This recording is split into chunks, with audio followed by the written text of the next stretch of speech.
Zhang Xiaobei. How many hours have you been sleeping? Get up now. What is it, sis? It's Saturday, can't I just enjoy my afternoon nap? Enjoy your nap. The football match is about to start. Football match. Zhang Xiaobei immediately sat up in bed. Oh man, I almost forgot. The boy rubbed his eyes. His sister was already fully dressed in sportswear, a baseball cap, and a backpack. I must be dreaming. Zhang Xiaonan actually wants to watch a match. He lay back down. Zhang Xiaonan yanked off his blanket and snapped 3 minutes. Get dressed. Nanfeng University football field. So many people. Zhang Xiaonan was clearly seeing such a crowd gathered on the football field for the first time. Of course, the people coming are all famous. Even though it wasn't heavily promoted, everyone in the local football circle knows about it. Zhang Xiaobei muttered while glancing around. Even a little kid like you knows. Who's a little kid? I'm 12. Does being 12 mean you're not a little kid? You? I won't argue with you. Where are the tickets? Let's go in and find seats. Tickets? What tickets? Does this field need tickets? Zhang Xiaonan frowned. Alas, I knew this woman was unreliable. Zhang Xiaobei wore a deadpan expression. Are you kidding me? You brought me to watch a match without tickets. How was I supposed to know you need tickets? I've never been here before. This field is treated like a treasure by the school. Zhang Xiaonan complained. This is a charity match organized by retired Chinese Super League players. How could it possibly not need tickets? Wait, what exactly are you here for? Don't tell me you know nothing. For once, Zhang Xiaonan hesitated. I just heard there was a match here. Wanted to take a look. Hey him. Zhang Xiaobei followed his sister's finger and finally understood why his sister, who only knew about studying and watching idol dramas, had come to watch a football match. All women. Zhang Xiaobei sighed, but his expression was just like his sister's, his eyes sparkling with stars. What? Zhang Xiaonan said. You know him? Of course. He's my idol. Tell me. Zhang Xiaobei pursed his lips.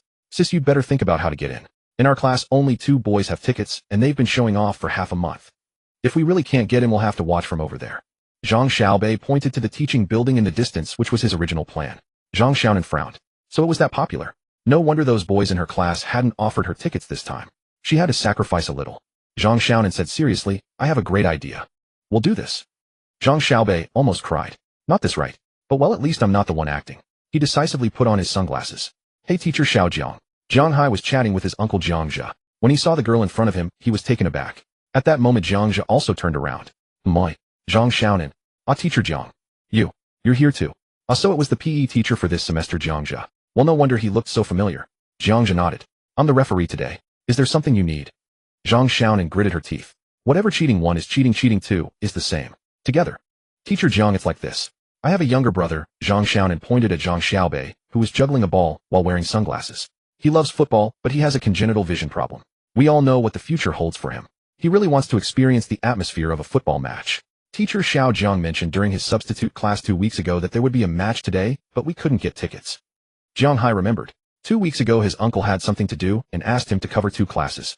He had just returned to the country and had nothing else to do, so he went. Zhang Xiaonan was in that class. Yes, the one who wore a skirt to football class. He remembered clearly. Jiang Zhe covered his forehead. Alright, stop making up stories. I don't have any extra tickets. You 2 can follow Xiao Haiyan later. Great. Zhang Xiaonan, not caring about the embarrassment of being caught in a lie, hurriedly called her brother over. Uncle, how did you know she was making it up? She sounded pretty convincing to me. She almost cried. Jiang Hai frowned, feeling that things weren't that simple. Come on, that little boy is called Zhang Xiaobei. He's in my class at Nanfeng Football School. Okay. Jiang Hai scratched his head. Pretty girls nowadays are all clever and cunning. Remember, don't get into a relationship for now. At least wait until you're on the first team's roster. Jiang Zhe said earnestly. Don't worry, uncle. Women only slow down my shot speed. Jiang Hai said with a smile. What nonsense. How are the negotiations with Tottenham going? Are you signing or not? If not, find another team for a trial quickly. The transfer window has been open for half a month. Jiang Hai sighed. I was basically settled, but I heard from the other guys in the team that the club might be changing managers. Kane is also pushing to leave. The first team isn't really short on fullbacks, so it's tricky. Then Levy never had good intentions from the start. He probably got a taste of success with Sun Heung-min and wants to open up the Chinese market. Jiang Hai was silent for a moment, then said, Uncle, don't worry. It's not like I'll have nowhere to play. Jiang Zhe had been busy with the charity match lately and didn't know much about Jiang Hai's situation, so he asked, what are there other teams interested in you? Who? Just then Zhang Xiaonan and her brother came over, and the 2 stopped talking. Jiang Zhe took the opportunity to urge Zhang Xiaobei. The kid was very talented, but because of family circumstances he couldn't go to a higher platform. It was a pity. There were too many such children in China, and there was nothing to be done. Zhang Xiaonan still couldn't contain her restless heart. Teacher Xiao Jiang, actually I've loved football since I was a child. That's why I chose the football class without hesitation when I entered university. But I don't know many rules. Could I add you on WeChat to ask for advice? Zhang Xiaobei and Jiang Zhe both covered their foreheads in unison. In Zhang Xiaobei's mind, without hesitation. More like aerobics class was full in a second, and she had no choice, right? I've heard at least 20 times about that broken course selection system. Zhang's mind was on alert. Goodness, loved football since childhood. You missed at least 3 classes and I haven't settled that with you yet. Sure enough, she's got designs on my nephew. Sure. Zhang Hai took out his phone without any guard. You're a fan. Which team is your favorite? Or which player? Zhang Xiaonan was dumbfounded again. Teams. She only encountered them in English exam papers. Players. She only knew a few people, Messi, Ronaldo, and one very handsome one named Ma. And she only knew Messi was from Argentina from watching sports news in the past few days. Forget it, just guess. Players. I really like Messi. Teams. Arsenal. As a journalism student, she knew some basic sports facts like national teams and clubs. Plus her brother was an Arsenal fan, always saying Arsenal are invincible, so it couldn't be wrong, right? Zhang Hai was taken aback. Arsenal. Zhang Xiaobei couldn't take it anymore. He tugged at his sister. Sis, don't embarrass us. Arsenal is Tottenham's archrival. And what connection does Messi have with Arsenal? Well, maybe there is a little. Zhang Xiaonan frowned. Tottenham. And isn't that a basketball team? Zhang Hai was also embarrassed. Well, he hadn't wasted his 2 weeks of TV dramas. Pretty girls really were all liars. Zhang Wuji's mother was not wrong. Zhang Jia sighed. This nephew of his had gone to play football in England at 12, starting from Southampton's youth academy, and 3 years ago was poached by Tottenham's youth academy. Over 5 years he had returned to China only a handful of times. He had few friends abroad, especially female friends. He was still naive with no sense of self-protection. How did his elder brother raise him? After entering the stadium, Jiang Zhu arranged 2 seats for the siblings with a staff member right on the stands above the substitutes bench. Zhang Hai went off to warm up. Nanfeng University's stadium often hosted modest football matches and occasionally concerts. The facilities were well equipped. Zhang Xiaonan usually had PE class at a smaller field, but often came here for assemblies. Zhang Xiaobei, however, was visiting for the first time. Hey, isn't that General Fan? Zhang Xiaobei exclaimed. Wow, China-san. And Yang Chun. Zhang Xiaonan stared blankly. What are you doing? Hurry up and tell me about Zhang Hai. Don't you know a lot about him? All right then, Zhang Xiaobei said, glancing around to make sure no one was listening, and began. Actually, not many people in China know about brother Zhang Hai yet. He still holds British citizenship. We first heard about him from teacher Jiang, then searched online, and, wow, this guy is real. Zhang Xiaonan scolded, no swearing. Anyway, we watched some videos. He's really strong, definitely stronger than Wu Lei. Too bad he's a defender. Zhang Xiaobei sighed. But I heard brother Zhang Hai might be promoted to the first team this season. China will have another player in the top 5 leagues. Zhang Xiaonan said, wait, didn't you just say he's British? Zhang Xiaobei said confidently, but we heard he refused many England youth team call-ups. We believe he'll definitely come back to play for China. Zhang Xiaonan murmured wistfully, Britain. So far away. Zhang Xiaobei said, brother Zhang Hai only went to Britain at 12. Before that he even attended Nanfeng Primary School. But he left for football academy later. Oh, maybe you two even met as kids. Zhang Xiaonan did the math and realized she was the same age as Zhang Hai, so it was indeed possible. Zhang Xiaobei said, sis, stop dreaming. You two are destined to be in different worlds. Brother Zhang Hai is the man who will become the light of Asia. Zhang Xiaonan pinched her brother's cheek. Little brat, you think you know a lot, huh? Your summer homework must be too easy again. I just admire Zhang Hai's football skills, humph. Zhang Xiaobei pushed away his sister's grasp. While the match is starting. Sun Jihai. Zhang Xiaobei was absorbed in the unremarkable match, while Zhang Xiaonan grew drowsy, since the entire first half passed without a glimpse of Zhang Hai not even warming up. However, Xiaobei mentioned that on his way to the restroom, he peeked past the locker room and caught a glimpse of Zhang Hai in a corner on the phone with a contemplative expression. In the 55th minute of the match, Zhang Xiaonan finally saw Zhang Hai walk out of the locker room. He did some brief warm-ups looking radiant and handsome as always. He was about to come on as a substitute. Zhang Hai played right back. His team was attacking from left to right on the side, near the coaching bench and closest to the siblings. Since many players were retired veterans and older celebrities, the pace was slow. Each time Zhang Hai got the ball, he merely passed it among the midfielders and jogged along the touchline. Perhaps because few were familiar with him, the ball rarely went to the right. Zhang Hai glanced toward the Sky City, on the other end of the pitch with a resigned look, and began doing some stretching exercises on his own. In the 67th minute, a teammate finally remembered the right flank. Zheng Ji played a long diagonal ball toward Zhang Hai, who was stretching his leg. The ball floated high with spin. An opposing defender closed in. Zhang Hai initially ran toward the ball. The defender paused and slowed, thinking Zhang Hai had misjudged the landing. Then Zhang Hai suddenly retreated several steps. The defender sighed, inwardly thinking this Tottenham youth product was nothing special, getting the landing spot wrong. The defender was named Zhu Chun, a young locally trained player with some reputation. He had been drafted in to fill numbers. The older players were running out of steam, so the younger players had to cover more ground. In the first half, Wei Hao's bursts of speed and dribbling earned rounds of applause. Zhu Chun accelerated forward, but Zhang Hai did not jump. Instead, he turned his body away. Zhu Chun was bewildered. What on earth? The spinning ball struck Zhang Hai's back and bounced off, instantly grazing Zhu Chun's arm. Zhu Chun instinctively wanted to block it with his hand, but trained as a defender, he didn't raise his arm. But did it matter? You definitely won't be faster than me if you turn around. But Zhang Hai didn't turn to chase the ball, instead accelerating directly toward the attacking direction.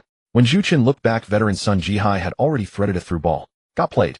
From the start, Zhang Hai never intended to receive the ball himself. He only wanted to lure Zhu Chun into losing his defensive position. Zhu Chun was frustrated and chased after Zhang Hai, but after only 2 steps he was stunned. The kid simply executed a blistering burst of pace, splitting defender and ball, and was clear through on goal. Watching this young man under 18 sprint like that, and knowing he played for Tottenham, Zhu Chun suddenly thought of someone, Gareth Bale. In the recently concluded China Cup, Bale had left an indelible impression on the Chinese national team with a poker of goals. The Welshman also ran like the wind. Tottenham truly knew how to develop wingbacks. The crowd had already begun cheering when Zhang Hai trapped the ball with his back. The excitement continued as he sprinted into the penalty area. Everyone waited for him to shoot, hoping for a perfect ending. The goalkeeper came out. A chip shot. No, Zhang Hai squared it. General Fan, jogging at a measured pace, arrived just in time, side-footed it, and the ball went in. General Fan jogged toward Zhang Hai, panting heavily, laughing heartily. Good lad, you run fast. If I hadn't just come on, I definitely wouldn't have caught up. Zhang Hai high-fived the veteran. No way, Uncle Fan. I aimed the pass at you. With your shooting skills, you'd still be a main striker for the national team right now. If Zhang Xiaonan were here, she'd mutter that this guy looks silly, but has absurdly high football IQ. But she isn't here. She's in the stands hugging her brother and cheering, having held up her phone for over 10 minutes, and finally captured the best moment. It was the first time she had ever found football so beautiful, the first time she had found a boy playing football so beautiful. A gentleman fair as Jade, a young lord unmatched in the world. The rest of the match was unremarkable. After Zhang Hai's brilliant assist, his team intentionally shifted play to his side, leading to the Sky City. Endless high balls floating through the air. Fearful of injury, Zhang Hai didn't dare make any big moves. It seemed the final score would settle at 1-2. Zhang Xiaonan's arm holding up her phone ached, but seeing her team mount another attack, she opened the camera again.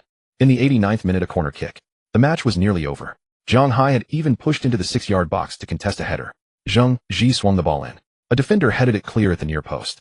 The ball dropped to Sun Jihai's feet several meters outside the box. Everyone converged on the box edge to avoid offside. Sun Jihai was out of energy attempting a high ball, but mishitting. The ball rolled straight into the box. Zhang Hai saw it coming. No one was in its path except Zhu Chun closing in from behind. Zhang Hai adjusted his instep. The instant the ball touched his foot, it changed direction. As if he had foreseen it all, he turned without hesitation, leaving the lunging Zhu Chun grasping at empty air. On the stands, Zhang Xiaonan watched the image on her phone, her mouth forming an O.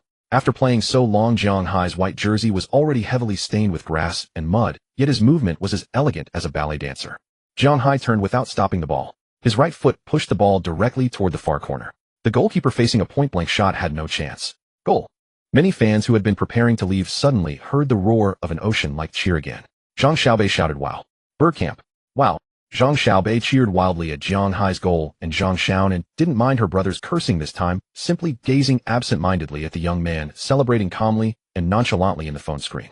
Zhu Chun caught sight of Zhang Hai, who was again speaking with Coach Fan, and his thoughts grew hazy. If the first goal was a coincidence or a fluke, this one left no room for argument. Truly an enviable touch on the ball. The score eventually settled at 2-2. Zhang Hai and Coach Fan walked back to the locker room, chatting and laughing. After a series of obligatory formalities, the night had grown deep.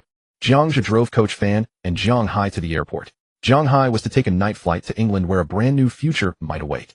Zhang Hai frowned, never expecting to experience so many things in a single day. First, the director from Tottenham called to inquire about contract renewal. Zhang Hai had already made it clear that he wanted to be included in the first team squad for the upcoming season with guaranteed playing time, but the other side seemed to have changed their mind. According to his father, they intended to sign a 9-year contract, directly loaning Zhang Hai to a lower league team for a year to gain experience and discuss the rest later. Hearing this condition, Zhang Hai was deeply disappointed. What was this? A child labor contract?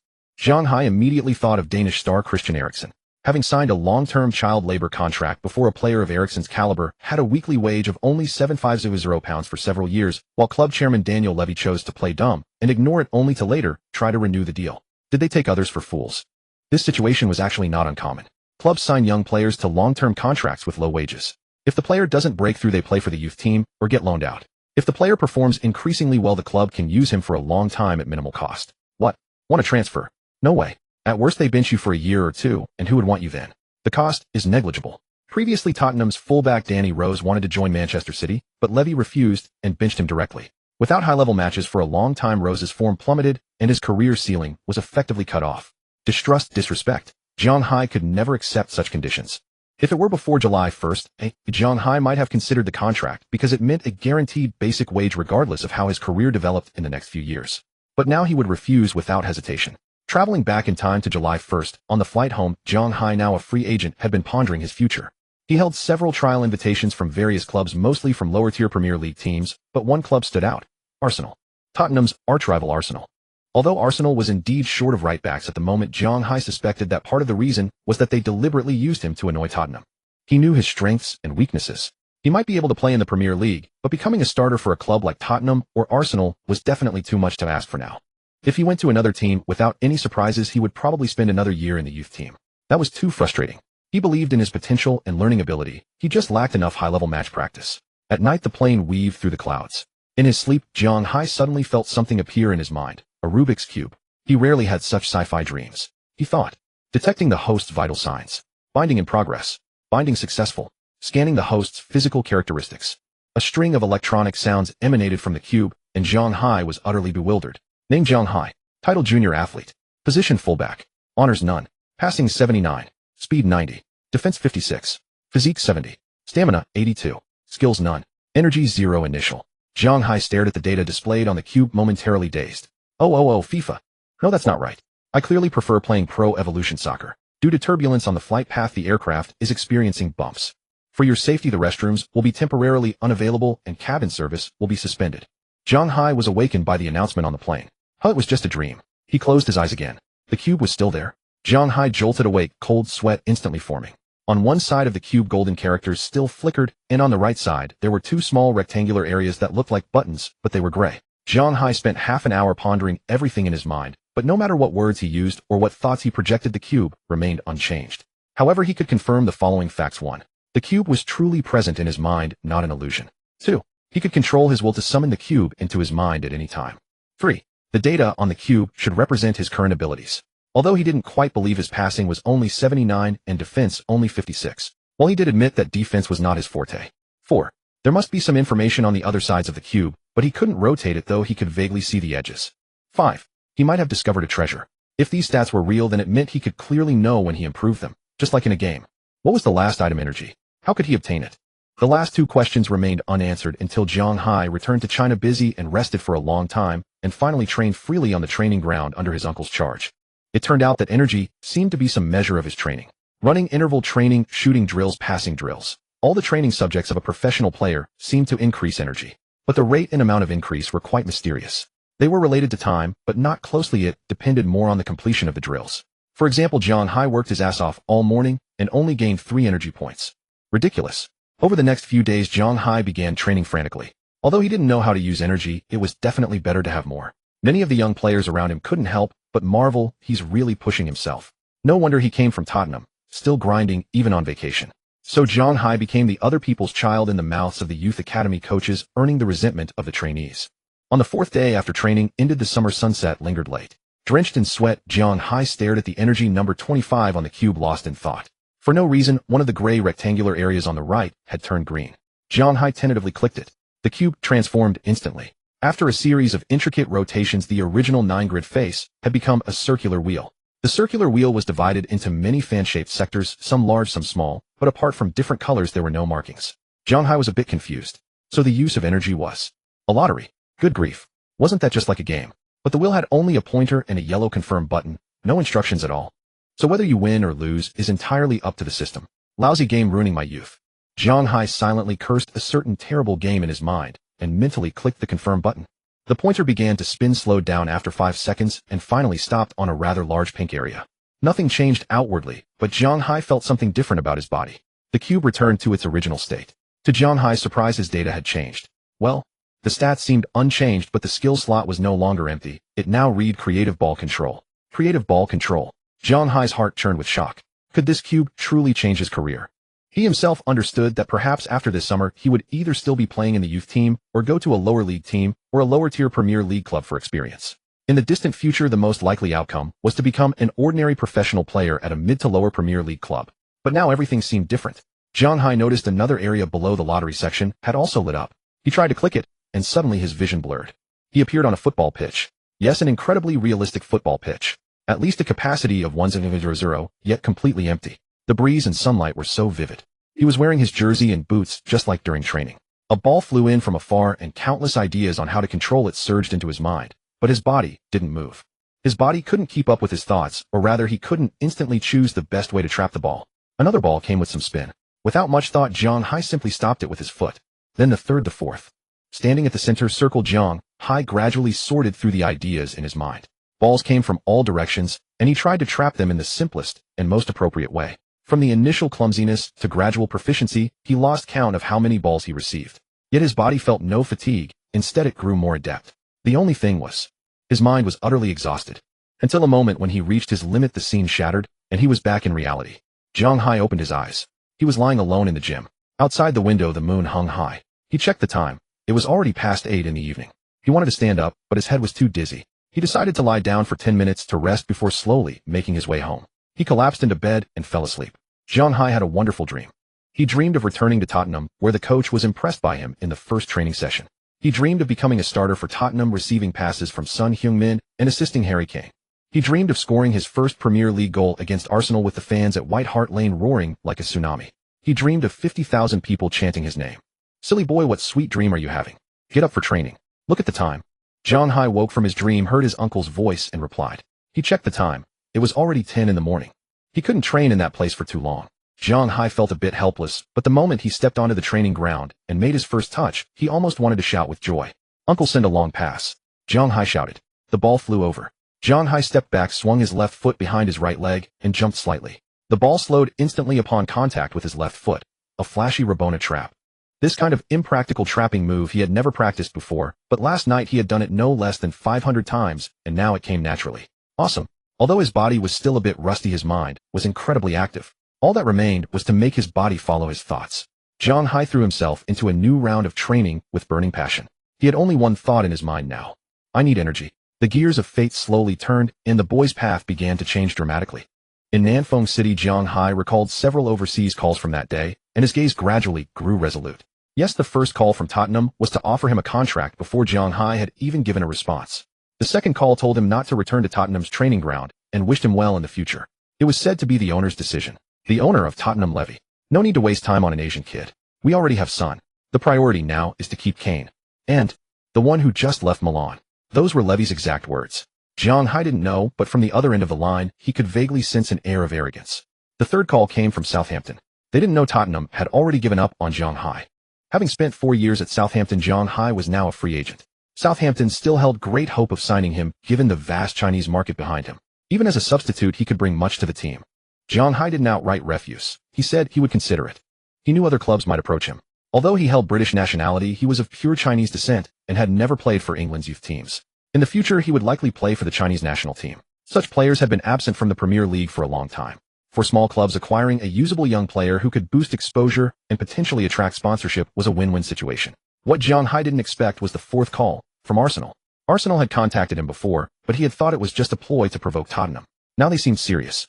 They invited him for a trial in 2 days. Since Tottenham and Arsenal were arch-rivals, Zhang Hai, who had been a Tottenham player, had never felt any affinity for Arsenal. The only exceptions were 2 individuals, Henry and Wenger. Still, he hesitated for a long time. After all, he had made many friends during his 2 years at Tottenham. That's the football world. It's all about interests. Since Tottenham has gone this far, if they don't want me, there are plenty of places that will. General Fan advised. Zhang Jia followed suit. Exactly, don't overthink it. It's just a trial. It doesn't mean you'll definitely. Ahem. There's no harm in trying. So Zhang Hai boarded a plane to London. While Arsenal might not be so bad, he had always admired their style of football. Here I come. The Coney Training Center, Arsenal's training ground, spanned 143 acres, including 45 acres of forest and trees located in Hertfordshire, a 45-minute drive from the Emirates Stadium. When Zhang Hai arrived, assistant coach Steve came over to give him a few instructions, and Zhang Hai began training like an Arsenal player. In Arteta's office, Steve waited with a furrowed brow. A few minutes later, Arteta hung up the phone and sighed. How did it go, Mikel? Steve asked. Arteta shook his head. They're asking for 42 million, but you know we only have a 30 million budget. That Japanese defender is exactly who we need. But Mikel, a young lad, came in today. You might want to take a look, Steve said. The Tottenham Academy player. Steve nodded. We have Cedric Soares. Maybe we can groom a young backup. Arteta shook his head again. Steve, I wouldn't get your hopes up. If he had potential, why would Tottenham let him go? Steve smiled. Remember the players Arsene let go. You should understand. Arteta certainly understood Steve's point. During Arsene Wenger's long tenure at Arsenal, he had missed out on countless young talents. Buffy peak Vernibale, and many more. The term, Wenger's near misses, was legendary in football. Arteta respected his colleague. Alright, let's have a look. On the other side, Zhang Hai finally had access to professional and comprehensive training facilities. He threw himself into it with a kind of frenzy, seeking the most efficient methods to gain energy as quickly as possible. Zhang Hai's training attitude impressed Arteta, but it was only the first day. Anyone could put on a show. Arteta was more interested in whether Zhang Hai had real potential, and the best way to observe was through actual matches. In the afternoon, Zhang Hai joined Arsenal's internal scrimmage. However, few players seemed willing to pass to him. For most of the time, he just had to defend Martinelli. Martinelli's dribbling was excellent and his speed was impressive. Zhang Hai struggled to defend, relying on his own pace to limit Martinelli. His performance was mediocre. In the evening, Zhang Hai returned to his accommodation. The first thing he did was sink his consciousness into the Rubik's Cube. He wanted to draw. The lottery wheel had 7 colors, each occupying a different proportion. Last time Zhang Hai had landed on a pink area receiving a skill card, likely a beginner's gift. Begin. The pointer and the wheel spun simultaneously, colors blending, light diffusing in a dreamlike spectacle. Green, a reward of 30 energy points. The green area occupied about a quarter of the wheel, so the probability was decent. Spending 25 energy to gain 30 meant a net profit of 5. Continue. This time the pointer stopped on the yellow area about 10 of the wheel. The reward was a training card shield, 3 uses. Zhang Hai decided not to continue drawing. He was curious about how this training card worked. After selecting use, Zhang Hai appeared again in the Magic Box Stadium. Soon he noticed a model that looked very much like Martinelli dribbling toward him. He immediately understood that the shield training card was for practicing one-on-one defending. Why Martinelli? Because he had been tortured by him during the day. Zhang Hai stopped pondering and focused on defense. The Martinelli in the Magic Box Stadium was at 100 perfection. At first, Zhang Hai was utterly humiliated, but he gradually familiarized himself with Martinelli's patterns through repeated failures. 2 or 3 hours later, Zhang Hai felt the sensation of a dream breaking. Returning to reality, his mind was exhausted. He collapsed onto the bed and fell asleep.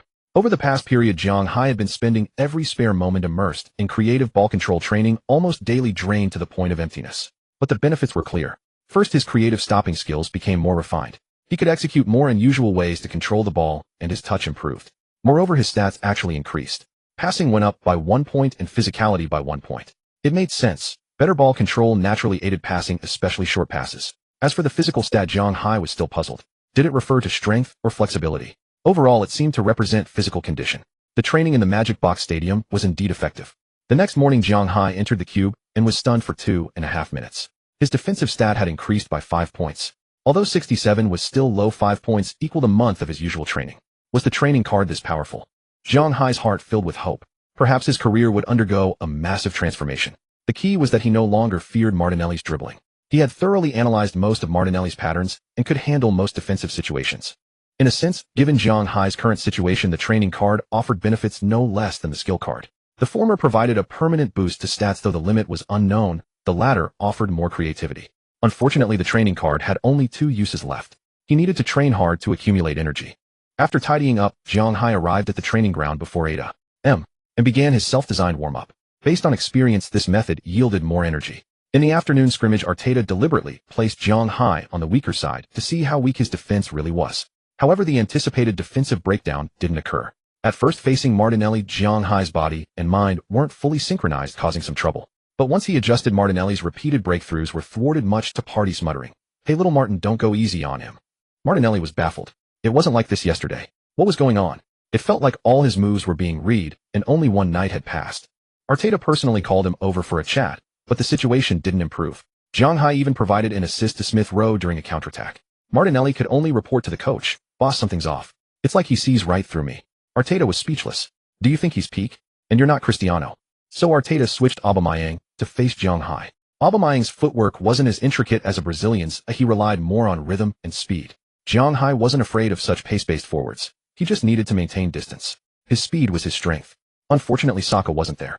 Arteta thought of the young Saka on vacation. Saka had participated in the European Championship that year and reached the final with England. Notably, the match against Italy ended in regular time, and during the penalty shootout, Saka missed a crucial penalty, sparking controversy. After the match, both Saka and Southgate faced online backlash. Arteta only hoped this promising star wouldn't be affected. Saka was still young and had a bright future. Wait, his defense wasn't that bad. After much thought, until training ended, the players packed up to go home. Zhang Hai went to the gym for extra conditioning. Stamina was still his weakness. He needed to be able to play a full match before the Premier League season started. Arteta called Steve to his office and instructed, "Tell the higher-ups not to rush on the Italian deal. Let's drive the price down." That was only the second day. In the following days, Zhang Hai continued training like this, and at night, he practiced skills. As for the shield training card, Zhang Hai was reluctant to use it. He feared the system would assign him another Martinelli, wasting the card. It was better to save it for a stronger opponent. So he waited. After watching Zhang Hai's performance in the charity match, Zhang Xiaonan returned home and immediately edited his goal into a short video, posting it on Douyin. Zhang Xiaonan's parents were both professors at Nanfeng University. She was naturally pretty, studying journalism and communication. As a freshman, she confidently hosted various events and was considered a campus belle. She regularly posted singing, hosting, and interview videos on Douyin, amassing over 100,000 followers, a minor influencer. First video: Zhang Hai dribbled past Zhu Chun and assisted fan. Caption: silver saddle gleams on white horse swift as a shooting star. Second video: Zhang Hai executed a birdcamp-style stop, turn, and shot. Caption: gentle as jade, unparalleled in the world. The two videos quickly gained traction, hundreds of thousands of views. The first peaked at 47,000, the second surpassed 82,000, and seemed poised to break 1 million. Zhang Xiaonan wondered if China really had that many football fans. The comments section was filled with "Wow, Birdcamp." Indeed, Zhang Hai's goal bore a striking resemblance to Birdcamp's classic. It was said that even Birdcamp himself, upon seeing it, thought Zhang Hai had staged it.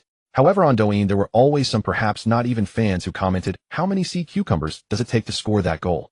This infuriated Zhang Xiaonan. As the videos gained popularity, some bloggers tried to dig up Zhang Hai's background. They could only find his nationality and his playing history in England. Earlier information was elusive. Soon the videos were shared on international short video platforms, surprising some veteran Arsenal fans. One day, Arsenal beat reporter Charles Watts was trimming his lawn when he heard his son Harry Watts shouting and running outside. "What's wrong, Harry? Be careful. Dad, look what I found." Birdcamp. Charles took the tablet and played the video. The Chinese player was unmistakably Zhang Hai. Charles had often told his son that he was sitting behind the net when Birdcamp scored that elegant goal, witnessing its perfection. Charles exclaimed, "My God, it's so similar." Little Harry exclaimed, "Dad, I heard this Chinese guy is an Arsenal player. Is that true?" Charles frowned. "Arsenal player?" He opened the comments and saw someone mention that Zhang Hai was on trial at Arsenal. Charles recalled seeing the young Chinese man at the training ground a few days ago. It seems so. If nothing goes wrong, he'll become an Arsenal player. Little Harry jumped with joy. Yes. Soon he shared the news with his rival John Akins. Tottenham beat reporter Charlie Akins and Charles were childhood friends. Their parents were close, but their lifelong support for different clubs had created a complicated rivalry. Charlie Akins was furious that Charles named his son Harry, suspecting it was deliberate. After all, Tottenham star Harry Kane shared the name. If Charles's son had been born a few months later, Charlie might have named his son Carl after Carl Henry. Little John quickly received Harry's message. What? This player was once a Tottenham player, now at Arsenal. John immediately sought confirmation from his father. Upon learning this, Charlie was furious. Though he wasn't familiar with Zhang Hai, he couldn't tolerate a traitor. He quickly reposted the video with the caption, "Is this the kind of cast-off Tottenham rejects that Arsenal picks up?" Arsenal Charles Watts Zhang Hai. Charlie Akins was known for his blunt style, never hesitating to call out what he didn't like. Charles saw the post and couldn't resist. He retorted, "Hilarious. Why would a good player stay at Tottenham? To freeze in the trophy room?" Initially, only Arsenal fans were watching Zhang Hai's goal video. But when the backstory emerged, fans from all sides grabbed their popcorn and prepared for the show. The war between Arsenal and Tottenham fans began centering on a young free agent. The news also reached Chinese fans. Many heard the name Zhang Hai for the first time. Chinese descent. Interesting. One night, Zhang Hai rarely opened his social media. What was this? So many unread messages. It took him a while to piece together the story. The two team correspondents kept trading barbs, and other fans enjoyed the spectacle. Zhang Hai even gained a few hundred followers. He had no idea how that goal had been uploaded there. What a headache. But Zhang Hai didn't want to waste energy on such matters. He was still living a precarious existence. After replying to a few messages from elders, he resumed his creative ball control training. He could now easily stop balls arriving from various trajectories, but he sensed the skill might have more depth. He couldn't pinpoint it, and simply kept practicing, hoping for a breakthrough. On July 20th, a renowned sports journalist, Di Marzio, broke news that stirred Arsenal fans. Arsenal is about to withdraw from negotiations for Tomiyasu. In truth, Arsenal hadn't withdrawn, they were just driving the price down, perhaps excessively. Regardless, Arsenal owner Kroenke faced another round of fan criticism. Zhang Hai didn't see this news. He was more concerned about his own contract. Arsenal offered him a 3-year contract. Coach Steve brought Zhang Hai to Arteta's office and left. Arteta's first words were, "Congratulations, Zhang. You will become an Arsenal player." Zhang Hai instinctively shook Arteta's extended hand. Was it really happening? It still felt surreal. After all, this was Arsenal. "The club will discuss the terms with your agent. But first I want to know your intentions," Arteta said solemnly. "My intentions?" Zhang Hai asked. "Yes, you've played for Tottenham before, and I know other clubs have reached out to you, right?" Zhang Hai nodded. Arteta continued, "I can promise you roughly half the league appearances across all competitions next season as long as you're injury-free." Zhang Hai was stunned. Half? That was practically a regular starter. But he soon noticed the loophole in Arteta's words: all competitions, included the League Cup and FA Cup. The half might be diluted. Still, as long as he got playing time, he could improve quickly. Starting at Arsenal might actually become a reality.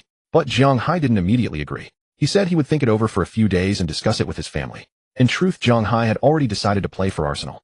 It was his best option. But such a career-defining decision required a conversation with his father. Hey Dad, are you back yet? I'm about to board the plane. Atletico Madrid just called back. They said you can go for a trial. Mallorca and Granada are also options. If you don't get used to La Liga style, you can try Serie A. Oh, I have a few good connections there. Zhang Hai's lips curled up. Dad, no need. Hurry back and negotiate the contract. What? No way Arsenal actually passed. Well, even Dad didn't believe me. Zhang Hai covered his forehead. Zhang Hai's father Jiang Ming was once a professional footballer and even a starting player for the Chinese national team for a period. At the peak of his career, he played for several years in the English First Division. After retiring due to injury, he devoted all his efforts to training his son. When his son was 12, due to certain circumstances, he had to bring Zhang Hai to England, where he naturalized and joined local youth training academies. Later, Jiang Ming took on the role of Zhang Hai's agent. Last year, Zhang Hai did not renew his contract with Tottenham, also on Jiang Ming's advice. Since Tottenham's stance was unclear, he didn't want his son to waste time and hoped to find a club where Zhang Hai could play regularly. Jiang Ming himself understood this well. The younger you are when you play high-level matches, the faster you improve. Once a player's style is set, it's almost impossible to improve further. Late bloomer sounds nice, but in reality, very few achieve it. Jiang Ming was a bit dazed when he heard that Zhang Hai was going to Arsenal. He had originally only wanted his son to give it a try. Even if it didn't work out, he could still maintain his form. Well, it definitely wouldn't work out. Jiang Ming knew his son's level. To become a starter at Arsenal was currently impossible. Arsenal happened to lack a starting right back, but a club of this size would hardly pin their hopes on a young player who had never played in a top-tier league. On the way back to London, Jiang Ming idly scrolled through his phone and unexpectedly saw his own son. What? This little brat can do that. Is this my son? After watching it over a dozen times, well, it is indeed my son. Hiss, there's improvement. Who is this? Why is he speaking so harshly? Charlie Exley, it's him. Forget it, I won't argue with him for now. Let's wait until things settle down to avoid embarrassment. 2 days later, Arsenal's official website suddenly announced a signing. Arsenal officially signed 18-year-old young defender Zhang Hai. There was not much introduction, as if it were just a normal transfer of a young player during the transfer window. The accompanying photo showed Zhang Hai head coach Arteta and sporting director Edu, with Zhang Hai holding a pen, having just signed his name on a contract. Then the Tottenham fans who had argued with him last time exploded. What the hell? Are you serious? Arsenal fans were also full of question marks. No way. Really signed? On the other side of the globe, Chinese fans were also full of question marks. What? Am I dreaming? Another Chinese player is about to compete in the top 5 leagues. Zhang Xiaobei was stunned when he saw this news. What? Brother Zhang. Just like that. Join the factory. At that moment, Zhang Xiaobei suddenly recalled his sister's idiotic remark from that day. My favorite team is Arsenal. Hiss, he dared not think further. Ding. Zhang Xiaonan, who was cramming football knowledge, received a message forwarded by her brother. What? Arsenal. Zhang Xiaonan turned to look at the book in her hand, Rivalries and Romances of the Premier League, and fell into deep thought. Could it be that he? A 3-year contract, weekly salary of €3 signing bonus of $1 million with bonuses for reaching 50 and 100 appearances plus the assist bonus you specifically requested. 8.0 per assist. Jiang Ming frowned as he said this. When I mentioned this condition, they all laughed. Zhang Hai scratched his head. No way. Other teams also have bonuses for goals and assists, right? Jiang Ming was non-committal. Maybe they thought you asked for too little. Ahem, just a token will do. By the way, Dad, let's buy a new house. I want to be closer to the Emirates Stadium. You should get a driver's license. I'll start looking for a house. Keep this one your mother, and I will stay here. Why not have Mom sell her clinic? You can try to persuade her. Forget it, let's wait then. Zhang Hai's mother is a doctor named Chen Yu. Back then she made a huge decision to quit her job and follow the father and son to England. At that time, Jiang Ming had no job and Zhang Hai had to train. Apart from relying on Jiang Ming's savings from his playing days, they could only depend on Chen Yu working to earn some money. Chen Yu was a woman with a strong career drive, who leaving her hometown with the 2 men was already the biggest sacrifice she had made in her life. Now that she had finally opened her own clinic in England, there was no way she would close it. Time quickly passed to the end of August. Zhang Hai did not follow his father's advice to get a driver's license. Time was extremely precious for him now. Apart from continuing to hone his creative passing skills, Zhang Hai spent almost all his daytime hours training. Based on the effect of training content and completion on energy, Zhang Hai gradually figured out the fastest way to increase energy. He vaguely felt that his training method was very healthy. In fact, professional players do not spend that much time on daily training. When the schedule is tight, they play a match every 3 days and their bodies are already fatigued. The purpose of training is just recovery and tactical drills. Younger players with stronger learning ability might be arranged for more training. Young players as crazy about training as Zhang Hai were extremely rare, to the point that Arsenal's team doctors often advised him not to push so hard, as such training methods could increase the risk of injury. Zhang Hai, however, felt that his physical condition was excellent, especially when he saw his stats slowly increasing. His whole body would quickly fill with strength. Most importantly, every time he entered the Magic Box Stadium, while his spirit endured ordeals, his body was also slowly changing, so that he needed very little time to familiarize, absorb, and skillfully apply the results of his training in the Magic Box. On August 1, 2021, Zhang Hai ushered in his first, somewhat formal match for Arsenal, a friendly against Chelsea. Zhang Hai came on as a substitute for Chambers at the start of the second half. In the first half, Werner assisted Havertz to score a goal, putting Chelsea 1-0 temporarily ahead. Since it was a warm-up match, both teams made a flurry of substitutions in the second half. Although it was a friendly mini, Arsenal and Chelsea fans were paying attention to the match. After all, the summer transfer window was still open. The friendly was a chance to identify gaps and make further signings. At the same time, everyone wanted to see if their team had hope for the new season. After Zhang Hai came on, he kept marking Ziyech. Arsenal had few attacking opportunities. Chelsea's defense was particularly tough in this match, and the referee's whistle was not very strict. The game was intermittent, and the pace was not fast. Ziyech is a left-footed player who likes to cut inside and shoot, occasionally producing stunning world-class goals. However, in this match, he was shifted to the left wing. Zhang Hai's defensive stats had improved a bit recently, but were still too low. Fortunately, he only needed to prevent Ziyech from going to the byline. It was a bit strenuous, but manageable. In the 68th minute, Leno made a passing error under pressure on the left side of the pitch, handing the ball to Chelsea's Pulisic. Pulisic quickly threaded a through ball to Abraham, who was unmarked. After a slight adjustment, he shot toward the far post. Leno, having just run back, was helpless. But then a red and white figure sprinted to the far post, slid to clear the ball off the line, quickly got up, and kicked the ball to Elneny on the right, initiating a swift counterattack for Arsenal. Leno shouted loudly to Zhang Hai, "Well done, Zhang. You saved me." Zhang Hai made a gesture of pointing his finger to his temple, then quickly ran forward. Leno found the sight of Zhang Hai's back somewhat amusing. Had he just been taught a lesson by this young kid? This attack did not threaten Chelsea's goal, but Arsenal won a corner kick. It was this corner that allowed Arsenal to equalize. Pepe took the kick and Xhaka headed it in. "Oh my god, my blood pressure is through the roof. What is Leno doing?" Arsenal fans raged in their hearts. It's Zhang Hai's clearance. He deserves credit for this goal. If everyone had doubts about Zhang Hai before the match, this game might have quieted some of those doubts. The remainder of the match was uneventful, with neither team mounting any significant attacks, and the score ended 1-1. Zhang Hai's thoughts did not linger on this match for long. In a few days, Arsenal would face another important friendly. August 5th, Arsenal versus Tottenham.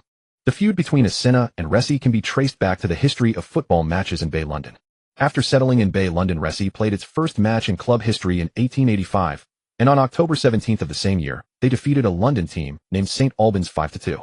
Resi's performances in some amateur matches in the city attracted many Bay London fans to watch. Considering that English football was still in its early stages of establishment, the competition among clubs in the Bay London area was far less intense than it is today.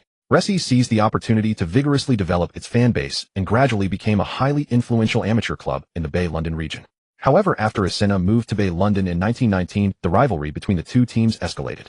Asena's results consistently surpassed Resi's, and this rivalry stimulated fan spending, heightened the league's excitement, and coupled with media hype, intensified the animosity between the two teams. After football matches resumed post-war in 1919, the League Council decided to expand the First Division to 22 teams.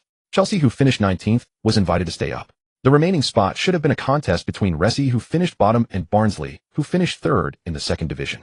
However, neither team was invited. Instead, Asena, who finished fifth in the second division, took their place.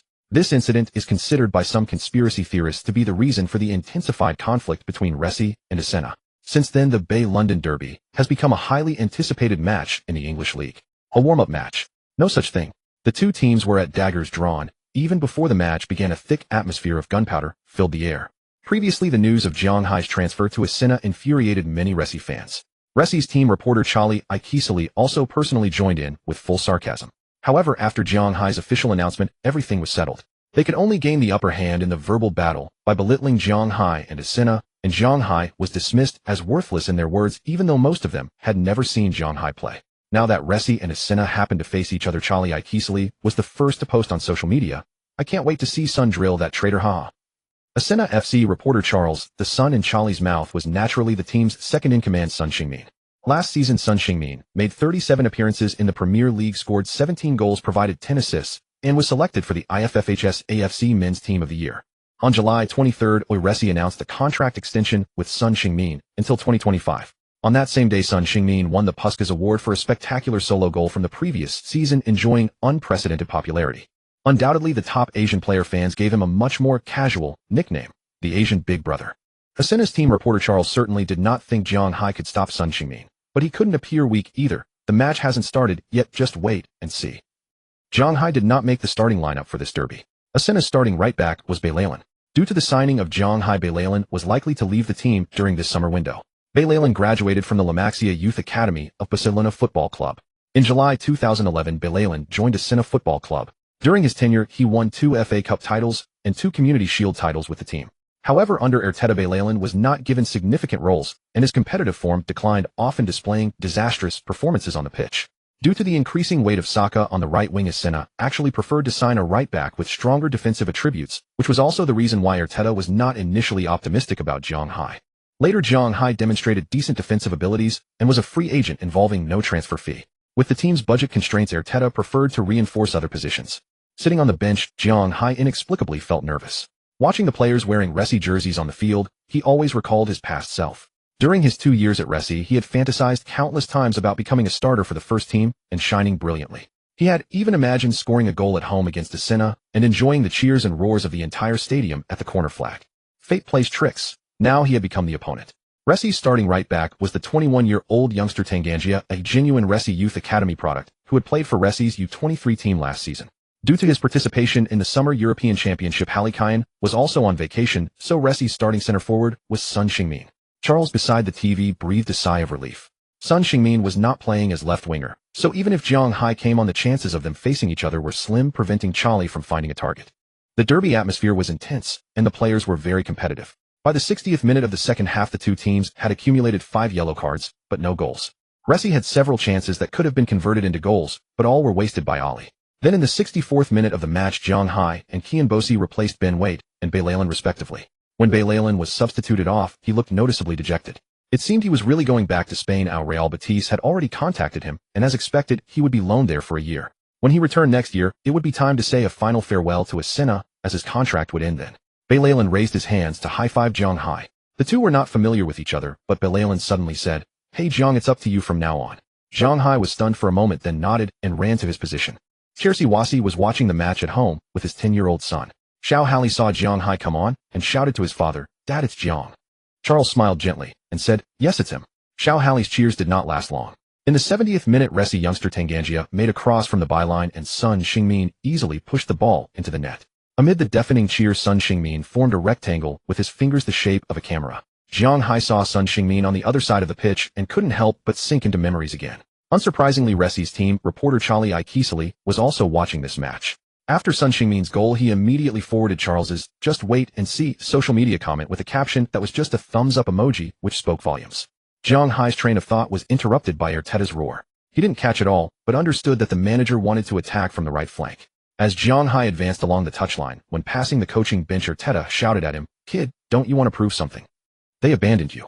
Zhang Hai's mind suddenly shook. Abandoned?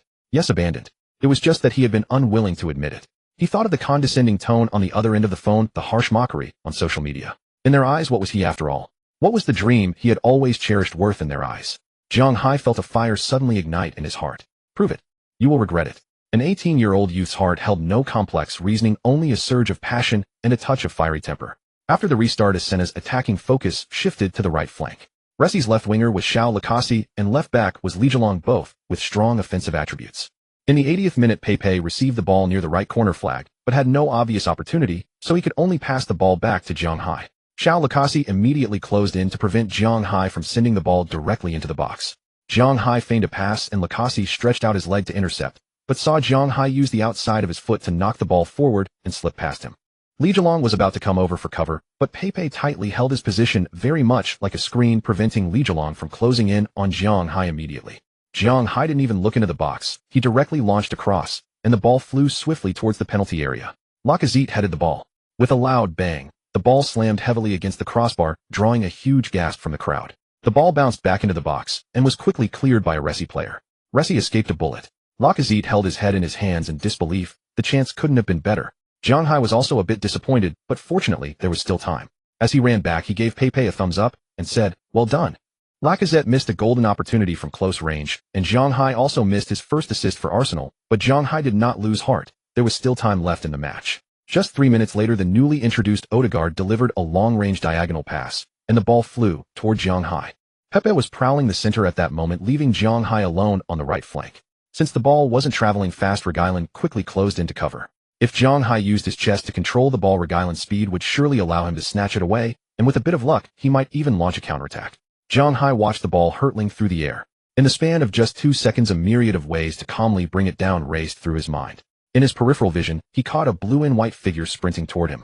He was confident he could shield the ball upon controlling it, at least drawing a foul. But what good would that do? Ever since Zhang Hai had drawn the creative passing skill, he trained almost daily in the Magic Box Stadium. His ball control had now reached a level comparable to some of the maestros in football history. Yet he had a nagging feeling that the creative ball control skill was not so simple. The key lay in the word creative.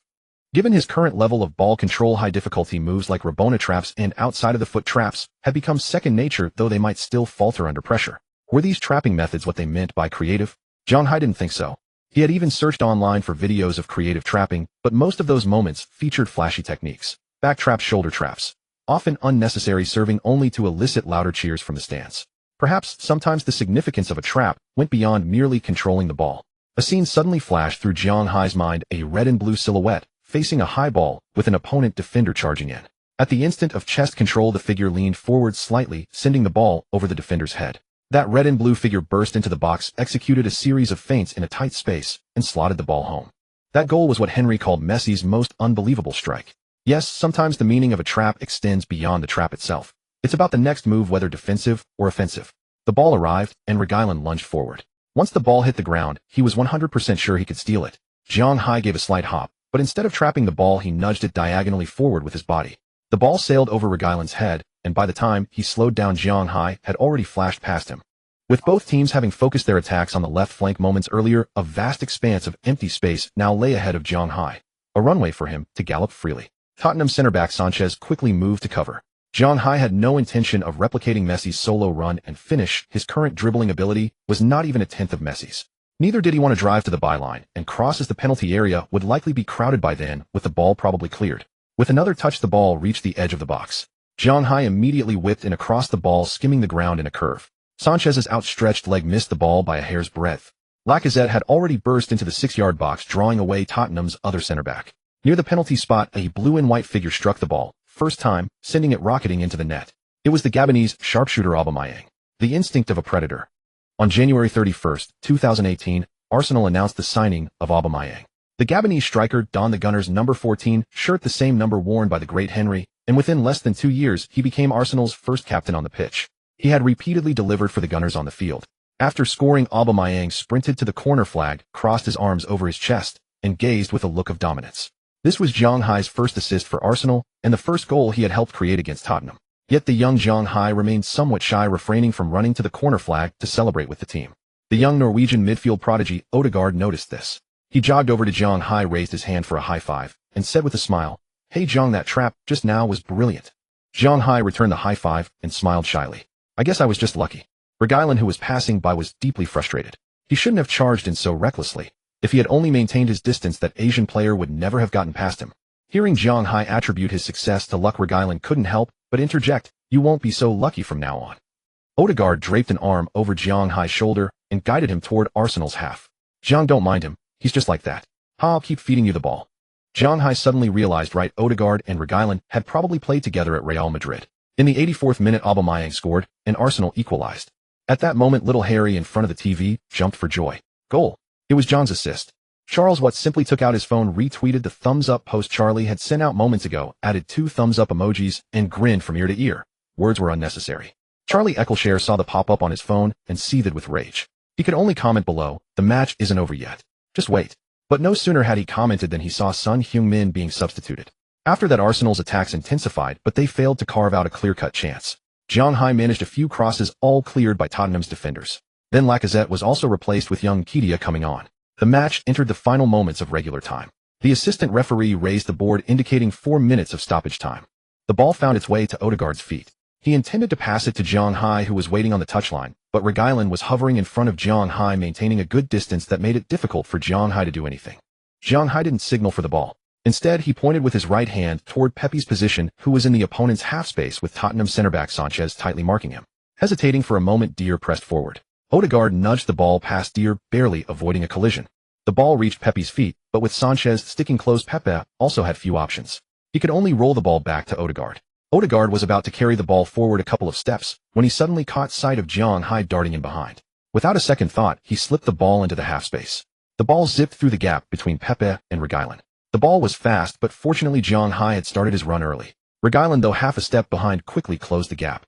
The ball was approaching the byline. Reguilon saw Zhang Hai glance at the penalty area and swing his thigh forward, across. He threw himself in front of the ball's path. Zhang Hai's body weight suddenly shifted from back to front. The anticipated cross never came. His right foot dragged the ball back in front of him. Reguilon slid straight out of play. When he turned around, Zhang Hai had already dribbled into the penalty area. Both sets of players were now flooding toward the 6-yard box. Zhang Hai couldn't find a good passing lane for a moment. He hesitated for a second, then, just as he thought about playing a cutback, a foot appeared from behind him. He instinctively poked the ball forward, sending it straight into the arms of French goalkeeper Lloris. But by then Zhang Hai had already fallen to the ground inside the box. The referee's whistle immediately sounded. Penalty and yellow card. Reguilon suddenly snapped back to reality. He clutched his head in disbelief, and in an instant regret washed over him. After being nutmegged by Zhang Hai, he had felt a surge of anger and simply wanted to dispossess him, but, damn that kid. As Reguilon wallowed in self-pity, Odegaard jogged over and shouted to Zhang Hai with a laugh, "Zhang, you're really on a roll today." Reguilon gave Arsenal a penalty in the final moments of the match, and Aubameyang stepped up to the penalty spot. At this moment, across the distant eastern continent, Arsenal fans on various football communities, forums, and apps had already begun celebrating the victory. Do you even need to watch Lloris take a penalty? My grandmother could score that. I only need to say 2 words: naturalization. Quickly naturalize. Fill in the blank. We are invincible. The siblings Zhang Xiaonan and Zhang Xiaobei high-fived in front of the computer screen. They hadn't found this 720p stream until the second half. The picture was quite blurry, but at least they finally got to witness Zhang Hai's brilliant performance. Arsenal correspondent Charles Watts had already pulled out his phone, retweeting Charlie Exley's previous thumbs-up social media post, and added 2 more thumbs-up emojis. He was merely waiting for Aubameyang to score so he could hit the send button. Aubameyang did not disappoint the crowd. His run-up was swift and decisive. Though Lloris guessed the direction correctly, he was helpless to reach the ball. Zhang Hai also joined, everyone rushing toward the corner flag to celebrate, as they all piled onto Aubameyang, who had just failed his sliding celebration. With little time remaining, this penalty was the decisive blow. The final score settled at 2-1, with Arsenal defeating their bitter rivals Tottenham, thanks to Aubameyang's brace. In England, this was merely a friendly match, and perhaps only die-hard Arsenal and Tottenham fans would experience any emotional shifts from this game. The result didn't make much of a splash in the prominent sports newspapers either. However, in the distant eastern continent, Chinese fans once again had their hearts stirred by a Chinese player. Of course, for most Chinese Tottenham fans, seeing Zhang Hai's excellent performance left a lingering thorn in their hearts. How could such a talented player have been let go? XX Levy. Arsenal fans discovered the social media battle between Charlie Exley and Charles Watts, earning Tottenham correspondent Charlie Exley the nickname Thumb Brother. Many Chinese fans flooded to Exley's social media, leaving only thumbs-up emojis, saying nothing. Everything was conveyed through that simple gesture. The enraged Charlie continued his defiant stance. The league season will tell the final story. 1 assist, 1 penalty drawn. Zhang Hai was thoroughly satisfied with this match. After the game, Aubameyang proactively offered to drive Zhang Hai home as an assist gift. However, the moment Zhang Hai settled into Aubameyang's luxury car, he immediately regretted his decision. Racing like lightning engines roaring, Zhang Hai found no joy in this experience. The surge of adrenaline brought him a sense of fear instead. The scenery along the roadside blurred past like a dream, as if everything would shatter the moment he reached out. Upon arriving at his doorstep, Zhang Hai couldn't stop vomiting. Aubameyang felt somewhat embarrassed. He had been so passionate about speed and adrenaline, hoping to find a fellow enthusiast, but alas, it was a failure. Zhang, get some good rest. I'll head back now. Let's play games together next time. The roar of the engine faded into the distance as Zhang Hai's head continued to spin. After getting everything in order at home, Zhang Hai lay down on his bed and closed his eyes. A mysterious cube appeared in his mind. Wait. So much energy increased. The energy on the cube had been 64 yesterday, but now it was 75. His normal daily training generated about 6 to 8 points of energy, but could matches also boost energy? After some calculation, he determined there was roughly 5 extra points of energy gained. During the previous Chelsea match, Zhang Hai hadn't noticed whether energy increased significantly, so he would need to verify this in the next game. Such great luck. Time to try my luck with a draw. Zhang Hai in his mind seemed to blow on his right hand, and the spinning wheel slowly came to a halt. Green again. 30 points of energy, now reaching 80 points. One more draw. Green, 30 points of energy. I don't believe it. One more draw. Green, 30 points of energy. There's no way on this unlucky one more draw. Black, deducting 25 points of energy. Zhang Hai was stunned. What? Energy can be deducted too. The green section on the wheel occupied about 30, while the black section was roughly half of that, around 15. He should have realized earlier. If energy could increase, it could naturally decrease as well. Now he only had 40 points left. A total loss. I don't believe it. One more try. The last lottery chance. The rapidly spinning wheel made him dizzy, and after 3 seconds the pointer stopped at the yellow section. A battle hymn seemed to play in Zhang Hai's mind. Magnificent. Training card stamina, 1 use. Zhang Hai's eyes lit up. It was a stamina training card. Fantastic. Modern football's requirements for fullbacks were gradually increasing. Fullbacks needed sufficient attacking abilities to prevent wing midfielders or wingers from being trapped in the opponent's combined defensive net. Simply put, when the wing midfielder received the ball in the half space, could the fullback push up to create a numerical advantage in that area? In defense, fullbacks needed to be quick to position. While height and heading technique weren't the most crucial, slide tackle skills and zonal marking awareness were essential. Using agile footwork and positioning to disrupt opponent attacks would buy precious time for the defense.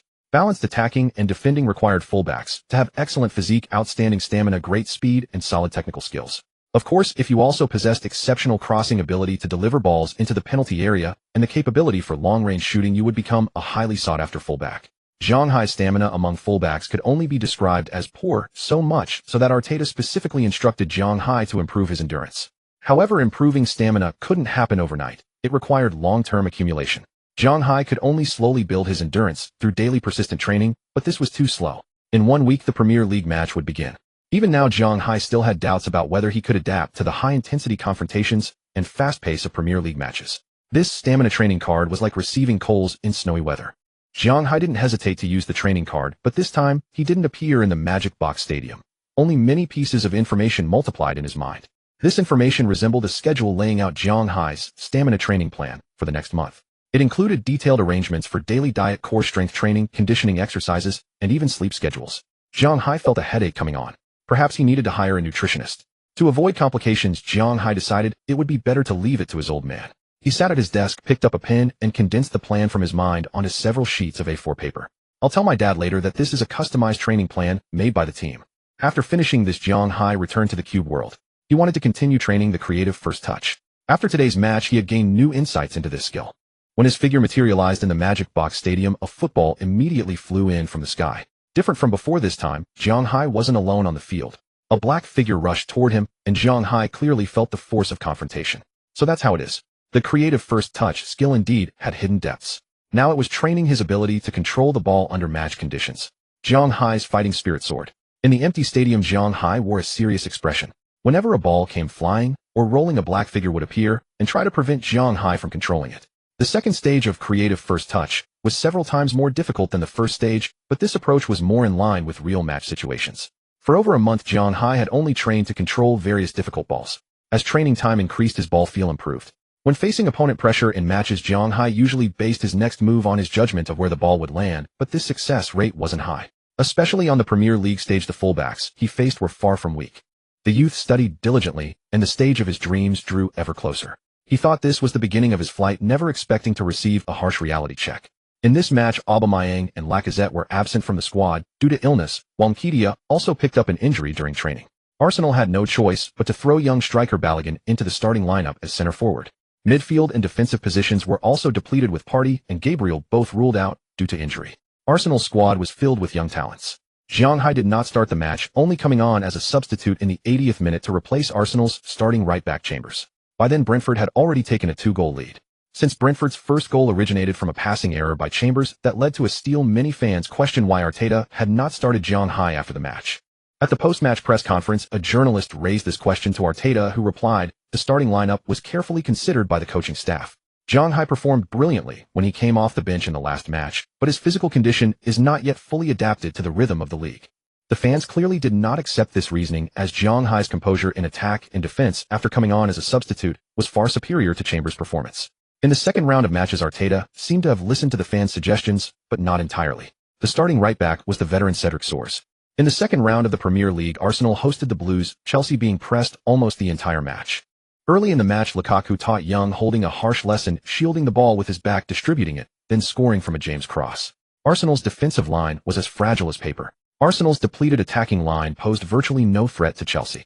Martinelli started as center forward but failed to register a single shot throughout the entire match. Left-back Tierney was brutally exposed by Chelsea's young wing-back Reece James.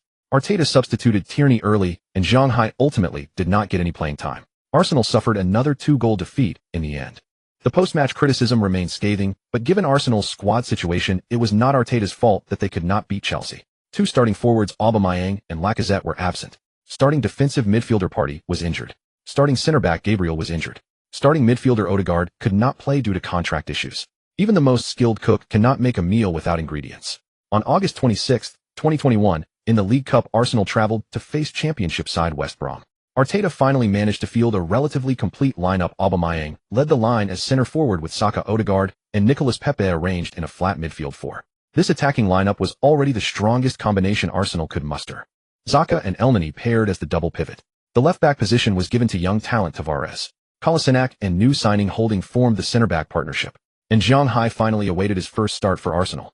During this period, Zhang Hai had been following the training regimen provided by the mysterious cube in his mind to arrange his daily life and rest. Whether it was his imagination or not, he could feel his condition improving steadily.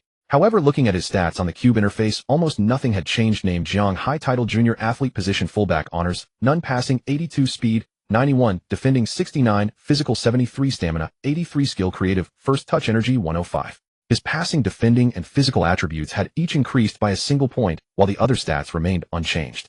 He needed a high-intensity match to test himself, and Arteta also wanted to see if Zhang Hai could perfectly adapt to the pace of championship-level football. However, both Zhang Hai and Arteta had overestimated West Brom's resistance. In the 16th minute, Saka's shot was saved by the West Brom goalkeeper, and Aubameyang easily tapped in the rebound. 12 minutes later, Nicolas Pepe's effort struck the post, and Aubameyang scored again. Before the first half ended, Odegaard assisted Saka to make it 3-0.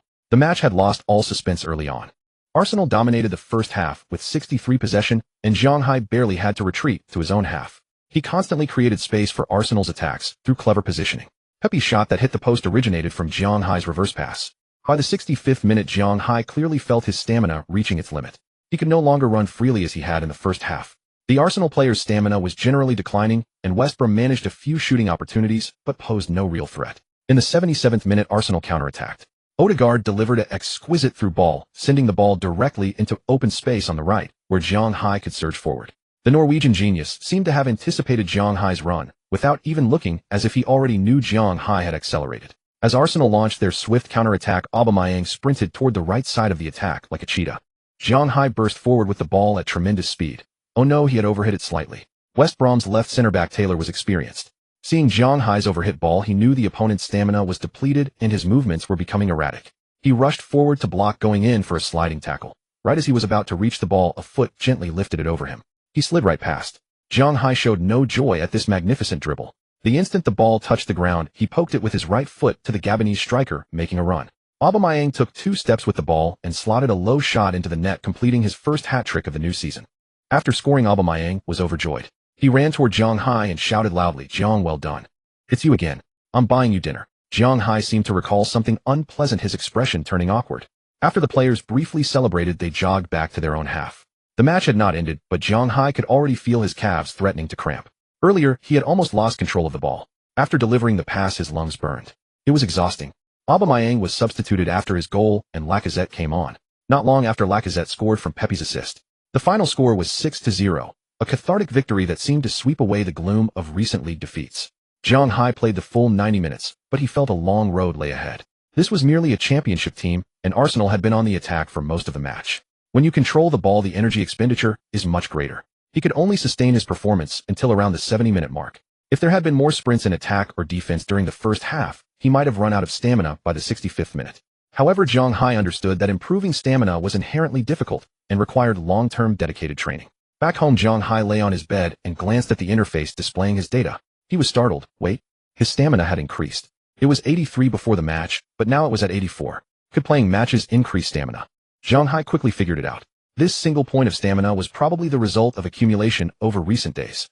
This match was the first time he had completely exhausted himself, reaching near-limit conditions. The next time he played such a demanding match, his limit would extend further.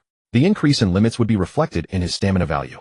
The team won big. How about a lottery to celebrate? Click. Green. 30 energy points. Click. 30 energy points. Click. 30 energy points. This trash game, I'm out. Shortly after, Zhang Hai immersed himself once again in training the creative first touch at the Magic Cube pitch. Compared to before, he could now face opponents' pressure with relative ease. However, his success rate with first touches remained inconsistent. Sometimes he wondered if a fullback really needed such excellent ball control. Perhaps attacking players were the ones who truly required it. But at present this was his only skill, so he had no choice but to polish it day after day. Many skills weigh not. Zhang Hai recalled the 2 training cards he still had. Perhaps he would have the chance to use them after the next match. The opponent for the next match was the defending Premier League champions, Manchester City. The goalscorer is Ferran Torres. The roaring crowd at the Etihad Stadium erupted once more, and in that sea of blue Arsenal's players were like decaying skiffs tottering precariously amidst tremendous waves. The Man City players celebrating were not far from Zhang Hai.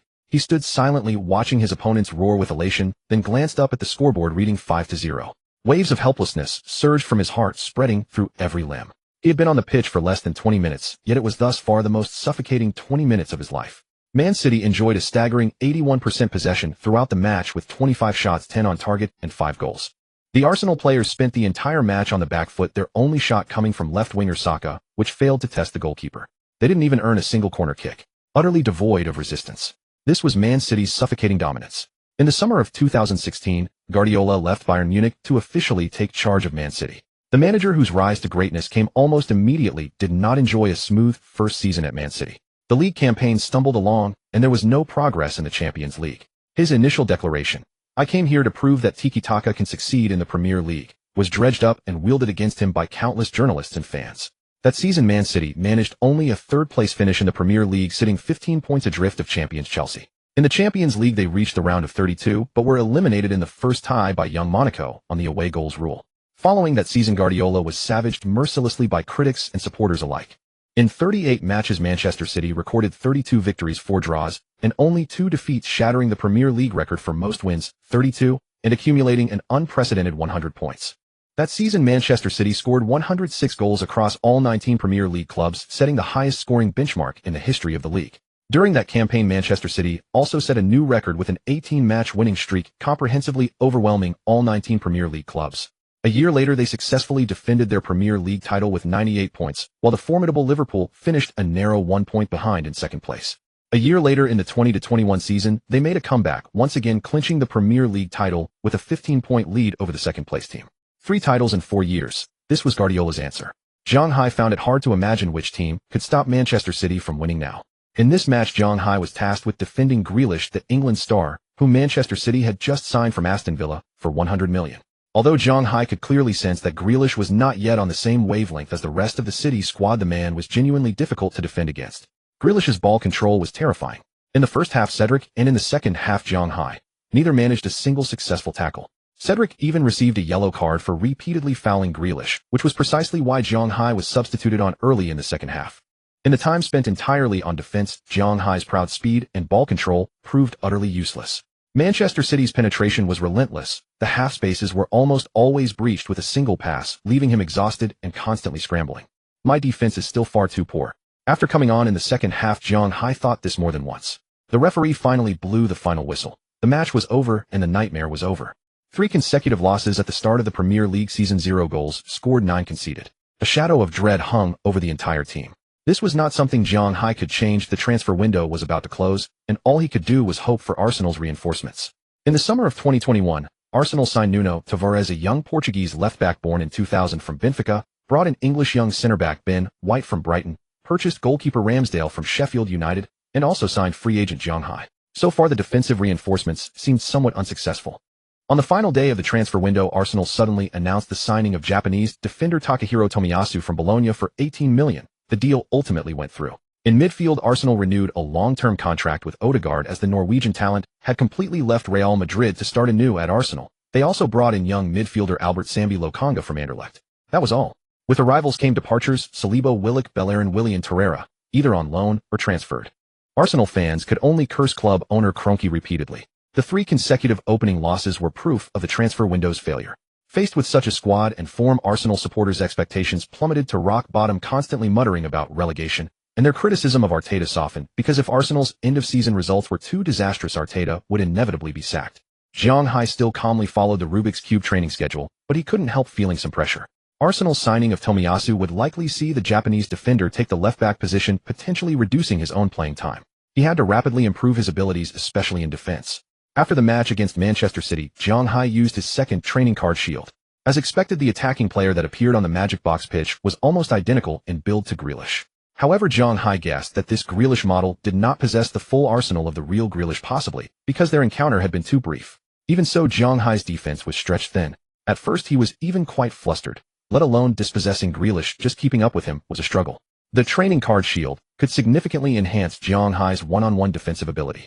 Zhang Hai even had a premonition that this type of training card, like skill cards, had higher level usage methods. For now, he could only explore the cube's uses step by step. On September 11th, Arsenal hosted Norwich at home, and Zhang Hai finally made the starting lineup, his first Premier League start. The moment the referee's whistle blew to start the match, Zhang Hai suddenly felt an unusual movement from the cube in his mind. He didn't have time to examine it closely, but a glance left him stunned. A line of text appeared on the blank space on the right side of the cube. First start in a top-flight league completed. Do you wish to unlock the main career mission? Was the corner of fate finally about to be turned? Suppressing his excitement, Zhang Hai threw himself entirely into the match. They couldn't afford to lose again. In the previous match, Arteta had chosen a 5-back formation to contain Manchester City, but the defense had crumbled. For this match, Arsenal fielded their strongest lineup, with Gabriel returning from injury. If they couldn't even beat promoted side Norwich, it would be truly indefensible. Interestingly, Norwich had also just suffered 3 consecutive defeats, and in the second round, they had been thrashed 5-0 by Manchester City, making them and Arsenal brothers in misery. Many fans assumed this match was a sure win, expecting Arsenal to dominate their opponents throughout. But the entire first half passed without a single goal, and the game gradually devolved into a clash of the underdogs. Arsenal's forwards squandered chance after chance. Once Odegaard's pass gave Aubameyang a near-open goal, yet he managed to kick the ball straight into the goalkeeper's arms. It wasn't until the 66th minute that another Arsenal counterattack unfolded. Odegaard slipped the ball to Zhang Hai, overlapping on the right flank. Zhang Hai drove to the byline and delivered the ball to Pepe near the left side of Norwich's 6-yard box. Pepe's near-post shot hit the post, and his follow-up shot to the far post also struck the woodwork. Fortunately, Aubameyang was right on the rebound path and managed to slot the ball home. Zhang Hai nearly cursed out loud seeing Pepe's 2 attempts, considering Arsenal had spent a whopping $80 million to sign him. After Arsenal took the lead, and exhausted Zhang Hai was substituted for new signing Tomiyasu. Arteta switched to a defensive strategy, and Ben White even received a yellow card for time wasting. But in the end, they finally won a match, securing their first 3 points of the season. In this match, Arsenal's attacking trident, Pepe, Aubameyang, and Saka, each attempted 6 shots. Arsenal had a total of 28 shots on goal, but scored only once. Even Sterling would have felt ashamed watching this. The first thing Zhang Hai did when he got home was to enter the cube space in his mind. First start in a top-flight league completed. Do you wish to unlock the main career mission? Complete the first league start, unlock the main quest of the career. Zhang Hai accepted without hesitation. Immediately after, these words vanished, and another passage emerged. Main quest unlocked successfully. The path of football is now illuminated. 3 seconds later, the scene before him shifted rapidly. In Zhang Hai's consciousness, a vertical sand table appeared with a winding, rugged road faintly visible through the mist. At the starting point of the road, a golden footprint glowed, its light dispelling the nearby fog. Beside the footprint was a line of small text. Main quest 1, become the best fullback in the Premier League. Seeing this line, Zhang Hai drew a sharp breath. The best fullback in the Premier League. He had never even dreamed of becoming one of the best fullbacks in the Premier League. Every year on August 30th, the Professional Footballers Association (PFA) selects the Premier League team of the season for the previous campaign. Since the Premier League itself does not hold such an election, the PFA Team of the Year is generally regarded as the de facto Premier League team of the season. Speaking of which, due to the league's long history, the Premier League has a variety of award systems. The 3 main bodies that conduct these selections are the Premier League official body, the Professional Footballers Association (PFA), and the Football Writers Association (FWA). The Premier League's official awards include the Golden Boot Player of the Season, Manager of the Season, Young Player of the Season, Golden Glove, and Goal of the Season. Take the Most Lively Premier League Player of the Season award, for instance. It requires comprehensive consideration of votes from the Premier League Awards panel, the 20 Premier League club captains, and a 10 public vote. The Premier League Team of the Season is primarily selected by the PFA, with voting conducted among all Premier League players. The process is relatively closed, and there is usually some controversy every year. Zhang Hai didn't know what criteria the cube used for best fullback, skill, team performance, individual stats, or attacking and defensive data. However, as long as he could make it into the PFA Premier League Team of the Season, this task should be completed smoothly. Seeing the golden footprints faintly appearing in the mist, Zhang Hai felt a surge of motivation. If he's still lost with a cheat code, he might as well retire on the spot. Overflowing with ambition, time to draw a prize. Zhang Hai exited the mission interface, and a footprint-shaped icon appeared on the right side of the cube. He began the draw, consuming 25 energy points. The 7-color roulette started spinning, and after 2 seconds the momentum faded, the wheel slowed, and the pointer finally stopped at red. The red area and the green area each occupied 25 of the wheel. The green area was the consolation prize, 30 energy points. However, Zhang Hai had never drawn a prize from the red area before. Since the areas were the same size, the probability should be equal, but it wasn't. Was there a catch? Beneath the footprint icon on the right side of the cube, several lines of small text appeared. Side quest complete, 1 assist. Time limit within 3 matches.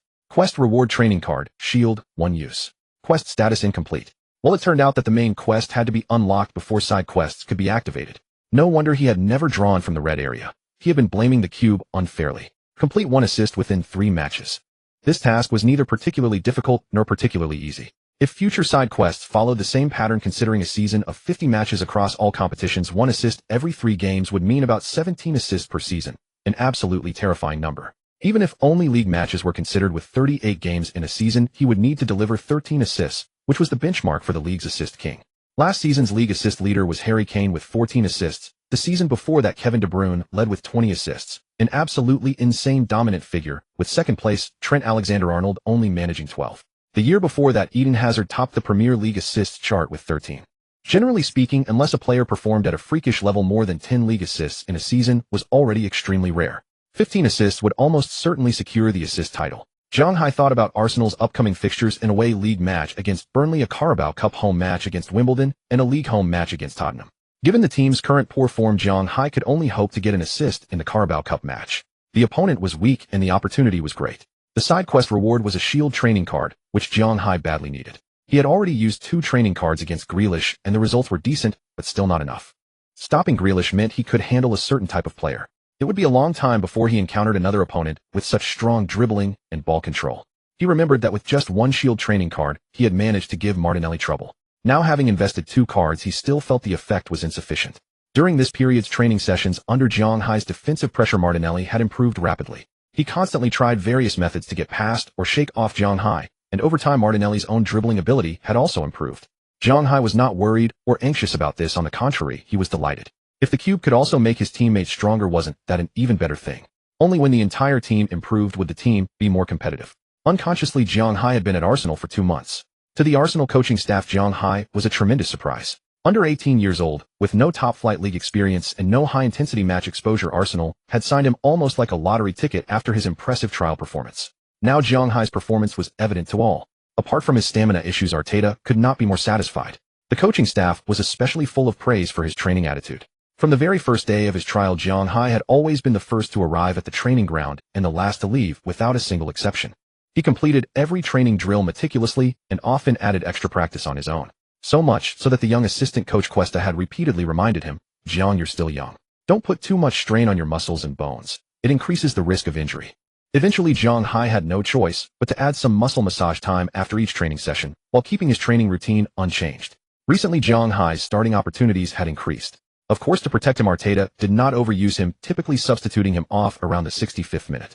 In the 5th round of the Premier League, Arsenal traveled to face Burnley. Zhang Hai was exceptionally active in this match, frequently pushing forward.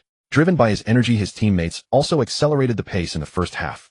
Arsenal displayed overwhelming dominance in the opening stages. However, after Aubameyang and Pepe wasted several good chances, Burnley gradually recovered and launched dangerous counterattacks against Arsenal's goal. Fortunately, new signing Ramsdale performed excellently, making several saves to keep the goal intact. In the 35th minute, Arsenal got a counterattack opportunity. Smith Rowe received the ball at the top of the center circle and passed it back to Odegaard. Then Smith Rowe and Aubameyang sprinted forward on either side, drawing away 2 defenders. Odegaard shifted the ball to Tierney, who was overlapping on the left. Tierney took a big touch forward, took 2 steps, and then delivered a left-footed cross, aiming to bypass Burnley's center back and find Aubameyang for a one-on-one chance. If it had been De Bruyne, the cross might have been perfect. But Tierney's delivery was slower. The center back marking Aubameyang slammed on the brakes, lost his balance, but still managed to block the ball. He forcefully kicked it toward the right flank. The ball soared into the air, heading toward Arsenal manager Arteta, who was standing in the technical area. Just as it was about to go out of play, a red and white figure flashed past. Arteta saw the number 21 jersey, and somehow in full sprint the player brought the ball under control at his feet. Burnley manager Dyche saw it clearly. The ball landed on the young player's thigh. With a delicate touch, the ball rolled from his thigh onto his instep. At that moment, his toes seemed to flick slightly, and the ball accelerated instantly. The player in number 21 kept dribbling all the way to the byline before delivering a cross. Unfortunately, Pepe, who was unmarked in the center, didn't fully connect with the header. The ball was cleared by Burnley center-back Benjamin, sending it toward the edge of the box. The attack wasn't over. Norwegian prodigy Odegaard had arrived at the top of the box. He controlled the ball and unleashed a powerful shot. The ball rocketed like a cannonball toward the bottom right corner of Burnley's goal. Goalkeeper Pope made a reflex save, but it was too late. The ball was in. A world-class goal. Arsenal led 1-0. Odegaard was ecstatic. It was his first goal of the season. He sprinted toward the corner flag shouting with joy and jumped onto Zhang Hai's back. Zhang Hai saw it. Your touch was incredible. I thought of Messi. Zhang Hai was also delighted even though the goal wasn't his direct assist. 1 second of roasting Pepe. Martin, that was a beautiful goal. Teammates rushed over to the two of them shouting, laughing, and roaring with joy, celebrating amidst the boos from the crowd. Only one person was not entirely happy. Pepe felt a pang of regret. If he had been more decisive, that header would have been a sure goal. Thinking back, Pepe had already missed many of Zhang Hai's excellent passes this season. The 80 million price tag had brought immense pressure. 2 months into the season, he still hadn't found his form. After the goal, Arsenal's momentum surged, but they failed to score a second before halftime. The two teams went into the break with a 1-0 scoreline. In distant China, siblings Zhang Xiaonan and Zhang Xiaobei, one at school, the other at home, were both following the match. After Arsenal's goal, Zhang Xiaonan suddenly received a message from her brother. Brother, Zhang Hai is too strong. That touch. Damn, it's so similar to Messi's touch in the World Cup. Zhang Xiaonan replied instantly, no swearing. Messi, World Cup. Messi, World Cup. During halftime, Zhang Xiaonan navigated to a video platform and entered 2 search terms: Messi World Cup ball control. Minutes later, she clicked on a video titled Messi's receive cushion strike, and the commentator's voice filled her headphones. Banya plays it into space behind the defense. Messi controls it, fires with his right foot. Goal. Having devoted over 2 months to studying football, Zhang Xiaonan was far from a beginner now. She could recognize the difficulty inherent in that first touch. The second half commenced, and Zhang Xiaonan hastily returned to the live stream. Burnley launched their counteroffensive, earning a penalty in the 60th minute, but the referee disallowed the goal after consulting VAR. In the 70th minute, Zhang Hai was substituted off for Takahiro Tomiyasu. Zhang Xiaonan watched the remainder of the match with bated breath as Arsenal's defense teetered in the closing stages, nearly succumbing to a Burnley equalizer. The final whistle blew, and Zhang Xiaonan exhaled deeply. Moi. Stepping away from the match, Zhang Xiaonan suddenly felt something peculiar. For 90 uninterrupted minutes, her emotions had risen and fallen in direct response to the flow of play. Lingering regret, when Arsenal missed opportunities; pure elation, when Odegaard found the net; and white-knuckled tension, whenever the Gunners came under sustained pressure. She had wanted Arsenal to win with such fierce desire, wanted the team Zhang Hai represented to triumph. If deities existed in this world, then throughout those 90 minutes, she had been their most fervent worshipper. Is this the magic of football? Zhang Xiaonan pursed her lips, never imagining she would one day develop a genuine affection for the beautiful game. As a child, her father used to take her to watch him play, but she had detested it. What joy could there be in a crowd of men shouting on a field, kicking a ball around for hours while he neglected her entirely? What she found most intolerable was her father's sweaty, perspiration-soaked embraces after a match. Absolutely unbearable. Later, when her brother was born, he too fell under their father's influence and developed a passion for football. Soon afterward, another perpetually sweaty man entered their household. That PE class, Zhang Xiaonan had no intention of participating in football drills. She had simply planned to sign in and retreat, arriving in her floral dress with nothing further in mind. A young coach is leading today. He seems rather dazed. The young instructor merely conducted a head count and dismissed the class, yet this time Zhang Xiaonan chose to linger. She observed the young coach proceed to a small training area in the corner of the playground, meticulously arranging equipment before beginning his own ball juggling routine. Zhang Hai's ball control appeared unlike anything she had witnessed. A distinctive elegance, as though the football were a living companion leaping across his body. This was followed by over an hour of continuous training until Zhang Hai was drenched in perspiration. Zhang Xiaonan remained seated on the playground, watching from a distance as the setting sun scattered golden motes of light and the afterglow of dusk receded behind the school walls. After the match concluded, Zhang Xiaonan occupied herself at her computer for an extended period. Half an hour later, her Douyin account posted an update: receive cushion strike. The video captured Messi and Zhang Hai's seamless ball control sequences, forming an exceptionally fluid showcase of skill. By Ming you like this. Zhang Xiaonan also sent a message to her brother. You little rascal, go to bed if you know what's good for you. Yes, ma'am. In truth, Zhang Xiaonan was hardly alone. Countless Chinese football fans were closely following Zhang Hai's performances.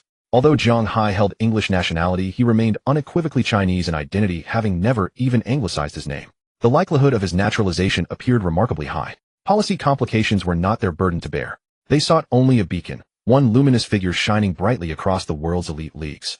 For a Chinese footballer aspiring to compete in England, obtaining a work permit proved an inescapable obstacle.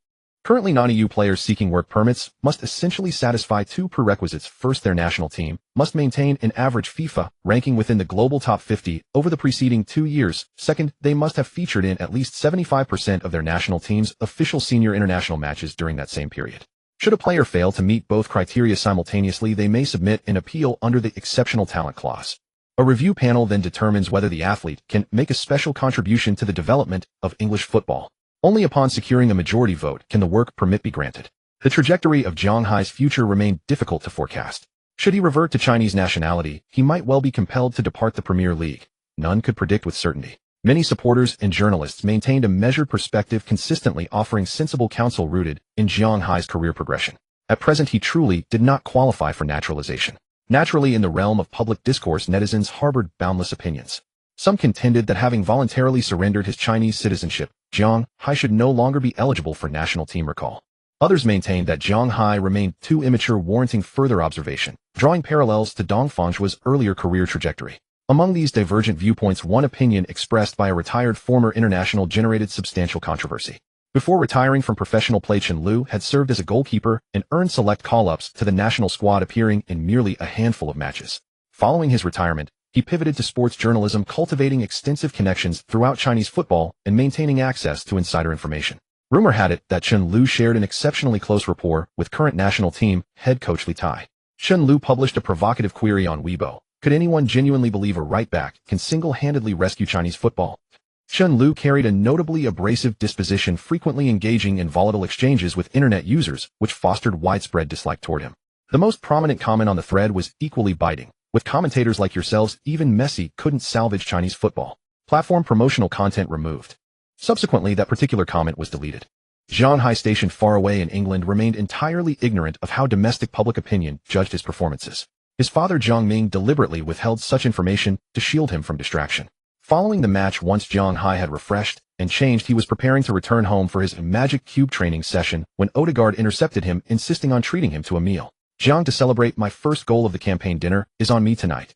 Zhang Hai's initial instinct was to fabricate an excuse for refusal, but then he spotted several figures standing behind Odegaard: Smith Rowe, Gabriel, Martinelli, Bukayo Saka, and Edin Ketia. Martin, thank you for the kind invitation, but them. Odegaard smiled broadly. How, you weren't aware? Prior to your arrival, we established a tradition. If any of us finds the back of the net during a match, we treat the rest to dinner.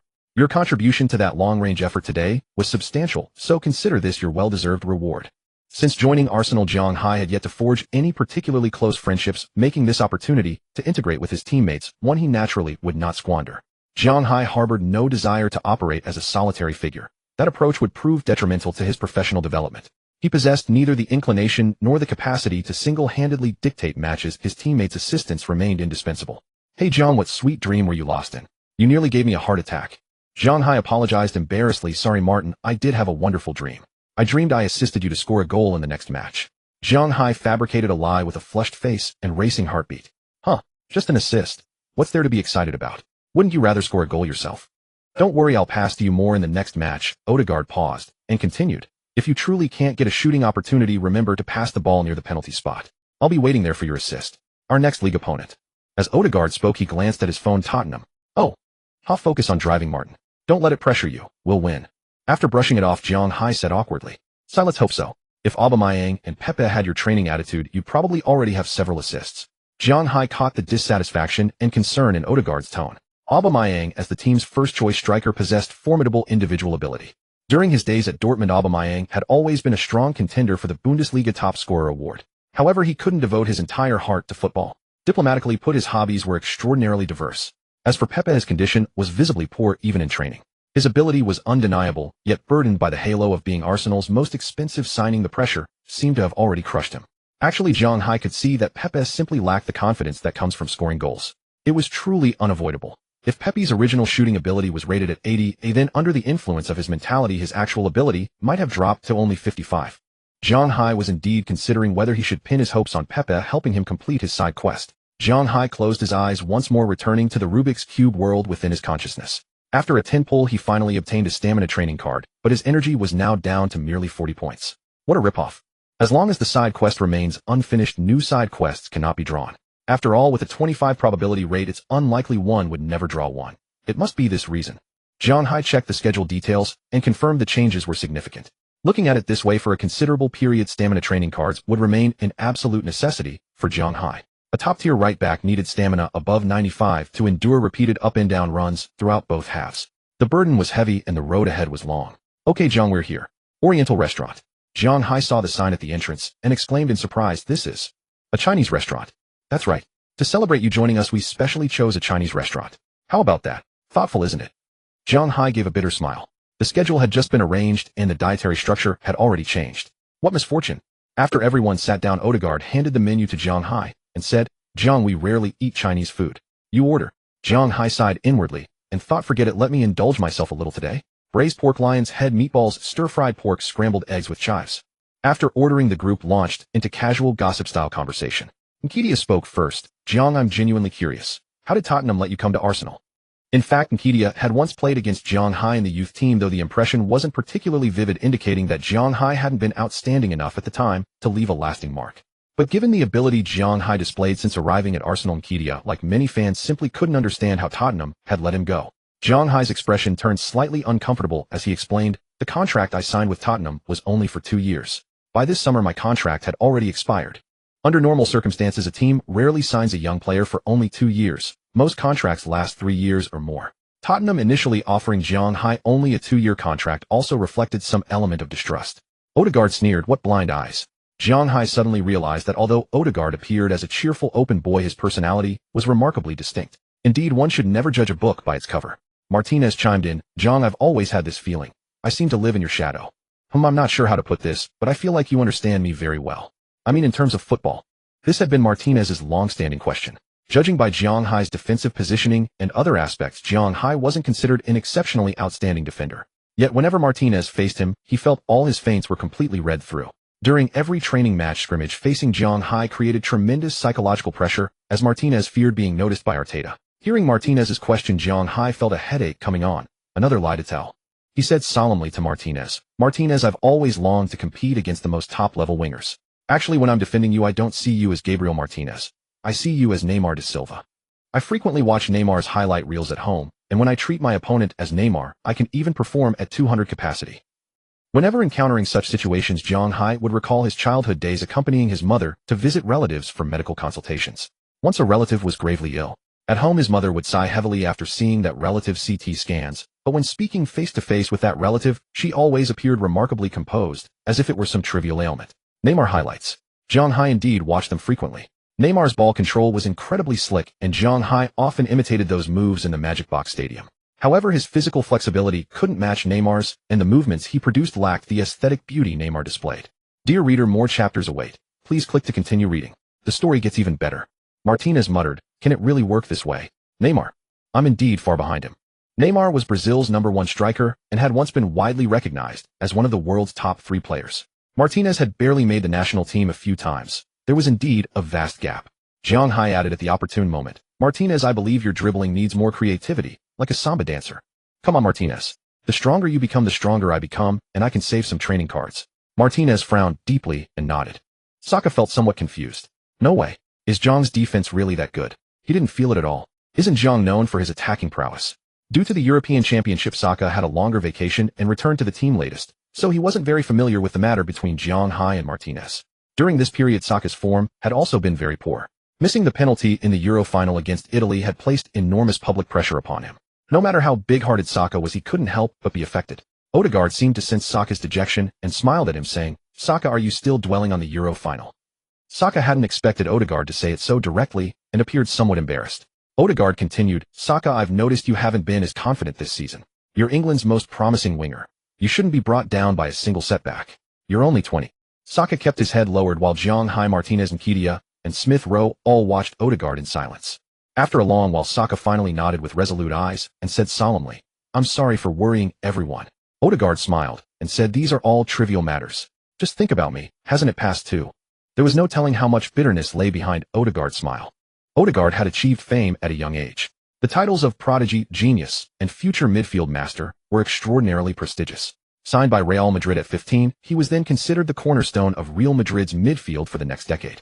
From being signed by Real Madrid in 2015 until his contract expired in the summer of 2021, Odegaard spent most of his time on loan. From SC Heerenveen and Vitesse in the Eredivisie to Real Sociedad in La Liga and Arsenal in the Premier League, the once celebrated genius seemed to gradually fade into obscurity.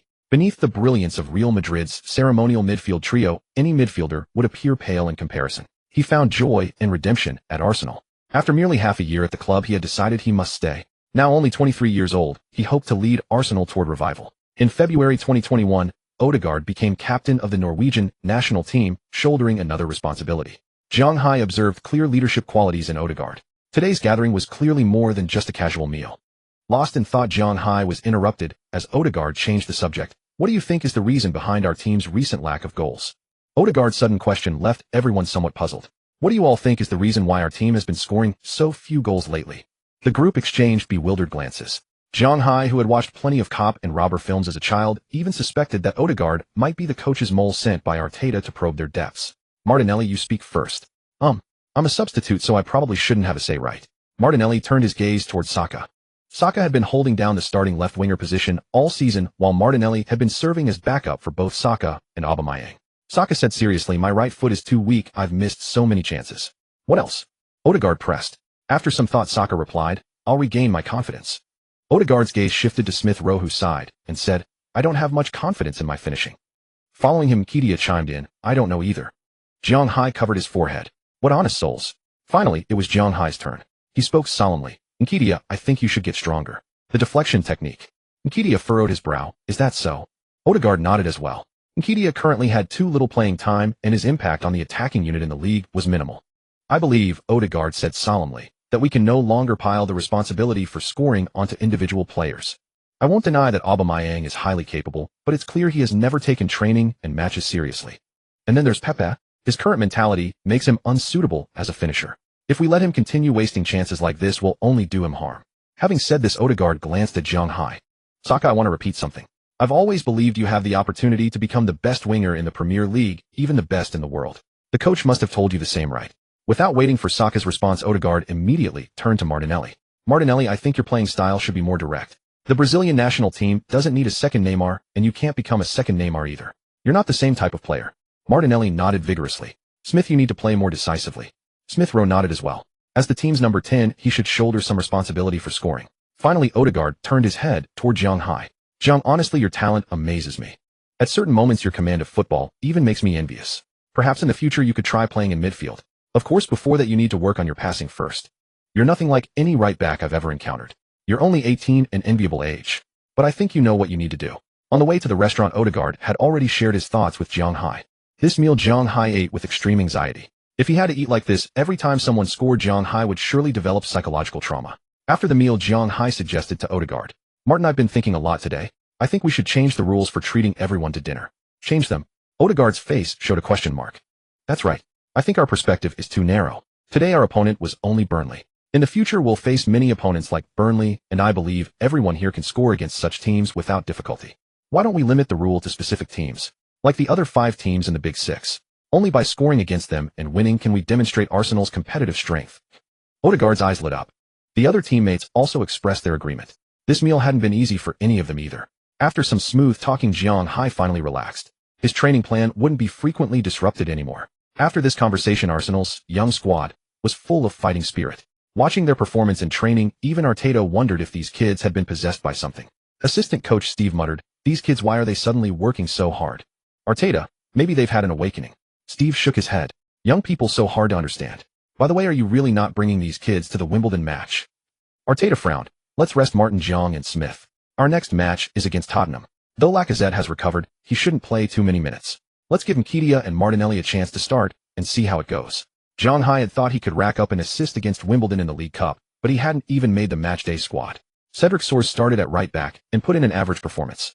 After being coached by Odegaard, both Martinelli and Nketiah delivered outstanding performances. The former contributed 4 successful dribbles and won a penalty, while the latter scored in the 83rd minute. Arsenal defeated their opponents 3-0 to advance to the next round of the League Cup. 3 days later would be Arsenal's home match against Tottenham. This season Tottenham caught Manchester City off guard with a 1-0 opening victory, with Son Heung-min scoring the decisive goal and shining brilliantly. They followed up with 3 consecutive wins. However, perhaps due to the influence of Europa Conference League and League Cup matches, Tottenham then suffered 3-0 defeats to both Crystal Palace and Chelsea. In this round's League Cup match against Wolves, Tottenham barely scraped through via a penalty shootout. Their form was concerning. This North London derby, Tottenham's accompanying journalist Charles Eccles, who had been humiliated by Zhang Hai before, couldn't wait to hype things up on social media. Objective: conquer the Emirates. Won a friendly, and now acting smug, truly ridiculous. Kane and Son will teach you a lesson. And that Chinese kid, a traitor, never prospers. Charles didn't say much else, just picked up his phone, laughed, and retweeted with a classic thumbs up emoji attached. Many Chinese fans rushed to Charles Eccles's social media to comment. "Oh no, thumbs up guy is at it again. Tottenham in danger. Brother, please don't jinx it." Zhang Hai also saw this social media post. He was completely speechless. Again and again, wasn't this bullying an honest person? After some thought, Zhang Hai retweeted a song on Twitter and posted his second social media update. The first was about signing with Arsenal. The song was called Easy on Me, Adele's newly released track. Many English fans immediately left comments on social media. Zhang Hai beat Tottenham. Easy for me.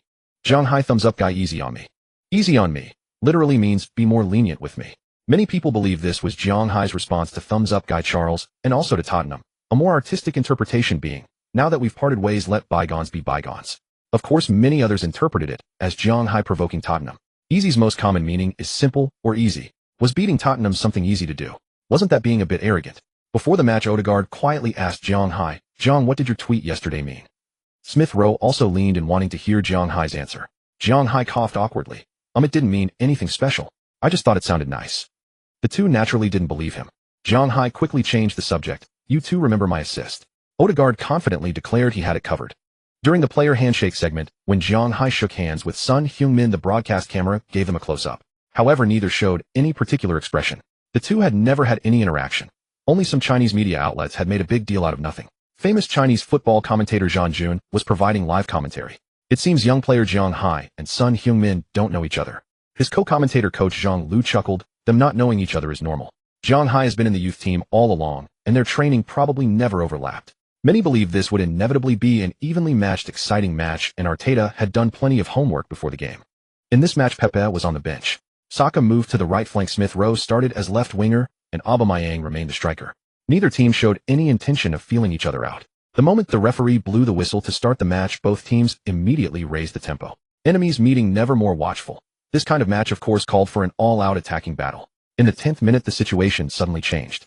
Zhang Jun, Odegaard has the ball and is driving forward.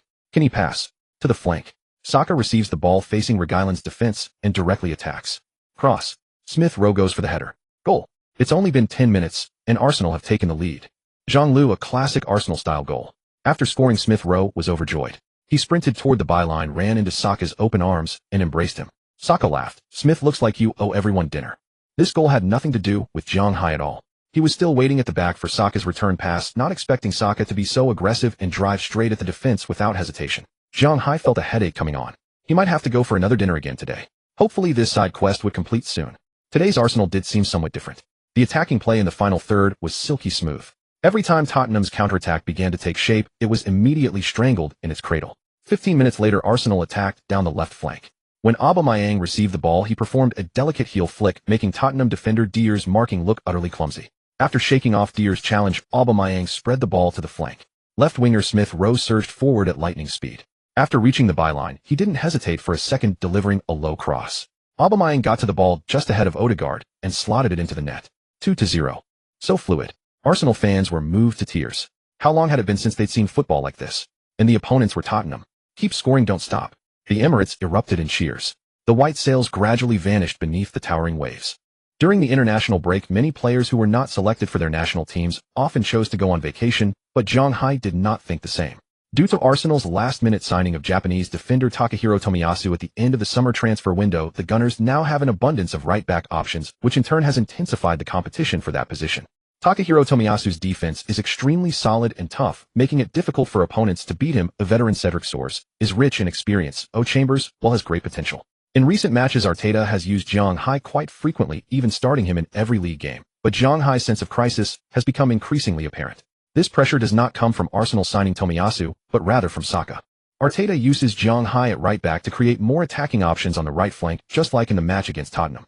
Saka could create space for Zhang Hai's overlapping runs through his positioning, and Zhang Hai used that space, while eventually assisting Saka to score a valuable goal. Since Saka returned to the right wing, he has been like a fish in water, visibly improving.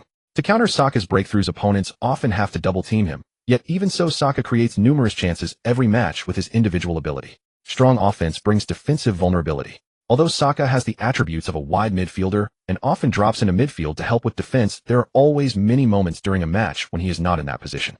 This requires a better defensive fullback to cover for him.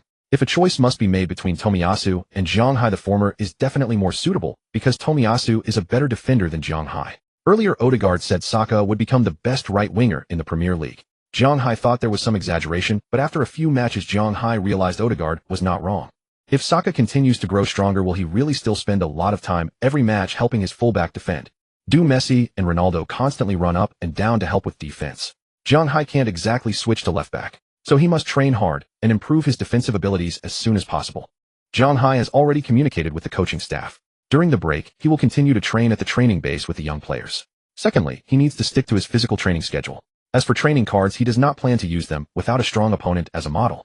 Also, he needs to invest more time each day in the skill card, creative trapping, and further explore the training at the Magic Box Stadium. On the first day of the break, Zhang Hai's mother came specially to cook him a lavish meal. The family of three rarely gets together, and being far from home, it is truly not easy. At the dinner table, Jiang Ming told Zhang Hai that several Chinese media outlets had wanted to do an exclusive interview with him, but Jiang Ming had declined them all. Zhang Hai said nothing more about it. His father had always handled such matters for him, and he only needed to focus on playing football. As for the future, he would take it one step at a time. When he is strong enough, he will not fear the uncertainty brought by the unknown. At this time, the Chinese national team was preparing for the third round of the World Cup Asian qualifiers. In September, they lost 0-3 away to Australia and 0-1 at home to Japan. Their next opponents were Vietnam and Saudi Arabia. Chinese fans were generally pessimistic about the team's prospects in this round. At the pre-match press conference against Vietnam, a reporter asked national team coach Li Tai, "The national team has already naturalized 4 players, and I heard the FA is considering naturalizing a 5th, the right-back, Zhang Hai, currently playing for Arsenal in the Premier League. Is this information true?" Coach Li Tai replied expressionlessly, "I don't know where you got that information. I personally have not heard of it. I am very satisfied with the current squad, and the chemistry among the players is excellent." The implication was that it was not needed. Soon a former national team goalkeeper and obscure journalist Chen Lu broke a story on Weibo. Several domestic media outlets wanted to interview Zhang Hai, but his father flatly refused. Isn't it clear? This news was quickly confirmed by many insiders in the football circle. The signal it sent was that Zhang Hai himself was not close to the national team. News spreads fast, and it soon caused a huge uproar. The power of keyboard warriors is terrifying. Zhang Hai was quickly labeled as disloyal and unjust. Of course, his father Jiang Ming was not spared either. Soon people began to dig up dirt on Jiang Ming's playing days, highlighting his character flaws. The self-media had no limits. For many of Zhang Hai's supporters, they also wanted to see him play for China. Hearing this news, they didn't know what to think for a moment. Of course, there were also fans who consistently supported Zhang Hai's choice. Their general view was naturalize Zhang Hai. Let him come back to take the blame. Hasn't Chinese football ruined enough people? The Chinese Football Association does not show any care in using overseas players, especially young ones.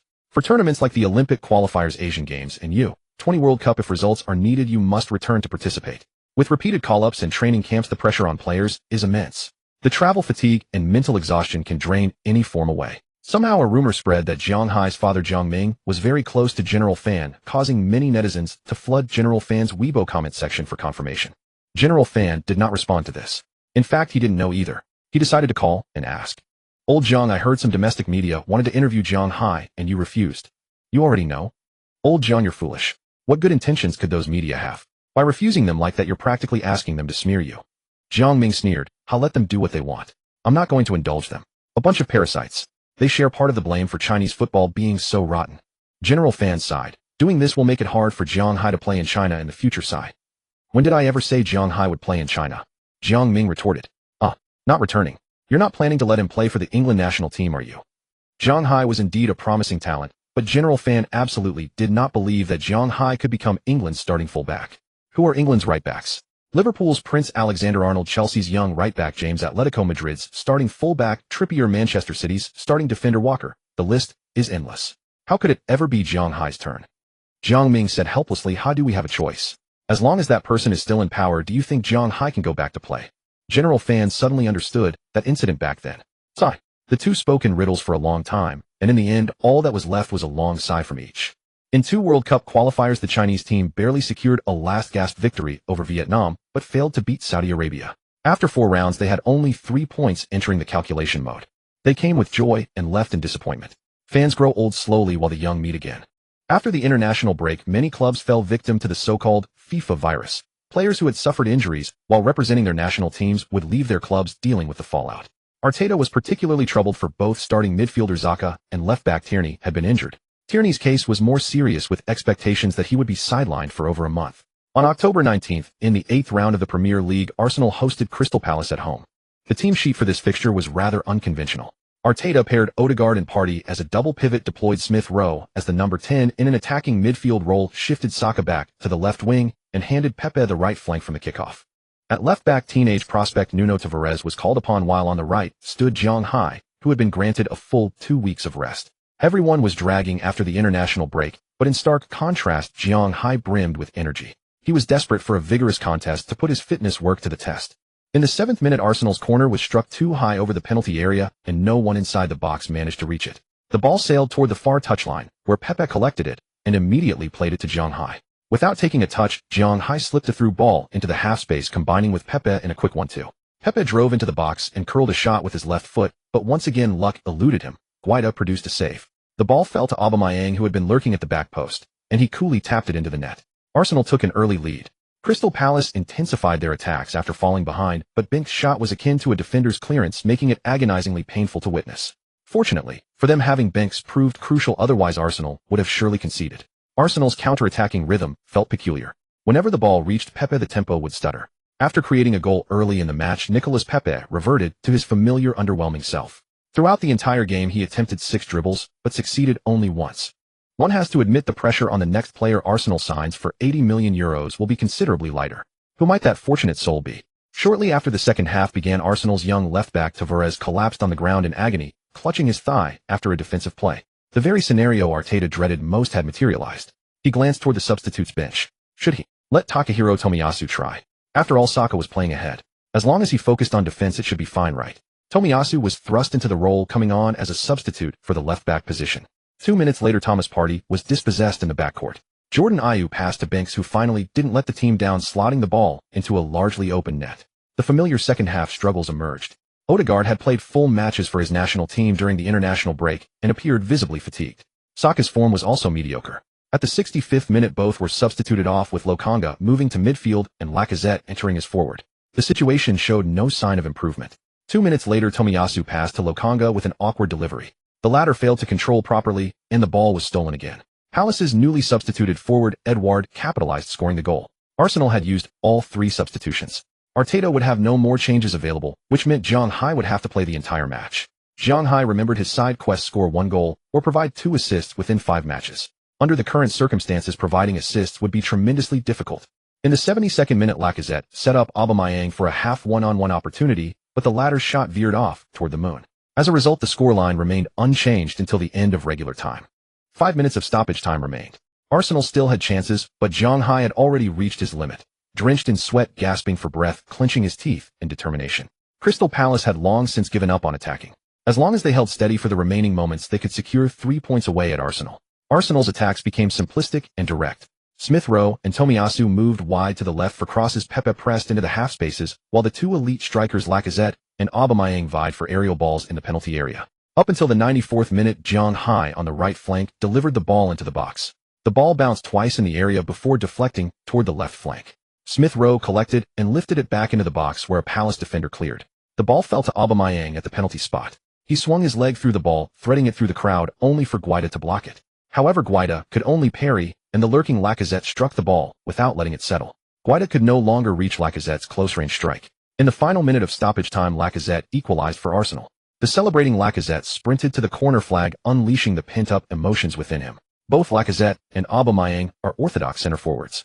Lacazette once claimed the League One Golden Boot, while Aubameyang won the Bundesliga Golden Boot. Compared to the flamboyant and outgoing Aubameyang, Lacazette is more low-key and pragmatic, which often leads many to underestimate his contributions. Last season, whenever Lacazette and Aubameyang started together, Arsenal's attack consistently encountered problems.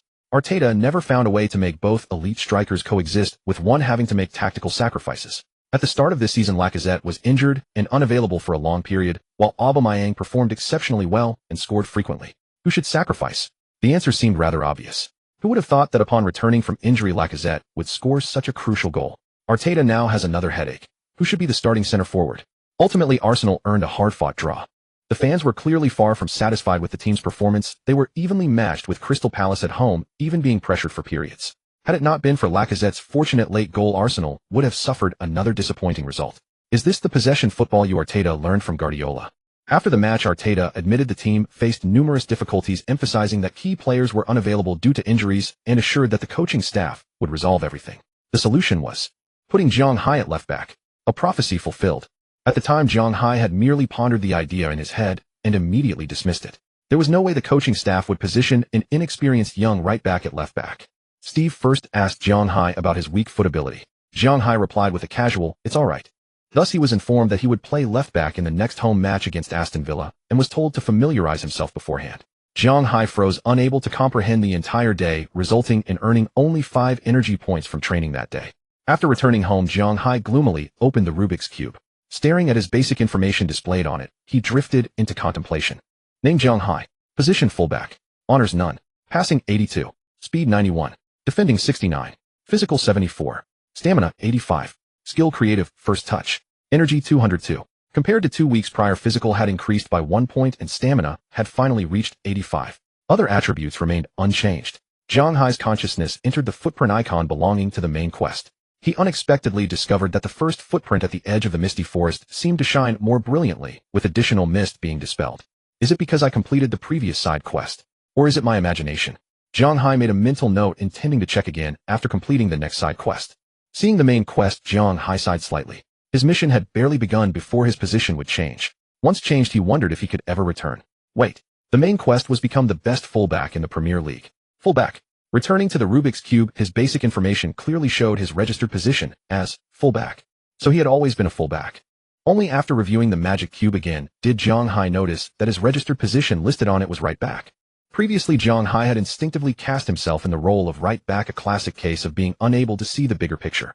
Zhang Hai suddenly recalled a comment he had seen online from Manchester City fans about Cancelo: the world's best fullback depends on which side Cancelo plays. The Portuguese star Cancelo was an extraordinarily gifted right back possessing superb ball control, exceptional vision, outstanding positional awareness, and pinpoint passing. Yet even 4 extraordinarily fell short of capturing his brilliance. As Manchester City had always suffered a shortage of natural left backs, Guardiola had experimented with numerous players in that position to unsatisfactory effect, until he moved Cancelo there. Protected by Manchester City's overwhelming attacking dominance, Cancelo's offensive genius could be unleashed to the fullest. The man many considered the world's best right back continued to deliver outstanding performances at left back, hence the fans' earlier remark. Cancelo's weaker foot was solid and he wielded the outside of his right foot with remarkable skill. Zhang Hai envied this greatly. He simply lacked such versatility. Wait, why not use the creative first touch training to work on his weaker foot? With a thought, Zhang Hai found himself in the Magic Cube Stadium, determined to rely as much as possible on his left foot for today's session. Zhang Hai's training efficiency in the Magic Cube Stadium was remarkably high. There was no need to chase down balls. His body simply adjusted its positioning according to the direction the ball was incoming. After 2 hours of training, Zhang Hai felt mentally drained, yet his eyes sparkled with determination. The skill card training was nothing short of miraculous. The drop rate was admittedly low, likely manipulated by the Magic Cube dam system. Suddenly feeling ambitious, Zhang Hai decided to try his luck with a few draws. Today proved fortunate. Zhang Hai pulled a defensive training card, one use on his 4th attempt, and a stamina training card on his 10th. Nothing else came of it. It seemed the initial skill card items truly were part of the newbie package. Hello everyone, and welcome to the coverage of the 21-22 Premier League Season Round 9. Arsenal hosting Aston Villa. I'm match commentator Jean Jun. Sitting beside me is Coach Zhang Lu. Hello everyone. Today we see a slight change in Arsenal's starting lineup. The young Chinese heritage player Zhang Hai has appeared at left back. Coach Zhang Lu responded, "Yes, with both natural left backs injured, Arteta had no choice. He had Tomiyasu fill in last match, but the results weren't satisfactory." Jean Jun smiled and asked, "Actually, Arsenal still have Cedric Soares and Chambers as right backs." Coach Zhang Lu, why do you think Arteta chose Zhang Hai for left back? It could be because Zhang Hai is relatively young and adaptable. Many players who've been in one position for too long actually struggle when suddenly switched. That makes sense. Aston Villa will definitely target Arsenal's left flank today, so Zhang Hai will face immense pressure. However, Zhang Lu's explanation felt somewhat forced. While Zhang Hai's youth and inexperience were undeniable, relying on a young player to adapt through Premier League matches carried significant risk. Hence, Jean Jun had raised the point that Arsenal's left side could prove to be their weak link today, likely to be heavily targeted by Aston Villa. Arteta set up in a 4-4-2 formation with Lacazette and Aubameyang leading the line, supported by Smith Rowe, Thomas Lokonga, and Saka in midfield, while Odegaard remained on the bench. From the opening whistle, Zhang Hai felt the pressure immediately. Aston Villa had come prepared to exploit his flank, with Danny Ings quickly closing him down whenever he received the ball. Fortunately, Zhang Hai remained composed and error-free in the first 20 minutes. Before the match, Arteta had warned Zhang Hai that he would be heavily marked, but advised that if the opposition pressed too deep, Smith Rowe would find plenty of space in behind, emphasizing the need for swift transitions. In the 22nd minute, Zhang Hai received the ball on the wing as Danny Ings lunged to block his right-footed passing lanes while Watkins positioned himself to cut off any return pass to center back, severing Zhang Hai's connection with his teammates. Rather than forcing a pass, Zhang Hai let Ings gamble and poke the ball out of play. Before the defender's triumphant smirk could fade, Zhang Hai released the throw-in within 1.5 seconds. Credit to the ball boy. The ball found Smith Rowe, who quickly slipped it to Aubameyang. A sharp 1-2 maneuver allowed the Gabonese forward to bypass Konsa and drive forward with pace. With Villa's right side players pushed too high, confusion reigned momentarily, and Arsenal had already advanced into the final third. Smith Rowe surged to the byline, but McGinn tracked back to cover, blocking the cross and sending it out for a corner. From the resulting corner, Partey rose impressively at the near post to header home, putting Arsenal ahead 1-0. Dean Smith roared instructions from the touchline, urging his players to refocus. Arsenal's attack grew increasingly dangerous, and Villa saw 3 players booked for fouls before halftime. In the 3rd minute of first-half stoppage time, Lacazette's shot struck a Villa defender's arm. After consulting VAR, the referee pointed to the spot. Aubameyang stepped up to take the spot kick against Argentina's rising star Martinez, just nicknamed San Martin, after leading his country to Copa America glory. Aubameyang's effort was saved comfortably by Martinez, but the Gabonese striker was quick to react, pouncing on the rebound to restore Arsenal's lead, a narrow escape. Arsenal carried a 2-0 advantage into the locker room, the atmosphere considerably lighter. Villa made an immediate change after the break, introducing Jamaican winger Bailey. Dribbling certainly his strength, though his shooting and passing left something to be desired. The substitution was clearly designed to continue targeting Zhang Hai on the right flank. Arteta had accurately read Villa's tactics. Now 2-0 up, Zhang Hai grew in confidence and began playing with greater freedom. In the 56th minute, Ramsdale played a ball to Zhang Hai deep in the left channel. Bailey closed him down instantly, while other Villa players cut off passing lanes once more. This time, Zhang Hai didn't settle for another throw-in. He delivered a precise mid-range ball straight to Aubameyang, who laid it off with his right foot for Smith Rowe to explode into the box. Smith Rowe fired a driven shot at the near post. Despite Martinez's height, he couldn't reach it in time. The ball struck Ming's leg and took an unfortunate deflection into the far corner. Martinez was helpless as Arsenal went 3-0 up. Martinez looked frustrated. If Ming hadn't blocked the shot, he was certain he could have stopped it with his foot. What a frustration. Trailing by 3 goals, Villa abandoned caution and threw everything forward. But the relentless pressure ultimately fell on Zhang Hai. In the 81st minute, Bailey glided past Zhang Hai's exhausted challenge with a simple step over. Unable to keep up with the fresh substitute, Zhang Hai watched as Bailey slipped the ball to Jacob Ramsey, who calmly finished to make it 3-1. When the final whistle blew, Arsenal ended their winless run with a hard-fought 3-1 victory. Gasping for breath, Zhang Hai's mind was racing. 3 games without a single assist. He was growing anxious. His next appearance might come in the EFL Cup against Leeds, and the away trip to Leicester City loomed as an even tougher test. 2 assists across the next 2 Premier League matches. Zhang Hai wasn't confident. Wait, could he choose to score a goal instead? Zhang Hai had never considered this before. During set pieces, he always stayed deep, waiting for opportunities, rarely finding himself in a position to face goal individually. A goal? Zhang Hai had never even considered it. There was simply no chance for him to face the goal alone. Then Chambers taught him a lesson. In the midweek EFL Cup tie, Arsenal hosted Leeds United. Chambers came off the bench, met Pepe's headed flick, and slotted the ball into the net to open the scoring for Arsenal. Zhang Hai, sitting in the stands, was stunned. What? That actually worked. Neither Zhang Hai, Odegaard, nor Saka had been named in the squad for this match, so they had come to watch from a private box. Odegaard gave Zhang Hai a meaningful look, his expression seeming to say, "Xiao Zhang, look at Chambers. When will you score your first career goal?" Zhang Hai pressed his forehead. "You've only scored 1 goal this season yourself. How dare you talk about me?" Saka grinned and suggested, "Zhang, you want to score? I have an idea. You can pass the ball toward the goal. You're playing on the left now, aren't you? Use your right foot to cross to the far post. Who knows, you might get lucky and score 1. Zhang Hai was exasperated. "Stop messing around. The boss will kill me." Zhang Hai had originally planned to finish this side quest as soon as possible so he could face Liverpool with peace of mind. After the Liverpool match, he would draw another side quest and the difficulty would be a bit lower, but fate had other ideas. This season's Liverpool were even more ferocious than Manchester City, and Arsenal were visiting Anfield. The odds of taking points were slim. On October 30th, in round 10 of the Premier League, Arsenal traveled to face the Foxes' Leicester City. Arsenal continued with a 4-4-2 formation and fielded the exact same starting lineup as the previous match, with Zhang Hai continuing at left back. In this match, Zhang Hai was up against French fullback Digny, who had once played for Barcelona and was still quite accomplished. Dealing with Digny alone wasn't too difficult for Zhang Hai, but Maddison kept drifting over to Arsenal's left flank, putting constant defensive pressure on Zhang Hai. Maddison was exceptionally skillful with the ball at his feet. Sometimes Zhang Hai had to commit a foul to stop him from turning and driving forward. Strange. How has a player of Maddison's caliber not been bought away? Zhang Hai thought to himself. After Leicester City's miraculous title triumph, many of their players had been snapped up by other Premier League clubs. Canny went to Chelsea, Mahrez to Manchester City. Nevertheless, over these 2 seasons Leicester City had continued to perform impressively consistently, sitting in the upper mid-table. In the 17th minute, Arsenal won a corner. This time Zhang Hai did not stay back to guard against a counterattack. Holding midfielder Lokanga remained behind instead. Smith Rowe played the ball to Zhang Hai and quickly ran along the byline toward the center. Leicester's players had apparently studied Arsenal's corners. Usually Smith Rowe would deliver it directly into the box, where Gabriel Ben White and Lacazette were all strong at attacking the ball. In this short corner routine, however, Smith Rowe chose to lay the ball to Zhang Hai. Already set, and having glanced toward the penalty area, Zhang Hai saw Maddison rushing out too late to block the pass.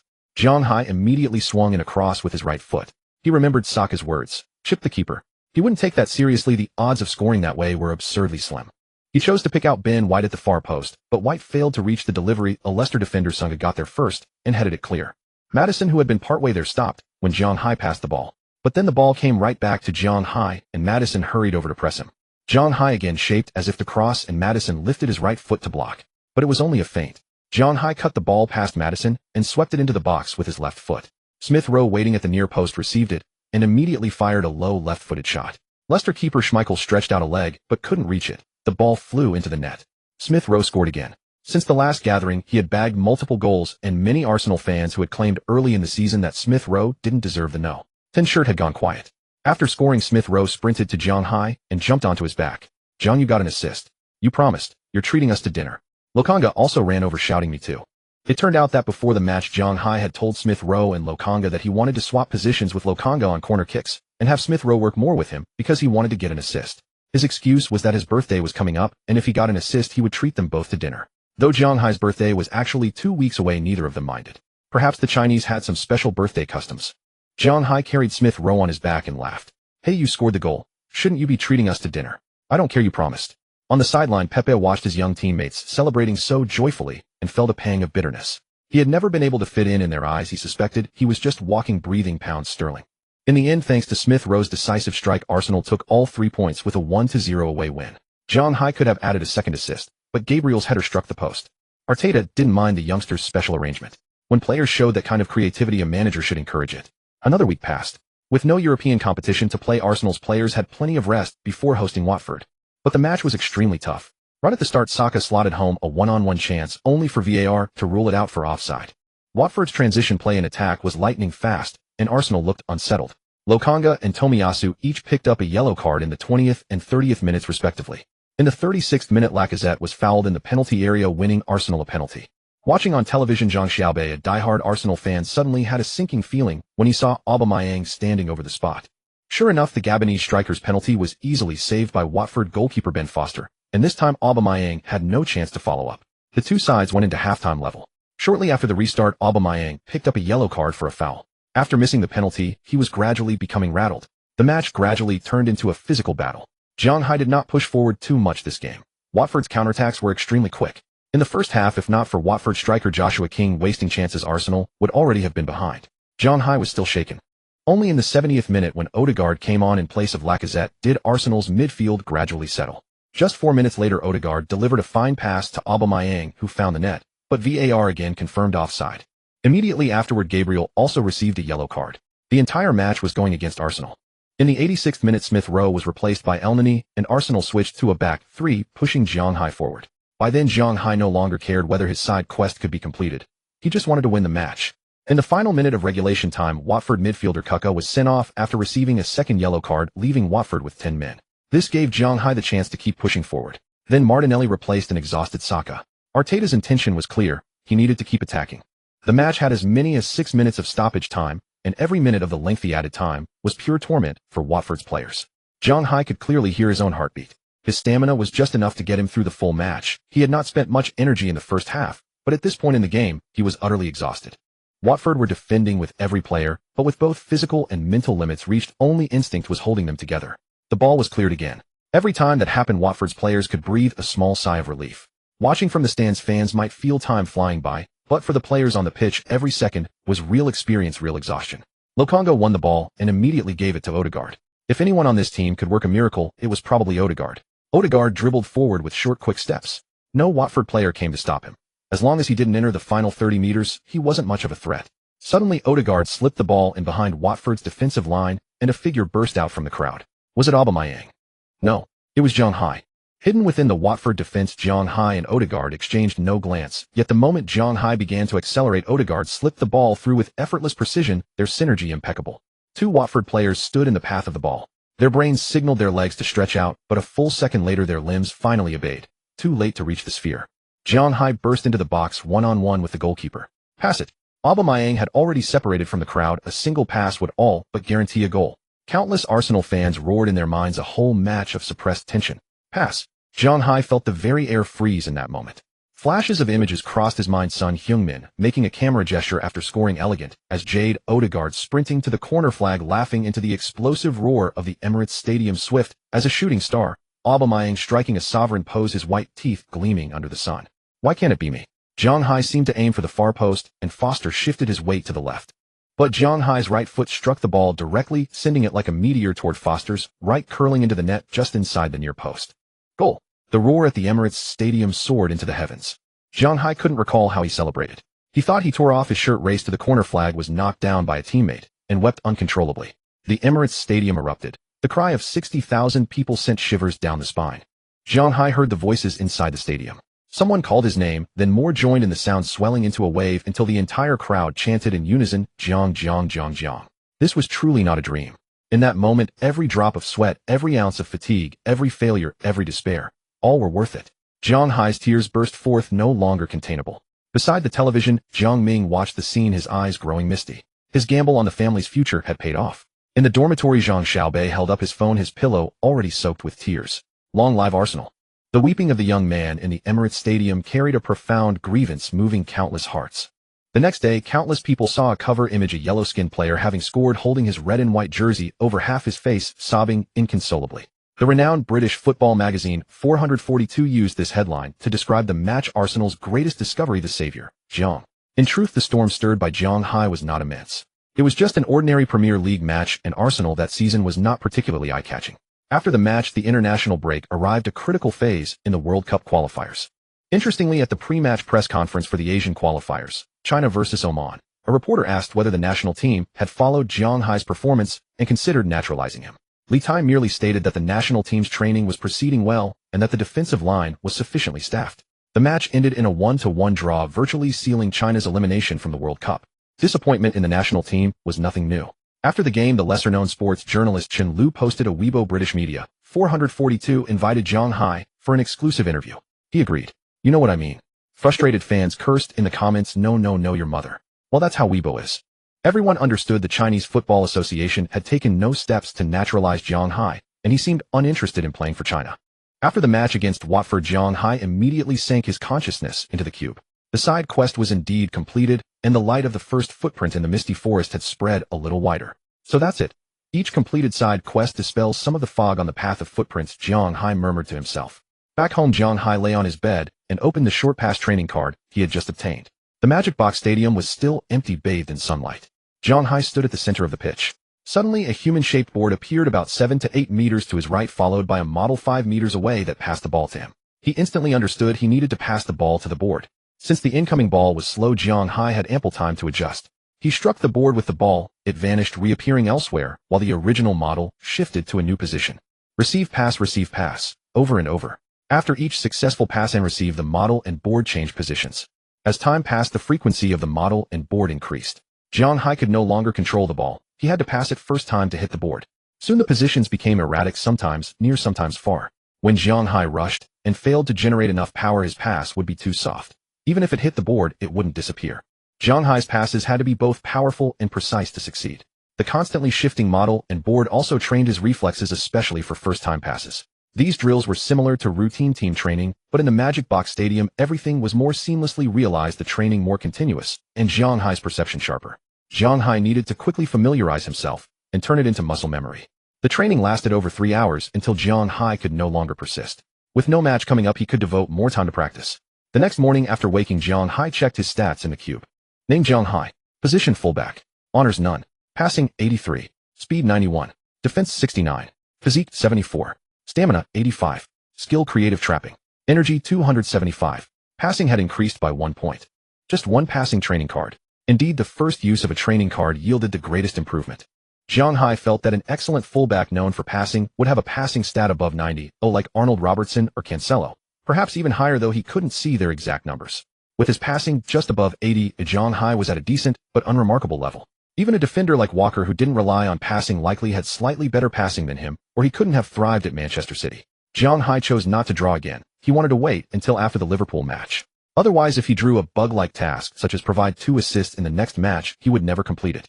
He needed a few days to internalize the previous night's passing drills, and also to practice using his left foot or the outside of his right foot, essentially developing the use of his creative trapping skill. At this thought, Jiang Hai sighed inwardly. Alas, creative trapping is indeed a beginner's gift.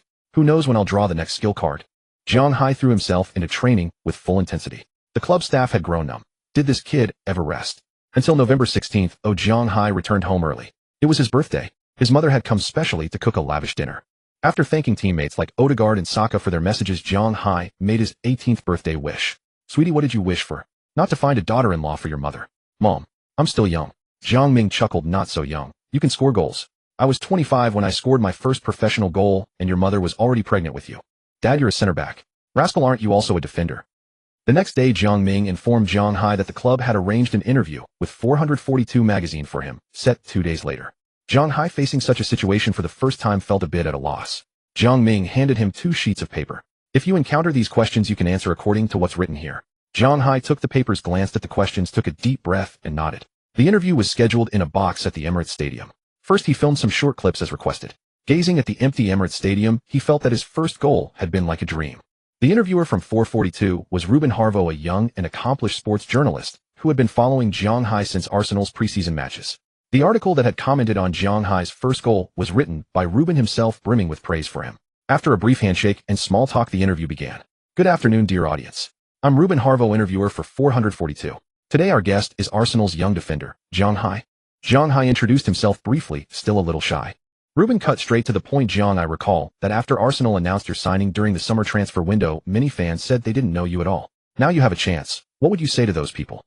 How should he answer? Jiang Hai glanced at his father in the corner, whose expression remained calm. What the hell? Just say whatever. Jiang Hai forced a smile. That's nothing. I'm used to being overlooked. I wish my opponents would overlook me too. Ruben Harvo was clearly taken aback by this response. For a moment he didn't know how to proceed, but he quickly recovered. It was fine, it could be edited. I think no one can overlook you now. This is your first Premier League season and many Arsenal fans have been amazed by your performances. Everyone is curious. Why didn't Tottenham Hotspur renew your contract? Here it comes, thought Jiang Hai, his heart tightening. But he kept his composure, as everyone knows Tottenham Hotspur has never lacked for excellent fullbacks. Perhaps I simply wasn't good enough.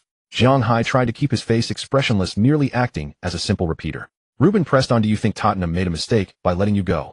Oh, that's how you're going to ask. Fine. Jiang Hai felt exasperated, but had no choice but to answer. It's not a question of right or wrong. I think this is something that happens all the time in football, isn't it? Ruben remained unruffled. Is that so? As far as we know, Tottenham Hotspur once offered you a 9-year contract extension, but you chose not to sign it. Is that correct? Jiang Hai was startled. No way could they really find that out. He glanced again at his father, whose expression had also turned grave. English journalists are notoriously difficult. If you say something questionable, they might hang you on the gallows. Jiang Hai had never experienced it firsthand, but he had read enough news. Jiang Hai answered calmly. Transfer matters have always been handled by my agent, who is also my father. I vaguely recall him mentioning that offer, but it clearly didn't align with his plan for my career, so we didn't accept it. My father is a former player. He knows how to handle these things. Jiang Hai resigned himself to passing the buck to his father. With that question answered, Ruben Harvo let the topic drop. All he needed to do was throw out the information that Tottenham had offered a 9-year contract. That was enough to complete his task. Ruben continued. Jiang, we noticed that your father was once a Chinese football player.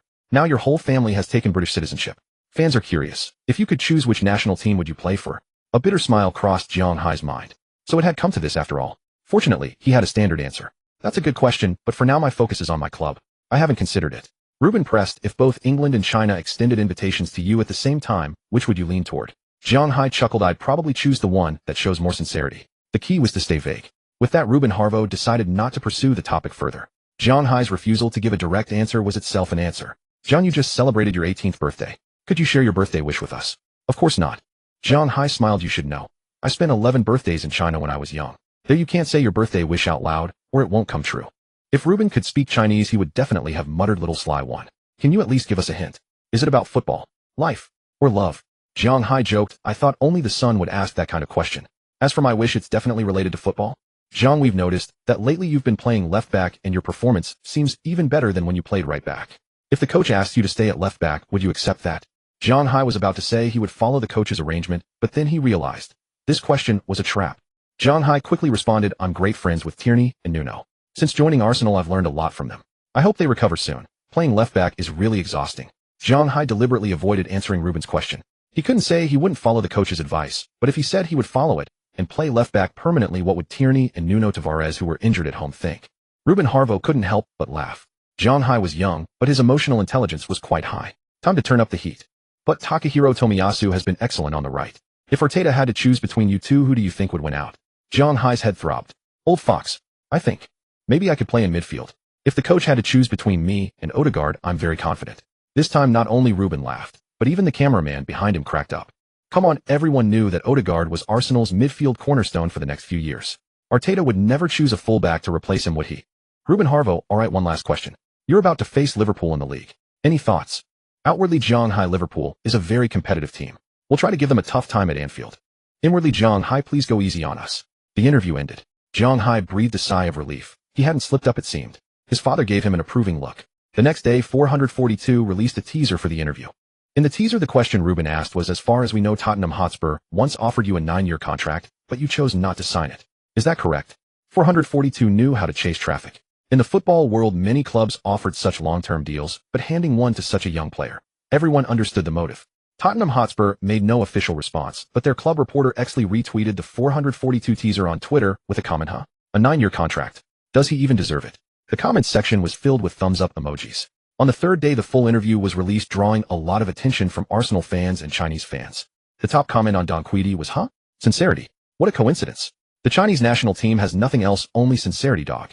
Chinese fans were mainly focused on which national team Zhang Hai would choose to play for.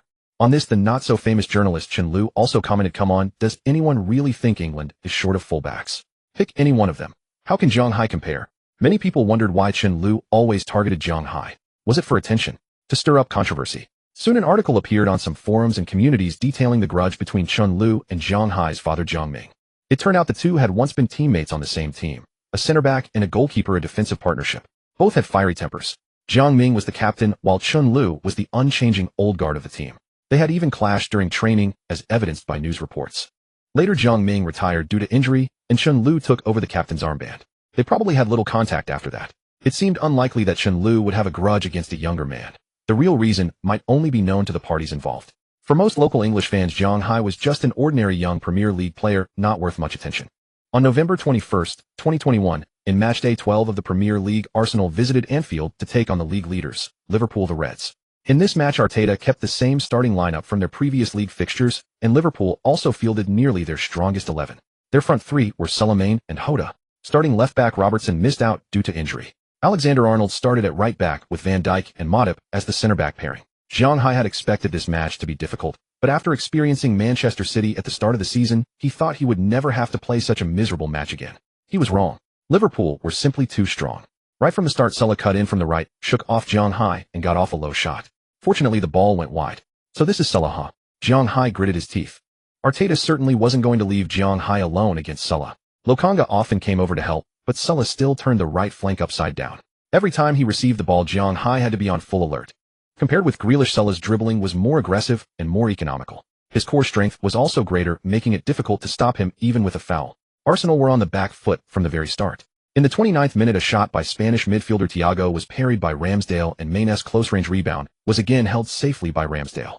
Ramsdale was like a warrior god, saving Arsenal from danger time and again. In the 39th minute, Liverpool won their fourth corner. Alexander-Arnold swung it in, and Main rose at the back post to head it home, changing the score. Arsenal had conceded after all. After the goal, Liverpool slowed the tempo and went into the dressing room with a 1-0 lead. In the dressing room, Arteta was still tensely setting out tactics, but Arsenal's players were all silent. Liverpool's pressing in the final third was too overwhelming. They were like machines running and pressing without ever letting up. After the restart, Arsenal organized two fairly fluid attacks, but neither Lacazette nor Aubameyang could do anything against Van Dijk's defending. No wonder he was called the world's best defender. Zhang Hai marveled. In the 52nd minute, Arsenal were passing around at the back. As they passed, the ball crept closer and closer to the byline. Liverpool's pressing was highly effective. Ramsdale spread the ball to Zhang Hai on the left, but Zhang Hai had no outlet at all. Hoda was already covering the passing lane between Zhang Hai and Ramsdale. Seeing Zhang Hai hesitate, Sulla closed down even faster. It looked as if Zhang Hai was about to hoof the ball upfield. Sulla hurriedly jumped up to block the pass. If he intercepted it, he could feed Hoda directly, and with Hoda's ability, it would surely be a goal. Little did he expect that the young man had merely fainted. As Sulla jumped, Zhang Hai nudged the ball forward and slipped past him. Having shaken off Sulla, Zhang Hai passed to Lacazette and gestured for him to return the ball quickly. On many previous occasions, Lacazette had been dispossessed from behind by Van Dijk because he was a beat slow to release it, and Zhang Hai harbored a worry. This time Lacazette didn't dwell on the ball. He returned it to Zhang Hai first time, and the two combined to bypass Chamberlain. At that moment, Smith Rowe made a diagonal run into the center, dragging fullback Alexander-Arnold away, allowing Zhang Hai to surge forward unimpeded. Zhang Hai was quick, but Liverpool's players clearly weren't worried. They knew Zhang Hai would surely shift the ball onto his right foot to cross, the classic weakness of an inverted fullback. But Zhang Hai was no longer the Zhang Hai of a month ago. Once he reached the right position, he swept the ball across the face of goal with his left foot.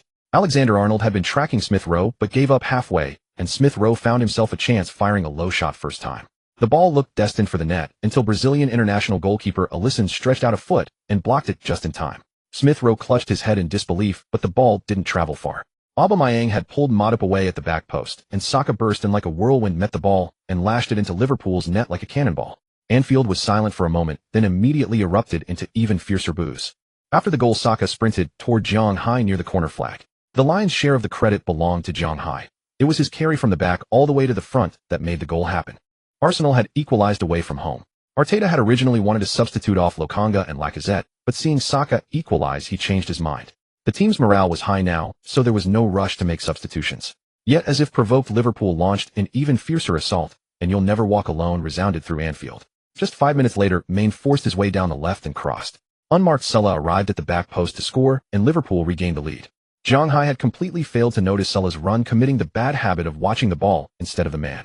Arteta, with a worried frown, chose to make substitutions anyway. Odegaard and Maitland-Niles came on. Arsenal were in desperate need of an experienced holding midfielder. Both Lokonga and Niles were too green. However, it made little difference. Just 4 minutes later, Alexander-Arnold delivered a perfect cross, helping the just-introduced Minamino score with a header. Zhang Hai watched the beautiful arc pass over his head and couldn't help admiring it. He looked at the back of Alexander-Arnold's No. 66 jersey and let out a long sigh. In the end, Arsenal lost 1-3 away to Liverpool, ending their 4-game winning streak. The match was over. Though Saka had scored, the team had lost, so the group didn't go for dinner. Back home, Zhang Hai lay on his big bed, replaying Alexander-Arnold's pass over and over in his mind. Precise, swift, and full of beauty. Can I make a pass like that? Zhang Hai's consciousness sank into the magic cube, and he decisively chose to draw. Today his luck seemed exceptional. On his third pull, he drew a short pass training card.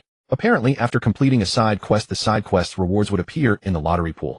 On the 7th pull, sure enough, he drew a new side quest. Side quest: complete 20 successful defensive stops and 30 successful crosses. Time limit within 5 matches. Rewards: training card, short pass, 2 uses, skill card, precision cross. Status: incomplete. Zhang Hai was shocked. Skill cards could actually be obtained from side quests. Aside from the starter gift pack, creative ball control, he had made who knows how many draws over the past few months without pulling a single skill card. Precision cross. If his hunch was right, this card was practically a god-tier template for a fullback. The quest required 20 successful defensive stops and 30 successful crosses within 5 matches, an average of 4 successful defensive stops and 6 successful crosses per match.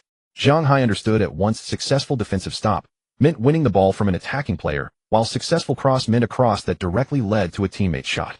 Too hard. Think about it. Every match the opposing winger would try to take you on at least 4 times only for you to take the ball away, and every match you would also need to complete 6 passes that led to a shot on goal. Could anyone actually do that? Even if someone truly possessed that ability, what would they do against a winger who simply never tried to take anyone on?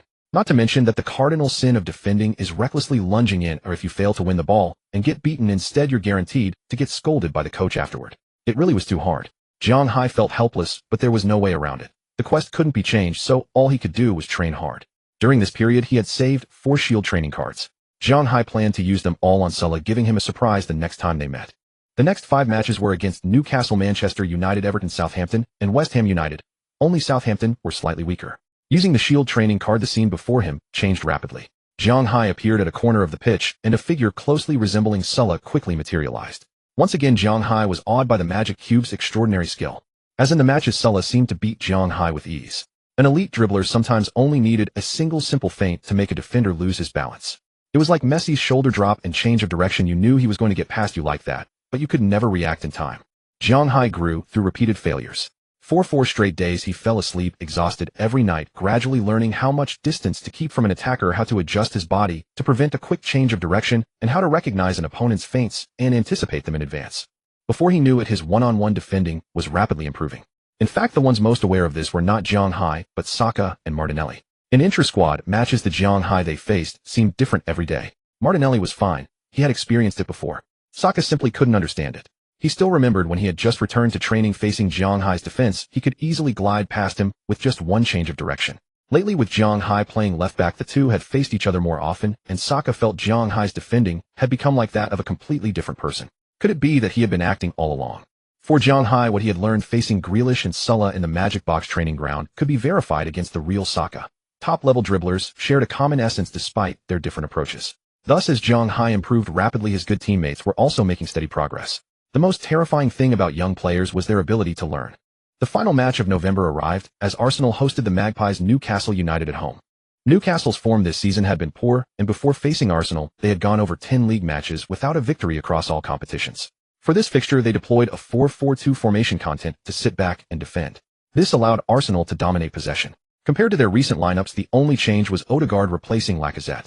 Arteta had finally awakened from his tactical slumber, abandoning the double strike pairing of Aubameyang and Lacazette after suffering the consequences in recent matches. Odegaard was finally handed a start. Arsenal's attacking pressure in the first half was intense, with Saka thriving down the right flank. Even when double-marked, he would muscle past his defenders to deliver crosses, his determined expression and piercing gaze suggesting he was desperate to prove himself. Smith Rowe on the left found himself bewildered by Zhang Hai's aggressive forward runs that day, leaving him unsure of which direction to make. In the 7th, 15th, and 23rd minutes, Zhang Hai attempted 3 crosses into the box.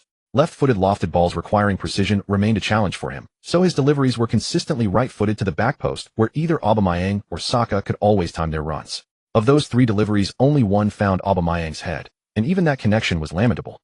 Newcastle, having parked the bus, had prepared for a barrage of crosses. Ironically, they were unafraid of this tactic. Aubameyang was at his core a runner rather than a target man, and asking him to win aerial duels against 2 physical Newcastle center-backs was hardly a fair challenge. Seeing that this approach was not working, Zhang Hai suddenly recalled Smith Rowe's clinical finish from tight angles in previous matches and decided to target him directly. During a Newcastle goal kick, Zhang Hai pulled Smith Rowe aside, cupping his hand to speak privately. "Hey Smith, I think we need to work on a combination play. Remember that goal you scored against Tottenham?" Smith Rowe paused for a moment before the memory surfaced. That match where Zhang Hai had delivered a beautiful assist from the left wing. Zhang Hai continued, "Stay between their numbers 6 and 17. Remember to stay onside, and when I pass to you, shoot directly. No crossing." Smith Rowe nodded in agreement. He and Saka had already attempted several low-driven crosses into the box after beating their defenders, but Newcastle's players were well prepared. A direct shot might catch them off guard. Arsenal maintained their high press, while Newcastle looked to counter through Saint-Maximin on the left. Despite his reputation as one of the Premier League's most dangerous dribblers, the Congolese winger was effectively neutralized by Tomohiro Ng's defensive work. With the left flank secured by young Lokonga as their cover, Smith Rowe and Zhang Hai could commit fully to attack without worrying about defensive responsibilities. In the 30th minute, Zhang Hai appeared to be repeating his earlier tactic, collecting the ball on the left wing with his gaze drifting toward the penalty area where Aubameyang was positioning himself at the back post. Was he going to deliver another cross? Instead of lifting the ball into the air, it rolled along the ground past Newcastle's right back Kraft, who failed to react in time. Smith Rowe received it in the half space as planned, set himself, and struck a shot from what seemed like an impossible angle. The ball was parried away by goalkeeper Dubravka and fell directly to Saka. Saka feigned a shot to draw Schär out of position, then rolled the ball into the bottom right corner of the net, while the keeper was stranded. Breaking down a packed defense required something else besides skill. It needed luck, and Smith Rowe realized this now. But he had misunderstood Zhang Hai's intent. Zhang Hai simply wanted Smith Rowe to take a shot, so he could claim credit for a successful cross. A goal would have been ideal, but fate had its own design. Arsenal grew more comfortable after taking the lead, while Newcastle, desperate for a response, began pushing forward and leaving gaps at the back. Zhang Hai delivered 2 more crosses, but Aubameyang's finishing was abysmal today, sending his efforts well wide of the target. Arsenal could not extend their lead before halftime. After the break, they continued to dominate, and by the 60th minute, 3 Newcastle players had already been booked. In the 64th minute, Saka went down after a dribble and was immediately substituted for Martinelli. With Saka so crucial to Arsenal's system, losing him would have been catastrophic. Just 2 minutes later, Tomohiro Ng set up Martinelli, who burst through to score. Zhang Hai and Smith Rowe shared a glance of frustration. They had been scheming and attacking down that flank for nearly half an hour, only to watch Martinelli score within minutes of coming on. Their eyes locked, burning with competitive fire. Newcastle responded with 3 changes, committing everything to an equalizer. At the other end, Arteta finally brought on Lacazette for Aubameyang. Zhang Hai and Smith Rowe had battered Newcastle's right flank like two bulls, and with Karabakh already carded early, the right back had held back from committing hard. Zhang Hai had won the ball from him 3 times, each instance followed immediately by a cross. Zhang Hai wished silently that every opponent would be as straightforward as Newcastle. As the match wore on, Zhang Hai and Smith Rowe made countless runs and switches down the left, launching wave after wave of crosses and shots. Yet the ball stubbornly refused to find the net. Both were drained by the end, Zhang Hai especially, given his deeper role that demanded constant defensive retracement. Arteta scowled from the touchline, frustrated that his wingers were burning through their energy reserves. With no European competition to manage, he needed them fresh for December's congested fixture schedule, games every 3 or 4 days during what would be a decisive stretch for their season. After the match, Arteta gave only a mild reprimand to Smith Rowe and Zhang Hai. Had their next opponent not been Manchester United, he would have dropped both to the bench for reflection. Zhang Hai felt a sting of resentment. Despite the criticism, his contribution was undeniable. 5 successful tackles and 8 accurate crosses. The frustrating part was that none of his teammates' 8 shots came from his deliveries, which spoke volumes about Aubameyang and Lacazette's finishing. On November 30, 2019, after finishing his evening routine, Zhang Hai noticed his father Zhang Ming still watching TV in the living room. A rarity since his father rarely followed British television and only tuned in occasionally for football. What was today? Stepping closer, he saw it was the Ballon d'Or ceremony. The Ballon d'Or. Could he ever see himself sitting in that chair? He lay back on the sofa beside his father to watch the ceremony together. Without surprise, the Argentine star claimed his 7th Ballon d'Or, rewarded for leading his nation to Copa America glory after years away from the trophy. 7. While earning a single Ballon d'Or represented the pinnacle of a footballer's career, this player had captured it 7 times. Robert Lewandowski took home the Best Forward award, perhaps compensating for France football's omission of him from last year's Ballon d'Or shortlist. When the Copa trophy was presented, Zhang Ming glanced at his son and smiled. Play well. You have a chance to. Zhang Hai fell within the age eligibility for the Copa trophy, though the award historically favored attacking and midfield players. Over its 3 editions, the winners had been Mbappé, De Ligt, and Pedri. De Ligt's record was extraordinary. He had won the Golden Boy Award in 2018, earned a place in FIFA's Best 11 and the Dutch Footballer of the Year title in 2019, plus the Copa trophy. Already displaying the qualities of an elite center-back in his early 20s, his career trajectory seemed effortlessly ascending. Zhang Hai said nothing more. He returned to his training knowing that only strength mattered. On August 27, 2021, Manchester United officially announced through social media that they had reached an agreement with Juventus for the transfer of Cristiano Ronaldo, with personal terms, visa, and medical examinations to be discussed subsequently. On August 31, Manchester United announced they had officially signed Cristiano Ronaldo on a 2-year contract with an option to extend for an additional year. The transfer fee was $15 million plus $8 million in add-ons. The prodigal son returned to the place where his dreams began, back to Old Trafford. Upon his return to Manchester United, Cristiano Ronaldo immediately captured the world's attention. In the 4th round of the Premier League, he started in his comeback match and scored a brace, helping Manchester United secure a 4-1 victory over Newcastle United. On September 29, in the second group stage match of the Champions League, Manchester United defeated Villarreal 2-1. Cristiano Ronaldo scored the decisive goal just before the final whistle, and with his 178th appearance, he surpassed Iker Casillas-Fernandez to become the player with the most appearances in Champions League history. Before the match against Arsenal, numerous media outlets reported that Cristiano Ronaldo had scored 798 goals in his career, and he might reach the 800th goal in this very game. Zhang Hai never imagined he would one day compete side by side with Cristiano Ronaldo, but as he entered Old Trafford, something else he had never anticipated occurred. While walking from the team bus into Old Trafford, Zhang Hai was chatting with Saka about Cristiano Ronaldo when he suddenly heard someone calling his name from the crowd in faltering Chinese. He glanced toward the crowd. It was a girl about 18 or 19 years old, apparently British, with fair skin and golden hair tied up in a ponytail, exuding a poised and graceful demeanor. She wore an Arsenal jersey, her figure well proportioned, holding a marker in one hand and a postcard in the other. An autograph. To be honest, not many people asked Zhang Hai for signatures, most sought Odegaard's. Saka nudged him from behind, urging, "Go on, go on." Zhang Hai walked over, took the postcard, and saw his own tearful image after taking off his jersey. He felt a twinge of embarrassment, but still signed the Chinese character Zhang on the postcard. Immediately others handed him posters and jerseys to sign, even though they were clearly Odegaard's jerseys. After patiently signing as he was about to leave, the girl with the high ponytail slipped him a note and said in a sweet voice, "Read it later." Puzzled, Zhang Hai walked away. Saka was still waiting nearby, a mischievous grin on his face. Zhang Hai suddenly realized what was written on the note in his hand. He discreetly opened it and saw it was indeed a phone number. His face instantly flushed red. This scene was captured in full by many reporters and soon spread across the internet. "Lucky dog, you're drowning in romance." "Oh my god," I saw Zhang Hai blush. "He's so cute. I heard Chinese people are more traditional." Judging by Zhang Hai's reaction, it's true.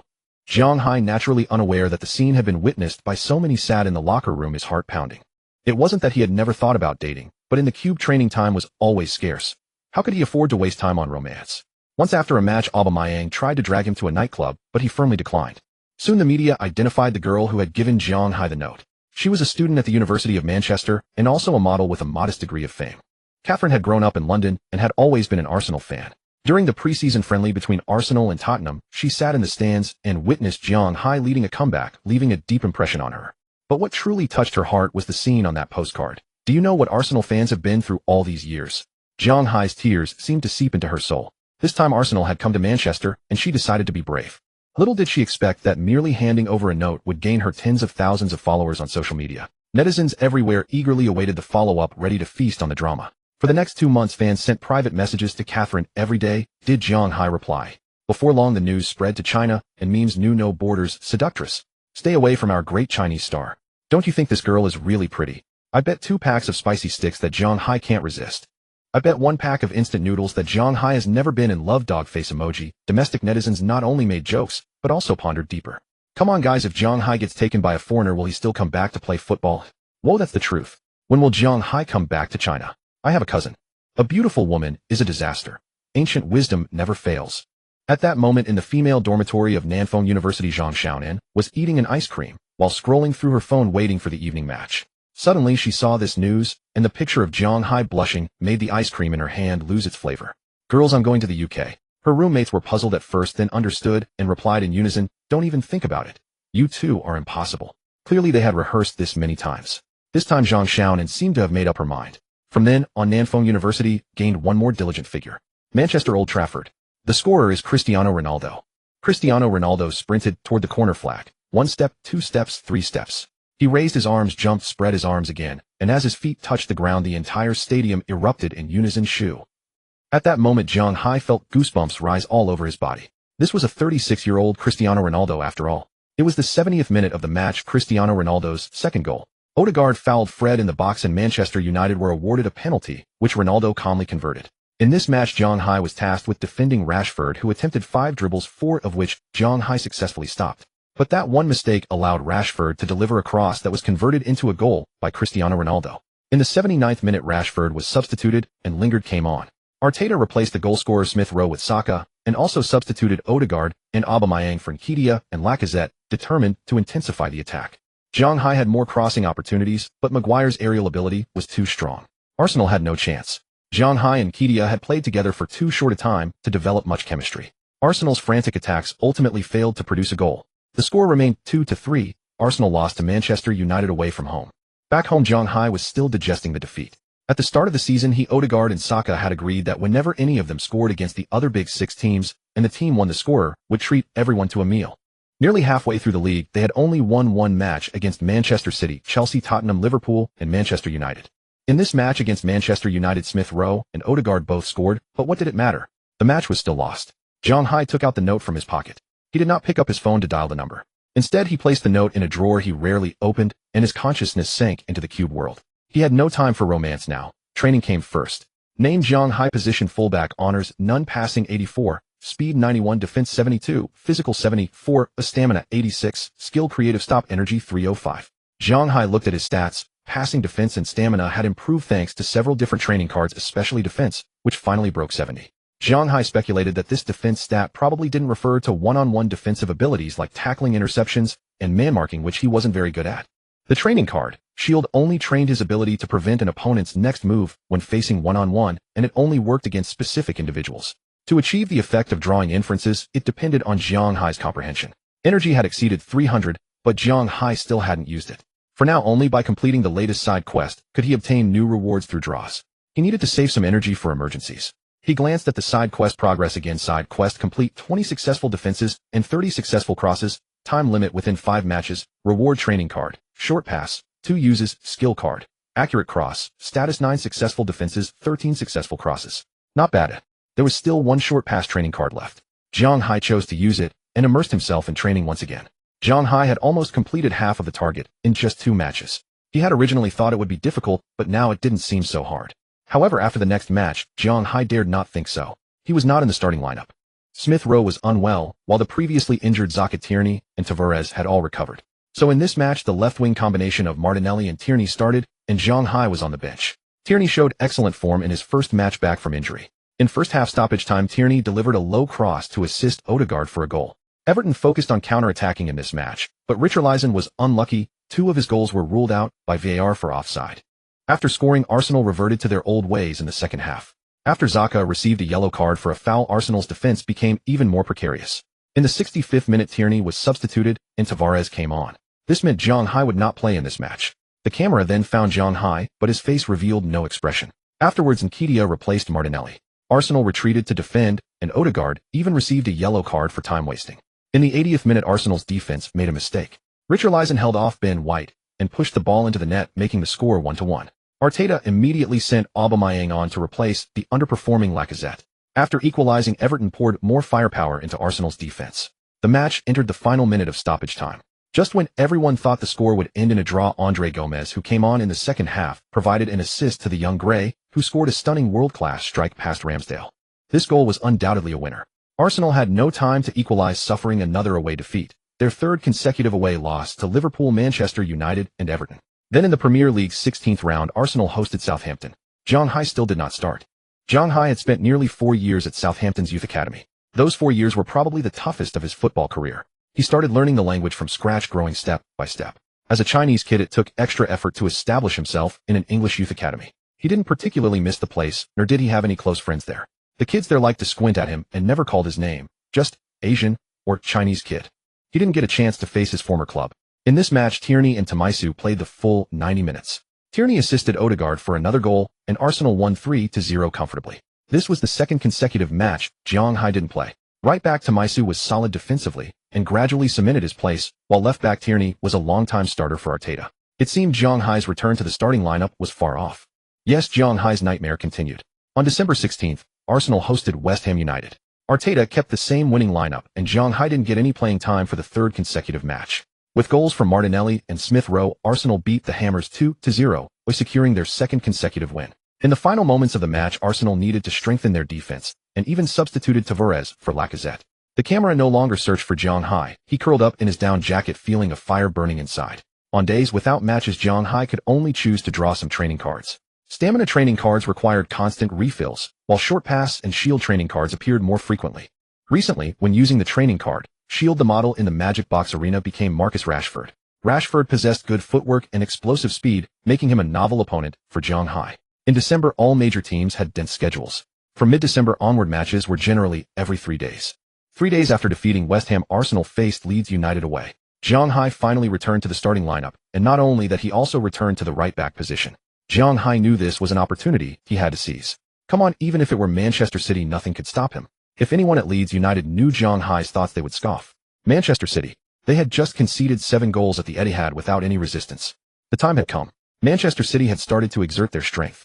Fans who had watched the previous match between Manchester City and Leeds United expected Arsenal to dominate Leeds, but when they turned on the TV, the 2 teams were actually playing an open game. At the start of the match, Thomas Partey tested the goalkeeper with a powerful shot. In the 15th minute, Zhang Hai's pressing forced Leeds defender Dallas into a mistake. Zhang Hai intercepted the ball and passed it straight to Martinelli on the other side. Martinelli dribbled past the opposition defender and curled a right-footed shot into the net, giving Arsenal the lead. In the 27th minute, Arsenal counterattacked. Zhang Hai overlapped on the right and passed to Xhaka in the middle. With a 3-on-2 advantage, Xhaka threaded a through ball, and Martinelli scored on a 1-on-1, completing his brace. In this match, Arsenal truly had both wings flying. Martinelli on the left was in excellent form, while the right-wing combination of Xhaka and Zhang Hai created frequent chances. In the 42nd minute, another Arsenal attack. Zhang Hai passed the ball to Xhaka on the wing and then ran into the box. He rarely entered the box, and his sudden run drew away Leeds' defensive midfielder. Now Xhaka faced only one defender. Xhaka accelerated past him on the outside. The midfielder, who had been drawn away, immediately came to cover, but Xhaka simply nudged the ball forward and beat another man. Was he going to shoot?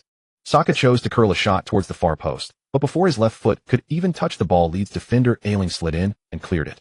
Xhaka went down, but Zhang Hai saw clearly that Ayling had cleanly won the ball without touching Xhaka. Why was Zhang Hai so clear? By now no one was marking Zhang Hai. He received the ball in that position, and without even thinking struck it fiercely. The ball shot like a cannonball into the net. This was Zhang Hai's second goal. He was much more conscious this time, and of course didn't shed any embarrassing tears. He sprinted to the corner flag roaring and raised his fists in the sea of white at Elland Road, as if to vent all his inner frustration. At that moment on the coaching bench, Arteta and assistant coach Steve exchanged a knowing smile. The first half ended with Arsenal leading 3-0, and the match seemed to have lost its suspense. However, at Elland Road, the fan songs of encouragement for their players echoed throughout. They never feared failure. They only feared that their players would lose the courage to fight. Encouraged by the Elland Road fans, Leeds United continued their attacking style against Arsenal as if they hadn't conceded 3 goals. Zhang Hai ran up and down the pitch like a wild beast, but Lacazette failed to convert several excellent chances he provided. Zhang Hai thought about Aubameyang. Before this match, the situation between Arsenal and Aubameyang had become a huge controversy, causing quite a stir. Aubameyang was suspended internally by Arsenal and was not selected for this match's squad. The reason was Aubameyang's lateness to training. This was not the first time. During the half-season, Zhang Hai had been there. It had already happened 3 or 4 times. Previously, during an away match, he had also violated team rules by going out. This time, Arteta chose not to tolerate it any longer. Aubameyang was stripped of the captain's armband and suspended internally. Zhang Hai could hardly predict what would happen next. Often, a very small and insignificant matter can become a turning point that changes a player's entire career. It could be a team's transfer signing, a player's injury, a player falling into an unsuitable relationship, or a player's seemingly inconsequential drinking spree. Zhang Hai didn't dwell on his thoughts for long, as Leeds United's right winger Rafinha had pulled one back. Leeds' high press was proving effective. Tierney's pass was intercepted, and Leeds immediately counterattacked, scoring the goal. Perhaps spurred by this goal, the Arsenal players' previously lackadaisical state vanished in an instant. The match tempo quickened again, and Zhang Hai entered his flying all over the pitch mode once more. In the 75th minute, on what must have been his 100th cross of the match, Lacazette finally got on the end of one and headed in the goal. The victory was thoroughly secured. After the 4-1 lead, Zhang Hai was substituted for Takahiro Tomiyasu.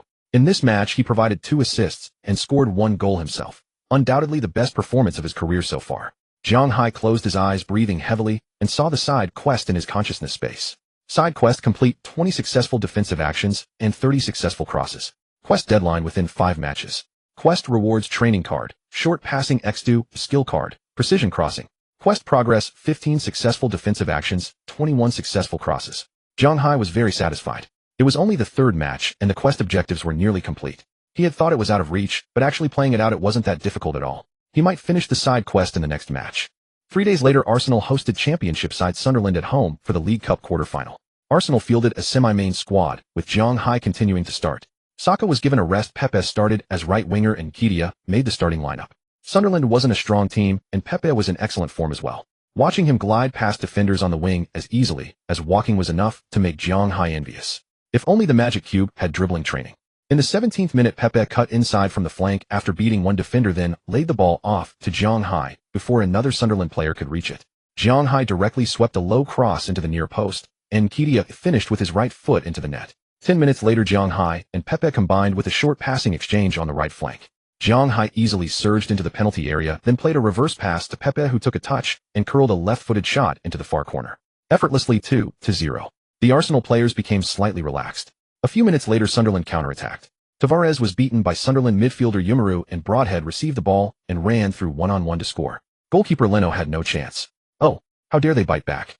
After the halftime break early in the second half, Pepe again attracted the defense before laying the ball off to Zhang Hai, who had sprinted down the flank.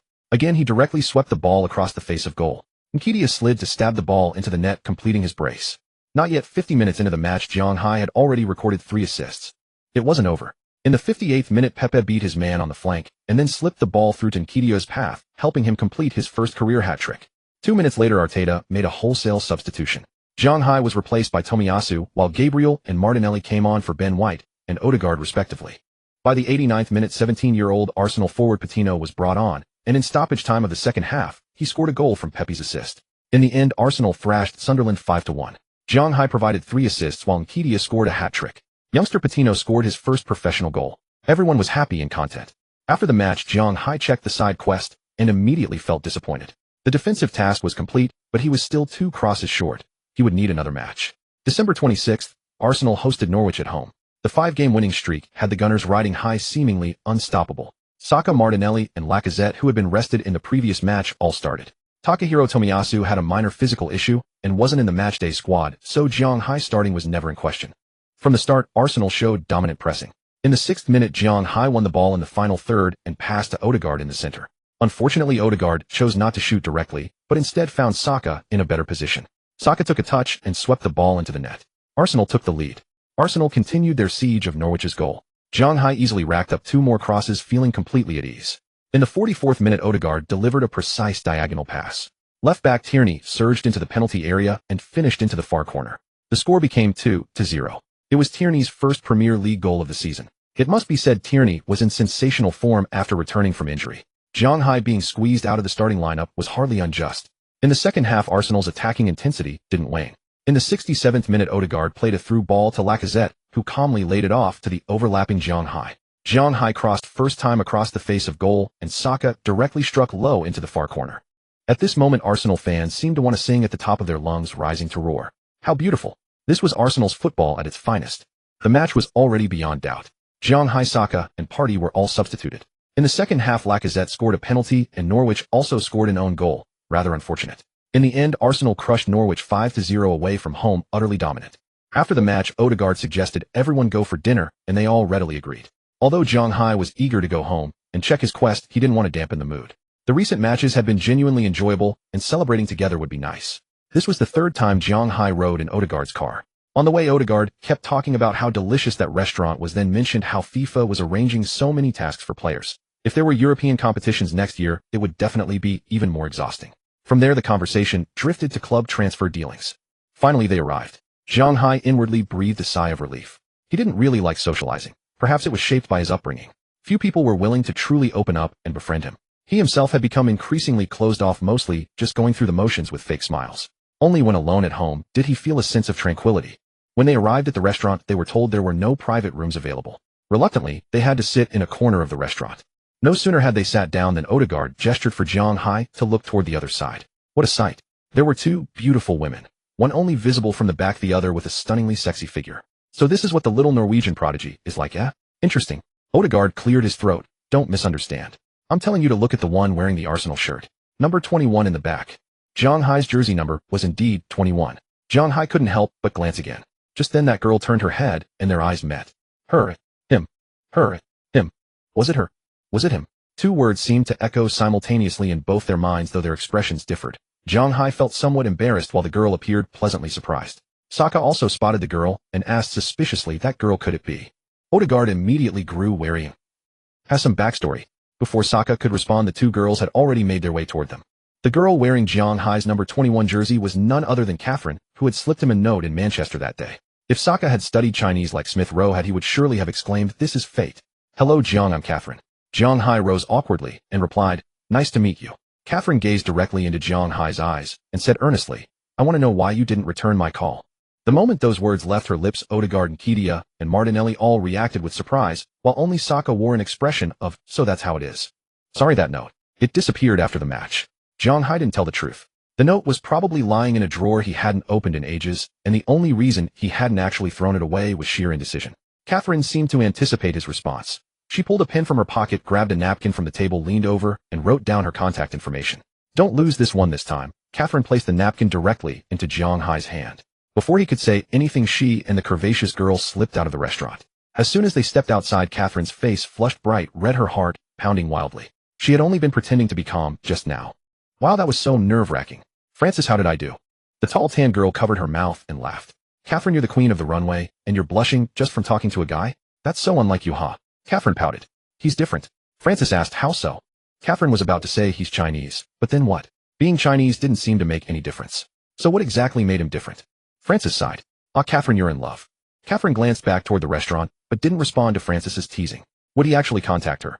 She'd heard Chinese people tended to be more traditional. Would Zhang be the same kind? What if? Watching the 2 girls walk away, Zhang Hai and the others stood frozen in place.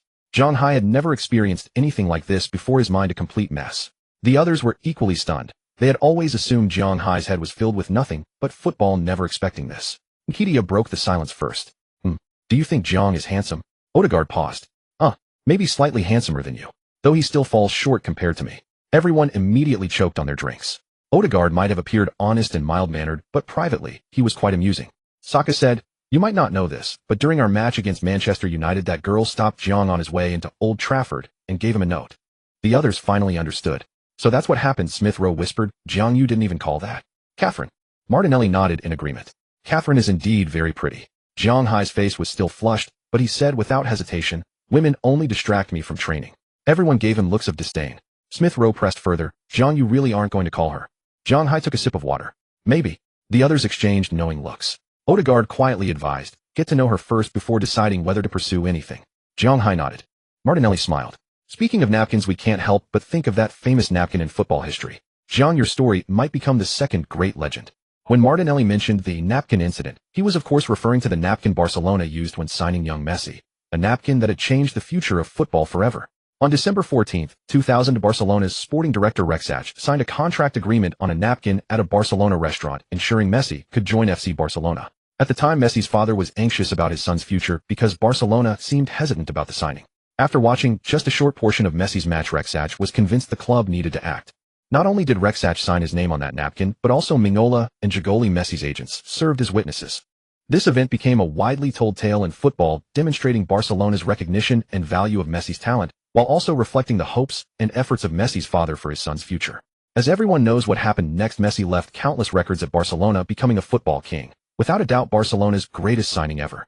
It all began with a napkin, and that napkin is now displayed in Barcelona's museum. Zhang Hai felt somewhat wistful. Without a doubt, for a long time to come, his teammates would use this to tease him. Back at home, Zhang Hai once again tossed the napkin with the phone number into his drawer. Romance. That wasn't happening. Not only did he barely have time to squeeze in training each day, but if the secret of the magic cube were exposed, Zhang Hai had no idea how he would survive in this world. He'd deal with it the next time he encountered it. There probably wouldn't be a third encounter anyway. After tidying up, Zhang Hai eagerly entered the magic cube. The side quest was already complete. He first went to the misty forest to check near the footprints. The mist had indeed been dispelled somewhat, meaning he was closer to unlocking the next trace.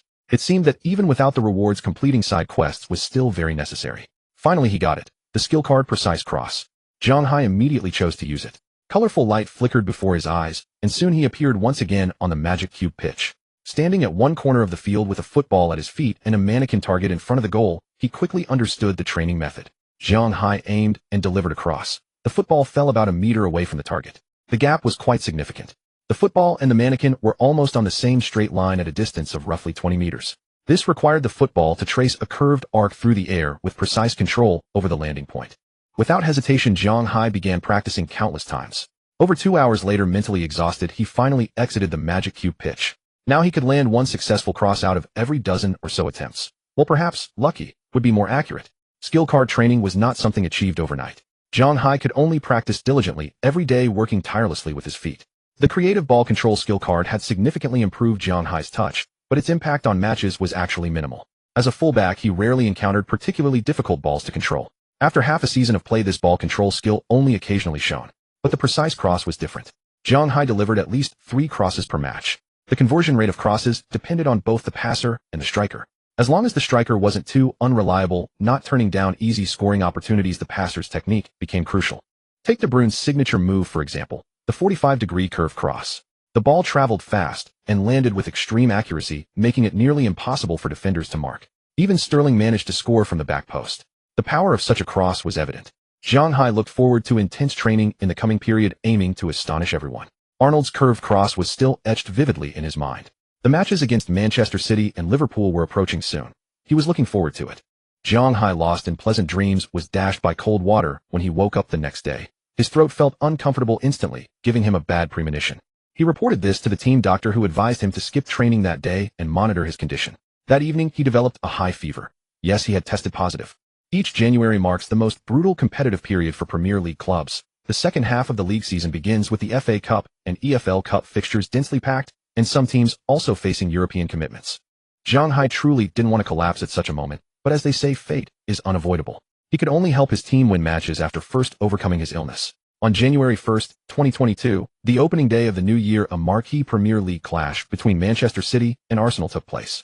Zhang Hai clearly remembered his powerlessness when facing City in the first round, but the current Arsenal side might still have a chance to win, especially with the match at the Emirates Stadium. Unfortunately, Zhang Hai could only wrap himself in a blanket and watch the match from his sofa. Tomiyasu filled in for him, with Arsenal fielding nearly their strongest lineup.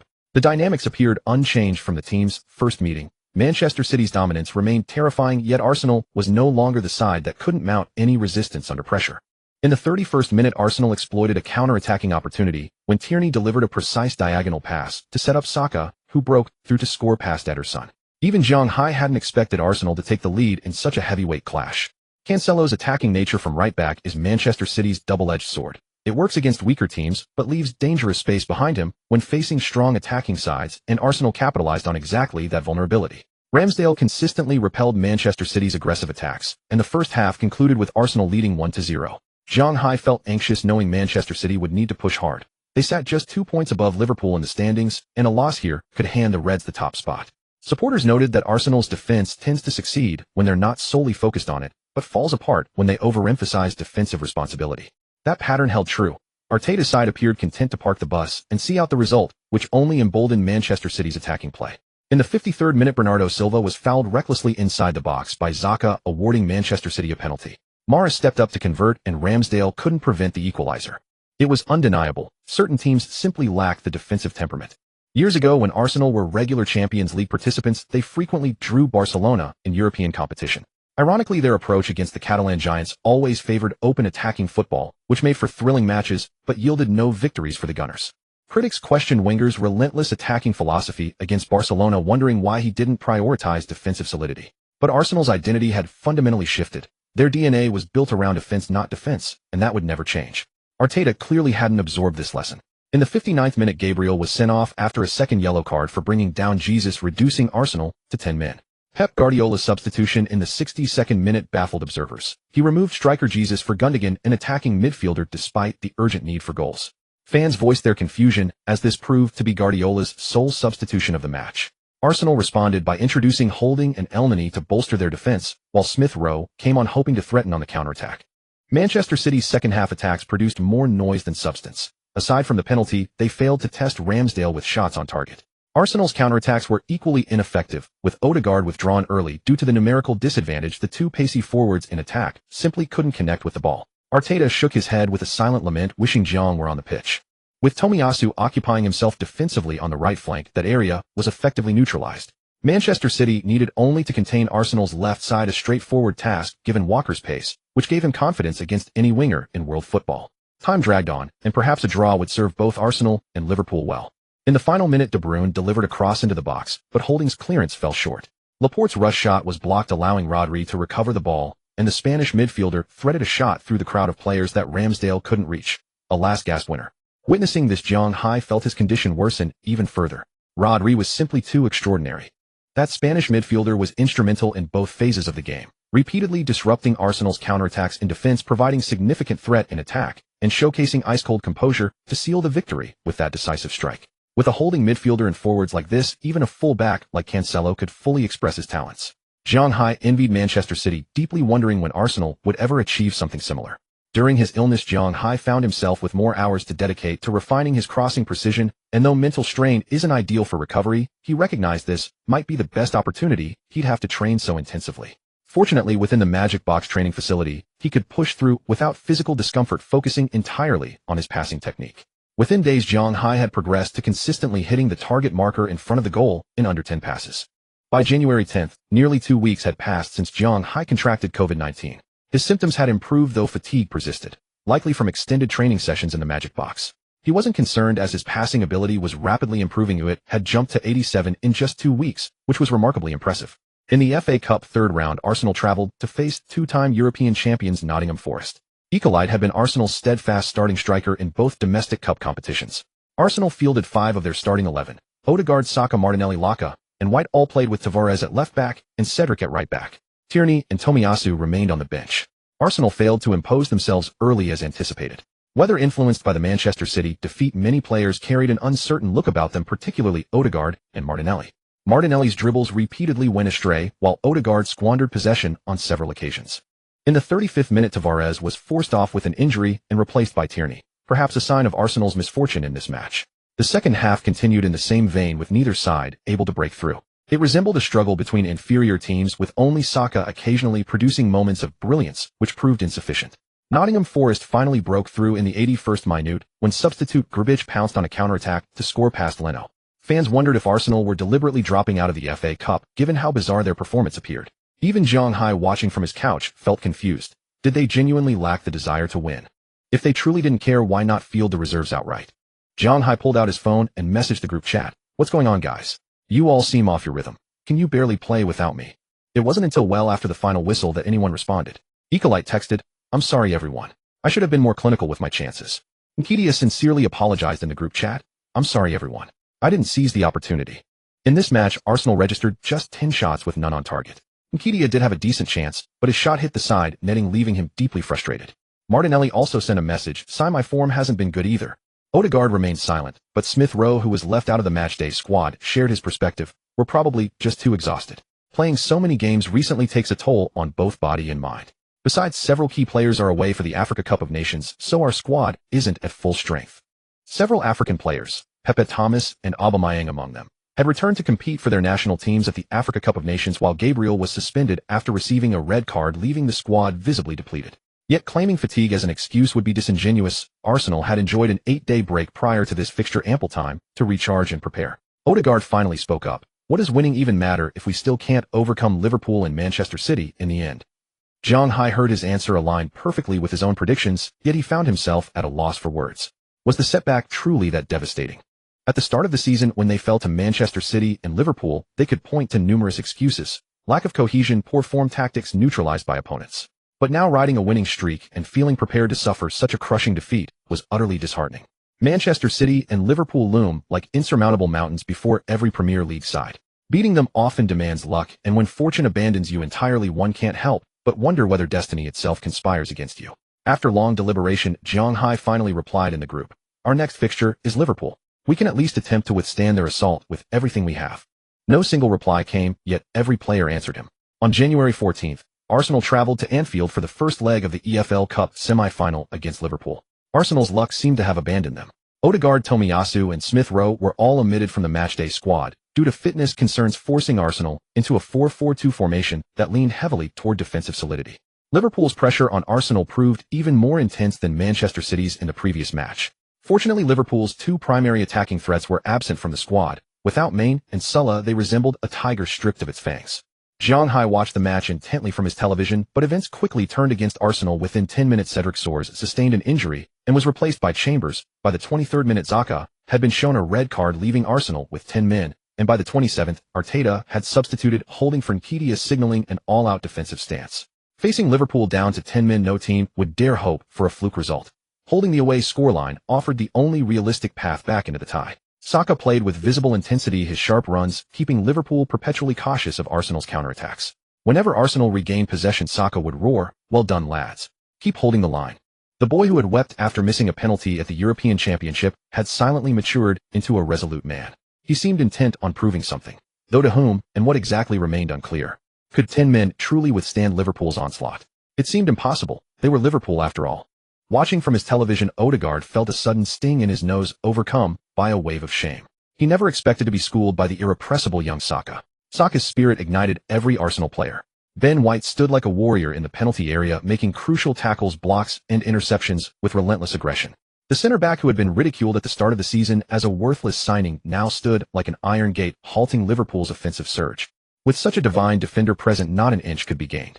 In Zhang Hai's mind, Arnold's curling cross, the one that had left such a profound impression, seemed to shatter against this impregnable wall. In the 80th minute, Saka, who had played through cramping, was substituted for Tavares. Arsenal held firm until the final whistle. With just 10 men, they withstood Liverpool's onslaught at Anfield, a moment as profoundly moving as the anthem that sings, "You'll never walk alone." After the match, Odegaard suddenly sent a message to the group. "I'm sorry, brothers. I'm so proud of you."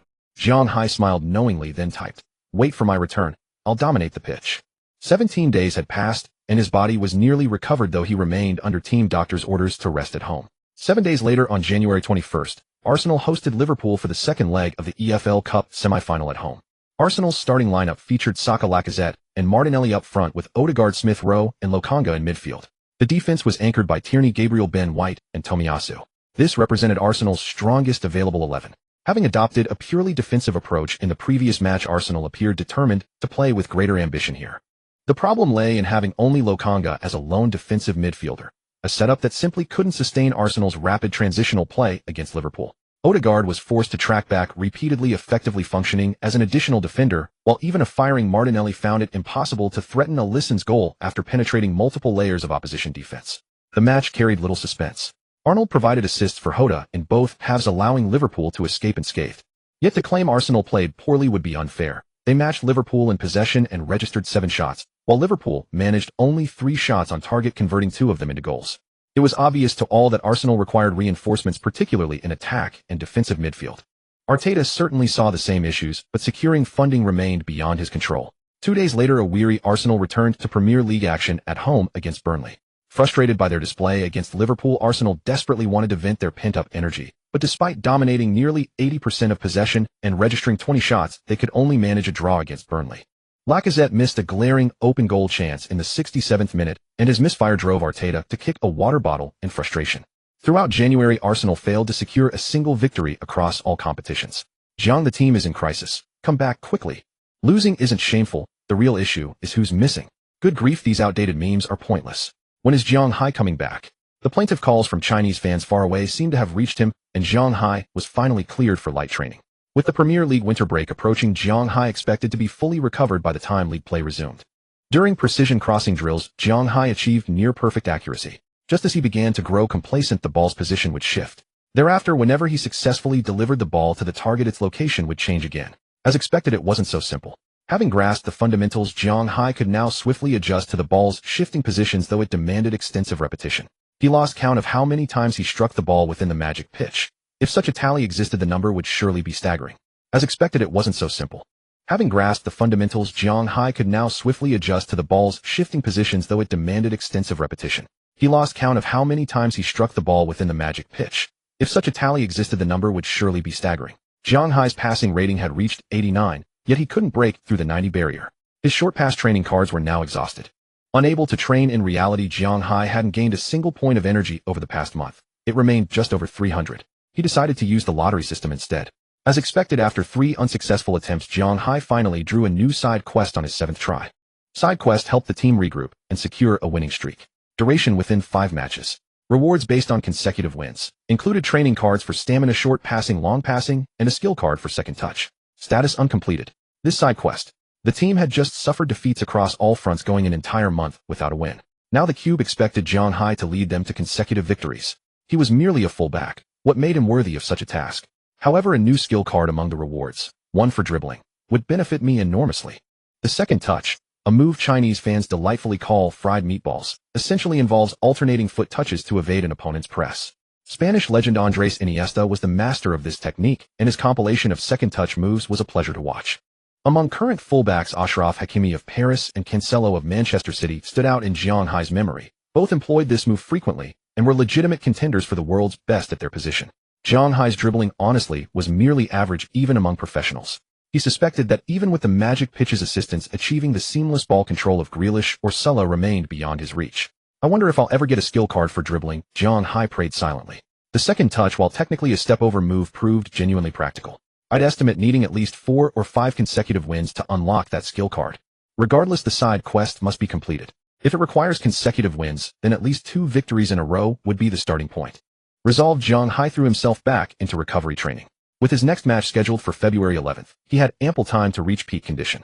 Winter break had arrived, and many players chose to spend the 2 weeks on holiday. The small group chat among Zhang Hai, Odegaard, and others was called Arsenal 5. One day Odegaard added Holding, renaming it Arsenal 6. Holding, a cheerful and outgoing young man, immediately asked where everyone planned to go for the holidays. Odegaard: I'm heading back to Norway. Saka: oh, not to chase that girl, are you? Zhang Hai: spilled the story. Who is she? Goodness, how did Saka know everything? Odegaard: did you call Catherine? Zhang Hai: Saka: Zhang, I looked her up for you. Catherine is a student at the University of Manchester, and a model no less. Martinelli: creepy. How did you find that out? Saka: you might not believe this, but last time in Manchester when Zhang received that note, some reporters happened to photograph it. Word got around quickly. The previous incident had only caused minor stirrings, and the group clearly knew little of it. Zhang Hai was stunned. What? Reporters? He suddenly recalled his mother calling during his recent IL. I'm heading back to Norway. Oh, not to chase that girl, are you? Spill the story. Who is she? Did you call Catherine? Zhang, I looked her up for you. Catherine is a student at the University of Manchester, and a model no less. Creepy. How did you find that out? You might not believe this, but last time in Manchester when Zhang received that note, some reporters happened to photograph it. Word got around quickly. The previous incident had only caused minor stirrings, and the group clearly knew little of it. Zhang Hai was stunned. What? Reporters? He suddenly recalled his mother calling during his recent illness to ask if he was home alone, and his father visiting to deliver medicine while searching the house for something. So that's what happened. Ever since the cube appeared in his mind, Zhang Hai had barely used his phone, checking it only occasionally for Champions League updates and other team news. Zhang Hai opened Twitter again. His follower count had climbed to over 300, likely many of them Chinese. Amidst numerous direct messages, he quickly found Catherine's account. Her profile picture was her own photo, easy to recognize. Catherine had sent him 3 messages. The first 2 were simply a knocking emoji, but the final one was in Chinese. Zhang Hai, why aren't you answering my calls? Angry. Zhang Hai replied almost instinctively, you speak Chinese. On second thought, it was probably a translation app. Seconds later, a voice message arrived. Zhang, my Chinese teacher told me that if you sincerely want to win over a Chinese man, you must invite him 3 times. By the 3rd time, he will definitely come home. What kind of nonsense? Zhang Hai thought to himself. This Chinese teacher of yours sounds rather improper. Though Catherine's Chinese still carried a slight accent, it was quite fluent. She must have been studying for some time. Zhang Hai typed another message. When did you learn Chinese? Catherine sent another voice message. She could probably speak, but not type. After Manchester last time, I wanted to communicate in your language, but you didn't return my call. Zhang Hai had no idea he was already halfway into a trap. Meanwhile, in the Arsenal 6 group chat, Saka curiously messaged, where did Zhang go? Is he making a call? Smith Luo, it's already this late, no way. Martinelli replied with a lewd smile emoji and said, it's already this late, you know what I mean. Zhang Hai. Little did he know Martinelli that smooth-talking fellow actually had some hidden fire. Smith Luo, Zhang Hai, when are we going to China? You said you'd treat me to braised pork. Zhang Hai frowned. Huh, braised pork. Did I say that? Still, it had been a long time since he returned to China. He missed his grandparents. Besides, he had received the magical cube in his mind while flying from the UK back to China. If he retraced that same route, would he uncover more secrets of the cube? Smith, do you really want to go to China? Zhang Hai typed. Of course. I heard China is the safest country in the world, right? It seems Smith Luo had some knowledge of China. Before Zhang Hai could think of a response, Saka suddenly said, can I go too? Zhang Hai rubbed his temples. What? You want to go to China too? Saka, if it's inconvenient, never mind. Zhang Hai thought for a moment and replied, probably not soon. The visa application process for China takes about 2 weeks. If you want to go, you'll need to apply in advance. If your paperwork is in order, I can take you there this summer. Smith Luo said disappointingly, all right. Zhang Hai smirked, inwardly ready to tease his good teammates. If the team manages 5 consecutive wins, I'll cover all your expenses to China. Saka, Zhang, you're not joking, right? Saka had intended to say how could 5 consecutive wins happen, but unexpectedly Odegaard replied. Screen recorded. I'll post it on Twitter later. Prepare to pay up, Zhang. Zhang Hai. A few minutes later, Odegaard's Twitter was indeed updated. A thumbs-up emoji along with Zhang Hai's avatar and message screenshot.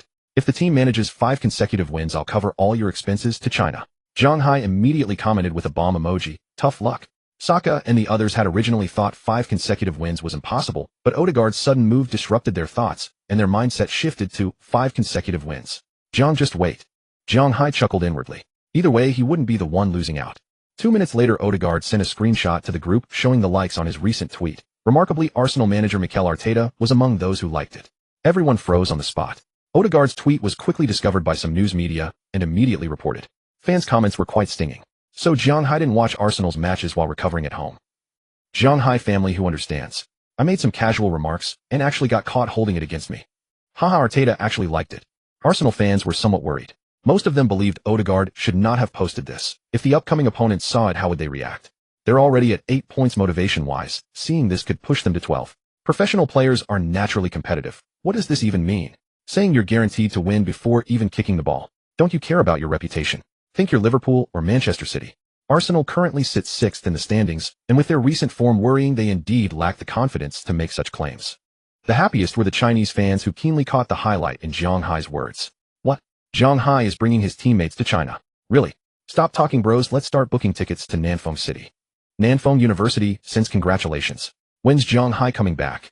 Waiting online, it's urgent. Little Zhang, right? We drank together last year. Very polite. Kept his cup low when toasting Doge emoji. Of course, there were meme makers and mockers alike. Obscure journalist Chen Lu posted on Weibo, overestimating oneself. This was clearly referring to Zhang Hai's 5 consecutive wins as arrogant. Some fans indifferent to Zhang Hai gathered in Chen Lu's comment section mocking. Who does he think he is? Arsenal hasn't won in February, but Zhang Hai's never lost with his mouth. Perhaps mocking and belittling Zhang Hai brought them an unspeakable pleasure. The words were unbearable, and Chen Lu's Weibo seemed like a battlefield for their verbal attacks. In their eyes, Chen Lu was like a general, leading them into battle, and the leaderless soldiers flooded in. Fans supporting Zhang Hai directly commented, easy warning. Tottenham fans were innocent bystanders caught in the crossfire. With no matches to watch, fans' gossip fever burned like wildfire. Many flocked to Odegaard's tweet to observe and comment. Zhang Hai had actually gained many followers from this tweet, and the follower composition was somewhat complex. Suddenly, a netizen discovered that in Zhang Hai's following list was an obscure girl named Catherine. The butterfly effect emerged. Jiang Hai, immersed in the magical cube training ground, naturally had no idea what happened externally because of his casual follow. In an apartment in London, Jiang Hai's parents sat together watching Catherine's Twitter, growing more satisfied with each glance. This girl looks really nice. Oh, she can even cook. Jiang Ming was also very satisfied. It seems both her parents are artists. So nice, she's worthy of Xiaohai. Jiang's mother said disdainfully, what are you thinking? We're marrying above our station. A stinking footballer getting such a good daughter-in-law, hey. The next day, as soon as Jiang Hai woke up, he saw a message from Catherine asking if he had time to visit an art exhibition that afternoon. How could Jiang Hai possibly have time for such boring things? If you said watching a match, he might hesitate, but an art exhibition, that was just pretentious sophistication. Better to train. He found an excuse, saying he was undergoing recovery training and needed to prepare for upcoming matches with no time recently, and brushed it off. Jiang Hai had thought his passing was already quite refined, but when he stood on the real training field, he discovered football actually moves. Indeed, he had only ever practiced set-piece passing, stationary balls. But when the football rolled forward at different speeds, his striking force, ball contact point, and judgment of where it would land all shifted subtly. These variations meant his passing was far from as accurate as he'd imagined. Could precise crosses also have a second stage? Jiang Hai wondered, recalling the second stage variation of creative ball control. There was no way around it. He thought for a long time, but couldn't figure it out, so he could only practice repeatedly. After another 10 days, having endured countless repetitions of grueling practice, Jiang Hai could already accurately strike the human-shaped target board in front of the goal from any designated position on the right side of the field. Then he saw the target board move to a different position. It took Jiang Hai a while to realize he really was a pig brain. The football's landing point wasn't fixed, so the target board's position had to change. With a solid foundation, Jiang Hai trained much faster. Even so, he still needed extensive practice to become proficient. In reality, even with someone constantly setting up balls for him, he could never practice for several hours straight without feeling physically exhausted. Once again, he marveled at the greatness of the magical cube. The winter break ended quietly, and all Arsenal players returned to the training ground. Having seen Odegaard's tweet, whenever they spotted the early arriving Jiang Hai, they would always say, Jiang, I want to go to China too. Jiang Hai would always respond, 5 consecutive wins, get it. Before training began, Jiang Hai found Odegaard and told him he had mastered a special skill during the winter break. He could take over right half set-piece duties. How could Odegaard believe Jiang Hai could develop anything in just 2 short weeks? But Jiang Hai said he would prove it. Jiang Hai placed a human-shaped target board near the goal line of the small penalty area, then pushed a cart full of footballs and set one in front of Odegaard, telling him to kick the ball and hit the top of the target board's head. Odegaard was puzzled. Right in the head. From this distance, that's quite difficult. At over 30 meters away, controlling the football to land exactly on the target board's head was challenging even for Odegaard. Jiang Hai simply asked him to give it a try. Odegaard got serious and attempted a kick, but it fell short. Jiang Hai placed another ball in the same position and told Odegaard to continue kicking. Odegaard took another shot, and the ball came closer to the target board, but still didn't make contact. After 5 attempts, Odegaard finally struck the human-shaped target board, though not on the head. With a few more tries, he might have actually hit it. Many people were drawn over at this point. Saka and Smith-Luo also wanted to give it a go, but after several attempts each, they couldn't make contact either. If Arnold were here, could he make it? Jiang Hai couldn't help but wonder. Soon everyone had given it a try. Jiang Hai wore a mysterious smile, positioned the ball, and reached out to feel the air. No wind today, perfect. Jiang Hai took his run up, his left ankle bending at a peculiar angle, while his right foot struck the ball like a whip. The football traced a beautiful arc through the air.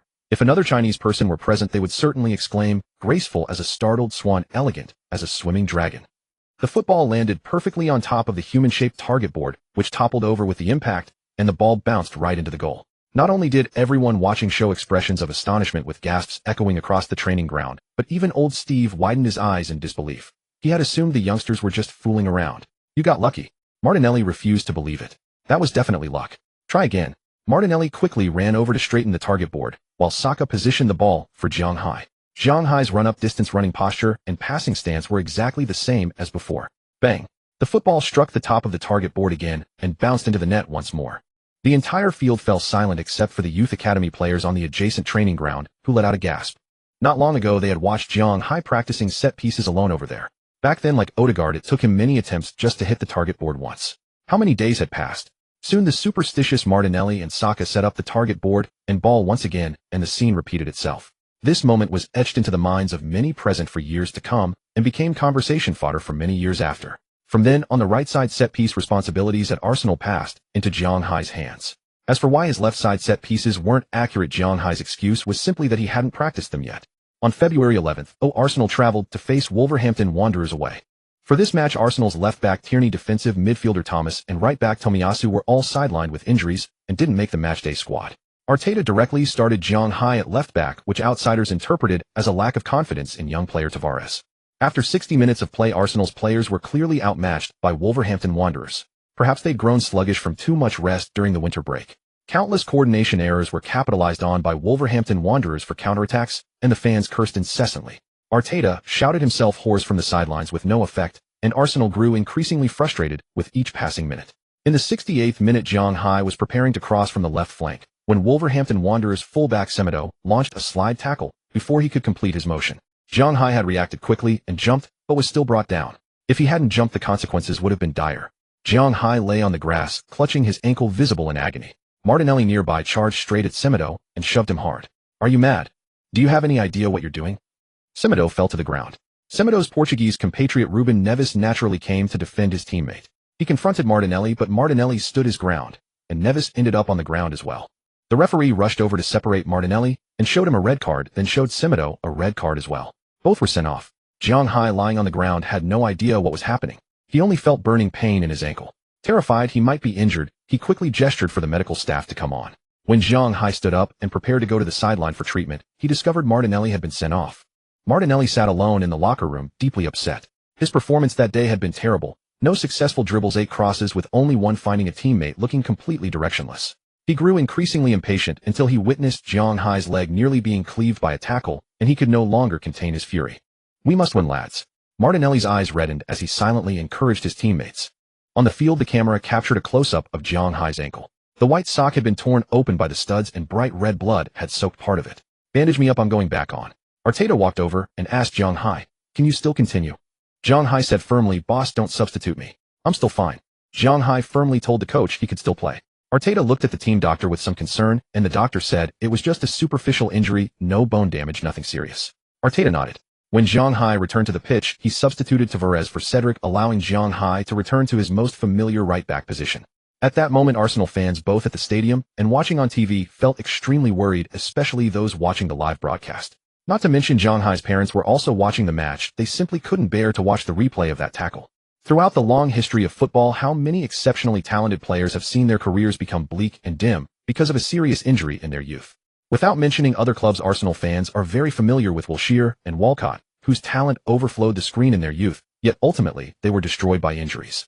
Zhang Hai sprinted back onto the field, his eyes filled with fierce flames. Both teams were playing with 10 men, making the match extraordinarily open and fluid. 20 players were far from filling the entire pitch, which meant there was abundant space to exploit. Arsenal, with more possession, began creating more chances, but at the final touch they always fell short by just a little bit. What were they missing? Lacazette's pace, Odegaard's left foot, Saka's chip shot. People had no time to contemplate. It was a question for post-match analysts. As time gradually passed, players from both teams grew increasingly fatigued, and their challenges became more physical. In the 87th minute, Saka, while receiving the ball in the central attacking area, was brought down by Wolves centre-back Cody. The referee immediately showed Cody a yellow card, and Arsenal was awarded a set piece. The ball was approximately 40 meters from goal. After getting up, Saka handed the ball to Zhang Hai. "Zhang, it's all yours." Saka limped forward. Zhang Hai received the ball, his gaze filled with solemnity. The throbbing pain in his right ankle still lingered, blood had seeped through the bandage, and the swelling was visibly apparent. He placed the ball, stepped back a few paces, took a deep breath, and looked towards the penalty area.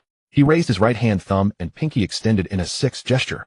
His teammates immediately understood their positions. This was a tactical drill they had rehearsed before the match. After Zhang Hai earned the right to take set pieces on the right side of the attacking third, he studied numerous simple set-piece tactics. His teammates, having witnessed Zhang Hai's exceptional crossing ability, readily accepted his arrangements. Approach, swing, strike. In this moment he felt as if he had returned to the Magic Box Stadium again, where he had practiced this sequence countless times. His line of sight was aimed at a marker in the penalty area. However, today the marker was somewhat different. The figure was no longer blurred. He wore Arsenal's number 6 jersey. The commentators' emotions surged passionately. Zhang Hai delivers the cross at the far post. Gabriel. Goal. A beautiful curling ball. The magnificent Brazilian center-back. Gabriel simply had to rise gently to head the ball into the net. Magnificent. What a last-gasp winner. After scoring, Gabriel sprinted wildly towards the far corner flag, seemingly wanting to remove his jersey. However, to avoid earning a second yellow card, the celebration didn't quite come off. Zhang Hai finally smiled happily. He bent down to touch his swollen ankle. The seeping blood could even turn his fingers red, and the burning pain never ceased. Saka didn't run to the other end. After Gabriel scored, he rushed straight towards Zhang Hai. "Zhang, you're incredible. I knew you could do it." Saka excitedly gesticulated with joy. Zhang Hai smiled, "Just got lucky." Though you should have created some set-piece opportunities for me earlier. Saka looked slightly embarrassed. There were some in the first half, but you were on the left side. Can you suggest to the coach to stop playing you at left back? Zhang Hai shook his head with a smile. The coach has his own plans. Don't worry, I'll practice set pieces on the left side too. Saka's eyes lit up. Zhang, can you teach me? I'm not trying to steal these set pieces from you. I want to take direct free kicks. Zhang Hai felt awkward. Ahem, I'll teach you once I've mastered it. At this moment, Odegaard also ran over from behind. He smiled at Saka and said, Saka, don't even think about it. I'm not giving you the direct free kick duties. Maybe you can ask Kane in the national team, haha. Saka felt depressed.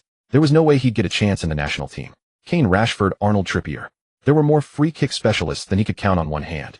Zhang Hai put his arm around Saka and walked towards their own half, whispering in Saka's ear, Saka, maybe you could learn from me. Challenge Odegaard to a direct free kick contest then.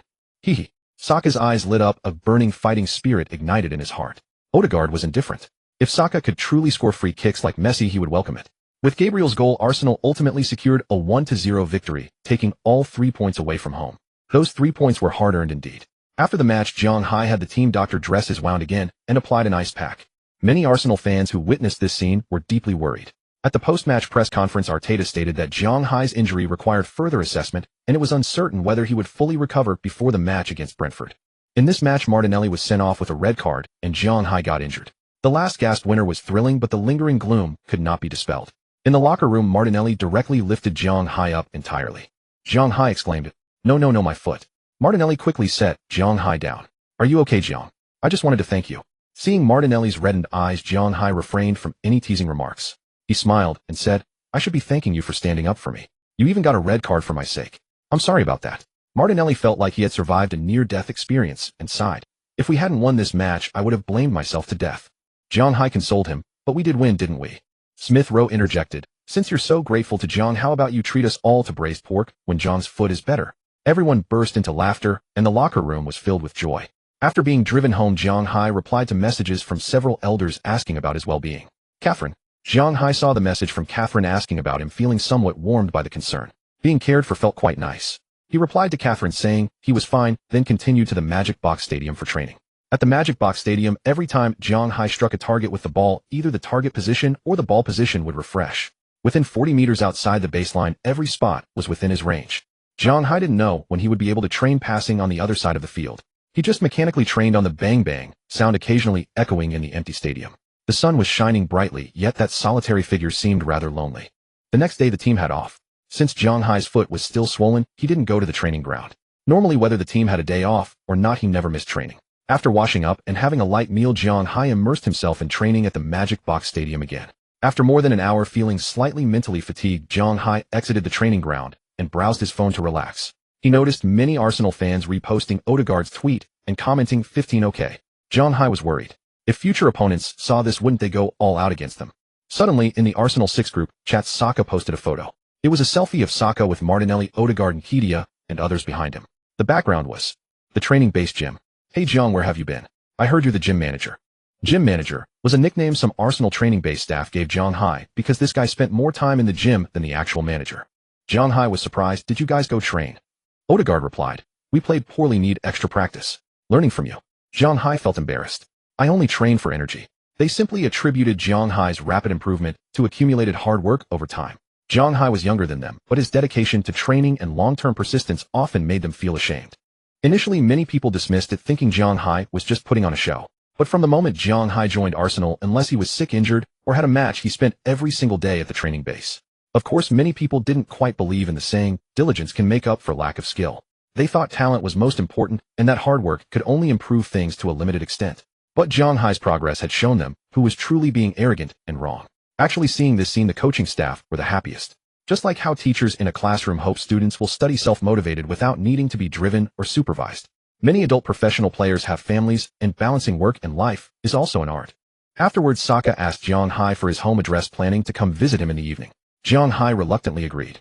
As expected, when the sun was setting, the doorbell rang. Zhang Hai opened the door and saw Martinelli standing at the front carrying some packed meals and snacks. Odegaard, Saka, and Nketiah, Ben White, and Smith Rowe were all there. Zhang, your house is too small. You should rent a bigger villa. Saka pointed around as he entered. Odegaard smiled and said, Zhang must be waiting for his new summer contract. When Arsenal signed Zhang Hai, his weekly wage was only £30,000 with very few bonuses. It was quite low in the team. With Jiang performing so brilliantly this season, Arsenal would definitely renegotiate his contract and his salary would naturally increase. Jiang shook his head and said, I live alone, it's not small. Saka looked around, living alone. Really alone. What about Catherine? Jiang was speechless. Oh come on.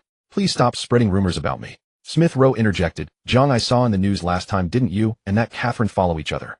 Jiang explained, we're just ordinary friends. Ben White was a bit confused. What kind of gossip was this that I don't know about? On the pitch, Ben White and Jiang had always been partners on the right flank. In his eyes, Jiang was a very amiable person. There was always a faint smile on his face, yet he always maintained a slight distance from others. He was present at Jiang first training session. At that time, he felt Jiang wasn't particularly strong, just had a bit of potential.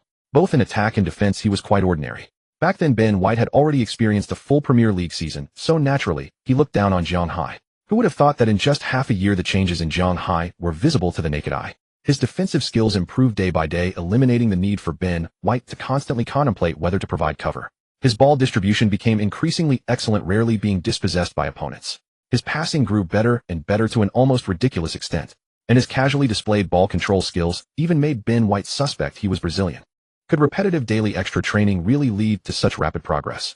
Martinelli might have been still upset about the previous match, not speaking much. Looking at Ben White, who was daydreaming beside him, he quietly asked, what are you thinking about, Benjamin? Ben White's full name was Benjamin William White. Oh, who's this Catherine they're referring to? Martinelli filled Ben White in on the story about Jiang and his rumored girlfriend Catherine. After listening, Ben White exclaimed in surprise, what? My girlfriend has a cousin named Catherine too. She's at the University of Manchester. Could she be the same person? Silence, absolute silence. Odegaard said, Benjamin, are you serious? Seeing everyone's gaze focused on his face, Ben White suddenly felt somewhat embarrassed. Well, my relationship with Millie hasn't been made public yet. Saka whispered to Jiang, Benjamin's girlfriend is Millie Adams, a very famous model. Have you heard of her? Jiang shook his head. Surely not. Could it really be such a coincidence? Ben White continued, I only heard from Millie that she has a very beautiful cousin currently studying in Manchester named. Ben White glanced at Jiang. Catherine. It's because Catherine wants to become a model and often seeks advice from Millie, but her parents don't want her to pursue this profession. Oh, and Catherine's parents are famous artists in England. I don't quite remember their names, but you should be able to find them online. Saka nodded, that confirms it. Jiang, what a coincidence. Smith Rowe exclaimed, I've been learning Chinese lately, and I know a Chinese term called Yuanfin Fated Destiny. I never understood it before, but now I finally do.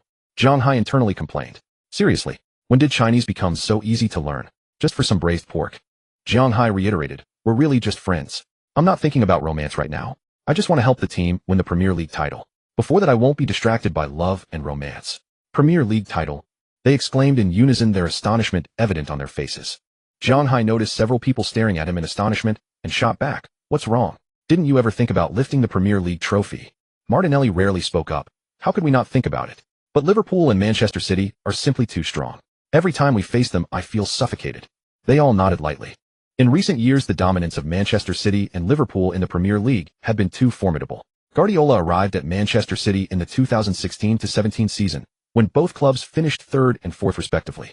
No one could have foreseen what changes these two teams would bring to the Premier League in the seasons to come.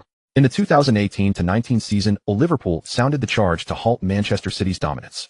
Even now, many find it hard to believe that during this campaign Liverpool suffered only a single defeat across the league, amassed an impressive 97 points, yet still had to settle for the runner-up position.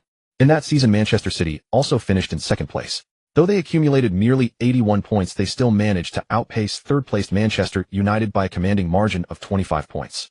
Then there was this season. Manchester City and Liverpool, as in previous years, were locked in a tight battle for points, while leaving the other teams far behind. So far, the two teams combined had lost fewer than 5 games, instilling a deep sense of despair. Jiang confidently declared, first, Manchester City and Liverpool won't keep winning forever. In the Premier League, only one team has ever completed an unbeaten league season. Us.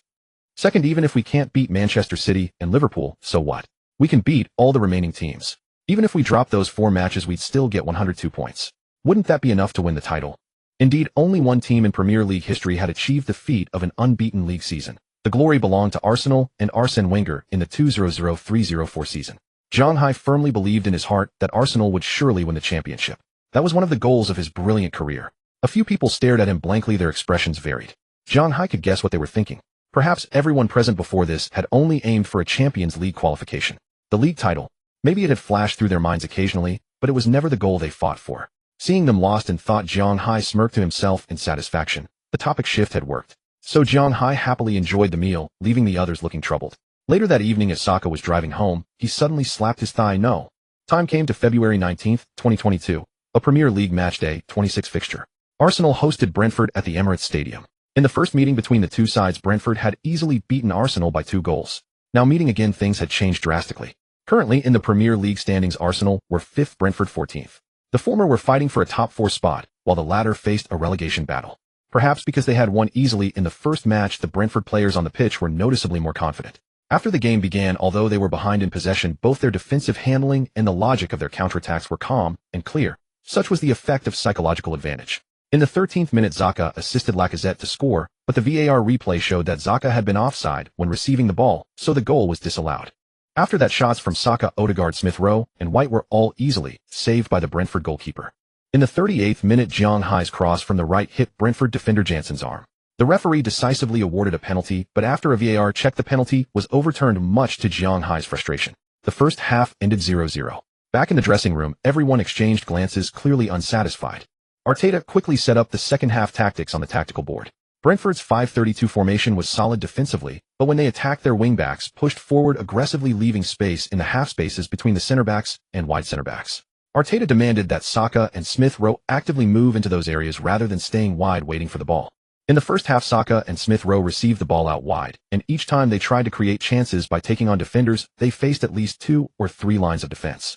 The wingers were too wide, making it difficult for the fullbacks to contribute offensively, leaving Zhang Hai and Tierney struggling in the first half. Arteta's tactical adjustment worked quickly. Early in the second half, Saka received a pass from Zhang Hai in the half space, but he hesitated to cut inside, and eventually with indecision passed the ball with his unfamiliar right foot, only for it to be easily cleared by the opposing defender. Saka raised his hand to signal a good pass to Zhang Hai, who shouted loudly to Saka, "Hey Saka, be confident." Many people heard Zhang Hai's words. Generally, blaming a teammate on the pitch is a very bad behavior, but everyone knew that Saka and Zhang Hai were close friends off the pitch, so no one showed any unusual expressions. 3 minutes later, Brentford's counterattack was quickly cut off by Thomas. Lacazette received Thomas's pass at the center circle. Without a second thought, he half-turned and passed the ball to Arsenal's left flank, knowing that Smith Rowe would be there. Smith Rowe naturally followed the coach's tactics diligently. He had been lurking behind Lacazette looking for opportunities and stayed not too close to the touchline. Before Lacazette received the ball, he had already accelerated. After receiving the ball, Smith Rowe drove forward. He glanced to his right. Lacazette's figure had not yet entered his field of vision. Saka was sprinting forward on the right. Perhaps if he carried the ball a bit more to the byline and then played a cut back, he could wait for a teammate. A voice suddenly echoed in Smith Rowe's mind, "Saka, be confident." At that moment, he recalled the words Odegaard had said to him early in the season when he was performing poorly. "Smith, you need to be more confident. You are Arsenal's number 10. "Yes, I am Arsenal's number 10. Approaching the edge of the box, Smith Rowe suddenly slowed down. The Brentford wide centre-back Ajur, who was defending, stood ready. Smith Rowe took a step sideways to the left. Was he going to shoot? Ajur immediately put his hands behind his back and jumped to block, but the ball didn't fly as he expected. Smith Rowe cut the ball to his left and burst into the box. Brentford centre-back Jansen had to come across to cover. Smith Rowe feinted to go to the byline, fooled Jansen's weight shift, then decisively pulled to the right, curling the ball with his right foot toward the far post. The ball brushed past Jansen's arm hairs and flew to the far corner. The Spanish goalkeeper David Raya, who was only 183 centimeters tall, lunged desperately, but couldn't reach the ball. A magnificent solo run. The ultimate display of individual ability.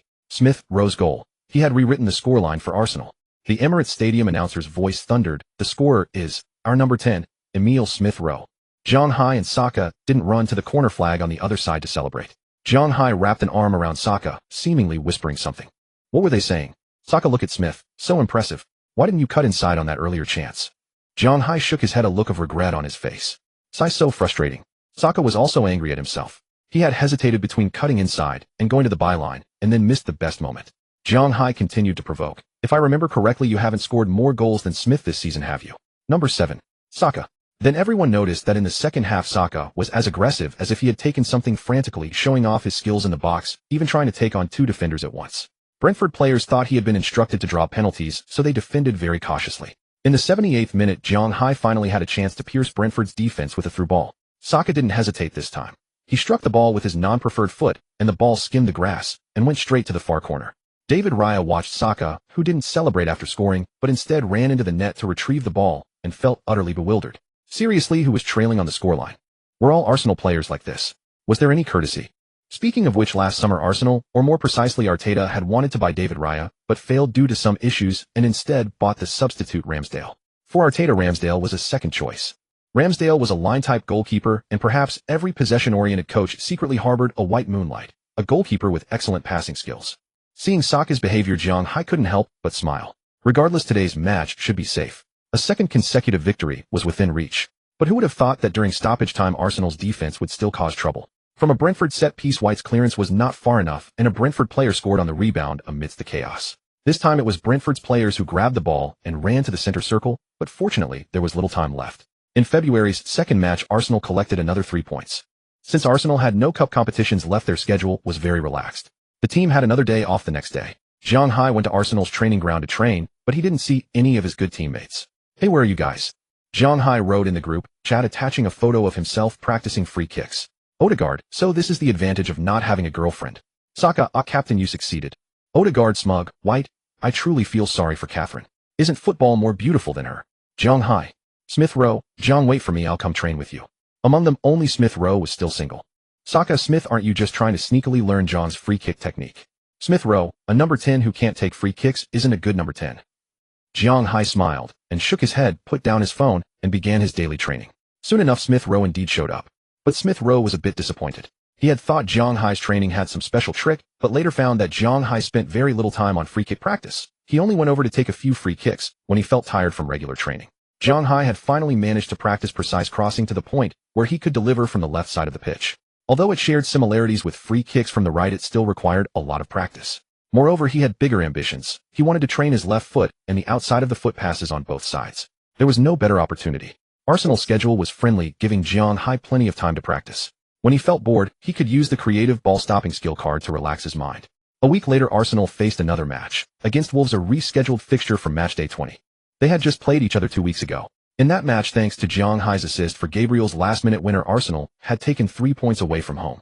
The 2 players who had been sent off in that match, Martinelli and Semedo, were both available again. Perhaps thinking that playing at home would be easier, Arsenal's players seemed a bit careless. In the 9th minute, Gabriel's back pass was intercepted by Wolves forward Hwang Hee-chan, who rounded the goalkeeper and scored from a tight angle. Falling behind so early, worst luck imaginable. And it was Gabriel who had scored the winner in the previous meeting who presented Wolves with such a gift. Karma. Regardless, Arsenal, now trailing, had to give everything to equalize. Wolves were primarily a counter-attacking team. After taking the lead, they simply parked the bus. 4 counterattacks they would go if they could, if not they wouldn't commit too many players, leaving it to the front 3 to improvise. Arsenal's players found it impossible to penetrate the defense, so they resorted to long-range shots, but to no avail. In this match, Zhang Hai didn't push too far forward on the attack as Hwang Hee-chan was lurking on the left flank, and he had to keep a close eye on the Korean striker. Saka desperately wanted to score and grew increasingly impatient. Wolves' defense against Saka was excellent. In the 38th minute, Saka was dispossessed while dribbling, and to stop the counterattack, he had to commit a tactical foul, earning a yellow card. The first half ended in another period of frustration for Arsenal's players. Brentford's defense was on a completely different level from Wolves. In the second half, Arsenal's attack continued to be stifled. On the left wing, Martinelli was locked in a fierce duel with Wolves' right-back Semedo. Neither gained an advantage. On the right, Saka was also neutralized and the full-back couldn't push forward. The promised 2-wing attack had its wings bitten off by the Wolves' fangs. In the 70th minute, Arteta couldn't take it anymore and opted for a change. He brought on Nicolas Pepe for Martinelli, shifting Saka to the left and Pepe to the right. Wolves substituted Semedo and Hwang Hee-chan, preparing to defend until the end. This, however, freed up Zhang Hai. As Arsenal's formation pushed higher and higher, Zhang Hai's position also advanced significantly. Pepe actively moved toward the center, leaving the wide space for Zhang Hai. It must be said Arteta was truly a genius. In the 82nd minute of the match, Zhang Hai delivered his first cross of the game from the right flank. The ball arced through the air like a rainbow, appearing deceptively floating, then at a certain point in the air, it suddenly plummeted, sharply crashing toward the near post. Pepe only needed to stretch out his foot and gently tap it. The ball changed direction and bounced toward the goal. Too close. Wolves goalkeeper Jose Sa had absolutely no chance. Zhang Hai's pass near post. Pepe knocked it into the net. My God, what am I seeing? Is this a Beckham pass? It was the voice of BBC commentator Robin Cowan. This pass was so beautiful, Pepe just had to stick out his foot. Chinese Premier League commentator Zhang Jun also marveled. Coach Zhang Lu remarked, this pass reminds me of De Bruyne. The ball's dip in the air was very pronounced. I recall De Bruyne has delivered many such passes. After scoring, Pepe ran toward Zhang Hai, knelt on one knee, and gestured for Zhang Hai to place his foot on his knee. Zhang Hai felt a bit embarrassed, but complied. Coach Zhang Lu said Pepe did a shoe-shining gesture for Zhang Hai. Zhang Jun added, I'm really envious. If only Zhang Hai's nationality were Chinese, how wonderful that would be. Zhang Jun's exclamation touched the nerves of many Chinese fans. Yes, what a pity it would be if he were a genuine Chinese player. In front of the television, Zhang Xiaobei heard these words and clenched his fists. A few days earlier, his sister had announced to their parents that she had successfully applied for an exchange program at University College London. The remaining 2 years of university would be spent in a foreign land. Zhang Xiaobei's parents were happy yet worried. A girl studying abroad alone, they could hardly rest easy. In fact, Zhang Xiaobei also had something to tell his parents. The football academy had selected 5 players to go to a La Liga club's youth academy for an exchange program, and Zhang Xiaobei was one of them. The coach told him to discuss it with his parents first. But Zhang Xiaobei himself hadn't made up his mind. After seeing Zhang Hai play for Arsenal, he had resolved to go abroad to play football someday, dreaming of standing on the stage of the top 5 leagues. Yet facing an unknown country and environment, he always felt an inexplicable fear. Now he saw Zhang Hai smile, heard Zhang Hai's surname broadcast over the stadium speakers, heard the cheers of the entire crowd, and heard the wistful voice of the commentator thousands of miles away. He began to grow resolute. The match was not over yet. Arsenal had only equalized. It was already the 80th minute, and at most only 15 minutes remained. When Pepe ran to Zhang Hai, Odegaard simply dashed into the goal to retrieve the ball and placed it on the center circle, and the match quickly resumed. Wolves had already abandoned their attack, doing everything to waste time. In the 84th minute, Ruben Neves suffered a cramp and lay on the pitch for a long time, while Odegaard kindly pressed his leg for quite a while. In the 88th minute, Raul Jimenez was shown a yellow card for delaying the restart. The assistant referee held up the board, 6 minutes of added time. Wolves coach complained to the fourth official about the excessive stoppage time, but it was to no avail. Wolves chose to waste time by making a substitution. Dendoncker replaced Podence, who slowly ambled off the pitch. At that moment, Arteta decided to bring on Tavares for Tierney. Arsenal fans were heartbroken. At this critical moment, was a substitution just helping Wolves waste time? The rookie coach truly lacked experience. After Zhang Hai assisted Pepe's goal, Wolves players began deliberately blocking his crosses. Whenever Zhang Hai got the ball, they swarmed him, and he had little recourse. By the 94th minute, Arsenal had thrown caution to the wind. Countless players crowded the box. Gabriel and Ben White had also rushed into the Wolves area to contest headers, leaving only the newly substituted Tavares at the back. Zhang Hai got the ball again. Wolves winger Nori pounced once more. Without aiming, Zhang Hai instinctively sent a 45-degree cross into the box. The ball didn't clear Nori, he blocked it with his arm, and was promptly shown a yellow card. Arsenal earned a relatively favorable free kick. Wolves goalkeeper Jose Sa quickly instructed his teammates to set up the wall, and warned the center-backs to hold their positions inside the 6-yard box, never to misjudge the header, and to mark the Arsenal players tightly. He had witnessed Zhang Hai's crossing ability, once, twice, but no third time. By now 20 players had crowded into the box, and even Ramsdale had charged forward. This was Arsenal's last attack of the match. Jean Jun and Coach Zhang Lu discussed how the ball should be played. Coach Zhang Lu said, given the distance of Zhang Hai's previous crosses, this ball is a bit too close to the goal. A looping cross to the far post would be better. Jean Jun added, in the dying moments of the last match, Zhang Hai assisted Gabriel's winner in just this way. Wolves will surely be wary. Coach Zhang Lu continued, yes, but Arsenal only have Smith Rowe at the near post, so they probably won't target the near post. Every spectator was guessing how Zhang Hai would take this kick, but he chose a method no one expected. He ran up as usual, planted his left foot, and his right foot merely nudged the ball forward. A figure burst out from behind Wolves' wall. It was Lacazette. Lacazette reacted instantly and struck the ball. Was it a shot or a cross to the far post? The ball somewhere between a pass and a shot hit Wolves' goalkeeper's arm and deflected into the net. Throughout most of the season at Arsenal, Zhang Hai and Lacazette had rarely connected successfully, but this one time, they seemed to share a telepathic understanding, conjuring a goal that Wolves would remember vividly.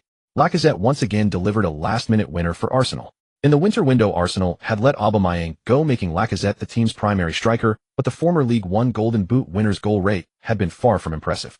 Yet at this crucial moment in the final minutes of the game, he stepped up again.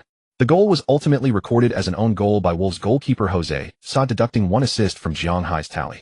But as long as it helped the team win and secure 3 consecutive victories, this minor frustration was nothing. During Arsenal's celebrations, the match time dwindled. Wolves had barely restarted play when the referee blew the final whistle. Arsenal claimed another victory, completing a double over Wolves and securing a hard-fought 3-match winning streak in February. Just as Zhang Hai was about to head back to the dressing room, as usual, a reporter suddenly pulled him aside for an interview. His first post-match interview. Hi Zhang, I'm Elena from ESPN. If I recall correctly, this is your first post-match interview, isn't it? The interviewer Elena had a stunning figure, beautiful blonde hair cascading down, and wore a pair of black-rimmed glasses, exuding a unique temperament and charm. Zhang Hai scratched his head and said, it seems like it is indeed the first. Elena smiled slyly. I'm delighted to have your first. I'd like to ask, did you and Lacazette rehearse that final pass beforehand? Zhang Hai, seemingly oblivious to the innuendo, merely smiled and shook his head. No, it was just a matter of understanding between us. Lacazette is a brilliant striker. He knew what I was thinking. Fortunately, he finished the chance.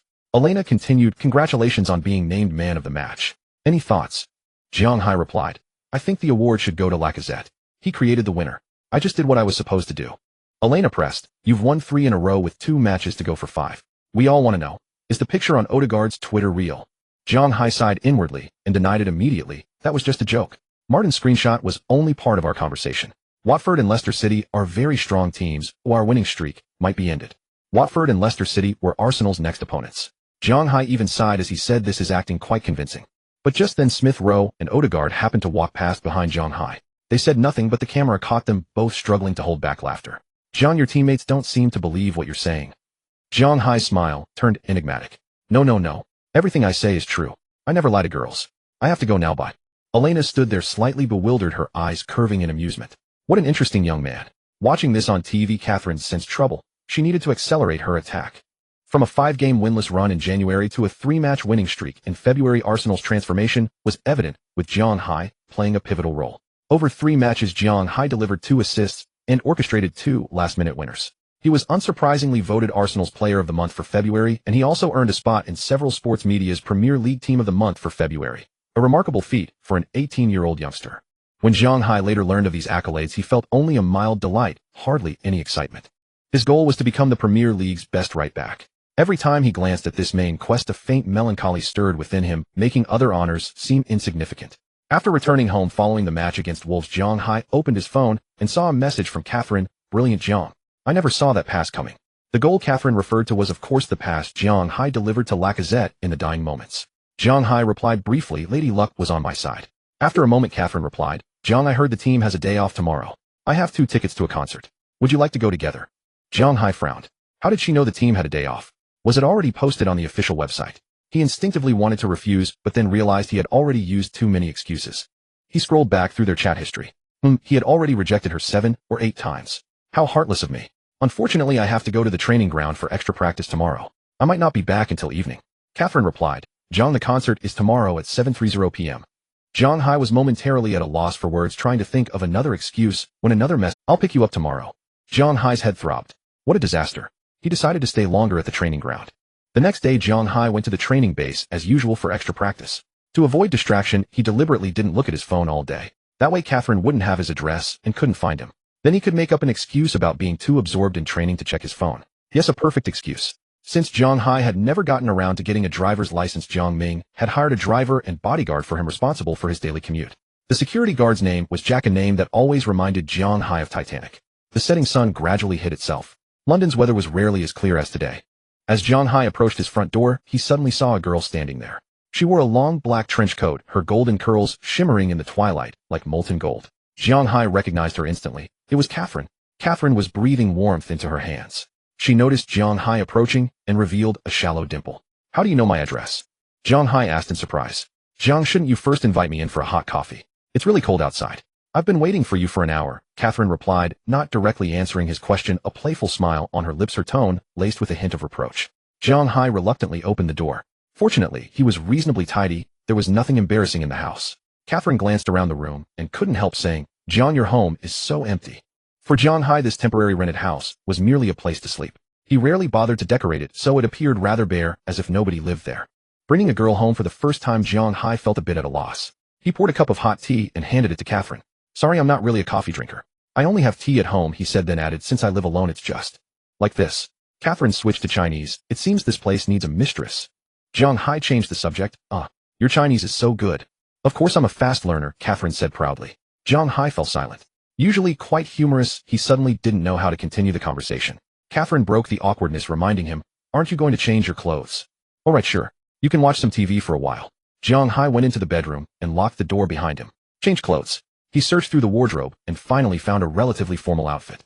Catherine heard the click of the door locking and couldn't help but chuckle. She looked around the room and spotted a photo on the bookshelf of Zhang Hai with his parents taken in front of Big Ben. Zhang Hai was still very young in the photo, probably taken not long after he first arrived in England.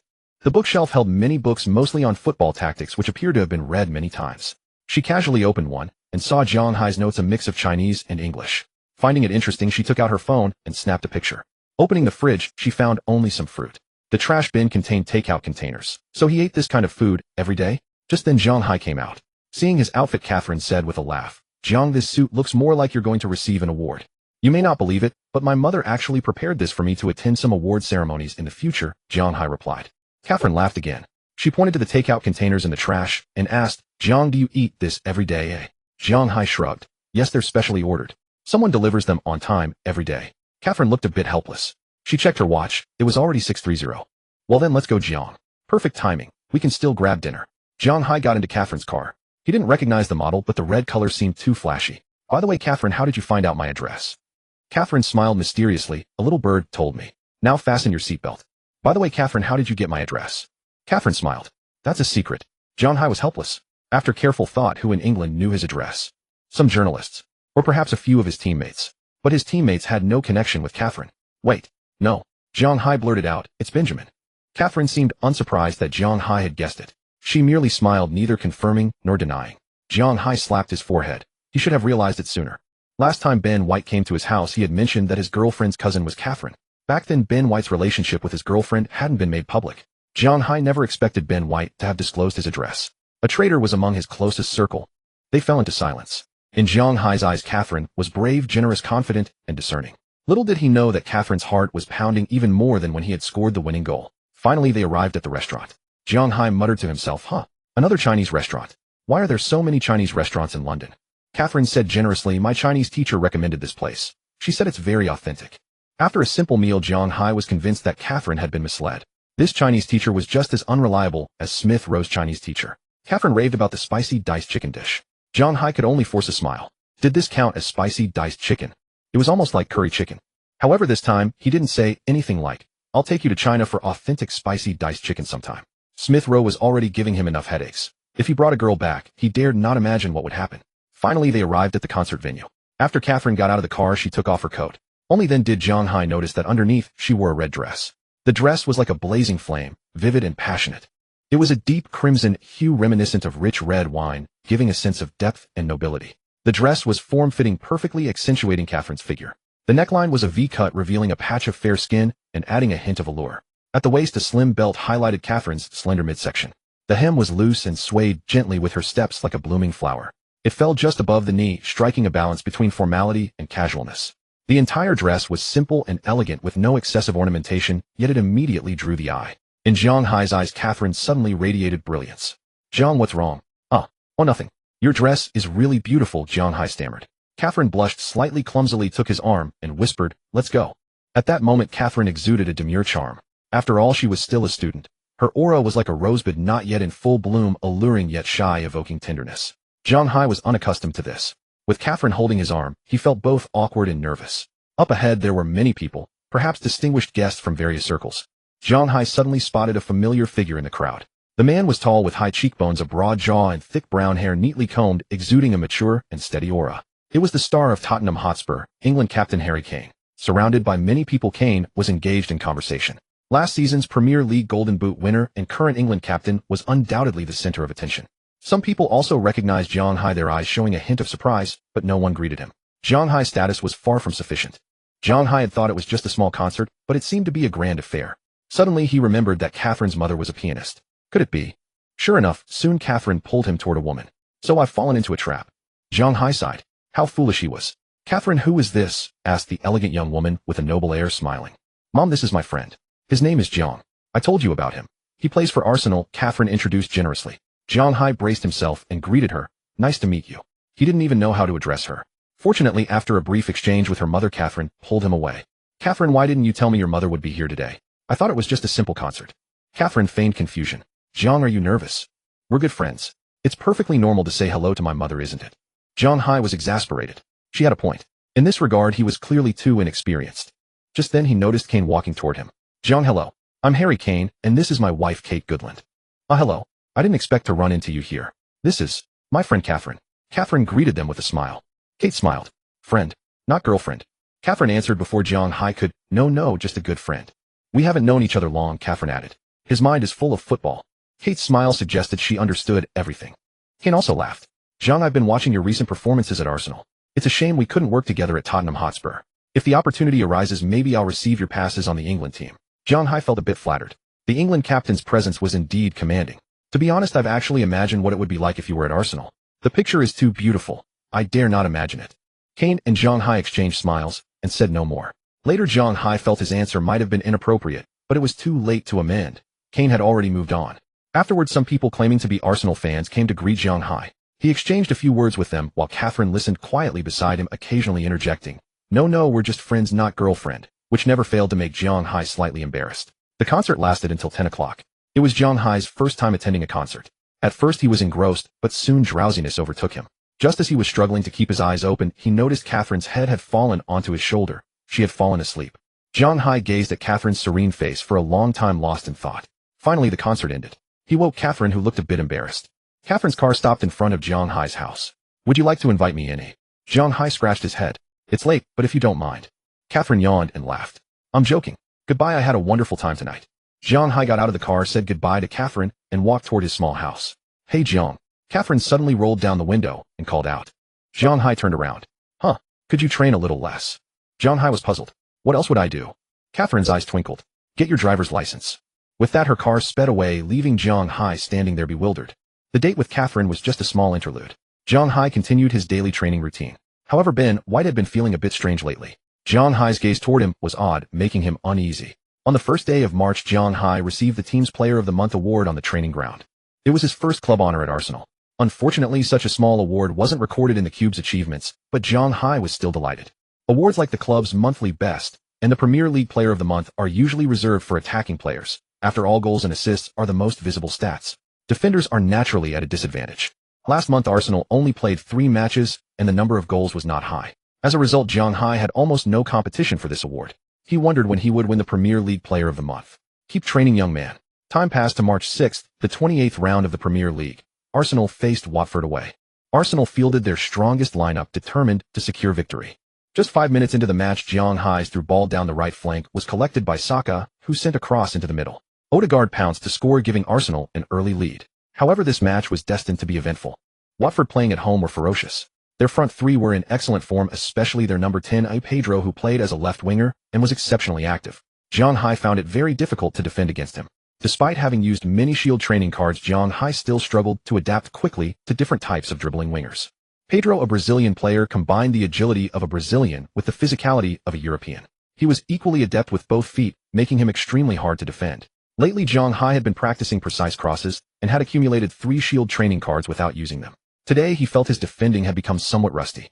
While Zhang Hai was struggling on the right, Watford's effective counterattack came from the left. In the 19th minute, Watford's right winger Juan Hernandez received a pass from right-back Firmino and scored from a tight angle, leveling the score. Tierney had overcommit on that play, and centre-back Gabriel was too slow to cover, allowing Watford's wing combination to find an opportunity. The match was very open, giving the goalkeepers plenty of work. In the 29th minute, Watford goalkeeper Ben Foster, under pressure, made an awkward pass to midfielder Cleverly, who failed to control it properly. Saka stole the ball from behind. Saka, to avoid a foul, immediately passed to Lacazette in the center. Lacazette used his body to shield the ball from the on-rushing fullback, and before falling laid it off to Saka, who struck it first time into the net. Saka had an excellent performance. Since Watford's winger Pedro often pushed high up, Saka mostly faced only one defender, which was easy for him. With a goal and an assist in 30 minutes, Saka was ecstatic, celebrating with his signature uppercut punch, which drew loud jeers from the Watford fans. After taking the lead, Arsenal became more proactive, but they failed to extend their advantage before halftime. Early in the second half, Lacazette replicated his assist to Saka, this time setting up Martinelli for a goal, making it 3-1 to Arsenal. The game seemed secure. The scene felt all too familiar. After taking the lead, Arsenal's players seemed to forget how to play. Zhang Hai soon received a yellow card for a blocking foul. Watford made substitutions to strengthen their attack. Arteta, perhaps changing his mind, chose not to bring on a defender. Instead, he replaced Martinelli and Lacazette with Nicolas Pepe and Nketiah. Arsenal had fallen into a strange pattern. At such moments, some players wanted to defend while others wanted to attack. The team looked awkward at both ends and was pinned back by Watford until the 87th minute, when Watford midfielder Moussa Sissoko scored to make it 2-3. Fortunately, little time remained. Arsenal players wasted time, and in stoppage time, Arteta replaced Odegaard with Holding to further delay the game. After Nketiah picked up another yellow card, they finally managed to see out the match. In the first half, they were fluid and dynamic. In the second half, their attack stagnated. Arteta truly needed to have a serious talk with his players. Despite this, Arsenal had quietly won 4 consecutive matches, climbing to 4th place in the Premier League standings. Chun Lu's Weibo page saw another wave of check-ins. Earlier, Odegaard had tweeted Zhang Hai's bold claim of 5 consecutive wins, which was reported by Chinese media. Chun Lu responded on Weibo with 4 words: overestimating oneself. At that time, Arsenal hadn't won a single game throughout February, and few believed they could win 5 in a row. But since Zhang Hai's return, Arsenal hadn't lost. Although the wins were narrow, as Arsenal fans said, a win is a win, isn't it? Now with 4 consecutive wins, was a 5th within reach. Their next opponent was Leicester City, currently 7th in the table, just 3 places behind Arsenal. Though no one could guarantee Arsenal would win, the fans adopted a wine today, drunk today attitude, determined to mock Chen Lu. Thus Chen Lu acquired another nickname, Brother Overestimate. It infuriated him, but there was little he could do. Zhang Hai had assumed there would be another day off after the match. He was pondering how to decline if Catherine invited him out again.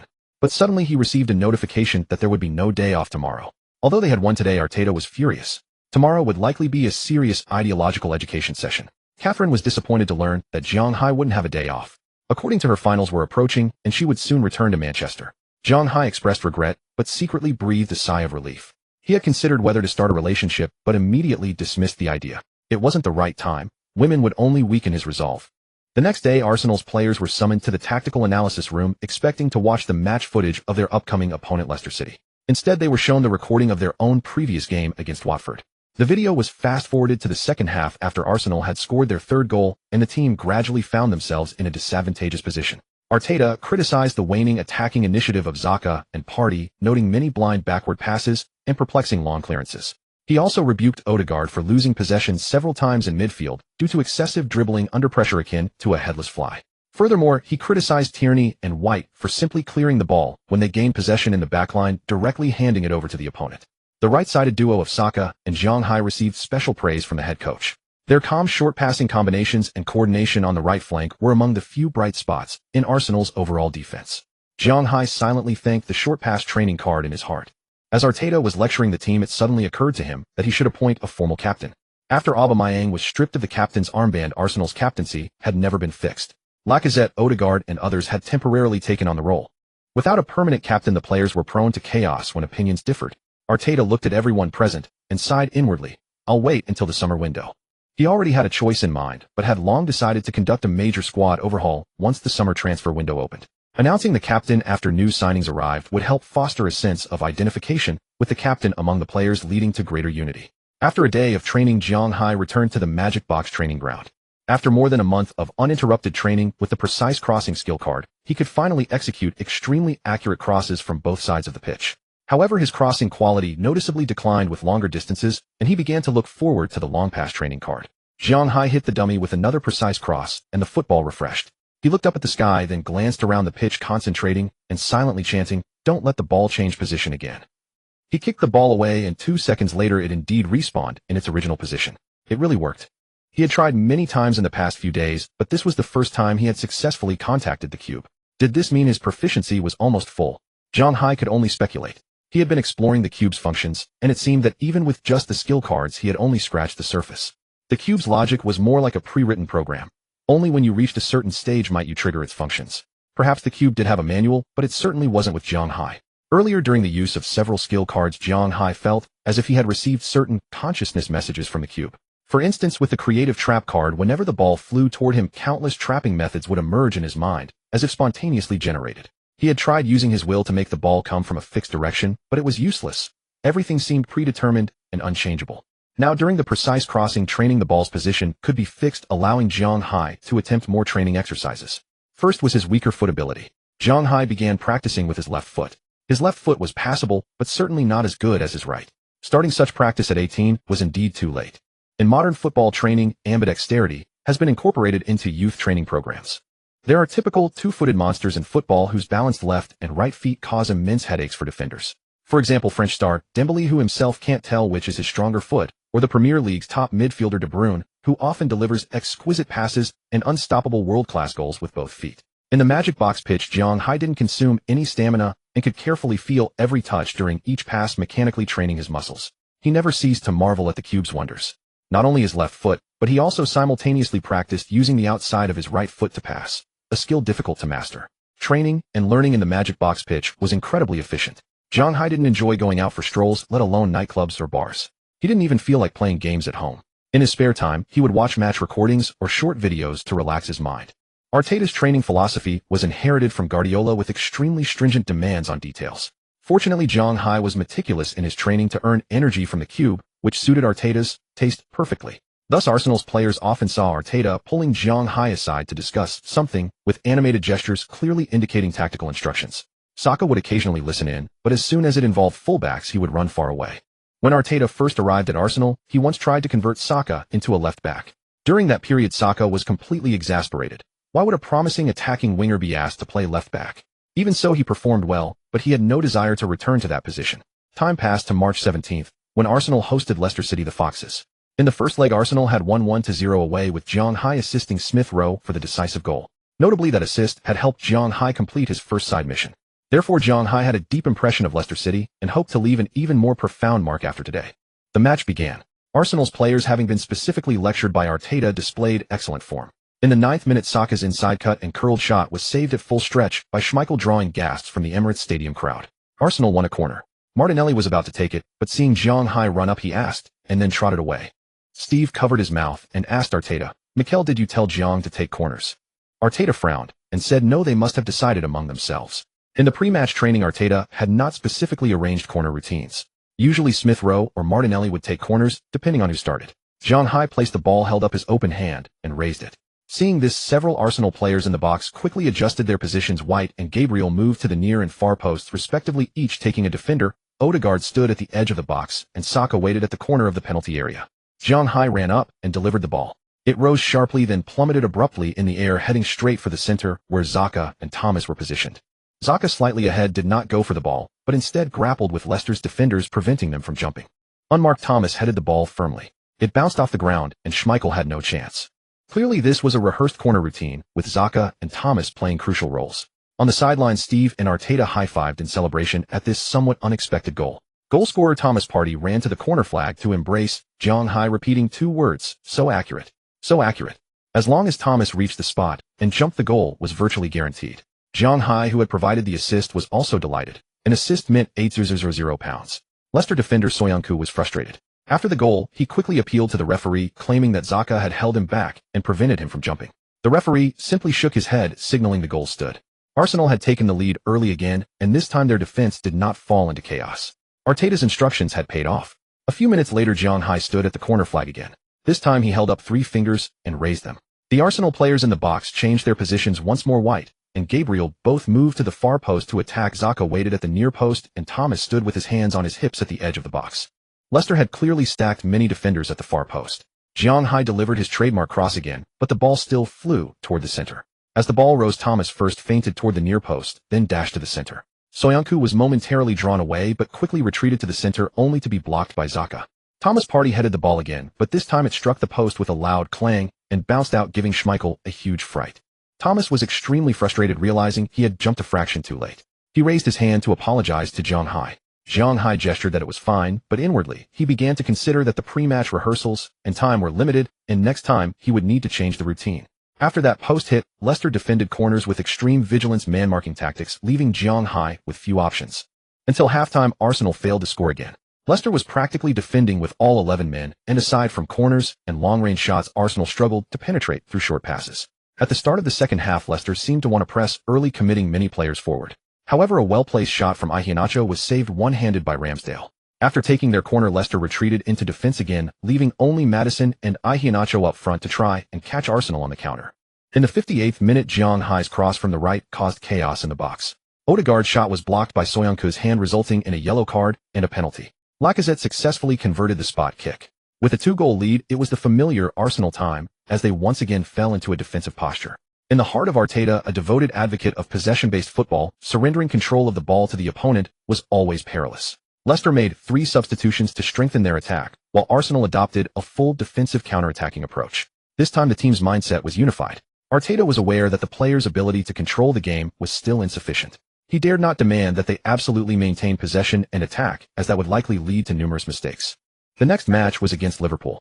Normally, with a 2-0 lead, a coach would rest key players to conserve energy. But given the current situation on the pitch, Arteta dared not make substitutions recklessly. He looked at Zhang Hai and felt a sense of relief. At the start of the season, Zhang Hai could only last about 65 minutes before his stamina was depleted, forcing Arteta to substitute him. Now most of the season had passed, and Zhang Hai's stamina was sufficient to endure a full 90 minutes of Premier League football. His progress in short passing and crossing had also been astonishing, truly rapid improvement. This season Guardiola had pioneered the tactic of inverting fullbacks into midfield. Arteta had long wanted to try it, but neither Tierney nor Zhang Hai were ideal candidates. Their dribbling ability was lacking, and they needed further improvement in evading pressure and passing under duress. He felt there was little hope for Tierney. But for Zhang Hai, if he could maintain the same learning and improvement rate next season, he would be worth cultivating. As Arteta's mind wandered, the match reached the 80th minute. He brought on Kedia Smith-Rowe and Pepe to replace the front three. Leicester caused no further trouble in the remaining time. Arsenal won 2-0, completing a league double over their opponents and securing a 5-match winning streak. Upon hearing the final whistle, Zhang Hai was overjoyed. 5 consecutive wins. It had actually happened. These 5 games included home and away victories over Wolves, home wins against Brentford and Leicester City, and an away win over Watford. Although they hadn't faced particularly strong opponents, compared to the 5-game winless streak in January, consecutive victories were truly uplifting. Zhang Hai wanted to quickly pack up and go home to open the mission, but he was unexpectedly informed to attend the post-match press conference. I hope there won't be any tricky questions, he thought to himself, his heart sinking. This time he didn't have the cheat sheet prepared by his father. Odegaard nudged Zhang Hai and said, "Go on, Zhang, don't keep the coach waiting. We'll wait for you here."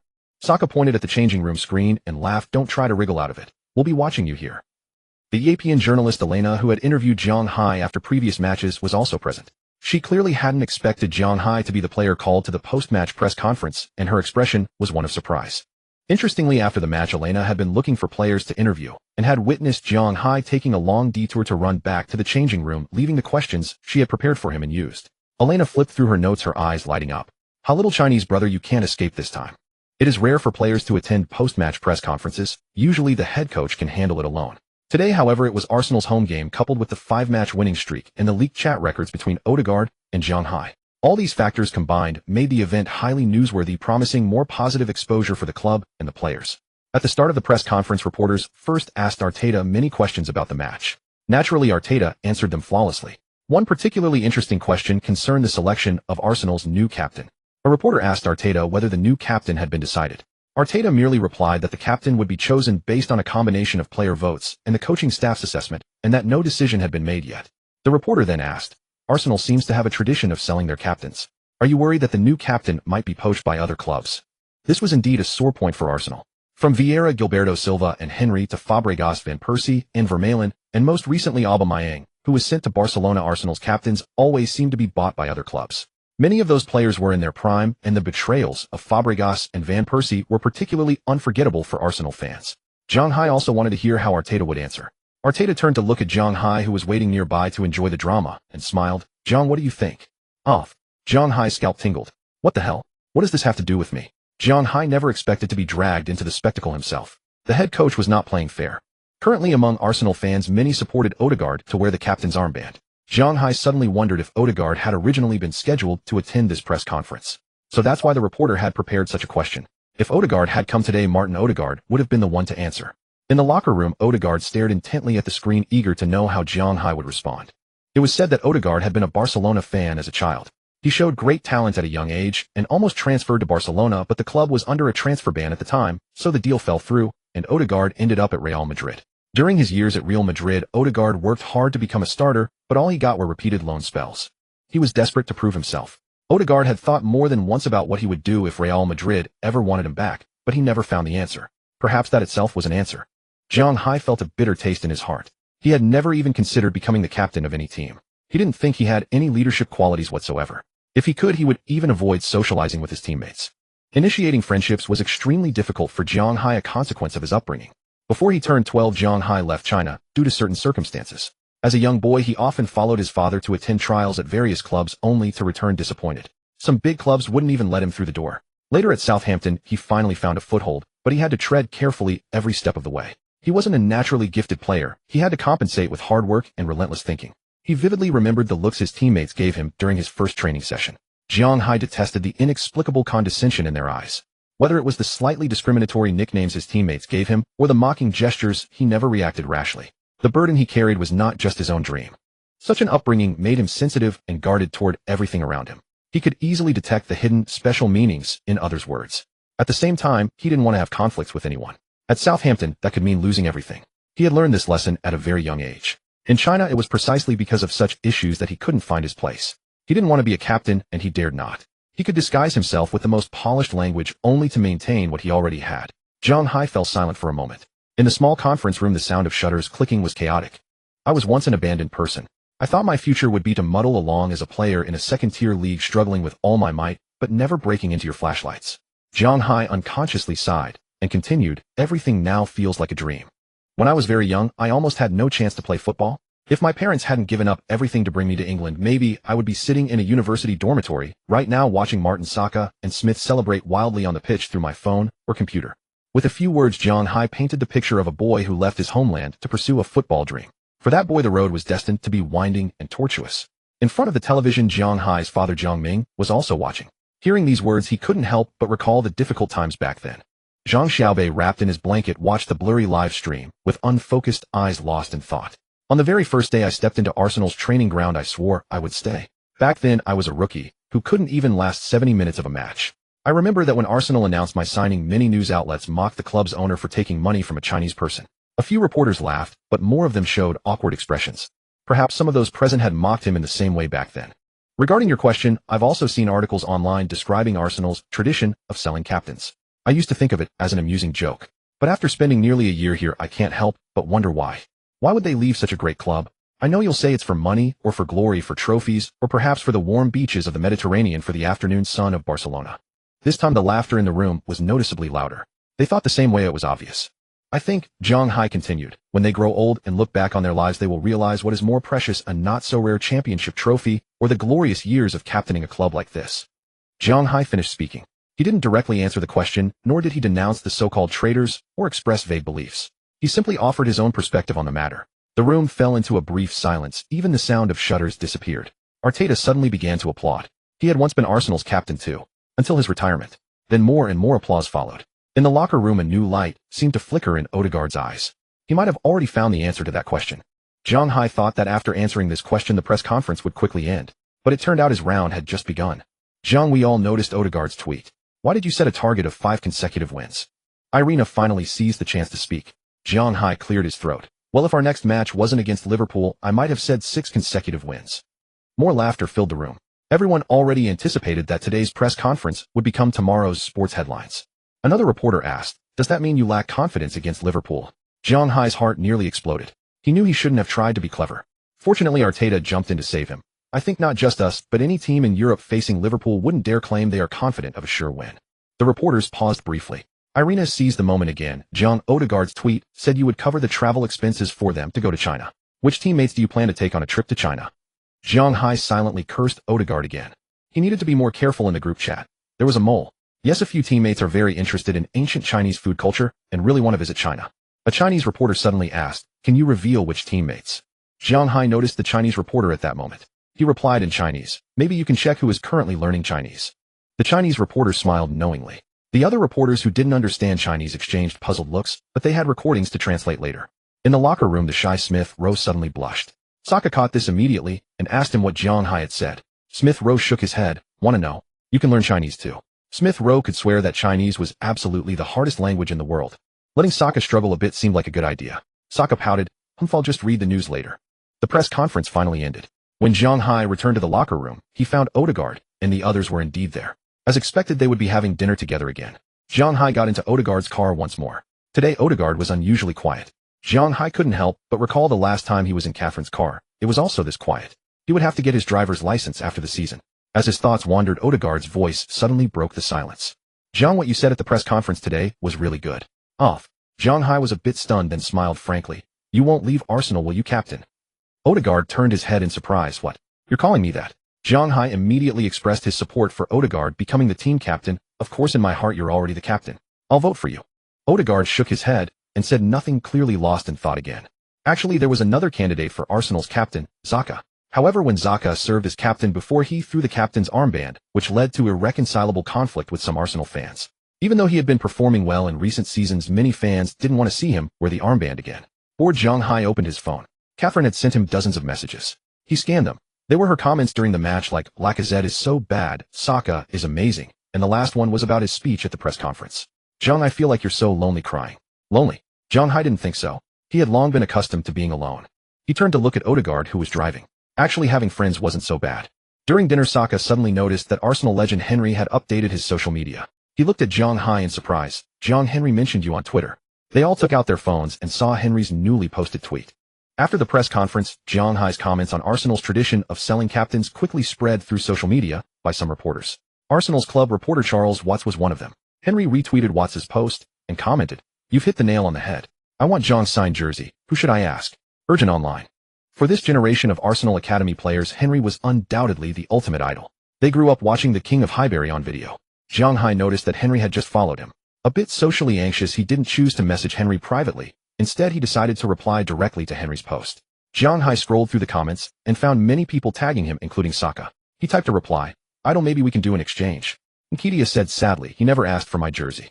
Nketiah was a huge fan of Henry. His favorite jersey, number 14, was the one Henry wore in his early days at Arsenal. If nothing unexpected happened, he would wear the number 14 shirt for Arsenal next season. Saka then typed under Zhang Hai's comment, "Can I also exchange?" Within 3 minutes, Henry replied, "Haha, of course." Nketiah's eyes lit up, and he started taking action. Then Odegaard, Martinelli, Ben White. Henry was perplexed at home. What the hell? Are these kids all together? But old Ginger is spicier. Henry smirked slyly and commented, "If you can beat Liverpool in the next match, I'll give each of you one. If you can defeat Liverpool in the next match, I'll gift each of you one." Upon seeing Henry's comment, Saka's smile instantly vanished, and he sulkily took 2 long gulps of his juice. Liverpool again. How infuriating. They kept running into Liverpool every single time they picked up a winning streak. The boys harbored a deep-seated frustration toward Liverpool, yet reality was unyielding. If they couldn't beat them, they simply couldn't. Liverpool currently sat 4 points clear at the summit over Manchester City, and Arsenal needed to keep pace. The moment they let their guard drop, closing that gap would become exponentially more difficult. Saka muttered in frustration, "I just want to go head-to-head with Liverpool and play our usual football. I hope the gaffer stops drilling us into a purely defensive shell." The other players remained silent. Even in the privacy of a gathering, none of them dared to openly second-guess the manager's tactical decisions. After the dinner, Odegaard saw Zhang Hai home. As Zhang Hai stepped out of the car, Odegaard reminded him that it was about time he learned to drive. Zhang Hai's thoughts drifted to Catherine. Right, I still haven't replied to her message. Never mind, he told himself. It's getting late, and she's probably studying hard. I shouldn't disturb her. In the Rubik's Cube world, having secured a 5-match winning streak, the side quest was complete. Zhang Hai's inventory now contained 1 stamina training card, 2 short pass training cards, 1 long pass training card, and a second touch skill card. Zhang Hai reviewed his player profile once more. Name Zhang Hai. Position fullback. Honors none. Passing 89. Pace 91. Defending 75. Physical 75. Stamina 88. Skills creative, first touch, accurate crossing. Energy 275. His passing rating still hadn't cracked 90. Zhang Hai reasoned that the overall passing stat was likely a composite of various passing abilities. Once he honed his long ball capability, he was certain the overall number would climb accordingly. Additionally, his stamina had seen some improvement over the past 2 months, though the rate of growth was gradually tapering off. It seemed the higher the stats, the steeper the challenge of increasing them. What puzzled Zhang Hai was that his defending and physical attributes had remained stubbornly low. Over half a year had passed, yet the improvements were virtually imperceptible. Shrugging off his musings, Zhang Hai immersed himself in the new skill card training for the second touch. He couldn't fathom exactly how the cube would teach him to execute such flair moves. The magical pitch lay utterly silent. Zhang Hai glanced around, but noticed nothing out of the ordinary, yet a strange unease settled in. Wait, what is this? Zhang Hai raised his hands. This body isn't his. Still dazed, Zhang Hai suddenly lost control of his own limbs. If a mirror had been placed before him at that moment, he would have been startled to see his current form, a sleek black training dummy within the magical stadium. Though his conscious mind was sidelined, his eyes caught a football resting just a few yards away. His legs sprang into motion, driving him toward it. His left foot tapped the ball, and within a fleeting instant his right foot connected again. Without any cognitive command, Zhang Hai's dummy body executed a flawlessly smooth elastico flick. Within his awareness, Zhang Hai could clearly feel how the movement was constructed, yet paradoxically, he retained not a shred of control over his physical form. Moments later, a sudden jolt returned his consciousness to his corporeal self. He raised his hands and touched his face, confirming that he had indeed reverted to his model form. Instantly, he understood what he needed to do. He sprinted toward the football, and in his own unique way replicated a second touch maneuver. Then just as before, he felt his bodily control slip away once more. So that's how it's done. Simply miraculous. Zhang Hai was left in awe of the Rubik's Cube's profound power yet again. The training for flair moves was strikingly straightforward. Experience it firsthand, execute it yourself. Feel the most perfect second touch rhythm through your own senses, then consciously command your body to replicate it repetition after repetition. Zhang Hai didn't need to overanalyze the technical nuances, he merely needed to imitate. Once he repeated the motion enough times, it would seamlessly embed itself into his muscle memory. All Zhang Hai had to give was sweat. Or rather, in the magical stadium, he didn't even need to expend a single drop. He only had to invest his time and perseverance. Chips, he was more than willing to wager. Gradually, he came to understand that flair skill cards, unlike the direct stat enhancement cards for creative first touch or accurate crossing, operated on a far simpler training paradigm. If he dedicated 2 hours daily to drilling these moves, he was confident he could master the basics within half a month. But time, alas, waits for no one. Zhang Hai made no move to claim his side quest rewards just yet. Arsenal was set to face Liverpool in the next round, and merely recalling their previous encounters was enough to summon that familiar suffocating pressure. Frankly, his confidence against Liverpool was shaken. March 17, 2022. The marquee clash of Premier League Matchday 27 saw Arsenal host Liverpool at home. This marked the fourth meeting between the two sides this season, following a trio of games where the Gunners managed just 1 draw and 2 defeats. Notably, Liverpool had already ridden an 8-match winning streak heading into this fixture. With Arsenal on a 5-game tear and Liverpool on 8 tonight, guaranteed that at least one dynasty would come to an abrupt halt. Before kickoff, a BBC fan survey revealed that nearly everyone doubted Arsenal would secure the 3 points. Arteta deployed his strongest possible lineup. He hadn't overcomplicated the tactical setup for this match. He simply gathered his players and said, "Go out there and unleash your attacking brilliance." The memory of his last encounter against Liverpool still lingered vividly. Back then, playing as a left-back, he had watched with his own eyes as Alexander-Arnold delivered a breathtaking curling pass to unlock Arsenal's defense. To this day, that flawless trajectory haunted Zhang Hai's thoughts. Alexander-Arnold had truly evolved since their last meeting. Honestly, Alexander-Arnold hadn't given Zhang Hai a second thought prior to this match. To Liverpool's golden boy, Zhang Hai was merely a youth squad player filling in at left-back, well beneath his radar. Given Arsenal's somewhat middling campaign this season, Zhang Hai's individual performances had largely gone unnoticed by the broader media. However, as pre-match statistics were collated, a startling revelation emerged. Zhang Hai had already amassed 9 assists in his debut season, edging out Alexander-Arnold's tally of 8. What made the feat even more remarkable was the context. Zhang Hai hadn't featured in the opening games of the season. When he eventually broke into the starting 11, limited stamina often forced him off between the 60th and 70th minutes, and he had also been sidelined for a full month due to illness. This meant Zhang Hai had accumulated significantly fewer minutes on the pitch, yet he was outperforming Alexander-Arnold in raw assist numbers. It was a statistic that took a moment to truly sink in. Yet upon closer inspection, critics quickly pointed out that Zhang Hai's assists had primarily come against weaker opposition. His most formidable matchups had been against Tottenham, who currently sat 5th in the table. Against elite giants like Liverpool, Manchester City, Chelsea, and Manchester United, he had drawn a blank. Naturally, no one was going to dub a full-back a soft-on-paper specialist, a label typically reserved for strikers. Still, doubts lingered regarding Zhang Hai's assist record. Could this kid actually challenge for the assist lead by the end of the season? Leading the Premier League in assists as a rookie. Even if the numbers were slightly padded, they were remarkably impressive for an 18-year-old prospect. After all, most people who would later read about this season in history books wouldn't bother scrutinizing the caliber of opponents faced. They would simply remember the cold, hard numbers. During the pre-match broadcast, commentator Zhang Jun highlighted the statistic. Many might have overlooked it, but Zhang Hai has already registered 9 assists this season, currently sitting 4th on the assist charts. Coach Zhang Lu chuckled and added, "Haha, I've seen plenty of netizens claiming his numbers are inflated because the opposition was weak. But if you actually scrutinize the matches where he provided assists, the opponents include Tottenham, Leicester City, and Wolverhampton, all mid to upper table sides." Zhang Jun concurred, "That's right. And the distribution is quite interesting." Zhang Hai registered assists in both fixtures against Leicester City, and he was equally consistent across the 2 matches against Wolves. Coach Zhang Lu grinned. "Hell, let's see if he can add another assist to the tally the next time he faces Tottenham." Zhang Jun laughed. "Football fans can help keep track. Perhaps we'll witness a new curse being born in world football, the so-called Zhang Hai curse." Coach Zhang Lu teased, "How are you subtly alluding to Benzema?" At their remark, Chinese fans watching at home shared knowing smiles. Whenever they faced Liverpool, the inevitable Benzema comparison was sure to resurface. Truly, the only thing making Liverpool supporters heartsick was having the sorest spot pointed out at every turn. From the opening whistle, Martinelli showcased sharp form. On the flank, a sudden shift in tempo allowed him to glide past Alexander-Arnold, and he eventually pinged a dangerous cutback from the byline. Unfortunately, Fabinho tracked back to intercept, denying Alisson any real threat. Liverpool's transitional speed was relentless. Fabinho rolled the ball to Thiago, who without even lifting his head to scan immediately released a probing diagonal switch. The ball sailed over Tierney's head and found Maine pacing down the right channel. Maine surged forward like a streak of black lightning, driving straight into Arsenal's penalty area. Gabriel scrambled across to cover, but Maine's left foot lacked the lethal finishing precision of the Sulla sitting on the bench. His angled strike was comfortably gathered by Ramsdale. Liverpool's counterattack was devastatingly concise. In just 2 touches, the ball had been teleported from one penalty area to the other. In this contest, Zhang Hai found himself marking the Colombian winger Diaz.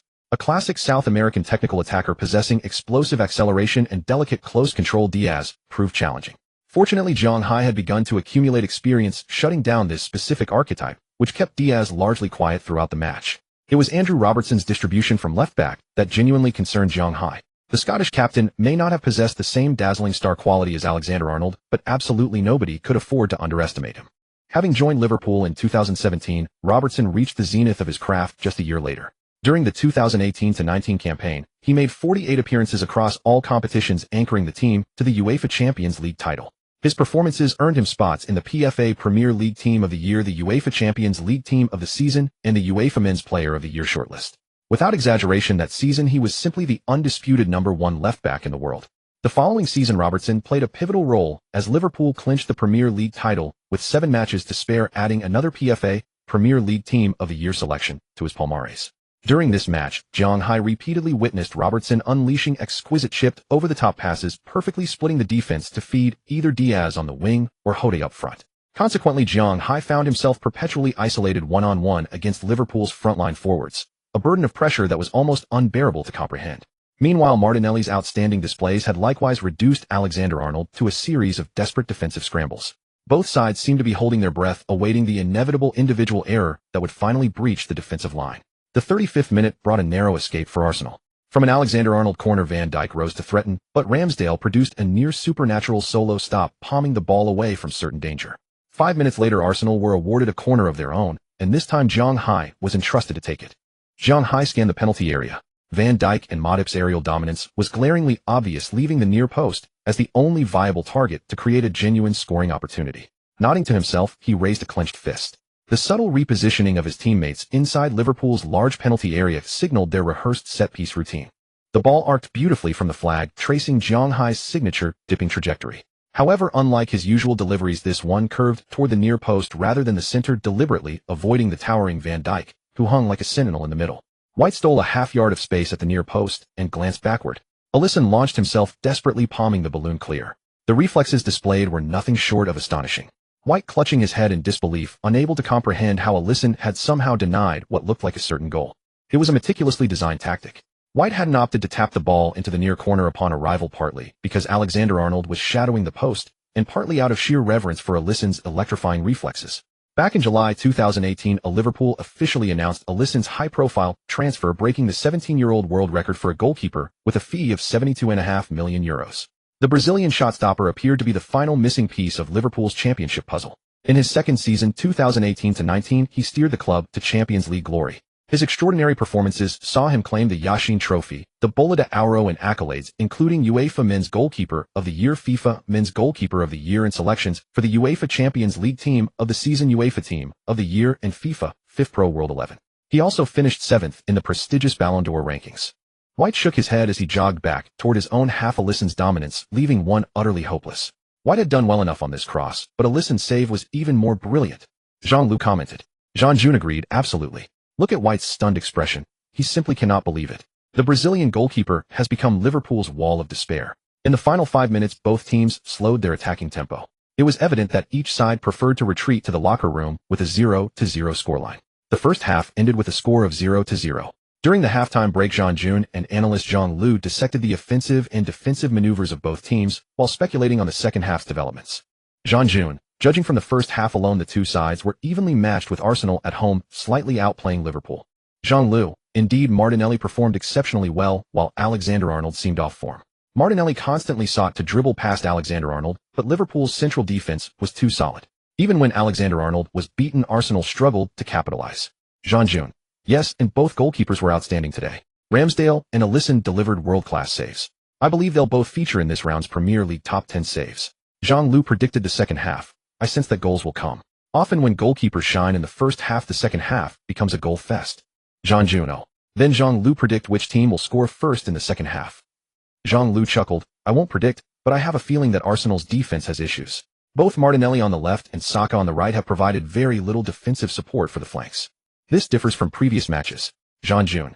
Yes, in Arteta's tactical system, Martinelli and Saka are essentially wide midfielders, and as such they need to shoulder defensive duties. Jean-Loup. Exactly. But in this match, Arsenal's attack has been too aggressive. The two wide midfielders can't track back, leaving them vulnerable to Liverpool's counterattacks. Need I elaborate on the strength of Liverpool's flank play? It must be said that Jean-Loup truly understands football. At the start of the second half, Alexander-Arnold delivered a precise long pass over the top to the sprinting Senegalese forward May. Had he chosen to square the ball to Hoda in the center, it would have been a certain goal. Instead, he opted for a narrow-angle shot, which Ramsdale smothered. On the touchline, Klopp was visibly displeased with Main's decision, throwing his hands up in a helpless shrug. The flank was breached, but Arsenal seemed not to learn from their mistakes. In the 58th minute, Robertson floated across from the left flank, finding Diaz on the wing. Instead of attempting to dribble past Jiang Hai, Diaz laid the ball off to the advancing Thiago, who without hesitation played a through ball. Hoda, timing his run, perfectly slotted home with a calm finish into the far corner. Klopp's football philosophy, simplicity at its core, pierced Arsenal's defense with just 3 passes. Once again, Jiang Hai watched the Liverpool players celebrate nearby, hands on his knees, feeling utterly powerless. Saka approached, apologizing. "I'm sorry, Jiang. I should have helped you defend." Jiang Hai straightened up and shook his head. "It's okay, Saka. They were just luckier to score first. We'll equalize." Saka nodded firmly. He desperately wanted to beat Liverpool. After the goal, Liverpool immediately made substitutions, replacing Diaz and the scorer Hoda with Salah and Firmino. Thus, Liverpool's forward line became Main left, Firmino center, and Salah right.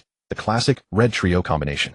Arsenal were not shattered by the goal. After kickoff, they launched even fiercer attacks, determined to breach Liverpool's goal. But whether it was Lacazette's drive or Saka's curling shot from distance, the Brazilian international Alisson denied them all. A deep sense of helplessness crept over the Arsenal players. How could they ever score against Liverpool? In their 3 previous encounters this season, Arsenal had rarely managed even a shot, let alone a goal. Liverpool loomed like an insurmountable mountain. In the 62nd minute, Robertson's long ball found Firmino in the center. Ben White merely gestured to the referee for offside, but the Brazilian striker slotted home easily just 6 minutes after coming on. The Arsenal players on the pitch felt a profound despair, like struggling to twist open a bottle cap only to have your opponent flick it off with ease. After scoring, Firmino celebrated exuberantly, drawing a warning from the referee for excessive celebration. Unfazed, he even placed his index finger to his lips as he walked back to Liverpool's half, signaling the Arsenal fans to be quiet. This enraged the Emirates crowd, unleashing a deafening chorus of boos. It also incensed Xhaka, who was nearby, pushing Firmino and telling him not to be so arrogant. The referee rushed over to separate them, showing Firmino a yellow card for time wasting. Back in his half, Xhaka demanded of his teammates, "Are we just going to let them be so arrogant? This is our turf." The fire ignited in everyone's hearts, this time a blazing fury. These were young, hot-blooded men, and how could they tolerate such blatant provocation? Fight them with everything, score a goal, score against Liverpool. The Liverpool players had never seen Arsenal like this.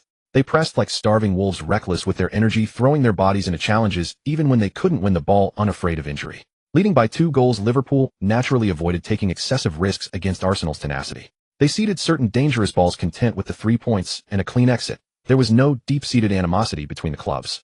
Arsenal finally won possession in the final third. Tierney knocked the ball to Lacazette, who opted to shoot rather than pass to the better positioned Jiang Hai, but the effort was too central and easily gathered by Alisson. Saka muttered, "Why didn't he pass?"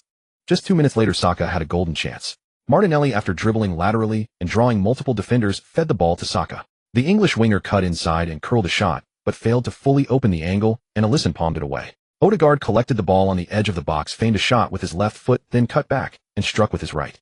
Alisson, finally beaten, could only watch as the ball nestled into the net off the post. Arsenal had finally scored. The Emirates erupted in thunderous roars, releasing the pent-up fury of the past several minutes.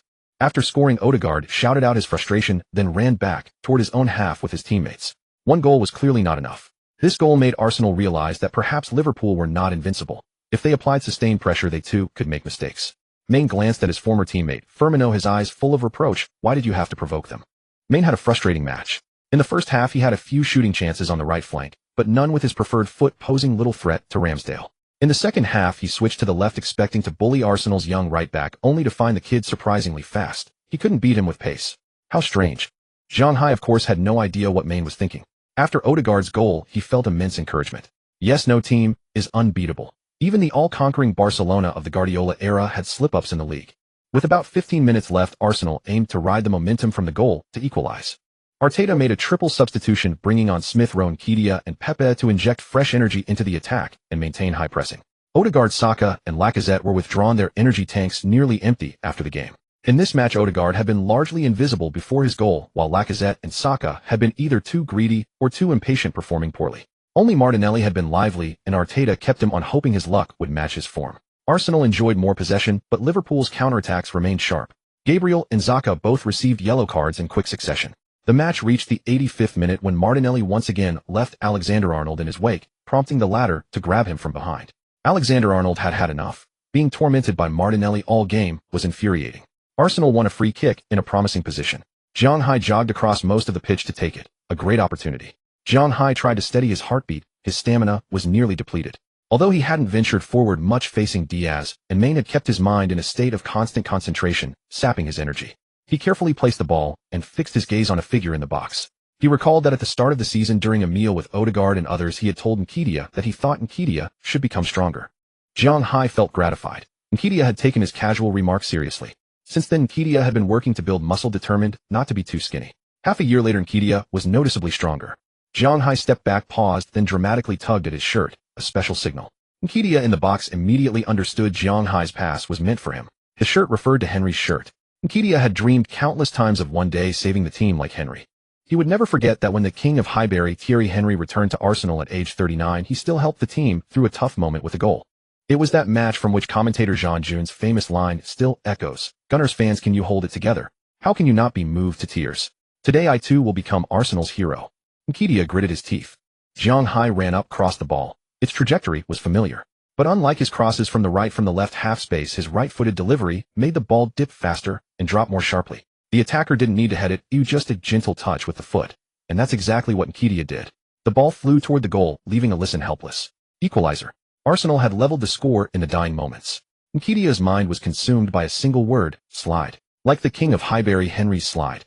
But he felt the Emirates crowd wasn't as loud as expected. He glanced back and saw Liverpool players surrounding the referee, who was pressing his earpiece, probably communicating with the assistant. A chill ran through him. Was it offside? The other Arsenal players waited anxiously for the VAR lines to be drawn, but this time the line seemed unusually difficult to determine. The match was paused for 2 minutes before the referee finally announced, "Goal disallowed." Using Van Dijk's heel as the line, Nketiah's shoulder was marginally beyond, perhaps by just a few centimeters. Nketiah didn't become the hero, the savior script didn't play out. Zhang Hai looked up at the VAR offside line on the big screen, feeling the malice of technology for the first time. This was also the first time Zhang Hai felt a sense of doubt. Could a defender really change anything? What more could he do? The score remained 1-2, and Arsenal lost the match. After the game, many fans and journalists spoke of honorable defeat, but a loss was a loss. They had given their all and still failed to overcome their opponent. What else could they do? Some said they were still young with a long road ahead. Yes, they were young, but their eyes were filled with confusion. The future is bright, is merely a lie to deceive the young.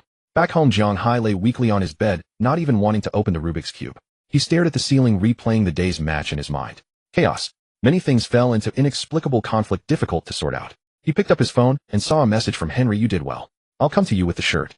Well, but not good enough. Zhang Hai sighed again. Then he saw a message from Catherine. It was actually a line of Chinese poetry. But if the flying general of Dragon City were here, would the Huns not dare to cross the Yin Mountains? Zhang Hai smiled bitterly and shook his head. Who was Arsenal's flying general? He replied with a thank you, acknowledging Catherine's comfort. Zhang Hai's consciousness sank into the Rubik's Cube world. He refused to remain consumed by despondency. As the seven-colored wheel spun once more, Zhang Hai couldn't help but wonder what the remaining two sections, white and blue, signified. Each occupied roughly 5% of the wheel, yet he had never drawn either. He speculated they would unlock only upon reaching a certain stage. The first draw yielded a long-pass training card, but Zhang Hai had no intention of using it immediately. He planned to hoard several more before putting them to use, ensuring continuity in his training and accelerating his progress. After 7 draws, crimson light flashed. The side quest had finally arrived. Side quest: score 2 goals or record 3 assists. Time limit within 5 matches. Rewards: training card. Short pass, 2 uses training card. Long pass, 2 uses trial card. Intercept, 1 use. Status: unfinished. Zhang Hai's eyes widened slightly. What? A trial card. An entirely new type had appeared among the rewards this time. Interception. Zhang Hai suspected it had something to do with defense. How strange. The quest demands goals or assists, yet the newly added card focuses on interception. Zhang Hai was at a loss. By all logic, an offensive quest should yield offensive rewards.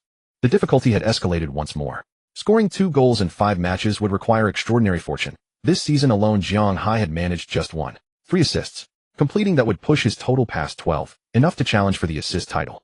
But after that grueling encounter with Liverpool, the team's condition remained uncertain, and Chelsea loomed ahead. Zhang Hai felt the weight of the challenge pressing down once more. All he could do was trust that things would work out. With a 16-day gap after playing Aston Villa in 2 days' time, Zhang Hai had ample opportunity to train, hoping his improvements would come fast enough to meet the escalating demands of this quest. On March 19th, Arsenal traveled to face Aston Villa away. Having suffered their 4th defeat to Liverpool, the Gunners seemed still reeling from confusion, playing without direction or focus. In the 29th minute, Zhang Hai's cross from the byline was headed astray by Xhaka before being cleared by a Villa defender, but only just. Saka struck it first time into the net, as Martin the Villa goalkeeper stood rooted. That stood as the sole goal of the match. Both sides battled relentlessly in midfield, collecting 3 yellow cards apiece, while shots rarely found the target. Even after both teams made sweeping changes at halftime, the stalemate persisted. The match had lost all vitality and dragged on dully. Zhang Hai felt increasingly helpless. After every clash against Liverpool or Manchester City, the team needed time to recover. He had given his all tonight, yet his teammates seemed absent-minded throughout. He cursed himself for not being a striker. Post-match, numerous outlets labeled it a dull encounter, noting that Arsenal scraped all 3 points only thanks to individual brilliance from their star players. As the extended break settled in, Zhang Hai continued his daily routine at the training base, spending every spare moment at the Magic Box pitch, his second touch technique growing ever more refined. By March 26th, training concluded, and Zhang Hai hurried home in the evening, where he received a message from Catherine along the way. "Zhang, want to catch a match? Watch a game?" Zhang Hai asked, puzzled. "I've got tickets for England versus Switzerland tomorrow. Come with me." Zhang Hai suddenly remembered. The friendly at Wembley was the next day. He had nearly declined until it struck him that teammates Ben White and Xhaka would both be playing for England. In truth, he couldn't recall the last time he'd sat in the stands as a spectator. "I've never been to Wembley," Zhang Hai murmured. Wembley Stadium, situated in London, served as the home of English football and the venue for national team matches and domestic cup finals. "All right, then I'll play the gentleman and accompany you." The next day, Zhang Hai finished training early and hurried home to find Catherine waiting on his doorstep, her breath visible in the chill air. She'd been there a while. "You're here so early. Why not wait in the car?" Catherine wore a crimson wool coat that morning, its vibrant hue standing out against a white sweater and striped skirt, her figure perfectly accentuated by tall leather boots. "Perhaps," Catherine said with a sly smile, "you should give me a spare key." Zhang Hai had no ready reply. He simply unlocked the door, poured her a cup of tea, and retreated to his bedroom to change. Catherine surveyed the apartment's furnishings, largely unchanged from before, and nodded approvingly. The simplicity spoke volumes. No woman had been here. Wait. Catherine spotted something new on the living room wall, a framed jersey bearing Henry's number 14 complete with his autograph, and 2 words reserved solely for Zhang Hai for Zhang. "Zhang, you have a Henry jersey?" Catherine asked, delighted. "Oh yes, just got it." "I have the exact same one," Catherine said regretfully, but without his signature. As Zhang Hai emerged in casual clothes, he asked curiously, "He's your idol too?" It seemed every ardent Arsenal supporter he'd encountered harbored a devout reverence for Henry. "Naturally, he's the king of Highbury, Arsenal's eternal hero." Zhang Hai nodded. He shared that affection for Henry, having watched him play since childhood. Since coming to England, he'd met many players who held Henry in high regard, some of whom had briefly become his friends. Noticing Catherine's expectant gaze, Zhang Hai sighed helplessly. "I'm sorry, but I can't give you this jersey. My name's on it." "That makes me want it even more," she teased with a grin. Zhang Hai could only laugh in exasperation. "Perhaps there'll be another chance. I can get you one with his signature sometime." "Deal. You buy me tickets, I'll secure the signed jersey for you." "Deal." Catherine held out her palm, and Zhang Hai somewhat passively bumped it, sealing the agreement. Zhang Hai found himself pondering how to obtain another signed jersey from Henry. He climbed into Catherine's car with practiced ease, and before long, she posed the question once more. "Zhang, why haven't you gotten your driver's license? You have plenty of time now, don't you?" "I need to train," he replied with conviction. "But surely a license is essential. You're not planning to drive forever without one." Catherine couldn't fathom his reasoning. Every time she asked him out, training was the excuse. Was practice really that captivating? Professional players trained almost daily anyway. Still, she supposed this was better. She'd heard too many pros wasting time at nightclubs when they had nothing else to do. Training was preferable to nightclubbing at least. Sensing the lull in conversation, Zhang Hai broke the silence. "Catherine, have you finished your exams?" "Just a few tedious papers," she sighed.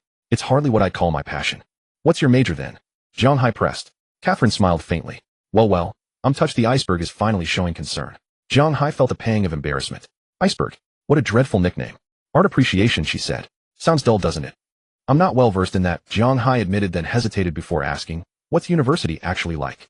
Zhang Hai hadn't followed the conventional educational path. Leaving China at a young age for England, he devoted most of his energy to mastering a new language, treating schoolwork merely as a means to pass examinations. From childhood, he'd heard that university was a place of boundless freedom. Freedom? Was that truly preferable to solitude? Before discovering the Rubik's Cube world, Zhang Hai would occupy his free moments poring over football tactics books, though as a child he understood only fragments. He preferred the Chinese volumes his father had bought him, where without the pressure of exams he could readily appreciate the beauty of essays and poetry. Those exquisite, timeless phrases always carried the scent of his homeland, an identity rooted in millennia of history that kept him grounded, immune to the mockery and prejudice of others. Catherine, oblivious to the thoughts swirling behind Zhang Hai's eyes, went on, "University. I feel like I'm constantly rushing towards something undefined, wasting time on purposes I can't quite grasp. Many experiences reveal their true value only in retrospect," Zhang Hai mused thoughtfully. Catherine laughed. Who would have guessed the iceberg harbored a philosopher within? Zhang Hai didn't press the point. Through the car window, Wembley Stadium emerged. A remarkably traditional football venue, its exterior walls cast in shades of white and gray resembling plastered concrete from a distance. Outside Wembley stood a towering statue, that of Bobby Moore, captain of the England side that captured the 1966 World Cup. On July 11, 2021, this stadium hosted the UEFA Euro 2020 final. England fell to Italy in the penalty shootout, missing out on the European Championship. They failed to bring the football home.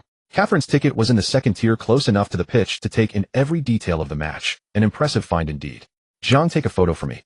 Without giving him a chance to refuse, Catherine handed her phone to Zhang Hai and began striking a series of cute poses with her back to the field. Zhang Hai masked and somewhat uneasy glanced nervously around. More and more people had gathered, and he feared being recognized. After snapping a few shots, Catherine scrolled through the gallery, clearly unimpressed with Zhang Hai's photography skills. Nevertheless, she selected one and posted it to her social media. Zhang, how about we take a selfie together? Zhang Hai hesitated, somewhat reluctant, but Catherine's smile held a magnetic charm. You don't have to take off your mask. Thus the two of them, one masked, the other in dark sunglasses, posed with their backs to Wembley Stadium and captured a selfie. Zhang Hai said nothing. Catherine, ever understanding, reassured him, don't worry, I won't share it. It's our little secret. Zhang Hai nodded. The players took the field, and sure enough, he spotted familiar faces. Ben White in England's starting 11 and Zuber, the Swiss captain, in his opponent's lineup. England deployed a 3-4-2-1 formation, with Ben White anchoring the right side of the three center-backs. Luke Shaw played as the left wing-back, while the young Southampton talent Walker Peters occupied the right wing-back position. Alexander-Arnold of Liverpool and Reece James of Chelsea were both sidelined by injury and omitted from the squad, as Southgate had brought only one natural right-back. The English front line consisted of Foden, Kane, and Mount. Zhang Hai had expected England to seize an early lead, but to his surprise it was Switzerland who struck first. In the 22nd minute, Shaqiri set up Mecca for the opening goal. Catherine was visibly upset by England's goal. What made it worse was that the mistake traced back to Ben White's poor marking. Catherine desperately wanted to hurl some abuse, but held back, embarrassed by Zhang Hai's presence, a sight that made him chuckle. The three Lions lacked cohesion throughout the match, their individual performances mediocre at best. They managed little of substance going forward, content instead to pass the ball around midfield and defense, while Switzerland's counterattacks proved consistently dangerous. As the half wore on, England gradually rediscovered their rhythm and were rewarded in stoppage time when Luke Shaw equalized with a powerful overlapping run and clinical finish.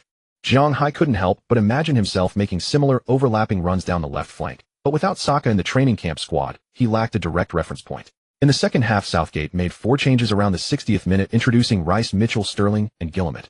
From then on, England steadily dominated possession, though the breakthrough remained elusive. By the 80th minute, Southgate had exhausted his final substitute, bringing on Bellingham. Bellingham was arguably the hottest midfielder in European football at just 19, a generational talent with an aura of leadership far beyond his years. United, Liverpool, Real Madrid, Bayern Munich, and other giants were all circling him. His introduction immediately elevated England's attacking cohesion. In the 89th minute, they were awarded a penalty, and Kane, who rarely missed from the spot, converted coolly to complete the comeback. England won 2-1. Zhang Hai sighed to himself.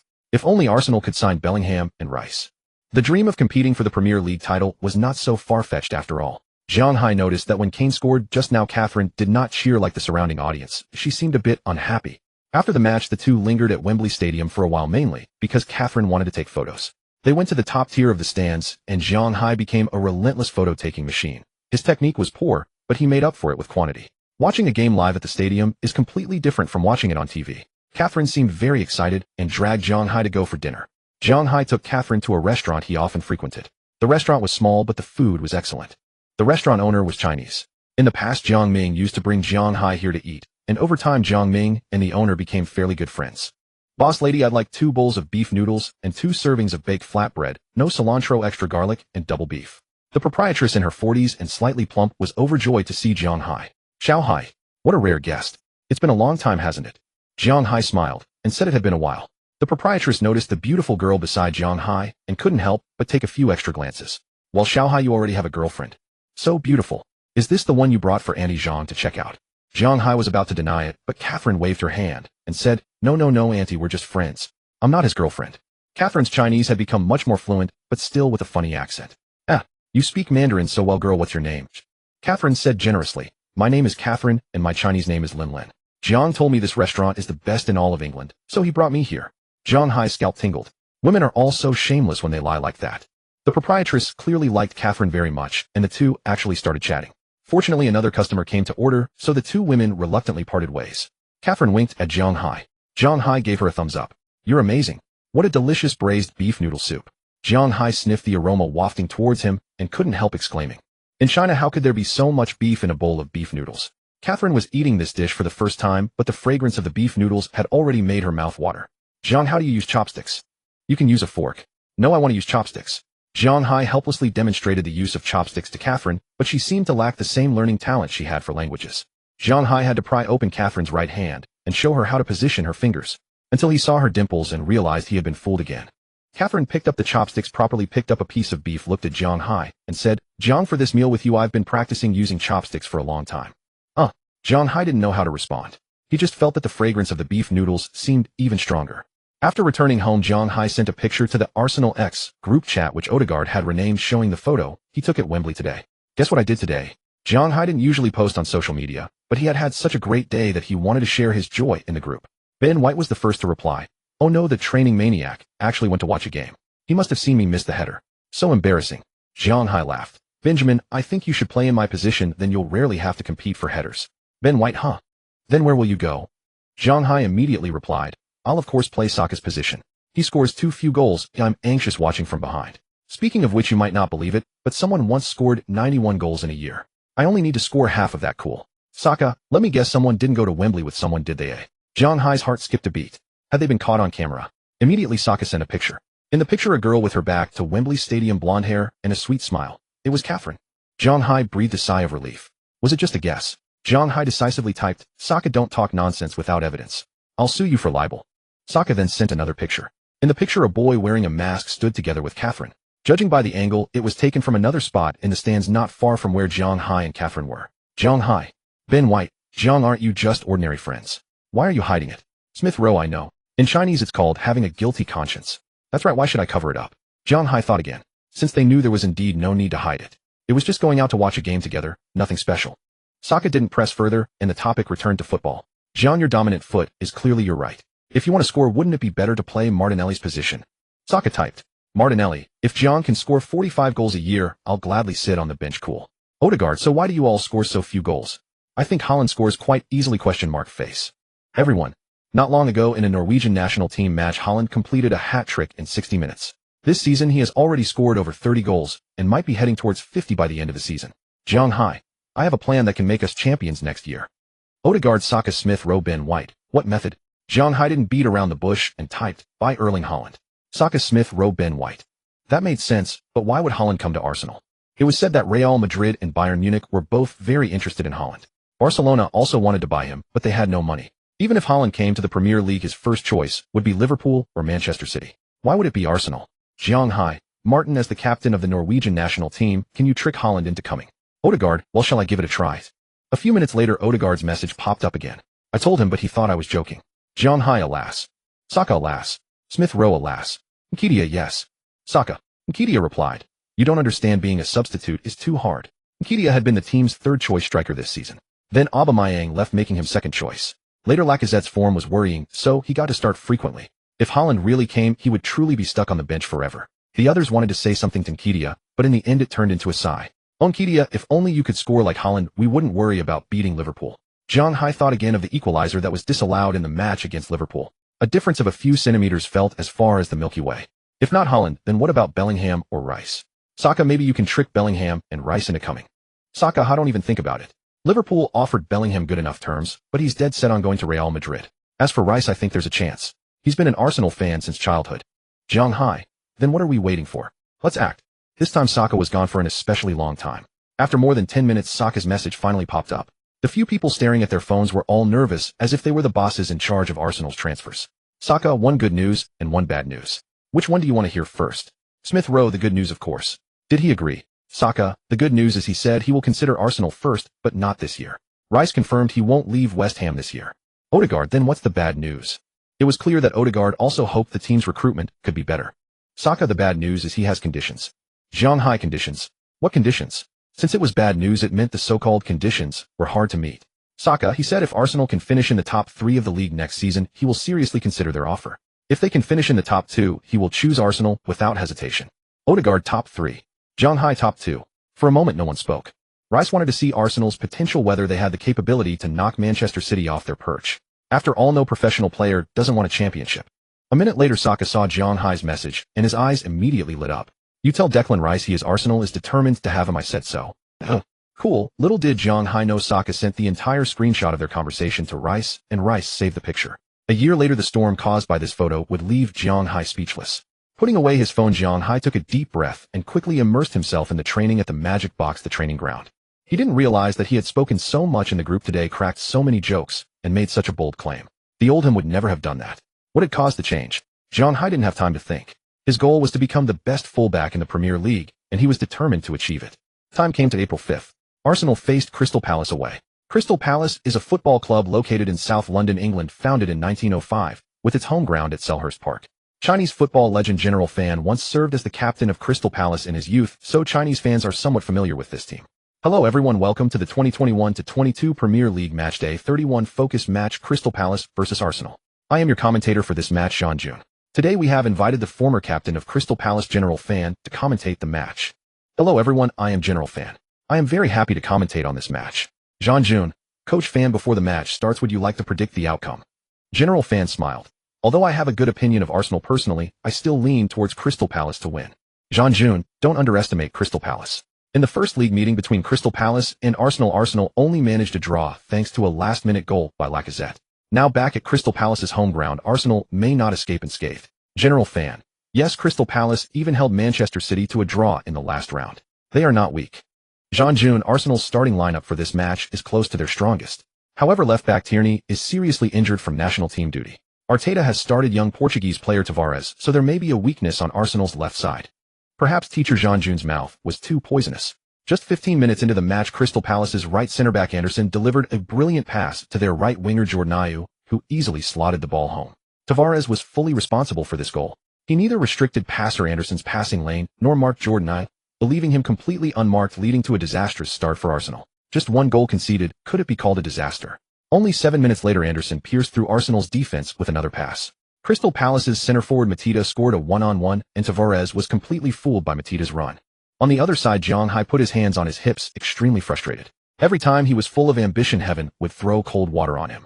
Early in the second half, Arteta substituted Tavares, switched to a three-man defense, and brought on Martinelli to play left wing-back. This made Zhang Hai's position awkward. Right center-back, right back, right defensive midfielder.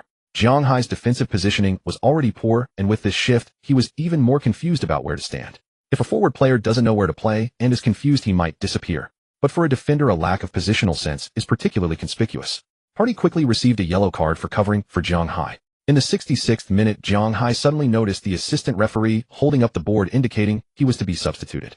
Nketiah replacing him. What kind of tactic was that? Zhang Hai was completely baffled. He quickly walked off the pitch and returned to the bench. Since Tomiyasu was also injured, he had no familiar faces on the bench, so he could only stare blankly at the pitch. Jean Jun. It seems Zhang Hai is also confused about why he was substituted. Arsenal's tactics are indeed puzzling. If they had used Cedric to replace Zhang Hai in a like-for-like change, it would be understandable. Coach Fan, what are your thoughts? General Fan. They are already 2 goals down. Arteta simply doesn't want to defend anymore. But Crystal Palace's counterattacks are still very threatening.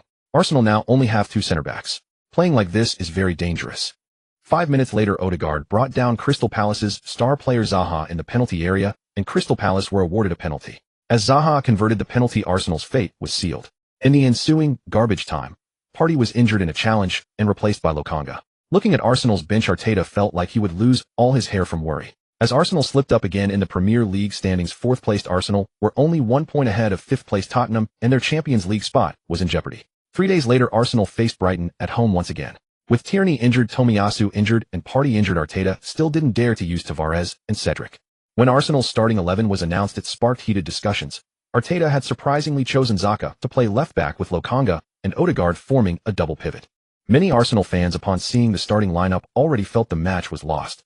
The Premier League had reached round 32, with both the title race and the battle for Champions League spots heating up.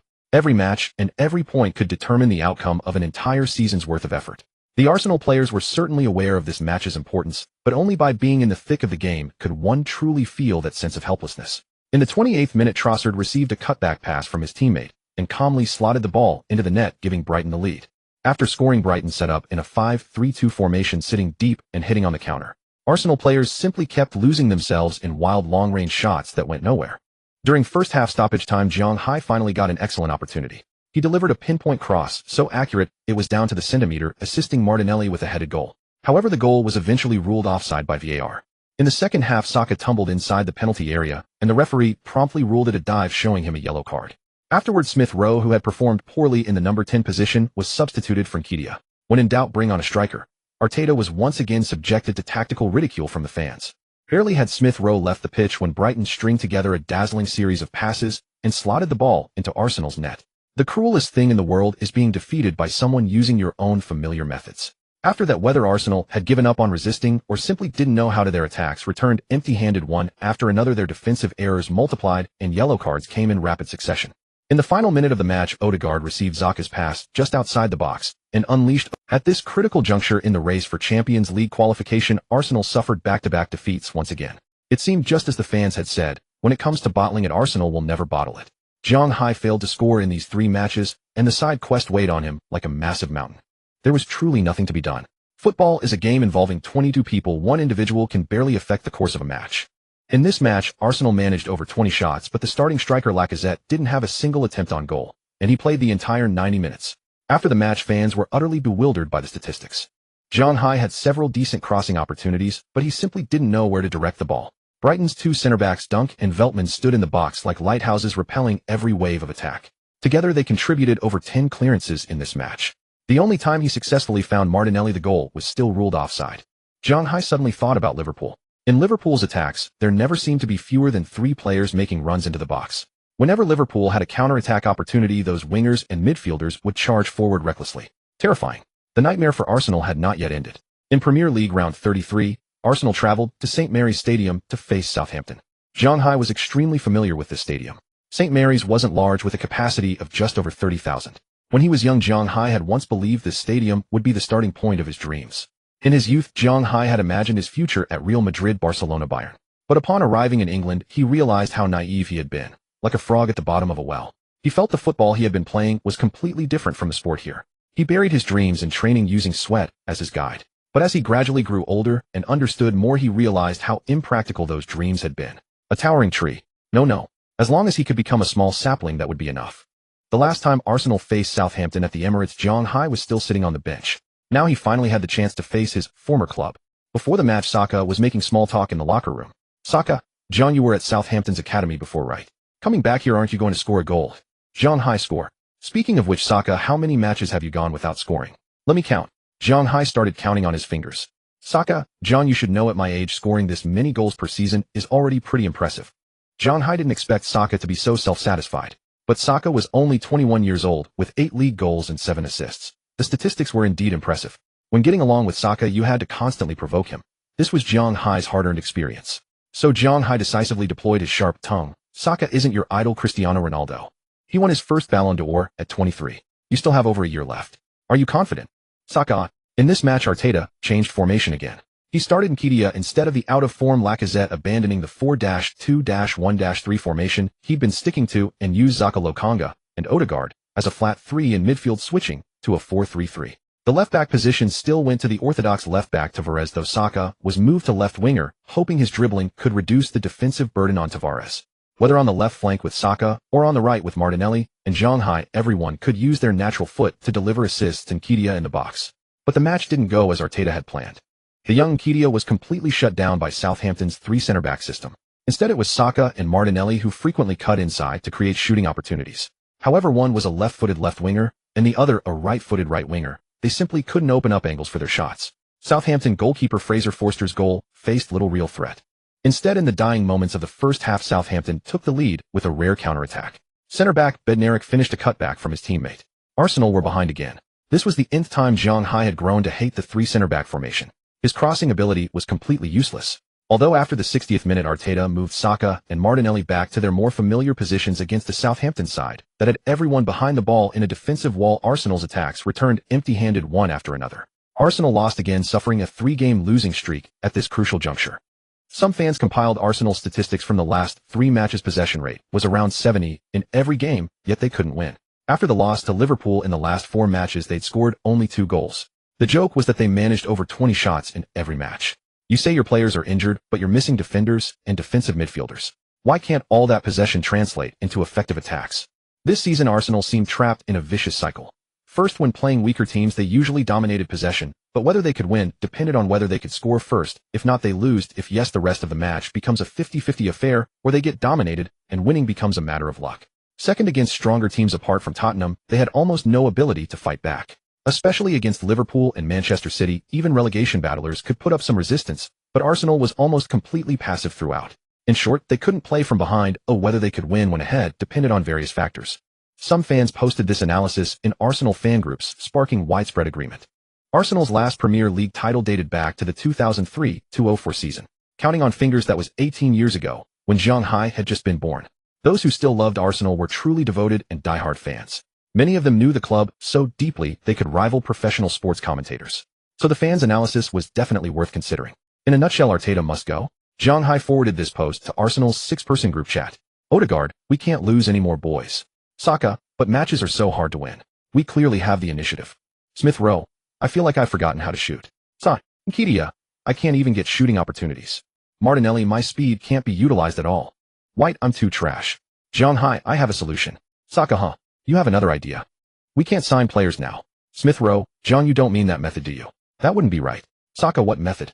Zhang Hai was also curious what method Smith Rowe was referring to. After a long while, Smith Rowe finally replied with a long string of words. My Chinese teacher told me that China has an ancient witchcraft called curse technique.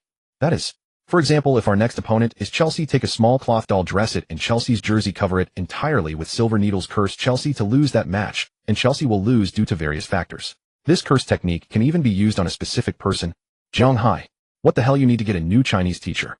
Odegaard, Zhang, what's your actual solution? Zhang Hai, have you watched City's recent matches? All of them said they'd watched some. Odegaard followed up, so, Zhang Hai, I want to try the Cancelo style. The Cancelo style refers to the approach of fullbacks tucking inside to become defensive midfielders. In attack, the fullback tucks inside to become a midfielder, shifting the formation from 4 at the back to 3 center backs. This was a tactical variation Pep Guardiola had been promoting for years, with Cancelo and Zinchenko serving as his test subjects. When fullbacks tuck inside to become midfielders, they can better help the midfielders orchestrate attacks. The fundamental truth in football is the utilization of space. Concentrating more players in the same space often provides attacking and defensive advantages. The tucking in fullback can better connect the striker, wingers, and midfielders, bringing many more variations to the attack.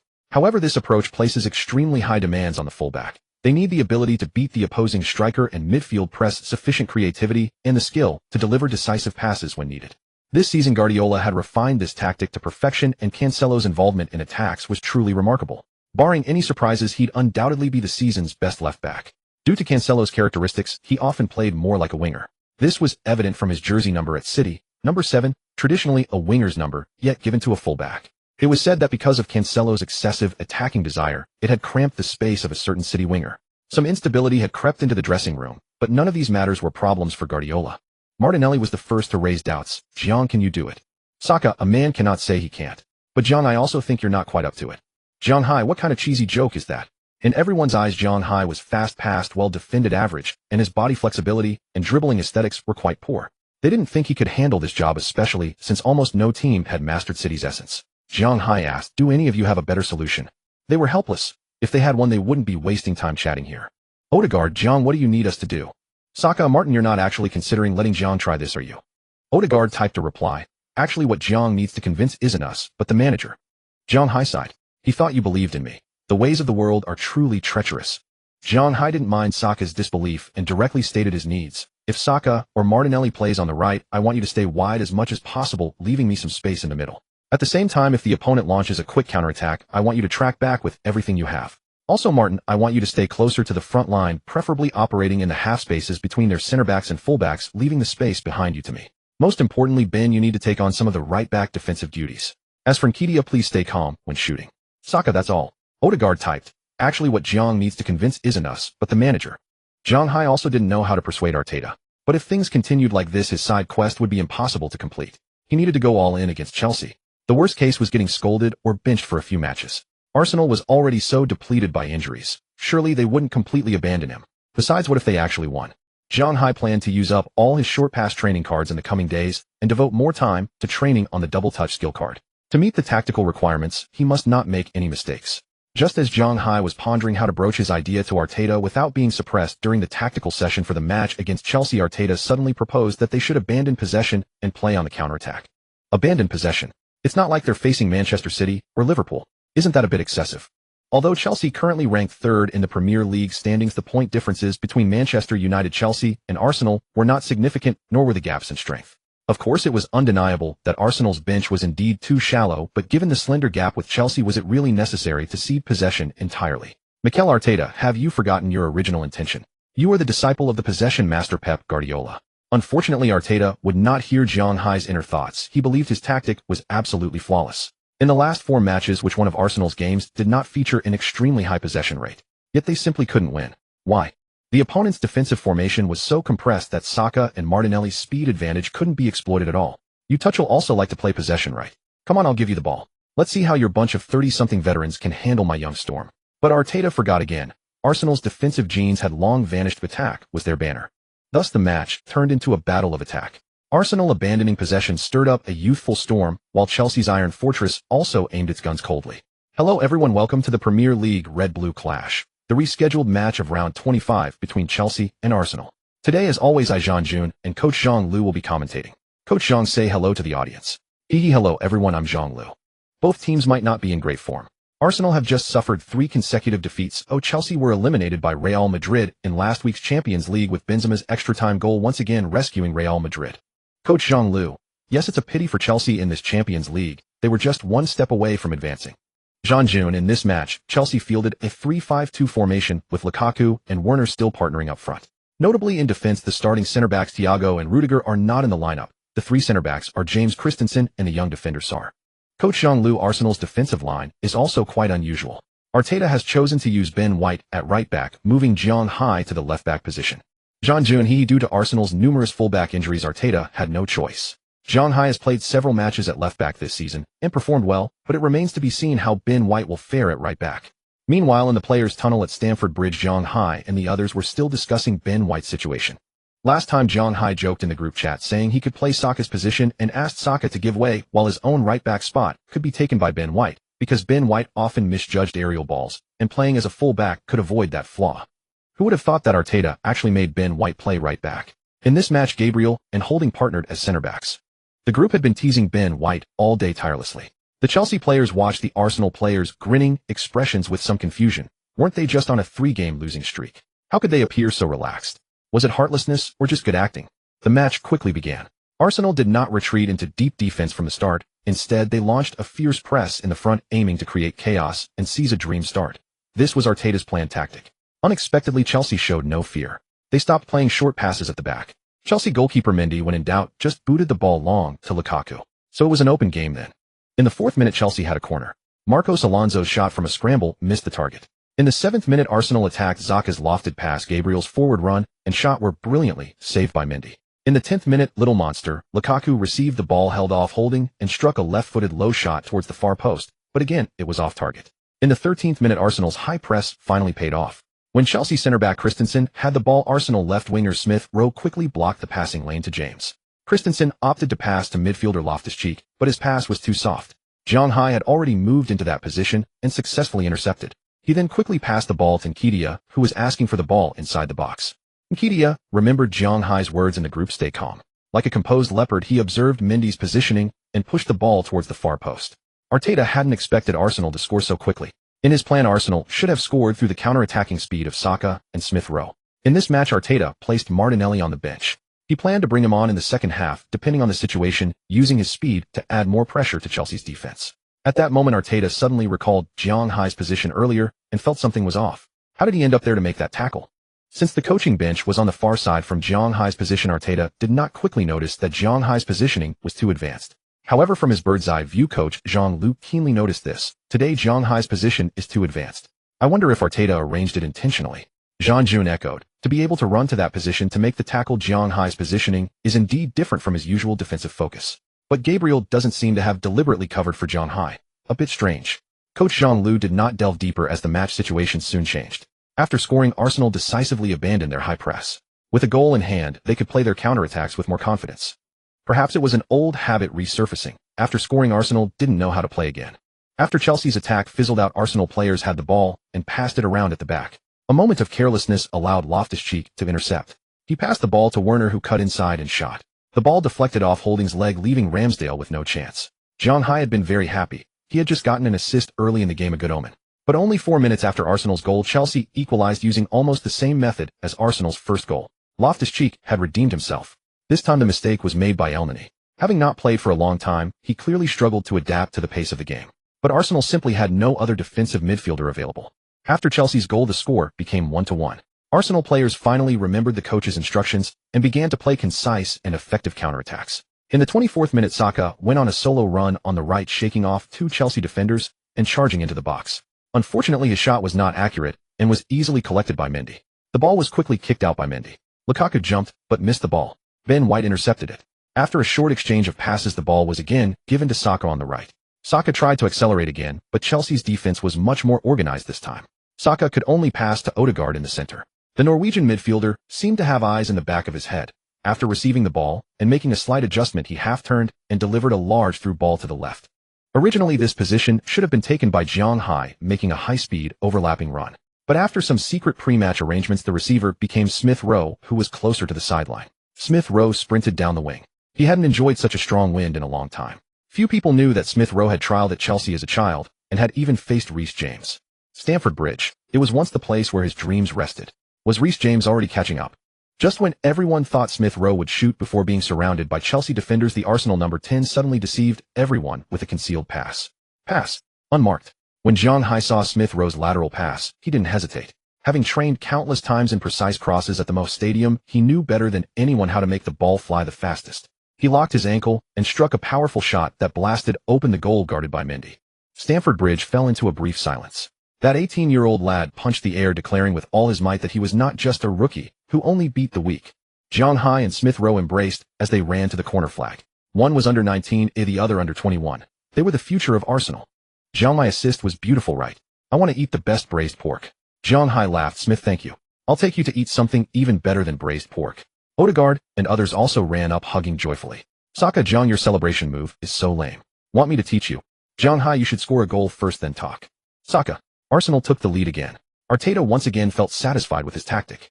Wait, Zhang Hai, how did he get to that position to score? Steve seemed to notice something wrong. Mikel John's positioning today seems a bit off. Arteta carefully recalled the past 20 minutes of the match. Yes, every time Arsenal had a counter-attacking opportunity, that guy sprinted further forward than Odegaard. That wasn't a big problem, but his sprinting position clearly belonged to Smith Rowe. In Arsenal's tactics, after receiving the ball, the winger would often cut inside a few steps to stretch the attacking width, at which point the full-back would make an overlapping run. But today Zhang Hai had been standing between Saka and Smith Rowe rarely moved into the center. Wait, that's wrong. Isn't this Pep's style? Arteta had once been Guardiola's assistant. Among the other 16 Premier League managers, no one understood Guardiola better than him. Can Zhang Hai play that position? Arteta certainly didn't believe it. He looked at Tuchel and saw the latter saying something to Werner, Lukaku, and Mount. Oh no. He quickly called Gabriel over and gave him a few serious instructions. Gabriel was a bit baffled.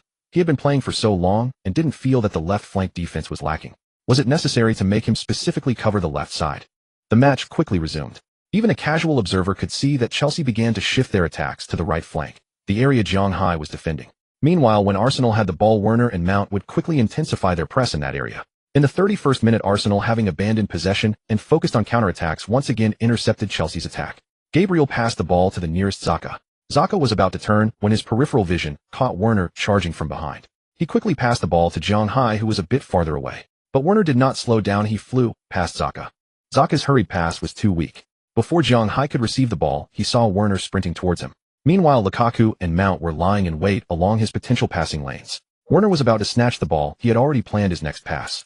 But as he stretched out his foot, he saw the Asian player touch the ball first with his left foot. The ball bounced to the young man's right foot, and the red and white figure simply brushed past him. Wow, Zhang Hai used a double touch to cleanly beat Werner. Jean Jun exclaimed. Coach Zhang Lu was much calmer. What professional player doesn't know a few tricks? Werner also rushed in too aggressively. Fortunately, Zhang Hai got to the ball first.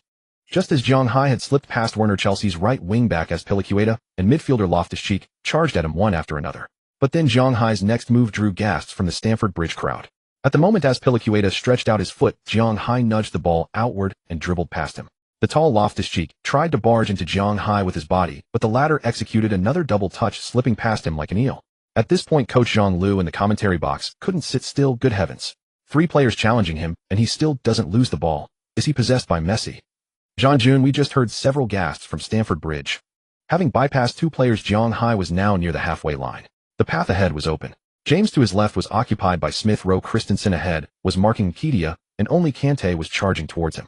Zhang Hai didn't hesitate. He sprinted with the ball. If Loftus-Cheek caught up from behind, he would surely commit a tactical foul. Just as Kante approached, Zhang Hai passed the ball to Odegaard in space. He wasn't absolutely sure he could beat Kante. Arsenal had already created a 4v3 situation in that area. There was no need to risk taking on Kante as well. After passing, Zhang Hai accelerated again. Odegaard simply nudged the ball forward, and they executed a simple 1-2. Kante was also left behind. With the ball again, Zhang Hai did not head to the flank. He strode inward, seemingly adjusting his angle to shoot. Receiving the ball, Zhang Hai did not choose to make his way toward the sideline. Instead, he strode boldly toward the center, cutting inside, as if preparing to adjust his angle for a shot. Chelsea's young center-back Sal rushed forward desperately to fill the defensive gap, leaving the space behind him completely exposed. Yet, that was Saka's territory. But Sal had no time to worry about that. He could only hope that Zhang Hai would be selfish enough to attempt a shot himself. How good could a fullback strike possibly be? Yet Zhang Hai did not hesitate in the slightest. He delivered a crisp through pass directly to Saka, who required no adjustment whatsoever. Facing a mostly empty goal, Saka struck a low drive, and the ball rippled the net. After scoring, Saka sprinted toward the opposite corner flag, waving for everyone to come over. Then they saw Saka sit cross-legged on the pitch. Was he imitating Haaland's meditation celebration? Not quite. Zhang Hai was utterly speechless. Saka was actually performing a driving celebration. Soon Smith Rowe and Kedia and Odegaard joined in, sitting down together on the pitch, reveling in pure joy. Zhang Hai's teeth ached with frustration. What was this supposed to mean? Mocking him for not knowing how to drive. And yet it was Zhang Hai who had delivered that assist. After rising, Saka even made a playful face at Zhang Hai, who simply buried his face in his hands. How infuriating. Jun, it seems Saka's driving gesture was deliberately aimed at Zhang Hai. I wonder what amusing story lies behind this. Zhang Lu, haha, the booing from the crowd is practically spilling out of the screen. Though Zhang Hai's assist was brilliant in the eyes of the home Chelsea fans, Arsenal players performing such celebrations at Stamford Bridge was absolutely an act of disrespect. The deep blue sea of the stadium was unleashed their torrents of boos and furious roars, expressing boundless anger and displeasure. At this moment, many Chinese Chelsea supporters could not help but make certain associations. In China, Chelsea is transliterated as Che LVC, and fans affectionately call it Che Zai Little Car. As this nickname spread, Chelsea became known among Chinese fans simply as the car. When discussing their beloved team, many Chelsea supporters refer to it as my car. You rascal. Saka actually coming to Stamford Bridge to drive. Unfollowed and blocked. However, it seemed Zhang Hai chose not to celebrate. Indeed, there truly is no experience without contrast. Saka also sensed his celebration might have been inappropriate. He refrained from further provoking the home crowd, merely jogging back to Arsenal's half with head bowed, yet an irrepressible grin remained on his face. The match had barely reached the 32nd minute, yet Arsenal already led 3-1 away from home. Not even Liverpool or Manchester City could achieve such a feat, could they? Leading by 2 goals, Arsenal had tasted the sweetness of defensive counterattacks. They were in no hurry whatsoever, steadily maintaining their defensive shape. If no counterattack opportunity presented itself, they would simply boot the ball away. Never again would they grant Chelsea any chance to win the ball in attack. The first half finally concluded, yet the jeers continued to echo. As Zhang Hai walked back toward the dressing room, Arteta intercepted him. Arteta appeared to have been waiting for Zhang Hai all along. He pulled Zhang Hai into his embrace, ruffling his hair as he exclaimed loudly, "Zhang, you truly are a treasure. I love Tottenham so much for gifting you to us." Zhang Hai breathed a sigh of relief. Arteta was indeed remarkably broad-minded, choosing not to hold anything against him. "Coach, thank you for signing me." Zhang Hai expressed his heartfelt gratitude to Arteta. While the home team's Chelsea dressing room was filled with Tuchel's passionate speeches, the visitors' room presented a picture of calm composure from Arteta. The second half tactics were straightforward. Continue with defensive counterattacks. He merely needed to remind Gabriel Xhaka and Smith Rowe to stabilize the left flank defensively, while ensuring Zhang Hai had adequate space when attacking. Zhang Hai's first half performance had earned everyone's heartfelt respect. That 70-meter mazy run with the assist fluid as flowing water was simply breathtaking. By now, Zhang Hai's assist had already been edited into short videos watched repeatedly by countless fans and drawing waves of acclaim. If this goal were to be nominated for Premier League Goal of the Month, Zhang Hai deserved 99% of the credit. However, tricks like the Rabona, these fancy skill moves, could only be effectively deployed when they caught opponents off guard. Once defenders were alert and maintained proper distance, refraining from reckless tackles, the effectiveness of such moves would diminish significantly. The second half was about to commence. Players from both teams emerged from their dressing rooms onto the pitch. Smith Rowe and Reece James somehow struck up a conversation. Apparently the two were indeed acquainted. "James, Smith, that Jiang. Where did he suddenly appear from? I've never heard of him before." Smith Rowe offered a mysterious smile. "James, can't you tell? He is Chinese. Ancient China holds many things beyond our imagination." You cannot win this match. Just wait and see. He is Chinese. Ancient China holds many things beyond our imagination. You cannot win this match. Just wait and see. Reece James was filled with question marks. What was this nonsense? Chinese. Besides Chinese Kung Fu, what else could there possibly be? Truly incomprehensible. Reece James gazed toward Zhang Hai, his eyes filled with bewilderment. Zhang Hai had already completed 2 assists and 1 goal in the first half. In the remaining 45 minutes of the second half, he needed to contribute just 1 more assist or 1 more goal to complete the side quest. Who would have thought that after 4 consecutive matches of scoring nothing, the breakthrough would come against Chelsea? Come on, let me overthrow Stamford Bridge. Fortunately, I chose to draw the side quest after playing Liverpool. Otherwise, I definitely wouldn't have been able to complete it. Come on, Chelsea, help me once more. Zhang Hai suddenly felt a surge of heroic ambition rising within his heart. This chapter has not ended. Please turn to the next page to continue reading. The second half began. Arsenal players seized the opportunity while Chelsea's defense was still settling, pressing furiously in the final third for several minutes. When this yielded no results, they simply retreated to their own half to defend. Xhaka and Elneny's attacking abilities were modest, but their defensive solidity remained sufficient. Chelsea's passing in the attacking third lacked patience. They already trailed by 2 goals and were desperate to score quickly, bringing the scoreline to 2-3. Perhaps then Arsenal's mentality would falter, and according to their analysis, Arsenal would inevitably make mistakes afterward. With Lukaku serving as a target man in attack, they ultimately chose a more direct approach. The 2 wide midfielders recklessly delivered crosses from the flanks or played the ball directly to Lukaku from the wings, allowing him to create opportunities through his hold-up play. This strategy indeed proved effective. Whether Gabriel or Holding, neither Arsenal center-back could match Lukaku in physical stature. Soon Gabriel received a yellow card from the referee for his second foul on Lukaku from behind. This booking made Gabriel's defensive work increasingly timid and constrained. In the 55th minute, Azpilicueta attempted to repeat the same tactic, seeking to pass the ball directly to Lukaku, only to be intercepted by Zhang Hai once again. This time Zhang Hai had no intention of showing off fancy tricks. He simply played the ball down the wing and surged forward with long strides. Smith Rowe made a run toward the center to receive. Cho rushed to shadow Smith Rowe, while James sprinted toward Zhang Hai's side to cover. Before James could reach his position, he saw Zhang Hai preparing for a left-footed cross. Wait, left foot. Wasn't this fellow originally a right back? What good ball could he possibly deliver with his left foot? Inside the penalty area, Nketiah spotted Zhang Hai preparing to cross and quickly positioned himself. He knew only too well. Zhang Hai's crosses were devastatingly accurate. He simply needed to stand still and prepare to receive. His arms tangled with Sal's, neither giving ground. Sal was deeply puzzled. Why wasn't this man making a run toward the goal? Wasn't poaching in front of goal the obvious play? From his peripheral vision, Sal noticed Saka already sprinting up from behind. As expected, someone was lurking at the back post. Before the second half began, Tuchel had substituted the Brazilian defender Thiago for Christensen. Sal was well aware of Thiago's quality. With his experience, there was no way he would allow Saka to win the aerial challenge. Thus Sal ceased his shoving of Nketiah. Even if Nketiah received the ball, he merely had to prevent the striker from turning to shoot. That would be sufficient. Zhang Hai's pass still carried his signature curve, though this time the ball's flight path was lower, dropping sharply from a great distance from goal. Nketiah appeared to have anticipated Zhang Hai's delivery perfectly. With effortless grace, he nudged the ball gently with his heel, sending it bouncing behind him. What a magnificently stylish piece of skill. Sal's reactions were swift as well. As the ball approached, he instinctively attempted to clear, but Nketiah's heel reached it first. Sal inadvertently kicked Nketiah's foot and immediately raised both hands in surrender. Would this be a penalty? But the young Nketiah did not go down. He simply turned, seemingly with eyes only for the rolling ball. He could not allow Nketiah to complete his shot. Sal chose not to commit another foul on Nketiah. Instead, he slid toward the ball. Unfortunately, his legs were not long enough. The ball merely grazed his toe. Nketiah strode forward unimpeded and unleashed a thunderous, unstoppable drive that left Chelsea goalkeeper Mendy utterly helpless, watching the ball sail past.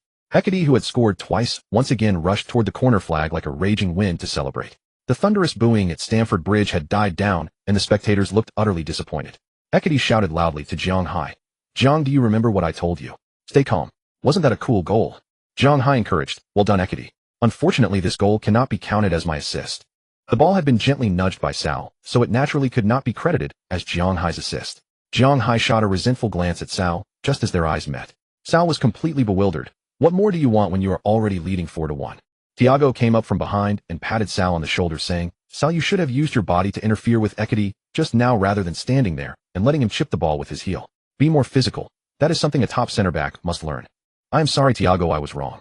Another goal was conceded, and Chelsea's players seemed to have been snapped out of their daze. They no longer attacked recklessly and instead began creating chances through Werner and Mount's runs. While Arsenal's defensive pressure eased somewhat, they were still left breathless at every turn. On the sidelines, Tuchel continued shouting loudly into the field, urging everyone to stay patient. This German coach harbored an almost obsessive fascination with tactics. In the 72nd minute, Mount Lukaku and Werner executed a rapid series of short passes in the final third. Mount's shot, a hybrid between a pass and a strike, was pushed away by Ramsdale with one hand, but Azpilicueta, finding himself unmarked, slid the ball into the net to make it 2-4. Truthfully, this area should have been Zhang Hai's responsibility, but he had pushed too high up the pitch and was unable to recover in time.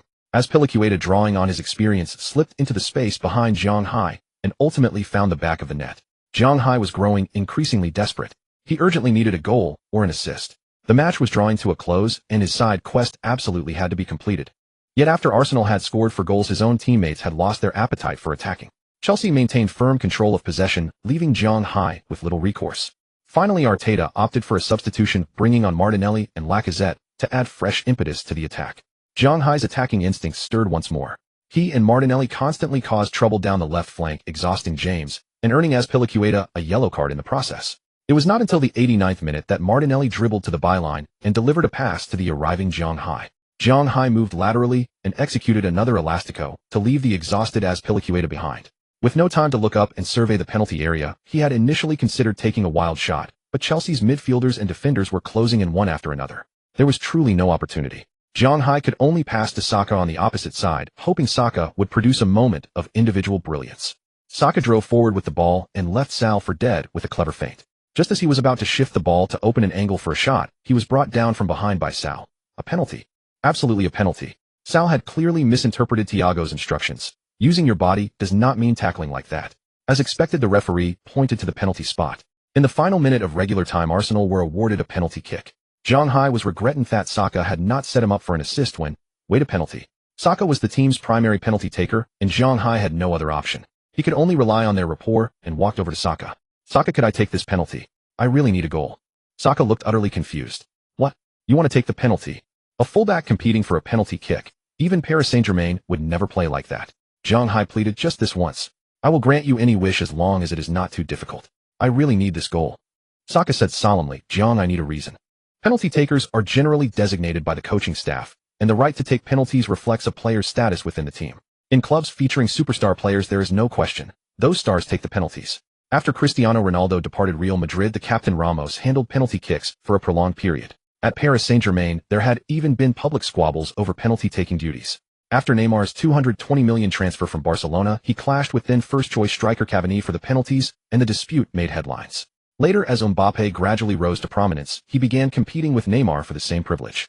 Therefore, it was only natural that Saka felt puzzled by Zhang Hai's request.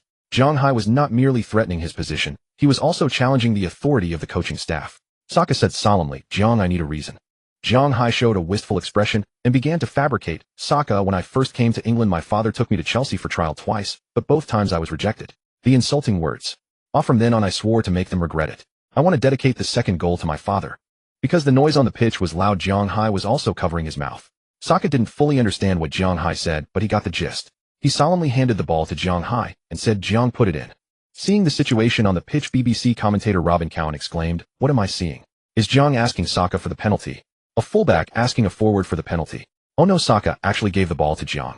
Is Zhang going to take the penalty? Not only Robin Cowan, but everyone in the world except Saka was puzzled.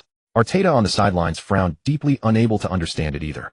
However, the score was now 4-2, and the match was in its final moments. Chelsea wouldn't have time to change the score. Whoever took the penalty wouldn't affect the final result, and Saka had agreed. Steve joked, that lad Zhang is getting a bit cocky, daring to snatch the penalty. Arteta covered his mouth and said, there must be some hidden reason. Let's ask Saka after the match. It must be said that Arteta was really lenient with Zhang Hai, perhaps, because he was the one who unearthed Zhang Hai's potential. On the pitch, Zhang Hai placed the ball on the penalty spot, feeling bitter in his heart. He had told another lie, and now he had to make it right with football. Zhang Hai looked at Chelsea's goalkeeper Edouard Mendy with a very determined gaze. The 2021 FIFA Best Goalkeeper had already conceded 4 goals in this match. It was foreseeable that Mendy's post-match rating would not exceed 5. He did not want to concede a 5th goal, and he was on high alert for Zhang Hai's penalty. Zhang Hai did not take much time to think. He ran up, struck the ball using only his most familiar method to send the ball to the net as quickly as possible. The score was rewritten again. The spectators at Stamford Bridge could no longer bear to watch and began to leave in droves. Zhang Hai did not celebrate much. He turned back and hugged Saka, loudly expressing his thanks. Saka said, Zhang, don't be too happy yet. You said you would fulfill one of my requests. Zhang Hai laughed. As long as you don't ask me to introduce you to a Chinese girlfriend, anything else is fine. The stadium erupted in laughter again, filled with a cheerful atmosphere. Only the dejected Chelsea players were left in gloom at Stamford Bridge. In the 3 minutes of stoppage time, Chelsea could not change the score again. At Stamford Bridge, Arsenal used a resounding victory to wash away the gloom of 3 consecutive losses over the past month. Zhang Hai was unsurprisingly named the man of the match for this London derby. After the match, the famous European rating agency WhoScored gave Zhang Hai a perfect score of 10, with the comment, "He did everything he could, and even far exceeded it." Undoubtedly a top-class defender performance. After the match, Zhang Hai did not care about these empty titles. What mattered was that the side quest was finally completed. Zhang Hai was still in a daze. He never expected that after scoring nothing in the first 4 matches, he would net 2 goals against Chelsea. He thanked Saka again, but felt helpless that he had been forced to compete with Saka for the penalty. At that moment, Saka was in the post-match press conference room, while Zhang Hai, Odegaard, and others sat quietly in the dressing room, watching the post-match interview. Of course, the main reason was to wait for Saka to go for a big meal. Saka had also scored today, so he couldn't be allowed to get away with it. ESPN reporter Elena was on site again. She hated those so-called official questions the most, questions like, how do you view the team's performance in this match? How do you view Chelsea's performance? Were there any special tactics in this match? And so on, extremely boring and lacking substance. Elena's question directly targeted the most controversial scene on the pitch. Hello Arteta, we want to know what is your opinion on Zhang and Saka vying for the penalty-taking rights. Arteta was a seasoned fox. Dressing room matters were most taboo to be brought into the open. He naturally said vying. Sorry, I didn't see that. I only saw Saka voluntarily give the penalty to Zhang. I am pleased with Saka's modesty and maturity. Moreover, the match was already in the last minute, and we were leading by 2 goals. It didn't matter who took the penalty. If possible, it would be nice to let Ramsdale take it. He should be very eager to score his first goal since joining Arsenal. The audience burst into laughter. Clearly Arteta did not take this matter to heart, or perhaps he simply did not want to discuss it with the reporters. These seasoned reporters naturally picked up on the underlying meaning. Arteta supported Zhang Hai. They really didn't know how this reject from Tottenham had won such firm trust from Arteta. In this regard, Chinese fans' comments were very direct. Is this his adopted son? In the eyes of Chinese fans, Arteta was too good to Zhang Hai. So young yet given so much playing time from the start of the season, and now he was fixed at left back. Didn't he know what level Chinese players were at? How dare he trust him so much from the beginning? Throughout the long season, Zhang Hai had made mistakes, but people had never seen Arteta express dissatisfaction with him. Take today's match as an example. Anyone with eyes could see that Zhang Hai actively approached Saka for the penalty. Saka initially didn't want to give it, but somehow Zhang Hai persuaded him, and Arteta pretended not to see it. By the way, Saka. Elena shifted her focus to Saka. Hello Saka, we all want to know what Zhang said to you that made you give up this penalty. Elena had asked the right person. How could the gossip prince give up this opportunity to share gossip? It's like this: Zhang told me that when he was a child. Saka, like pouring beans out of a bamboo tube, embellished what Zhang Hai had said on the pitch with impassioned emotions and a cadenced tone, making it sound so real that even Zhang Hai himself in the dressing room began to wonder if it had really happened. Odegaard and Nketiah stared at Zhang Hai blankly, their eyes seeming to say, is that so?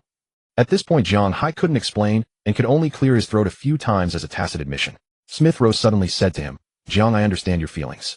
I also had a trial at Chelsea. Zhang Hai, huh? Ahem. Nketiah seemed to have something to say, but ultimately remained silent. He too had been abandoned by Chelsea, but fortunately Arsenal later accepted him.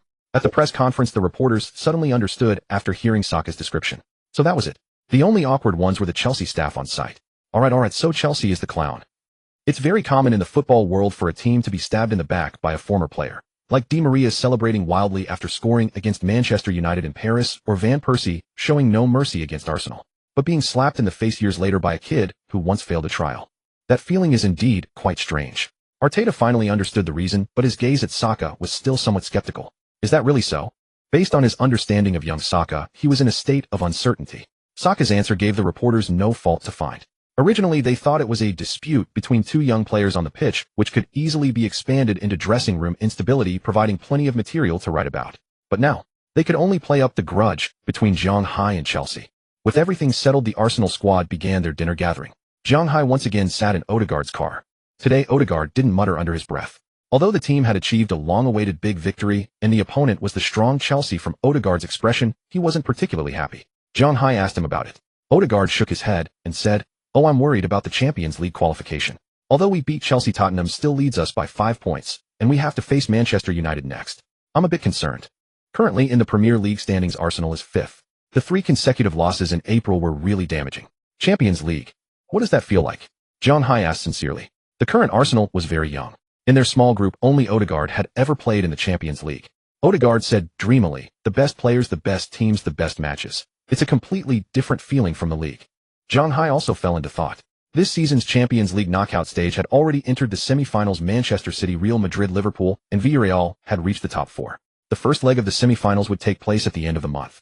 Last season, the four Premier League teams that secured Champions League spots, Manchester United reached the round of 16, eventually eliminated by La Liga side Atletico Madrid, while Chelsea reached the quarterfinals, narrowly eliminated by Real Madrid. Liverpool and Manchester City had smooth sailing, and judging by their momentum, these two teams were very likely to meet in the final. Chelsea was a team that narrowly missed the Champions League semi-finals, yet they were slaughtered by Arsenal in the league. Does that mean that if Arsenal enter the Champions League, they could also reach the quarterfinals? Of course not.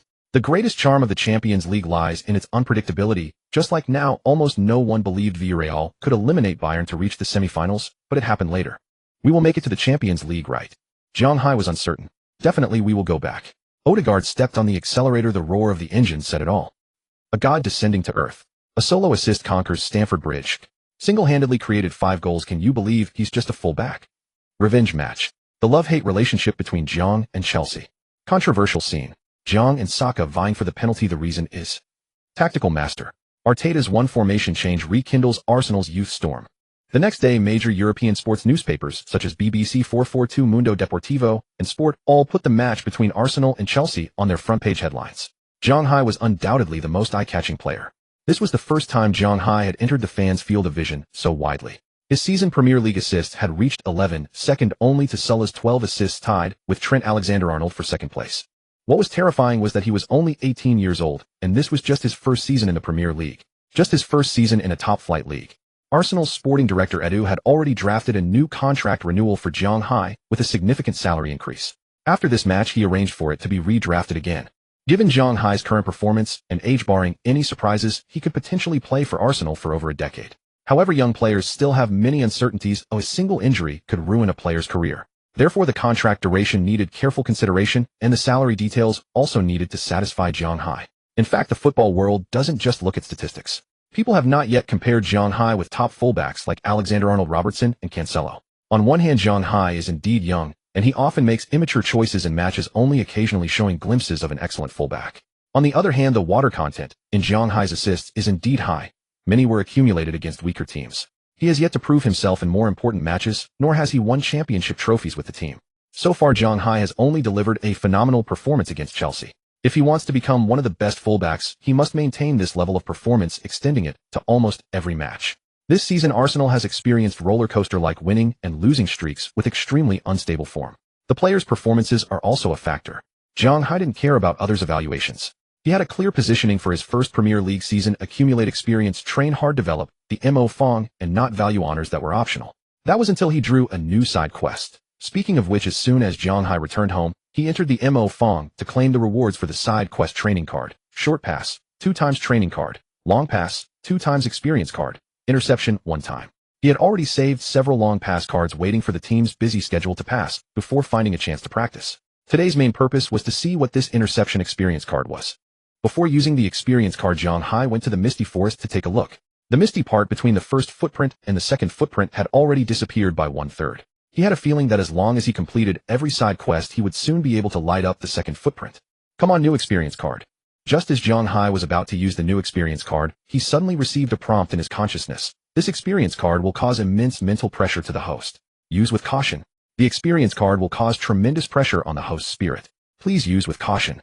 Zhang Hai was taken aback. After obtaining the cube for so long, he had finally seen an official prompt, or rather a warning, causing pressure on the spirit. Recalling how exhausted his spirit always felt after leaving the Magic Box training ground, Zhang Hai suddenly dared not use this so-called experience card, for Arsenal's upcoming schedule was extremely tight. They would face Manchester United in less than 72 hours. Zhang Hai was well aware of how much spiritual consumption the Magic Box Stadium demanded during training. Knowing he had early morning training the next day, he only dared to spend just over 2 hours training there. He could persist for a maximum of 3 hours at most, after which he required an extended recovery period. Fortunately, Zhang Hai's mental resilience was also improving. The duration he could train in the Magic Box Stadium had already extended considerably compared to when he first obtained the cube. With this thought, Zhang Hai realized that the Magic Box Stadium's brutal consumption of his spirit was also a form of training. If he had only trained briefly in the Magic Box Stadium the previous night, he would often wake up feeling mentally refreshed. That was nothing compared to some Premier League away matches where the away fans jeering would create enormous psychological pressure on opposing players. Zhang Hai discovered that resisting such pressure came easily to him, which explained why he could deliver such outstanding individual performances throughout his first Premier League season. On the pitch, he always managed to relax his mind, avoiding the kind of excessive tension that might lead to careless mistakes. Perhaps this was the legendary big game temperament. Why did this suddenly feel like cultivation? Zhang Hai couldn't help but laugh. However, the spiritual consumption from training could only be replenished through sleep. There was simply no other way. Zhang Hai had once attempted to push his limits in the Magic Box Stadium. The result was that even after sleeping for nearly 10 hours, he spent the entire following day in a daze feeling completely drained, with the effectiveness of his real-world training suffering greatly. Seeing the warning about the interception experience card, he decided it was best to hold back. He had no desire to face Manchester United while groggy and be made a fool of by Rashford. Gazing at the 7-colored spinning wheel on the cube, Zhang Hai sighed inwardly. Forget it, let me try my luck with the draw. Today's fortune seemed to have been completely used up during the match against Chelsea. After consecutively landing on 6 black spaces that yielded nothing but energy, he finally obtained a side quest. Side quest won the Premier League Young Player of the Season award. Task Reward Experience card, Interception X2 Experience card, Marking X2 Skill card, Diving Tackle full unlock of the fullback prize pool. Task status incomplete. Seeing the task rewards, Zhang Hai was stunned once more. A new Marking Experience card had been added, likely with usage restrictions similar to Interception. These experience cards should be quite valuable. Another skill card, Diving Tackle, had appeared once more. Thinking about Tackle's memories of the past came rushing back. Most importantly, full unlock of the fullback prize pool. This sentence held many implications. First, the mention of fullback. Could the other faces of the cube actually represent templates for different positions on the football pitch? Zhang Hai had long suspected this, but since there was no need to investigate further, and he wasn't planning to change positions, he hadn't dwelt on it deeply. Now, since it specifically emphasized the fullback prize pool, there must be other prize pools as well, perhaps for midfielders, wingers, or even strikers. So the cube intended to transform him into a complete player, a modern Goulet. Zhang Hai suddenly thought of a web novel he had read before, The King of Glory. Would he one day become the so-called full-time player? Zhang Hai shook his head. There was no point thinking about these things now. When the time came, the mysteries would naturally reveal themselves. Previously, Zhang Hai had noticed that after completing a side quest, the rewards would also appear in the spinning wheel prize pool. This indicated that the rewards corresponding to the 7 colored spaces on the wheel were refreshed based on the completion progress of main quests. Until now, only white and blue spaces had appeared on the wheel, and Zhang Hai had never drawn any rewards from them. As for the pink space, he had only obtained a skill card from the beginner's gift pack, and had never drawn one since. Did this mean that although the pink space represented skill cards, he couldn't draw any simply because no new skill cards had been unlocked? Full unlock of the prize pool. Did that mean he could use energy to draw all fullback abilities? Incredible. Zhang Hai contemplated in his heart, what abilities did a top-tier fullback need to possess? 1. Excellent physical attributes, including speed, explosive power, stamina, coordination, and agility. These qualities were crucial for rapid shuttling up and down the flanks, essential for both defense and attack. 2. Outstanding running ability. Fullbacks needed to cover significant distances throughout a match, so they required excellent cardiovascular function and substantial stamina reserves. 3. High defensive awareness. Fullbacks needed solid defensive techniques, including marking, tackling, heading, and intercepting crosses. They also needed the ability to anticipate opponents' attacking and defensive movements, allowing them to provide cover when necessary. 4. Passing and shooting ability. Fullbacks needed excellent passing and shooting skills, including long passes, short passes, and shots when required. They needed to leverage their technique and vision during attacks to create opportunities for their team. By now, Zhang Hai had already obtained numerous passing training cards and skill cards. Experience cards for defense were also appearing, and he had consistently been using stamina training cards. It seemed he wasn't lacking much in any department. What remained was simply steady, systematic improvement. But becoming the best young player. Did the cube believe he already possessed the qualifications to compete for the Premier League Young Player of the Season award? The selection of the Premier League Young Player of the Season was typically conducted and evaluated by the Premier League Football Development Committee. After each match, the Premier League official website would update relevant data, including the MVP for each game. Additionally, at the end of each season, the Premier League would select the season's best young player through voting.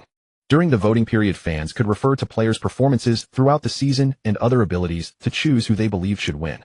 Furthermore, the Premier League would also evaluate players' performances based on match data and observer reports. The Premier League strove to ensure fairness and objectivity in the selection results.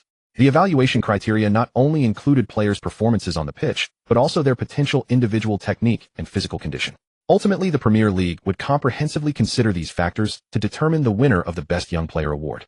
In reality, the Premier League Young Player of the Season award had only been established for 2 seasons. Arnold won the first, while Foden from Manchester City claimed the second. Around mid-May, the Premier League would announce the nominations for this season's Best Young Player. Fans could vote through the exclusive voting channel for whoever they thought most deserved the award. The final winner would still be determined by the officials. The The most likely candidates to win this season's Young Player of the Season were still Arnold and Foden. Who would ultimately prevail probably depended on whether Manchester City or Liverpool could secure the Premier League title. Arsenal's performance would undoubtedly become a disadvantage for Zhang Hai. In the remaining month of matches, he would need to elevate his statistics to a level that could not be ignored. However, there were only 6 Premier League matches remaining. His current goals and assists stood at 4 goals and 11 assists. His goal tally matched Foden's, and his assist count matched Arnold's. However, Zhang Hai had been completely ineffective in the matches against Manchester City and Liverpool this season, which was a significant weakness. Not to mention those two teams were competing for the championship, while Arsenal merely fought for a top 4 spot. The nearly 20-point gap in the standings was the most straightforward and stark indicator. Statistics were one aspect, but in this era of media publicity also mattered greatly. Yet Zhang Hai's influence was too limited, just a young fullback. Thinking about it truly felt hopeless. Zhang Hai opened the Arsenal X group chat and sent a message, "What do you all think? Who will win this season's Premier League Young Player?" Saka replied first, Arnold. Smith Rowe, probably Foden. Martinelli, I guess it depends on whether Manchester City or Liverpool wins the title. Odegaard, why? Zhang, are you interested? Zhang Hai frowned, sensing something wasn't quite right. How could Odegaard know him so well? Still he typed, do you think I still have a chance? At this point he could no longer hide his ambition. The perceptive Saka immediately reacted, Zhang, you're not going to steal my penalties again, are you? The fact that he could discuss such matters in the group chat demonstrated that Saka hadn't taken the previous incident to heart. Zhang Hai quickly explained, never again, never again. Odegaard, if you can score and assist in every remaining match you might still have a chance. Zhang Hai, you are truly putting me in an impossible situation. Saka, Zhang, were you serious? Zhang Hai, of course I was serious. I'm nearly the assist leader now. Fighting for this isn't too much, is it? Saka, I have an idea. Zhang Hai didn't even need to hear it to know it wouldn't be reliable. Martinelli, what idea? Saka, Zhang needs a cool celebration. Think about Cristiano Mbappe Haaland. The media loves these things. Bellingham told me that during matches after scoring, as long as you strike an invincible celebration pose, the next day's sports newspapers will most likely feature you on the front page. Zhang Hai was dumbfounded, huh? It works like that. Smith Rowe, huh? So that's how it is. But honestly, every time Bellingham does that arm spread celebration, I think it's incredibly cool. Zhang Hai rubbed his chin. A celebration. Shoo. Shirt waving. Dancing. Driving. Shaking his head, Zhang Hai could hardly imagine himself being so flamboyant on the pitch. The most memorable celebration Son Heung-min had left him with was the photography pose. While lost in thought, Smith Rowe messaged again, everyone don't forget to apply for Chinese visas recently. Zhang, don't forget you promised to take me to eat something even better than braised pork. Zhang Hai smiled and typed back, rest assured my grandmother will cook a whole feast for you all. That is the most delicious cuisine in the world. The season was nearly over. Every year at season's end, Zhang Hai would return to China to visit his elderly grandparents. In his eyes, his grandmother's cooking was absolutely the finest in the world. Grandmother. Zhang Hai's eyes suddenly lit up. He seemed to know exactly what celebration he should do. The night before the match, after training concluded, Zhang Hai announced in the Arsenal 6 group that he had already decided on his celebration. Saka, I'm going to tell Luke Shaw that Zhang has already prepared his celebration for scoring against Manchester United. Odegaard, Martinelli, we're playing Manchester United. Any thoughts? Martinelli, I hope I can start. Zhang Hai asked curiously, huh? Is there something going on? Saka, Zhang, you didn't know Martinelli was rejected 4 times when trying out for Manchester United, right? Zhang Hai, there's such a thing. Martinelli, embarrassed. Saka, it's nothing. Zhang and Smith both tried out at Chelsea and were rejected too, weren't you? Zhang Hai. Smith Rowe.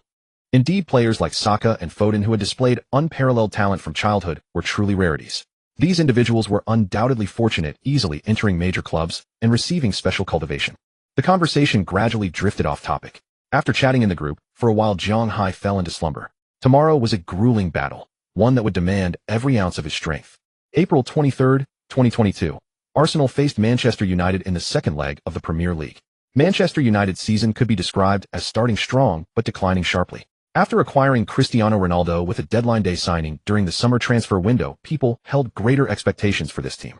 In the opening Premier League matches, Manchester United performed quite well. It was unclear whether the consecutive Champions League defeats to Swiss club Young Boys in September and the shocking exit in the third round of the English League Cup to West Ham had affected the team's momentum, but after that Manchester United's form became unsteady. Manchester United was undoubtedly the Premier League's most popular team, the greatest powerhouse in English football history, drawing the attention of the entire world. However, since Sir Alex Ferguson's resignation, Manchester United had never recovered its former glory. In the current standings, Manchester United sat in 6th place. While this appeared to be only one position behind Arsenal, the 12-point gap meant they had long since been eliminated from contention for Champions League qualification. Zhang Hai clearly remembered the first leg against Manchester United. It was before that match that he had encountered Catherine outside the stadium. Of course, what had left the deepest impression was still Cristiano Ronaldo's brace. Witnessing Ronaldo celebrate at Old Trafford was truly awe-inspiring. Half a year had passed, and Zhang Hai once again shook Ronaldo's hand. Did the Cristiano of this moment still possess that magnificent brilliance from before? Zhang Hai took a deep breath. Premier League Young Player of the Season. Then let it begin with Manchester United. Referee Craig Pawson blew the whistle to start the match. Before the match, Arteta had tailored a playing style for Zhang Chun, keeping the same lineup as the previous game and the same left-back position, but with the difference Zhang Chun had more possession in the middle and forward areas, and his positioning resembled that of a left-sided defensive midfielder. He could confidently make forward runs using the space created by left winger Smith Rowe and attacking midfielder Odegaard to charge at Manchester United's defense. Zhang Chun couldn't help but marvel that Guardiola was truly a genius. This style of play was like a fish in water for an attacking fullback. Or so he thought. His grasp of idioms was still a bit poor. After the match began, Arsenal pressed high as a team. Arteta's tactical instruction for this game was take possession if possible, but if not, let United have it without forcing. The only thing to note was that when Bruno Fernandes and Matic had the ball, someone must press them immediately, not allowing them to make their next pass comfortably. Just 2 minutes into the match, United left-back Telles made an almost amateurish long-range pass that gave the ball to Smith Rowe. Lindelof immediately felt a headache and rushed to press. It must be said that playing as a winger with his natural foot made shooting really simple. Within less than 3 minutes, Arsenal had scored. What a dream start. After scoring, Zhang Chun sprinted to the left corner flag facing a photographer's lens at the baseline and made his celebration gesture, palms together, eyes tightly closed, head bowed, slightly murmuring 4 words, Ba. The inspiration for this celebration came from Zhang Chun's grandmother, a not-so-devout Buddhist. Why say that? A Buddhist usually follows certain rituals and ceremonies, such as bowing, chanting sutras, and meditation. These rituals and ceremonies hold special significance for Buddhists, helping them feel the solemnity and tranquility of Buddhism.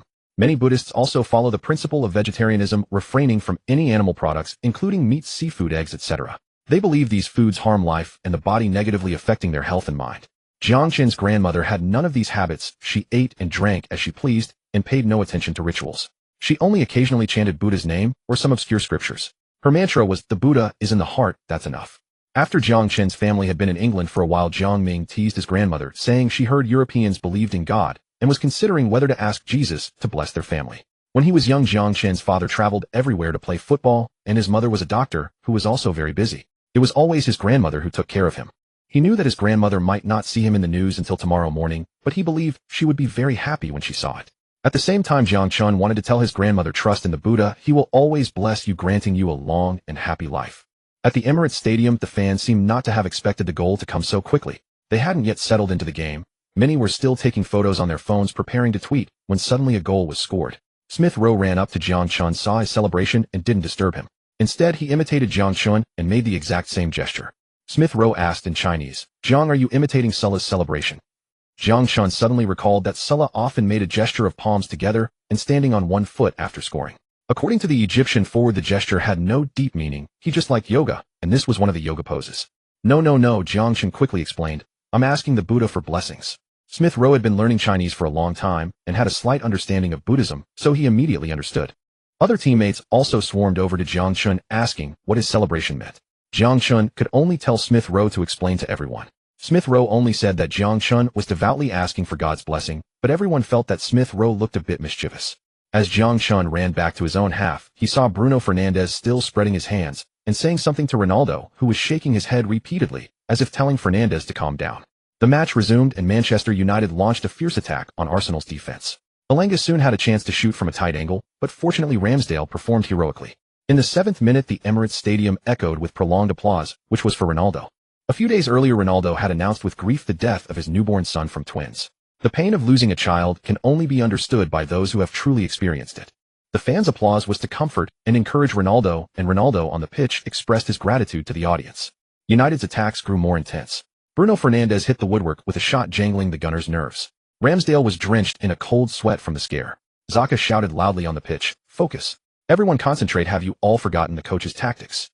Gradually the players woke up. They began to stabilize their defense and use the speed of the front three to counterattack against United. In the 28th minute, Nketiah received a pass from Saka, drove through on goal, and slotted it home. He had already finished his sliding knee celebration when the referee suddenly signaled the goal was disallowed. Dreadful VAR. United's crisis was not over. 2 minutes later, Saka was brought down by Telles in the penalty area, and the referee directly awarded a penalty. After another VAR review, it appeared that Saka had been in a millimeter-level offside position when he received the ball. VAR spent a full 2 minutes drawing lines before confirming that the goal was not offside. Arsenal had a penalty. Jiang Chun was standing there lost in thought when he suddenly saw Saka walking toward him. No way. Jiang, you take this penalty. You need it more than I do. Jiang Chun could hardly believe it. Saka was voluntarily offering him the penalty. What was going on? Was his charm really that great? He quickly turned his head to glance at the coaching bench. Arteta seemed to be talking to Steve and wasn't looking their way. Saka, are you crazy? This is your penalty. I said I wouldn't take your penalty again. Saka simply tossed the ball to Jiang Chun. I just don't want you to lose to Alexander-Arnold. You have no idea how annoying that guy is. Of course I have conditions too. Saka's reference to not wanting Jiang Chun to lose to Alexander-Arnold was about the Premier League Player of the Season award. Barring surprises, Saka would also be on the shortlist, but his competitiveness was insufficient. Jiang Chun was the most likely candidate besides Alexander-Arnold and Foden. Jiang Chun's brows furrowed even tighter. He instinctively asked, what conditions? Just give me 3. No 5 assists in return. Jiang Chun looked at the cheerful Saka and seemed to understand something. Perhaps Saka had long seen through the excuse he had made when asking for the penalty in the previous match, but simply hadn't called him out. Perhaps later when Jiang Chun said in the group chat that he wanted to compete for the Premier League Young Player of the Season award, it had deepened Saka's misunderstanding. Regardless, this was a goal against Manchester United, and at any time it would be a brilliant addition to a career resume. At that moment in the Sky Sports studio, Liverpool legend Carragher and Manchester United legend Neville, the old duo, were baffled by this scene. Carragher, I don't understand. Is Saka giving the penalty to Jiang Chun? What's the logic? Neville, letting a rookie fullback take penalties in 2 consecutive games. Dare they play like that? They were up against Chelsea and Manchester United. Carragher, with all due respect, what's so great about Manchester United? At this point the comments from Chinese fans were much more direct. No way does Saka have some dirt on Jiang Chun. Giving away penalties every match. That's possible. After all, even Arteta has dirt on him. I get it now. Jiang Chun controls Arsenal. Saka, know your role. You're the forward. At this moment Jiang Chun no longer hesitated. He placed the ball on the penalty spot with only one thought in his mind: to score. De Gea was a world-class goalkeeper with incredible reflexes, but his penalty-saving record was not good, especially in recent years. It seemed fans hadn't seen De Gea save a penalty in a long time. Jiang Chun only briefly ran through this information in his mind before quickly blocking it out. He just needed to put the ball into the net in his own way. Run-up strike, smooth and seamless without any pause. The ball shot like a bullet along the grass into the net. De Gea guessed the right direction, but didn't touch the ball. Jiang Chun sprinted to the corner flag again, waving to his teammates as he ran. Then the audience saw a group of Arsenal players making the Buddha-worshipping gesture toward the camera. However, Smith Rowe did not repeat the gesture. After all, he believed in God. As for Saka and the others, hey, they'd regret it after the match. On the other side of the pitch, Cristiano Ronaldo watched these young players, his eyes burning with fierce determination. Youngsters, I'm not old yet. The match resumed with United retaining possession. Arsenal, leading by 2 goals, became relaxed. Arteta's pre-match instructions seemed to have been blown out of London. In the 35th minute, Matic observed for 3 seconds, and then sent a long pass to Ronaldo, who controlled the ball perfectly while running, and before Ben White could close him down, struck a low shot from a tight angle. Ramsdale had no reaction to this sudden low drive, and the ball went into the net. After scoring, Ronaldo did not repeat his signature celebration. He simply ran into the net to retrieve the ball, making the sign of the cross on his chest as he ran back. The score became 2-1. Many Arsenal players were clearly stunned. Arteta on the sidelines shouted loudly to the pitch, "Why aren't you marking him tightly?" Elneny and Xhaka felt deeply ashamed. They only now remembered the coach's instructions. During the long time Matic had the ball, no one had pressed him at all. In the remaining 10 minutes of the first half, Arsenal played more conservatively, and United no longer attacked wildly, fearing they might concede another goal on the counter. The first half finally ended. On the way back to the dressing room, Jiang Chun thanked Saka again. Saka just waved his hand. In the home team dressing room, Arteta was passionately explaining tactics, but Jiang Chun was somewhat distracted. A thought kept circling in his mind. He had already scored 2 goals in the first half, so why couldn't it be a hat-trick? Every time this thought emerged, Jiang Chun immediately found it hard to believe. A year ago, he was still worried about whether he would get a professional contract. Now he was considering whether he could complete a hat-trick against Manchester United. Unimaginable. He was just a full-back. In Premier League history, only 5 players had scored a hat-trick against Manchester United: David Bentley, 2006 Dirk Kuyt, 2011 Romelu Lukaku, 2013 Samuel Eto'o, 2014, and Mohamed Salah, 2021. All were either center forwards or wingers. Not to mention against United, but even in the entire history of the Premier League, a fullback scoring a hat-trick in a single match was extremely explosive. But once an idea sprouts, it grows like seaweed. The second half began with Manchester United firmly possessing the ball. Sancho repeatedly broke through Cedric Soares' defense on Arsenal's right flank and sent the ball into the box. Ramsdale was kept very busy for a while. Jiang Chun's defensive pressure was not great. Elanga had better ball skills, but at United he was destined not to get much possession. Thus, whenever Arsenal had a counter-attacking opportunity, Jiang Chun couldn't help his legs from running forward. He desperately wanted to complete the 3rd goal. A hat-trick against Manchester United would undoubtedly be a very important asset in the battle for the Young Player of the Season award. In the 54th minute, Bruno Fernandes passed the ball on the right. Jiang Chun, in a hasty defensive move, didn't pay attention to his body position and the ball hit his hand. The referee immediately awarded a penalty. Jiang Chun held his head in disbelief, looking dazed. What on earth had he been thinking? At this moment, all the Arsenal players on the pitch showed resigned expressions. United's attack had been fierce during this period and Arsenal's defense had finally shown a crack. On the internet in China and England, many haters had finally been waiting for this moment, and they all emerged in unison. If Jiang Chun saw their comments, he would probably be furious. Saka, what the hell? I give you a penalty, and you give one back. What a sorry, I misread just now. Let's start over. There's a mole aboard the deal. This is the so-called top 3 fullback in the Premier League. There's a reason why Tottenham and Chelsea didn't want him. Everyone thought the penalty taker would definitely be Ronaldo, but instead they saw Bruno Fernandes standing on the spot. Before Ronaldo came to United, Bruno Fernandes had always been the first-choice penalty taker, and his penalty conversion rate was very high. Since joining United, he had only missed one out of more than 20 penalties. Jiang Chun was still immersed in frustration when Ramsdale suddenly walked over and shouted to him, "Jiang, don't be afraid. I'm here. Jiang, don't be afraid, I'm still here." Although Fernandes had a high penalty conversion rate, Jiang Hai felt a strange sense of security as he watched Ramsdale's back at that moment. Fernandes began his trademark stuttering run-up, observing Ramsdale's positioning as he moved, while the latter used feints and body movements to unsettle Fernandes's decision. Jiang Hai clenched his fists. He saw with his own eyes as Bruno Fernandes's shot was safely gathered into Ramsdale's arms. He had actually saved it. As such a marquee clash, the match drew a huge number of fans, and the discussions among them were absolutely fervent. Holy crap, Ramsdale is genuinely incredible. Jiang Hai should probably kowtow to Ramsdale in gratitude. Why wasn't Ronaldo taking the penalty? So confusing. At Arsenal's celebration party tonight, if Bruno Fernandes doesn't show up, no one would dare touch a single bite. Wait, could it be that praying to Buddha actually works? Jiang Hai shouted excitedly at Ramsdale. Ramsdale, you're the #1 goalkeeper in the world. Tonight I'm taking you out for dinner. His teammates also showered him with praise. Ramsdale merely said calmly, the match isn't over yet. We haven't won. Stay focused. That penalty became the turning point of the match. United's sustained pressure had earned them a spot kick, yet they failed to breach Arsenal's goal. Gradually, the Gunners steadied themselves, took control of possession, and repeatedly threatened United's defense. 5 minutes later, Ronaldo seized a hard-earned opportunity and slotted the ball into the net, but he was clearly offside. Arsenal's defensive line had held its shape superbly. In the 64th minute, Arteta brought on Martinelli for Smith Rowe, adding more firepower to Arsenal's attack. Jiang Hai could tell that Martinelli had indeed come on with a blaze of intensity. A minute later, his first driving run earned Lindelof a yellow card and handed Arsenal a free kick in a decent position. Given Jiang Hai's passing range, the set piece was a bit too close for a typical delivery, yet slightly too far for a direct shot. Odegaard and Jiang Hai both stood over the ball, quietly discussing who should take it. Covering his mouth, Odegaard asked, "You want it?" Jiang Hai nodded. "Better to aim for the back post." Odegaard asked, "Can you shoot directly?" Jiang Hai measured the angle with his eyes once more and said, "It's a bit far and the angle isn't great. If I shoot, the ball will be too slow and the keeper might come out and claim it." Odegaard, "Don't worry about that. De Gea rarely comes off his line. Get ready, and I can help nudge the ball a little closer for you." A tactical combination.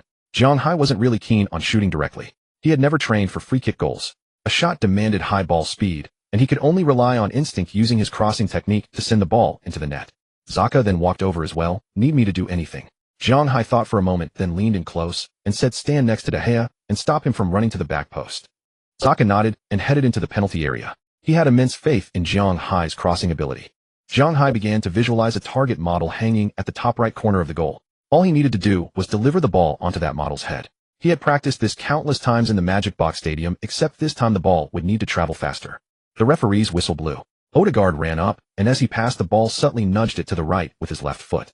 Jiang Hai sprinted in, and without hesitation struck the ball into the air. Xhaka had been standing alongside Varane in the 6-yard box. The instant Odegaard touched the ball, he darted toward De Gea's position at the near post, with Varane following closely behind. In an instant, the 6-yard box became crowded. The ball traced a dramatic arc through the air, slightly different from Jiang Hai's trademark crosses. The curve was more pronounced and the pace quicker. De Gea found it strange. Back post. He had no intention of charging out. All he needed to do was shuffle across and collect the ball. As he watched the ball drift to his left, he suddenly felt himself collide with someone. "Varane, what are you doing here?" De Gea shouted, "Get out of the way." Varane quickly stepped forward, but Xhaka was still right behind him. By the time De Gea reached the back post, the rapidly dipping ball had already cannonied off the post and bounced toward the net. De Gea reacted incredibly quickly, instinctively shoving his left hand forward, and somehow he managed to palm the ball away from the goal line. Xhaka, standing right in front of goal, immediately signaled to the referee that the ball had crossed the line. The man in charge, Craig Pawson, tapped his left wrist with his right index finger, confirming that goal line technology had verified the ball had fully crossed. Goal. The third goal. The Emirates Stadium erupted once more in thunderous cheers. Each roar swelled into a tidal wave enough to shake the soul of every player immersed in the moment. People often said that the Emirates had drained Arsenal's finances and exhausted the club's fortune, and that it had driven the legendary manager Arsene Wenger away from the team he loved most and had given everything to. But there was not a single Arsenal fan who did not believe that the club would rise to greatness again in this very stadium. They had been waiting for years. After scoring, Zhang Hai sprinted toward the sideline, kissing the club crest on his chest in sheer ecstasy as he ran. Supporters grabbed his shirt, tousled his hair, and roared at him, calling him a hero and a genius. In faraway China, commentator Zhang Jun, calling the match live, was nearly lost for words at the sight. After Zhang Hai had scored twice, he had already told the audience about the players in Premier League history who had scored hat-tricks against Manchester United. He had also wondered, could Zhang Hai possibly become the sixth? It was almost unthinkable. He was only a fullback. Zhang Jun couldn't help but marvel. Zhang Hai actually chipped the ball straight into the net. Absolutely unbelievable. Analyst Zhang Lu also sighed in admiration. Truly incredible. This goal reminds me of Sean's stunning lobbed free kick for Ajax against Real Madrid. Zhang Jun, dear viewers, can you imagine it? A fullback not yet 19 years old in his first Premier League season, facing the greatest team in Premier League history for the second time, and producing a hat-trick. On the coaching bench, Arteta was overcome with emotion. Over the past 2 seasons, countless fans had claimed his win rate against top sides was almost zero, fiercely questioning his managerial ability. It had caused him great distress. With these 2 emphatic victories over Chelsea and Manchester United at the end of the season, the doubts would be silenced completely. Steve muttered, "My God, I can't believe it. He actually did it. We are so lucky." Arteta, thank you, Steve. If you hadn't insisted on giving Zhang a trial back, then none of this would have happened today. Back when Steve first brought Zhang Hai in for a trial, Arteta hadn't been entirely keen. Fortunately, Steve had stuck to his convictions. In the Sky Sports studio, Gary Neville and Jamie Carragher both clutched their heads, their eyes filled with disbelief. Carragher, I know United are in a bad way right now, but this is insane. Neville frowned and said De Gea's mistake was absolutely fatal. How did he not claim that ball? From the bird's eye view, Zhang Hai's set piece going straight and should have been a fluke, or at least heavily relying on luck. On the pitch, almost every Arsenal player had crowded around Zhang Hai, shouting wildly. Saka yelled, "Zhang, did you get inspired by my goal?" Martinelli, "I'm the one who won that free kick." Odegaard, "Sorry, but it was my assist." Zaka, "If I hadn't blocked De Gea." Zhang Hai, "Haha, everyone had a part in it. Win the match first, and tonight, I'm treating everyone to dinner." Zhang Hai was overjoyed after the goal. There had indeed been an element of luck. Even after the ball crossed the line, De Gea had nearly clawed it out. The Manchester United players in the distance watched the scene unfold, heads drooping in dejection. Ronaldo was also frustrated, but he quickly clapped his hands to rally his teammates. The match isn't over yet. We still have 30 minutes. Don't give up. Ronaldo's words seemed to have some effect. The players slowly returned to their positions, waiting for the restart. Craig Pawson's whistle sounded once more. This time United could no longer patiently build their attacks, as they had before. Under Arsenal's relentless pressing, United players frequently gave the ball away, let alone produce any meaningful attacking moves. After Bruno Fernandes delivered an uncomfortable pass to Sancho, and Sancho failed to control it, Fernandes again threw up his hands in frustration. Sancho's expression grew equally irritated, and the two argued for quite a while. The match reached the 80th minute. Substitute Martinelli grew sharper and sharper, tearing United's right flank to shreds. If not for De Gea, the score might already be 5-1. During that period, Zhang Hai had already delivered several extremely dangerous crosses. One Kedia header was nearly perfect, only for De Gea to deny him with a single palm. The gasps that rang around the stadium were the greatest tribute to De Gea's stunning save. Zhang Hai secretly lamented the waste. De Gea's shot-stopping was genuinely elite. He had heard that United were planning to sell De Gea at the end of the season, and he simply couldn't understand it. Modern football demands more and more from goalkeepers. Many coaches prefer keepers with better footwork, as they provide more tactical options in possession and build-up play. As a result, goalkeepers who balanced their shot-stopping and distribution skills commanded high transfer fees and received enormous acclaim. Zhang Hai glanced back at Ramsdale. The England international was also a goalkeeper with outstanding shot-stopping, but ordinary footwork. Unfortunately for him, Arteta was a devoted disciple of possession-based football, and such a coach would inevitably demand a goalkeeper who could distribute well. No amount of persuasion would change his mind. When Guardiola took over Manchester City, he overruled all objections and sold veteran goalkeeper Joe Hart, then bought Chilean goalkeeper Bravo from Barcelona. However, Bravo's performances were so painful for City fans that Guardiola finally lost patience and spent big money on Brazilian goalkeeper Ederson. After that, City began their era of Premier League dominance, yet Ederson's shot-stopping was always questioned by fans. The reason was that Ederson had far too few saves to make. City's overwhelming possession left Ederson often idle at the back. If the Sky Blues were suddenly caught on the counterattack, it was almost always a one-on-one, and conceding became very likely. So Zhang Hai felt genuinely worried for Ramsdale. Arteta's stubbornness was not to be underestimated. Pushing those scattered thoughts aside, Zhang Hai's focus returned to the match. The players on both sides had expended enormous energy, and their brains' control over their bodies was waning. The inevitable result was that tackles and physical challenges grew increasingly aggressive. Leading by 2 goals, Arsenal had little desire to pour energy into attack, focusing instead on protecting themselves. With the win all but secured, an injury would hardly be worth it. Zhang Hai was the exception. He seemed unsatisfied with the scoreline, constantly pushing forward to support the attack. Martinelli was beginning to wonder whether he was actually the left back instead. In the 85th minute, Martinelli received a pass from Odegaard on the flank. Zhang Hai immediately made a vertical run. Lindelof chose to track Zhang Hai, leaving Martinelli to be handled by Luke Shaw. Luke Shaw was already on a yellow card, so he could only shadow Martinelli closely without daring to commit a tackle. Martinelli took the opportunity to cut inside.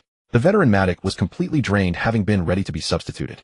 Seeing Martinelli driving with the ball, he didn't hesitate to launch into a flying lunge. Knowing full well that in his current state, he couldn't keep up with Martinelli, leaving him no choice but to use a challenge that would almost certainly earn a card. Fortunately, his foot made contact with the ball first. Matic prayed inwardly that the referee wouldn't deem it a foul. The ball was sliced toward the byline by Matic's challenge, and Zhang Hai sprinted at full speed. There's no way he'll catch that right. Lindelof chose to slow down, preparing to head into the center for the corner kick. And then everyone watched as Zhang Hai, just as the ball was about to roll out of play, stopped it with his heel. He himself slid out from the momentum, but the referee didn't blow his whistle. The ball had not gone out.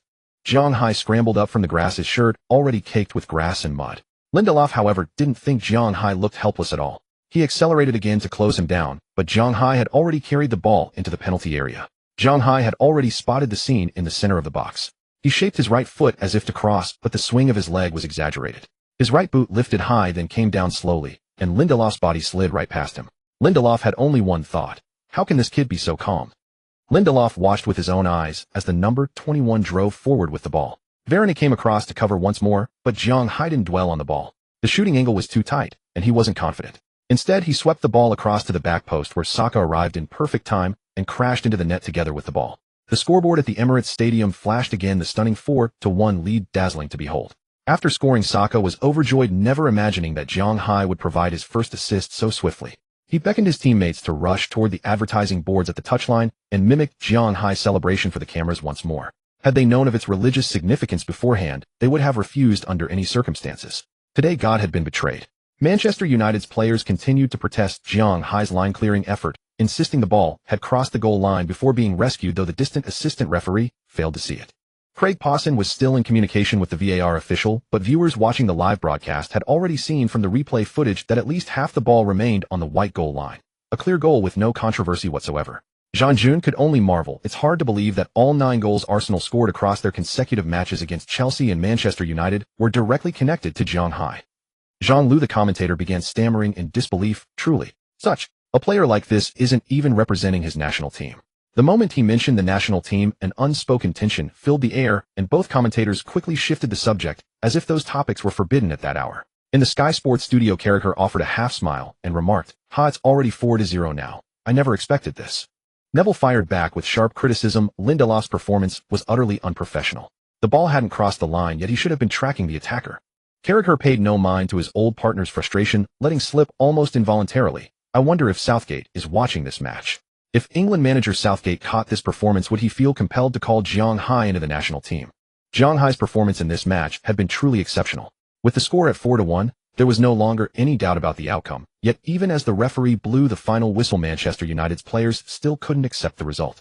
Zhang Hai approached Cristiano Ronaldo, first gesturing his desire to swap jerseys. Ronaldo wore a glum expression, clearly torn about whether to go through with it. Their dominant first-leg victory had set expectations high, making this heavy defeat difficult to stomach. But eventually he removed his jersey and handed it over. Zhang Hai expressed his sincere gratitude. Thank you, legend, wish you all the best. Ronaldo simply replied, congratulations, young man, before walking back toward the locker room. Odegaard handed the match ball to Zhang Hai for him to take home, a traditional reward for completing a hat trick. Zhang Hai accepted the ball without hesitation. He never imagined he'd be one of those players keeping a match ball, and I must say the feeling was quite extraordinary. Surrounded by teammates and staff, Zhang Hai made his way back to the locker room as today's unquestioned star. Once inside, he was informed of the post-match press conference, his second one. Zhang Hai mentioned he'd treat everyone to dinner after the next training session, though tonight was too late, so he'd only be able to catch up with Odegaard and the others for now. The press conference began, and it might have been the easiest of Arteta's career. He faced only one question: his thoughts on the match. Arteta brushed through his answers with barely a few words, and the reporters immediately swarmed around Zhang Hai for questions. Yapian journalist Elena took the seat closest to him and asked, "First, Zhang Saka gave you the penalty spot again today. We're all dying to know why. Did you once trial at Manchester United and get rejected?"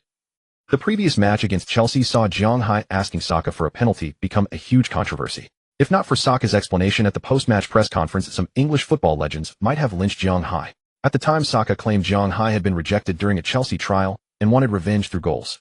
The story was compelling enough that many content creators turned it into a narrative with Chelsea cast as the villain like a big bad wolf.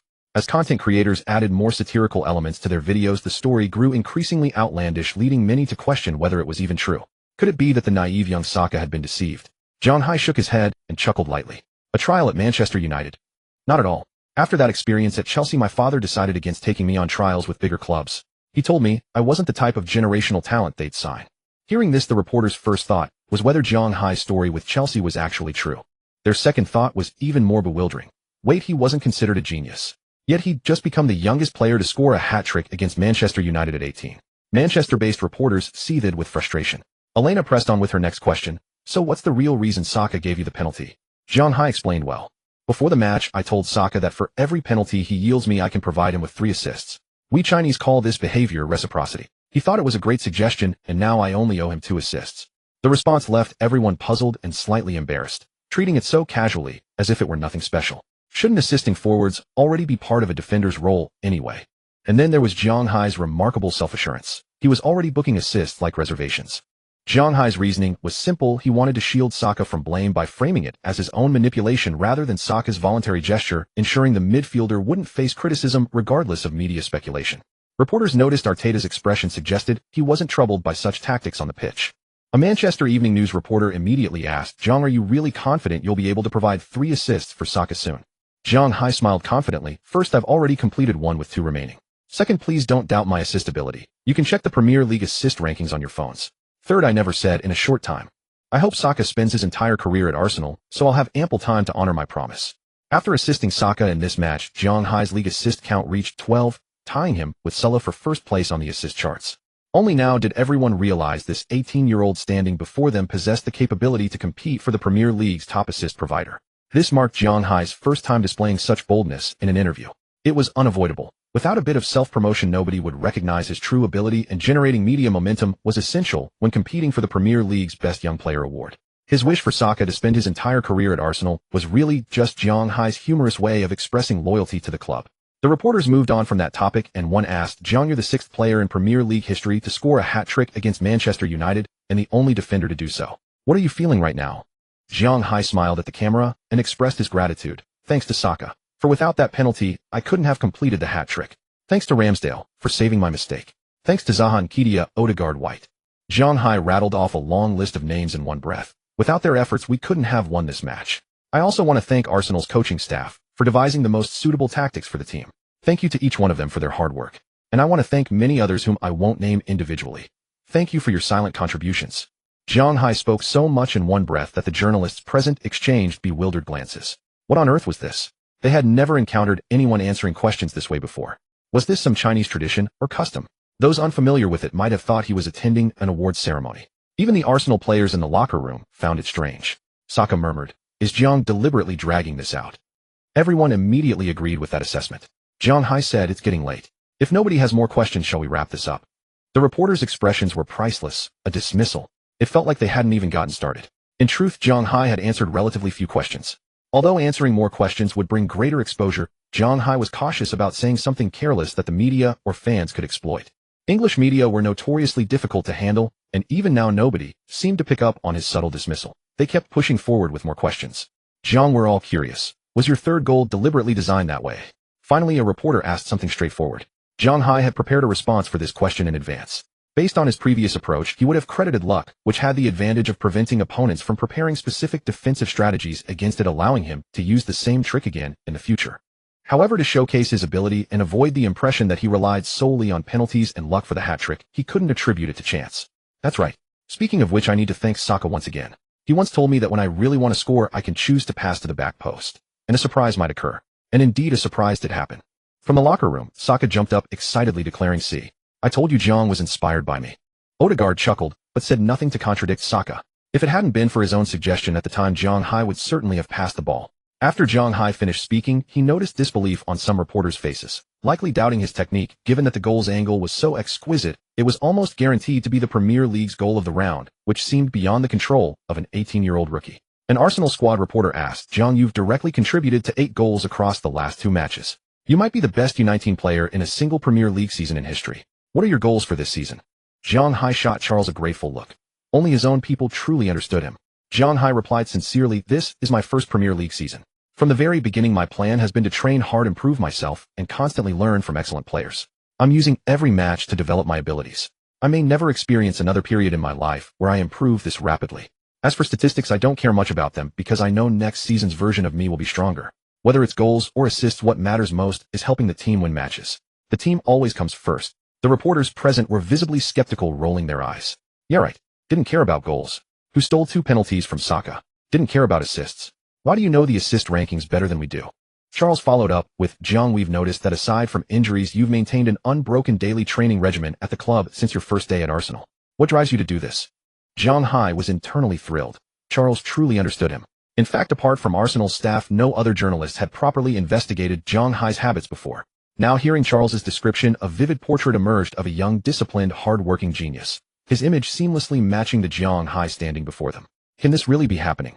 As a professional athlete, one faces countless temptations, beauty, wealth, alcohol. To name but a few. Of course, many players value family deeply. In the Premier League, many players around Zhang Hai's age already have children running around. Phil Foden being a famous example. Foden had been praised by Guardiola even before his Premier League debut. He was slender with a baby face, and to fans he had always seemed like a teenager. Until one day he appeared on the pitch holding a child, sending shockwaves through supporters. Was Zhang Hai's training enthusiasm bordering on obsession? Zhang Hai replied calmly, a drowning person who grabs a rope will inevitably cling to it with all their strength. I know the feeling of drowning. So when such a rope hangs before me, I'll be even more afraid of it being pulled away. Zhang Hai didn't answer directly, offering only this metaphor. The journalists would interpret it themselves. Arteta, seeing the reporters fall silent, said, let's end today's interview here. Thank you, everyone.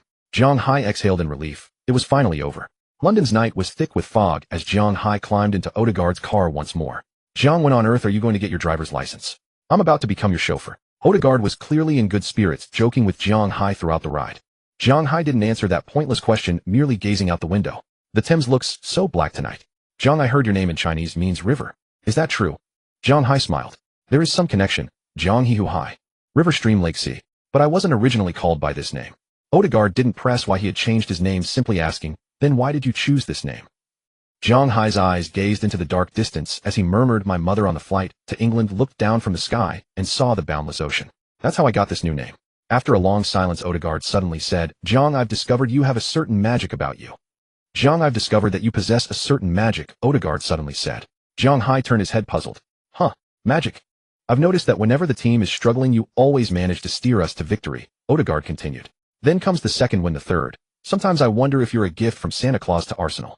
Zhang Hai chuckled. Martin, in China we call that mysticism, a superstitious mindset. If I truly had such power, Arsenal would never have bad spells, would they? Odegaard nodded. I believe in science, but I also believe in God. Zhang Hai sighed, inwardly thinking to himself, I believe in the Rubik's Cube. After a pleasant meal, Odegaard dropped him home. Zhang Hai sat on the sofa staring blankly. During dinner, Saka had asked him which national team he would eventually choose to play for. He only said he hadn't decided yet. Truly, he hadn't made up his mind. Or rather, every time he tried to dwell on the question, his mind deliberately shied away. Playing for the Chinese national team had been his childhood dream, a wish he made when he first started football. But after certain events back home, he had been forced to leave the country to play abroad. From that point on, he had assumed he would never be part of the national team. Yet he had unexpectedly acquired the Rubik's Cube. Now, if he continued to perform at this outstanding level, he felt it was only a matter of time before he received a call from Southgate. How should he choose? He sighed, unable to fathom an answer. Time to train. While Zhang Hai immersed himself in training at the Emirates Stadium, his name began to climb the trending charts on Twitter UK. Manchester United, after all, commanded the most attention in the Premier League. The spotlight they received dwarfed that of other clubs. Zhang Hai's performance against Chelsea had been excellent, but it hadn't sparked such a frenzy. Countless people were discussing Zhang Hai's goals, his hat-trick, his assists, marveling at his youthful brilliance, lamenting Tottenham's short-sightedness, praising Arteta's keen eye, and mourning Manchester United's decline.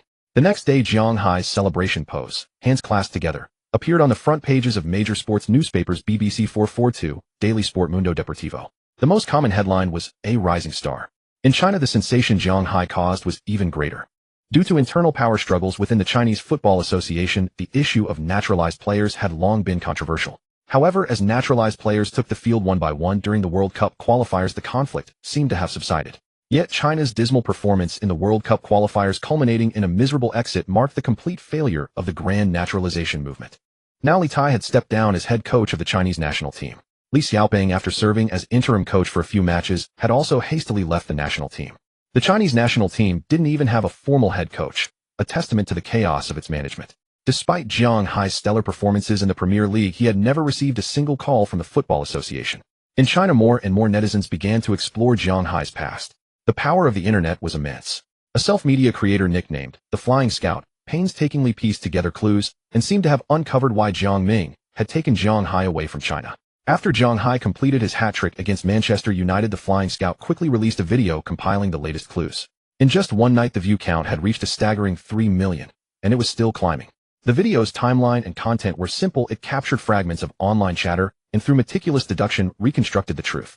Along the way, an anonymous tip helped clarify the sequence of events. When Zhang Hai was very young, he began training at Nanfeng Football School, one of China's most renowned youth academies at the time. It had produced many professional players and internationals. The school's principal was highly respected in the football community, even hailed as the godfather of Chinese football, though the title seemed somewhat ironic given the national team's abysmal record. The Flying Scout pointed out that the reason no one could find Zhang Hai's records at Nanfeng Football School was because he had changed his name. Zhang Hai's original name was Jiang Xingchen. Even knowing this, it was nearly impossible for netizens to find any information about Zhang Hai from his Nanfeng days online. The Flying Scout had a friend working in the archives department at Nanfeng Football School. He asked this friend to look up the enrollment records of Jiang Xingchen and obtained a crucial piece of information. Jiang Xingchen had been expelled from Nanfeng at the age of 12. Under normal circumstances, a student would only be expelled for a very serious offense. Moreover, Jiang Xingchen's match records showed he was exceptionally talented. What could a 12-year-old possibly do to warrant expulsion? According to the insider, the stated reason was failure to meet the training requirements of Nanfeng Football School. Training requirements. A young player who didn't meet the school standards could still make it in a Premier League giant after reaching adulthood. Wasn't that absurd? The Flying Scout's investigation hit a dead end. Then a few days ago, a fan's private message reignited the trail. The fan claimed to have trained with Zhang Hai at Nanfeng and even been in the same squad. He accurately described Zhang Hai's enrollment details and the date of his expulsion, which caught the Flying Scout's attention. According to the fan, the matter was too sensitive. He was also a professional footballer, though he played in the lower divisions and couldn't reveal his identity or he might lose his job. The Flying Scout gave this fan the code name Beiying. The story went like this. One day, Beiying and Zhang Hai's squad were told they would be playing a match. Their opponents were a team composed of youth players from several Chinese Super League clubs. The purpose was to select players for a training camp. Those admitted would be sent abroad for development with all expenses covered by the Football Association. Beiying played center back and Zhang Hai played right back. They were the solid right-side duo of the squad, having played together for a long time with great chemistry. Before the match, the squad was summoned to a meeting by a school director. The director said that many big leaders from the Football Association would be watching, so they must play cleanly, rationally, and avoid any malicious fouls. Everyone thought nothing of it. But after the meeting, Zhang Hai, Beiying, and the squad's starting defensive midfielder were asked to stay behind. The three were puzzled, wondering if they had been chosen as the lucky ones. The director spoke kindly to them, saying that during the match, they must be especially careful when defending. The opponent's left winger was the grandson of a big leader, very talented. The three should avoid sliding tackles and be mindful of the intensity. No one should get hurt on the field. He reassured them that they were all talented players and the school would nurture them well. 11 or 12-year-old children couldn't grasp such subtleties. The director had to be more blunt, go easy on them. The three young players exchanged glances. When they stepped onto the pitch, they were still weighed down by the matter. They noticed the opponent's left winger, tall, seemingly older than 11 or 12 with lots of gel in his hair, head held high, looking very cocky. Beiying couldn't hold back. Why should we do this? They're just handing over the spots. The defensive midfielder remained silent, having already decided what to do. Xingchen, what do you think? Beiying asked. Zhang Hai had been sharp since childhood, and his father had occasionally told him about the dirty deeds in football. He immediately understood the purpose of today's match. Beiying, I think we should follow the director's instructions. Do you really think we have a chance to be selected? This match is probably just a setup for them. Beiying suddenly realized, if the goal was to select the best players for overseas training, they should have formed a team from the best across the whole school. Their squad was strong, but not the strongest in every position. Why were they chosen? Beiying turned his head and looked at the tall boy who was waving at someone. He saw a group of adults in suits standing not far away, and the person the cocky boy was greeting was the middle-aged man at the center. Damn it! Beiying spat on the grass. The match began quickly. Zhang Hai guessed that the opponents were generally older than their own players, but they were only physically larger. Their coordination was poor, and their tactics were very simple. Zhang Hai soon faced his first encounter with the connected kid. The kid had some skill. He was fast, and liked to accelerate past defenders. Zhang Hai was also fast, but he didn't defend with full effort. Playing such a meaningless match was just something to get through. He didn't care about winning or losing. The connected kid accelerated past Zhang Hai and crossed the ball, but the cross was wildly off target. Clearly his left foot was poor. Zhang Hai unconsciously shook his head slightly, which the connected kid noticed. Trash can't even keep up with me, and you dare laugh at me. Zhang Hai ignored him, walking back to midfield to wait for the goalkeeper to restart. Beiying heard this and immediately snapped. Who do you think you are? Can't you see he's going easy on you? Have some self-awareness. The connected kid exploded, shouting, hilarious. Come on, one-on-one, I'll run circles around you. Beiying was about to curse back, but Zhang Hai stopped him. Don't argue with him. Do you want to keep playing football? The connected kid also spat on the grass. Coward. Beiying, like a lit powder keg, erupted. He rushed up to the connected kid and shoved him with both hands. Who the hell are you calling a coward? The connected kid fell to the ground, instantly clutching his chest curled up. The referee blew his whistle and ran over, pulling Beiying away. From afar, the big leader frowned and asked, is this how Nanfeng Football School trains its players? A vice principal in charge of reception laughed nervously. Kids will be kids, it's nothing. It's nothing. On the pitch, Beiying received a yellow card and calmed down. Zhang Hai looked at the connected kid lying on the ground, speechless. So this guy wasn't stupid after all. Beiying muttered, Xingqian, don't worry about me. Watch me shut him down today. The match had just begun, and Beiying already had a yellow card. He didn't actively seek out the connected kid, but every cross the connected kid sent was blocked by Beiying's head. Zhang Hai continued to coast, only cutting off the connected kid's path to the inside. If he wanted to go down the line and cross, Zhang Hai would let him, merely going through the motions of defending. The first half lasted 30 minutes, and neither team scored. It seemed that no one except Zhang Hai and Beiying was satisfied. From a distance, the watching big leader smiled insincerely. Nanfeng's young players are indeed strong. All good prospects. Mister, you're too kind. These are Nanfeng's best young players, and they're still being dominated by the Football Association selection team.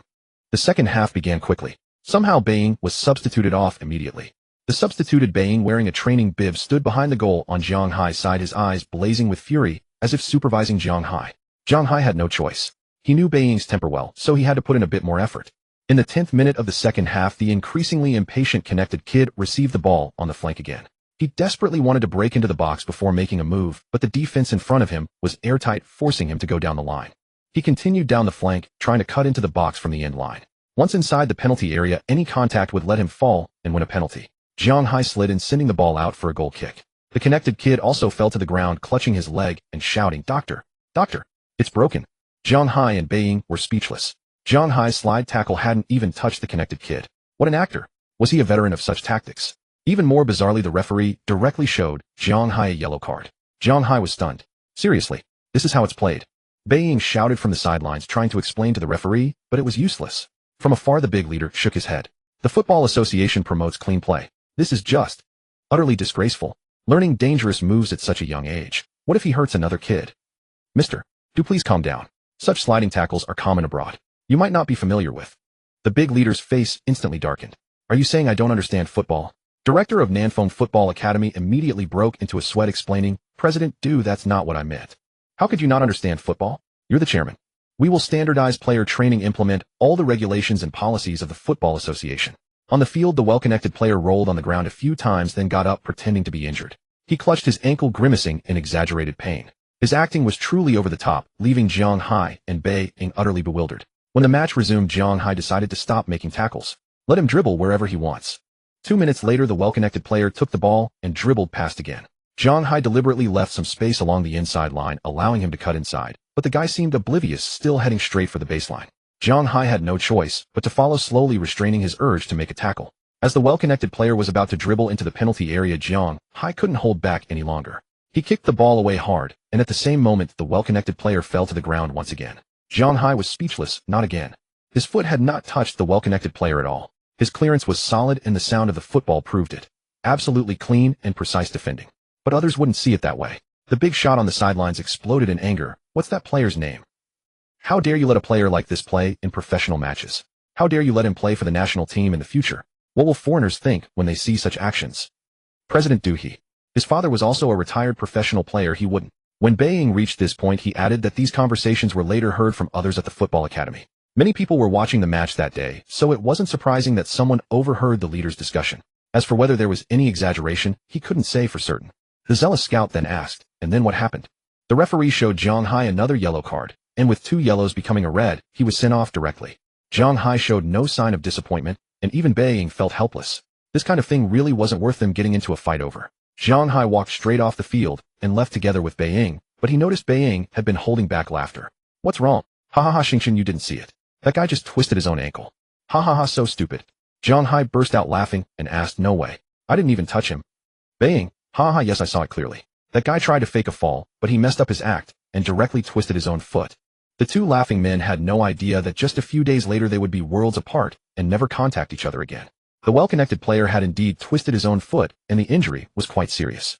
Later, Beiying heard that the guy, while recovering at home, was careless and fell down the stairs, breaking his leg again. It was truly unfortunate. The doctor told the guy he would never be able to play football again, and there was even a possibility he could become a cripple. Everything started from just one fake fall, but because of the well-connected player's status, this incident became a malicious event, so much so that in the following months football academies across the country launched campaigns for civilized play. One day Beiying noticed that Jiang Xingqian hadn't come to school. He thought Xingqian was just absent with permission, then 2 days passed, 3 days, and many more days went by without Jiang Xingqian appearing. Beiying sensed something was wrong. After making inquiries, he finally learned that Jiang Xingqian had been expelled. Beiying's writing seemed to convey a certain desolation. Actually, we all know that Xingqian offended someone, but he did nothing wrong, yet he had to bear the wrath of a powerful person. I heard that powerful leader declared that if his grandson couldn't play football, then Xingqian wouldn't be able to play either. It's truly absurd. China is so vast, yet a child, not even 12 years old, couldn't find any football academy or club willing to take him in all because of one person's words. I know who that powerful figure is, and he indeed has such influence. No football academy or club dares to offend him. Later we heard that the Jiang family went abroad. As time passed, everyone gradually forgot about this matter. Hey, over these years there have been even more disgusting things. Relatively speaking, what happened to Jiang Xingqian was just a small matter. But I feel this ordeal should have been mine to bear, which is why my memory is so vivid. It wasn't until I saw Jiang Hai's photo on my phone that I instantly recognized him. He was Jiang Xingqian. I never expected him to have joined Tottenham's youth academy, let alone that he later made his professional debut at Arsenal. The rest, as they say, is history.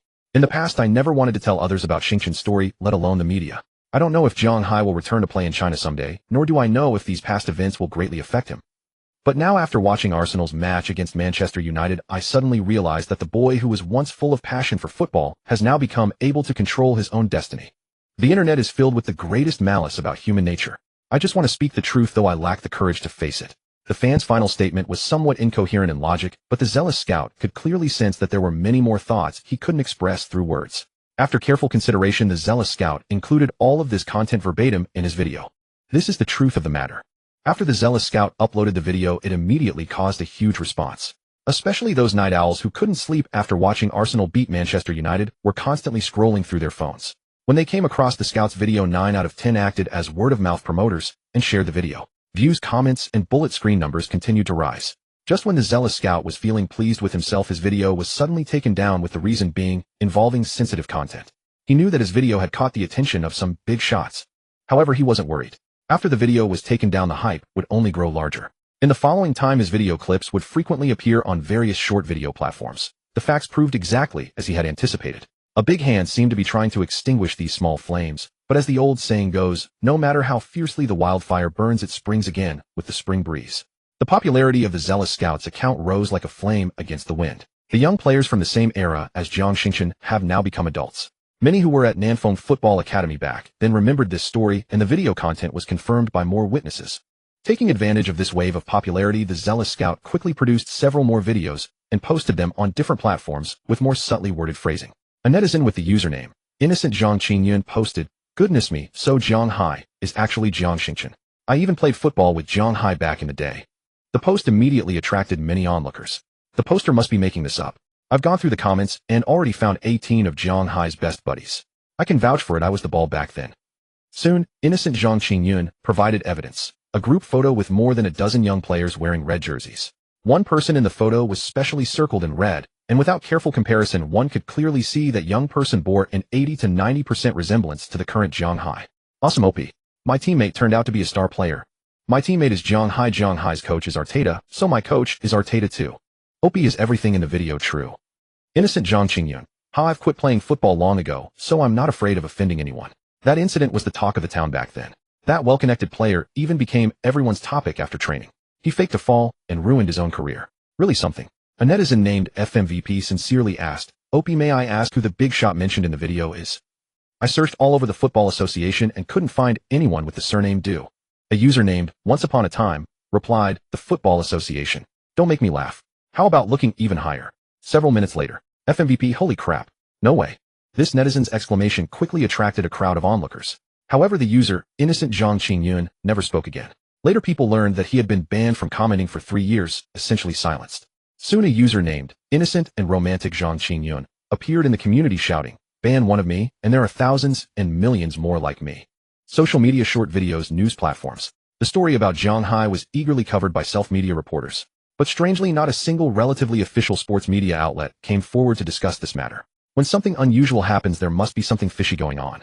When that powerful person with the surname, Do, was exposed, many people fell silent. No wonder Zhang Hai is so successful, yet the national team hasn't said a word. No wonder no official media has mentioned the possibility of Zhang Hai's naturalization. No wonder those commentators have to be so careful when discussing Zhang Hai and the national team. People had always thought that the darkness of Chinese football had passed more than a decade ago.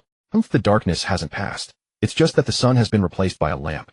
Although there were still 7 days until Arsenal's next match, Zhang Hai chose not to use the trial card for training. He was still worried that the side effects would be too great and affect his match performance. Early the next morning, Zhang Hai saw some news and videos sent by Jiang Ming. They were precisely the Zhang Hai story that was sweeping across Chinese internet. Zhang Hai sat on the sofa and watched the entire video. His thoughts couldn't help but drift back to that afternoon that changed his destiny. Beijing had a clear memory of that incident, but what he didn't know was what Zhang Hai went through after that event. Zhang Hai never understood what he had done wrong. After that incident, he fell into immense fear. During that time, his father went to new football academies or clubs every day to find opportunities for Zhang Hai, but each time he returned with a worried expression. For a time, Zhang Hai thought he was finished. Later, his father sold the family property, and with the pension money he had earned from playing football brought him to England. Then came an endless stream of troubles, setbacks, and helplessness. That period was unbearably difficult. Every time Zhang Hai recalled it, he felt a chill in his heart. Sunlight filtered through the glass, shining on the living room wall, where a frame hung containing an Arsenal jersey, a jersey from Henry. Zhang Hai stared in a daze, and only looked away after a long while. Sweet fragrance comes from the bitter cold. Perhaps without those events I wouldn't be who I am today. Looking at the results, everything has actually turned out better. I'm playing in the best league and at the best club. What more could I possibly complain about? What's in the past is in the past. Let it be. Zhang Hai felt relieved and stopped pondering. He began to get ready, preparing to go to Arsenal's training base to complete a day's training. Jiang Ming has been busy with his own company lately. He wants to start an agency-type company to serve young people going abroad to play football. After Zhang Hai settled down, Jiang Ming had been traveling between the two countries, busy with procedures, recruiting people, renting venues, and other matters. He was so busy enjoying himself that recently, even Zhang Hai had been neglected. After Zhang Hai delivered extraordinary performances in 2 consecutive matches against Chelsea and Manchester United, Jiang Ming received a call from Arsenal Club. Arsenal's sporting director Edu told Jiang Ming that they had drafted Zhang Hai's new contract and hoped to discuss it further with him. Zhang Hai's previous salary was nearly at the bottom of the first team. The new contract was mainly to give Zhang Hai a raise and to extend the contract term a bit. Jiang Ming asked again if Zhang Hai had any special requests. Zhang Hai only cared about his assist bonus, which could give him great motivation and also serve as a real reward for completing the side quest. After several days of negotiation, the new contract was confirmed by both parties. After the renewal, Zhang Hai's weekly wage approached close to £1,000. For a fullback under 20 years old, this salary was already quite considerable. The bad news was that his assist bonus had been reduced. Previously, perhaps because Edu thought it would be difficult for Zhang Hai to achieve so many assists, he was given an £8,000 bonus per assist. This season, Zhang Hai already had more than a dozen assists, so the bonus would have been quite substantial. Moreover, next season would likely be Zhang Hai's first full season, and his assist count might be even higher. Edu didn't want to be a scapegoat, so Zhang Hai's assist bonus was reduced to £3,000. However, a goal bonus was added to the new contract, £5,000 per goal. In addition, there were bonuses for Arsenal achieving Champions League qualification, league titles, FA Cup championships, and other competition trophies. The contract term was extended to 2026, expected to start from July after Zhang Hai completed the signing with Arsenal. Zhang Hai had no objections to this, but Jiang Ming instructed him to start managing his social media account. Zhang Hai immediately felt a headache coming on. Managing social media accounts. For an entire year, Zhang Hai had only posted on Twitter twice. Once when he signed his contract, and once before a match against Tottenham when he shared Adele's new song. He really didn't know what to post. Maybe he should hire someone. Zhang Hai thought this was a good idea. Many star players had their social media managed by agencies, which sometimes also handled commercial endorsements. Apparently Ronaldo could earn hundreds of thousands of euros by simply posting an advertisement on social media. Of course no one could match Ronaldo's follower count. Unfortunately Jiang Hai didn't have any connections in this field. He could only hope that his father Jiang Ming would find some resources for him when he had time. Jiang Ming had already accumulated several sponsor contracts, just waiting for his busy period to end. In July he planned to take Jiang Hai to sign the papers. Arsenal's schedule ran until late May and Jiang Hai's calendar was already packed solid. After finishing a day of training, Jiang Hai was informed that tomorrow would be Arsenal's open training day. Some people would come to film their training videos and similar content, a kind of football variety show, primarily to help fans understand players' daily training routines better. Open training day didn't have the atmosphere of match preparation. Everyone trained more relaxed, and there would be many fun training activities to increase interaction among players. Jiang Hai planned to spend more time in the Magic Cube field tonight, but when he walked to his front door, he suddenly noticed Catherine sitting on the steps. "Catherine, what are you doing here?" Jiang Hai asked with confusion. Catherine hadn't messaged him in advance saying she would come. A smile appeared on Catherine's face. "I happened to be passing by, so I thought I'd come take a look at you." Jiang Hai led Catherine inside and made her a cup of tea. Catherine looked unhappy today. Her eyes were red. She must have encountered something unpleasant. But Jiang Hai had never been good at comforting others, let alone comforting a girl. "Catherine, have you been crying?" Catherine didn't answer Jiang Hai's question. She looked around his small house again. Nothing much had changed except there were a few more trophies on the table. They looked like Player of the Month and Man of the Match awards. There was also a new jersey, number 7. This was Ronaldo's jersey. It seemed Jiang Hai hadn't gotten around to framing it yet. "Ronaldo's jersey?"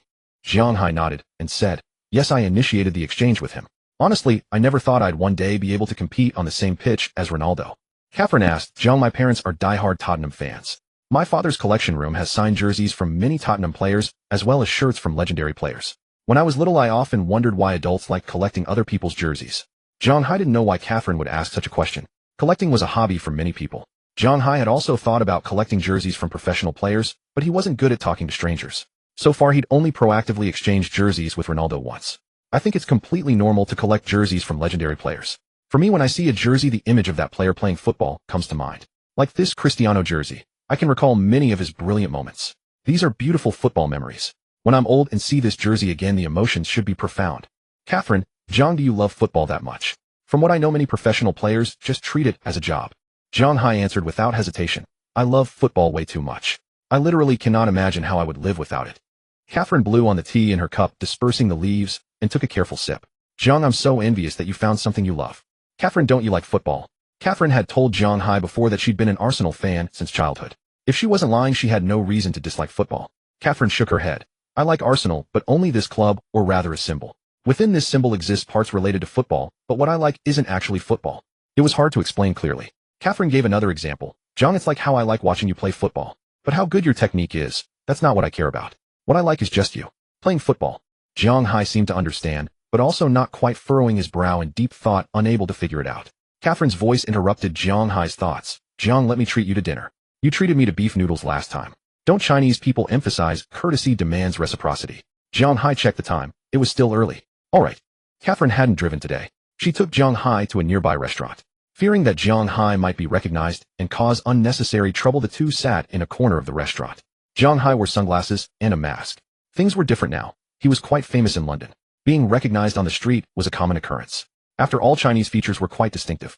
Catherine ordered set meals for both of them, plus a bottle of red wine. When ordering wine, Jiang Hai immediately stated he didn't drink. Catherine smiled and said she would drink it herself. Jiang Hai's expression turned awkward. He glanced at the restaurant's decor and spotted an antique grand piano nearby. So he changed the subject. "Catherine, since both your parents are musicians, you must be able to play piano, right?" The piano looked very old, but no one was playing it today. Catherine noticed the piano too and nodded. "I can play not only piano but also cello, violin, organ, bagpipes, trombone. If you get the chance, you can invite me to your place, and I'll perform for you. Since we're friends, I'll give you a 50 discount." Jiang Hai laughed awkwardly. Indeed, a family of musicians. He felt Catherine's mood had improved somewhat, then asked, "But Catherine, why did you choose to become a model?"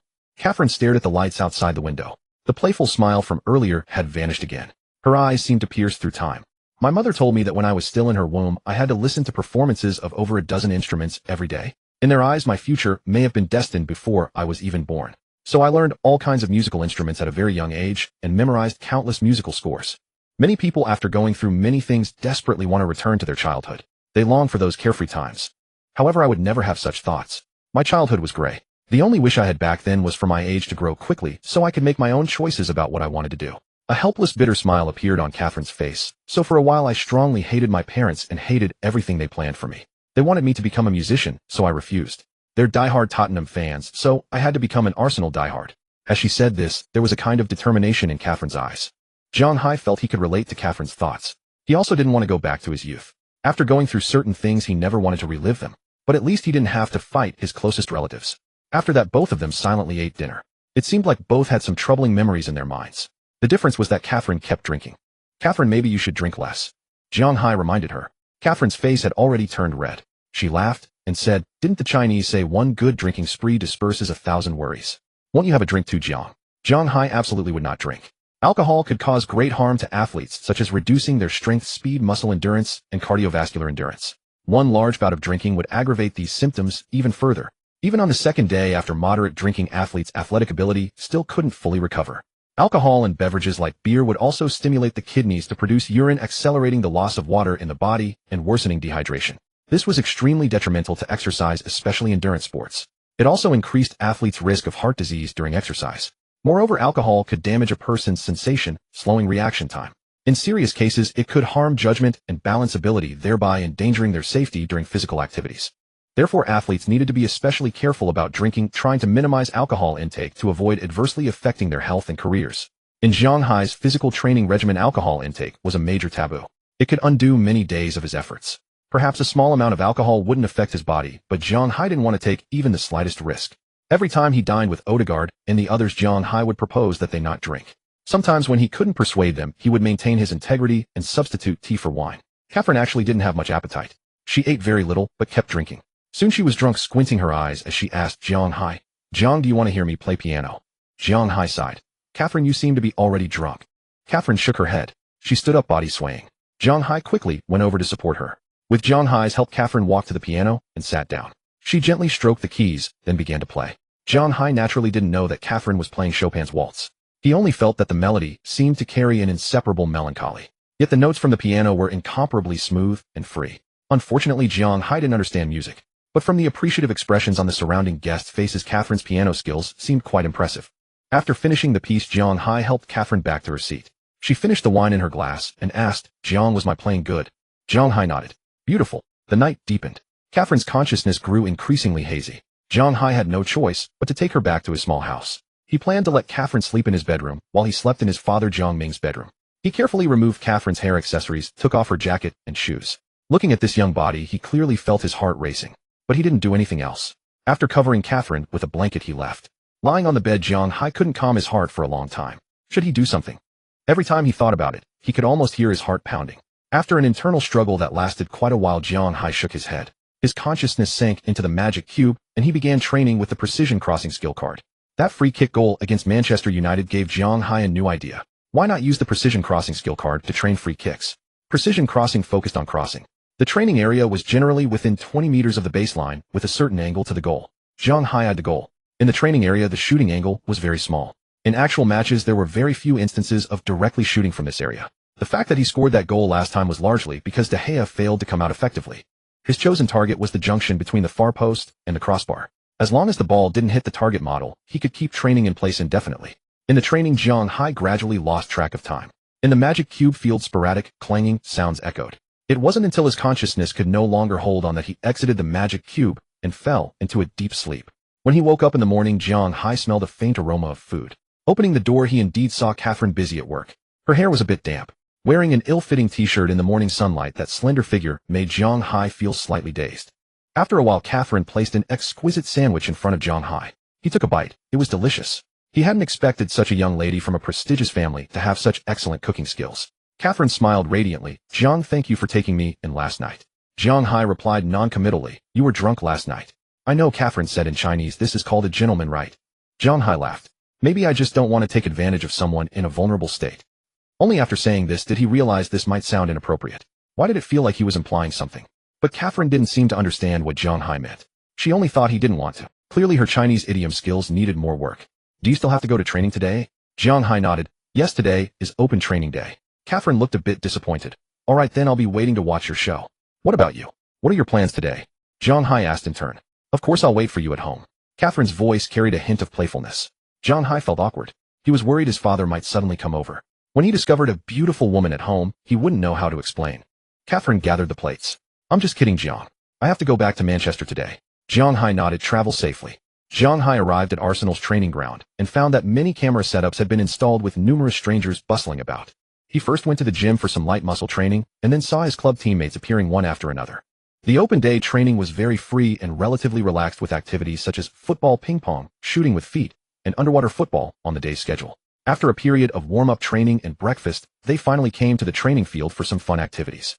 Saka proposed a crossbar challenge, placing the ball at a certain distance and seeing who could hit the crossbar more times with free kicks. Within the area of 20 to 35 meters from the goal, they could easily make the ball hit the crossbar. To increase the difficulty, the ball was placed a bit forward from the center circle arc. Saka took the first shot, but the distance was too far, and after 5 attempts, none were close to the crossbar. Too hard. Saka muttered. Did we place the ball too far? Then Odegaard hit the distant crossbar with just 3 kicks, and Saka fell silent. However, out of Odegaard's 5 kicks, only 2 struck the crossbar. The others tried one by one, with only Smith Rowe hitting 1. Even head coach Arteta came over for 2 attempts, but failed. Saka suddenly thought of Jiang Hai's excellent passing skills and shouted, Jiang, you try too. Jiang Hai was doing long pass drills with Martinelli in the distance. Hearing Saka's call, he walked over with Martinelli. What? Hit the crossbar. Isn't that my forte? Jiang Hai looked at the cameras and then at the crossbar. A thought struck him, and he smirked with an enigmatic expression. Saka, want to make a bet? Jiang Hai suggested slyly. Saka asked a bet. Do you believe I can hit all 5? Saka said without hesitation. Impossible, it's too hard. Jiang Hai. Let's bet if I hit all 5 you'll give me a penalty in the next game. If I fail, I owe you 3 assists. Saka was shrewd. He suddenly remembered Jiang Hai's previous demonstration of hitting a mannequin with a set piece, which was astonishingly accurate. But this time the ball was much farther from the crossbar, and they were on a perpendicular line, so it should be much harder. Saka sought help. Coach, what do you think? Arteta smiled and said, it's your decision, but if Jiang misses the penalty, you'll take the blame. Arteta didn't forbid Saka from giving away penalties. In this season's many matches, Arsenal had never relied on a penalty to decide a game. Giving away penalties among players is common. According to statistics, Argentine star Messi may have given away over 30 penalties in his career. Whenever a forward was out of form, Messi would selflessly give away the penalty to help the teammate regain form.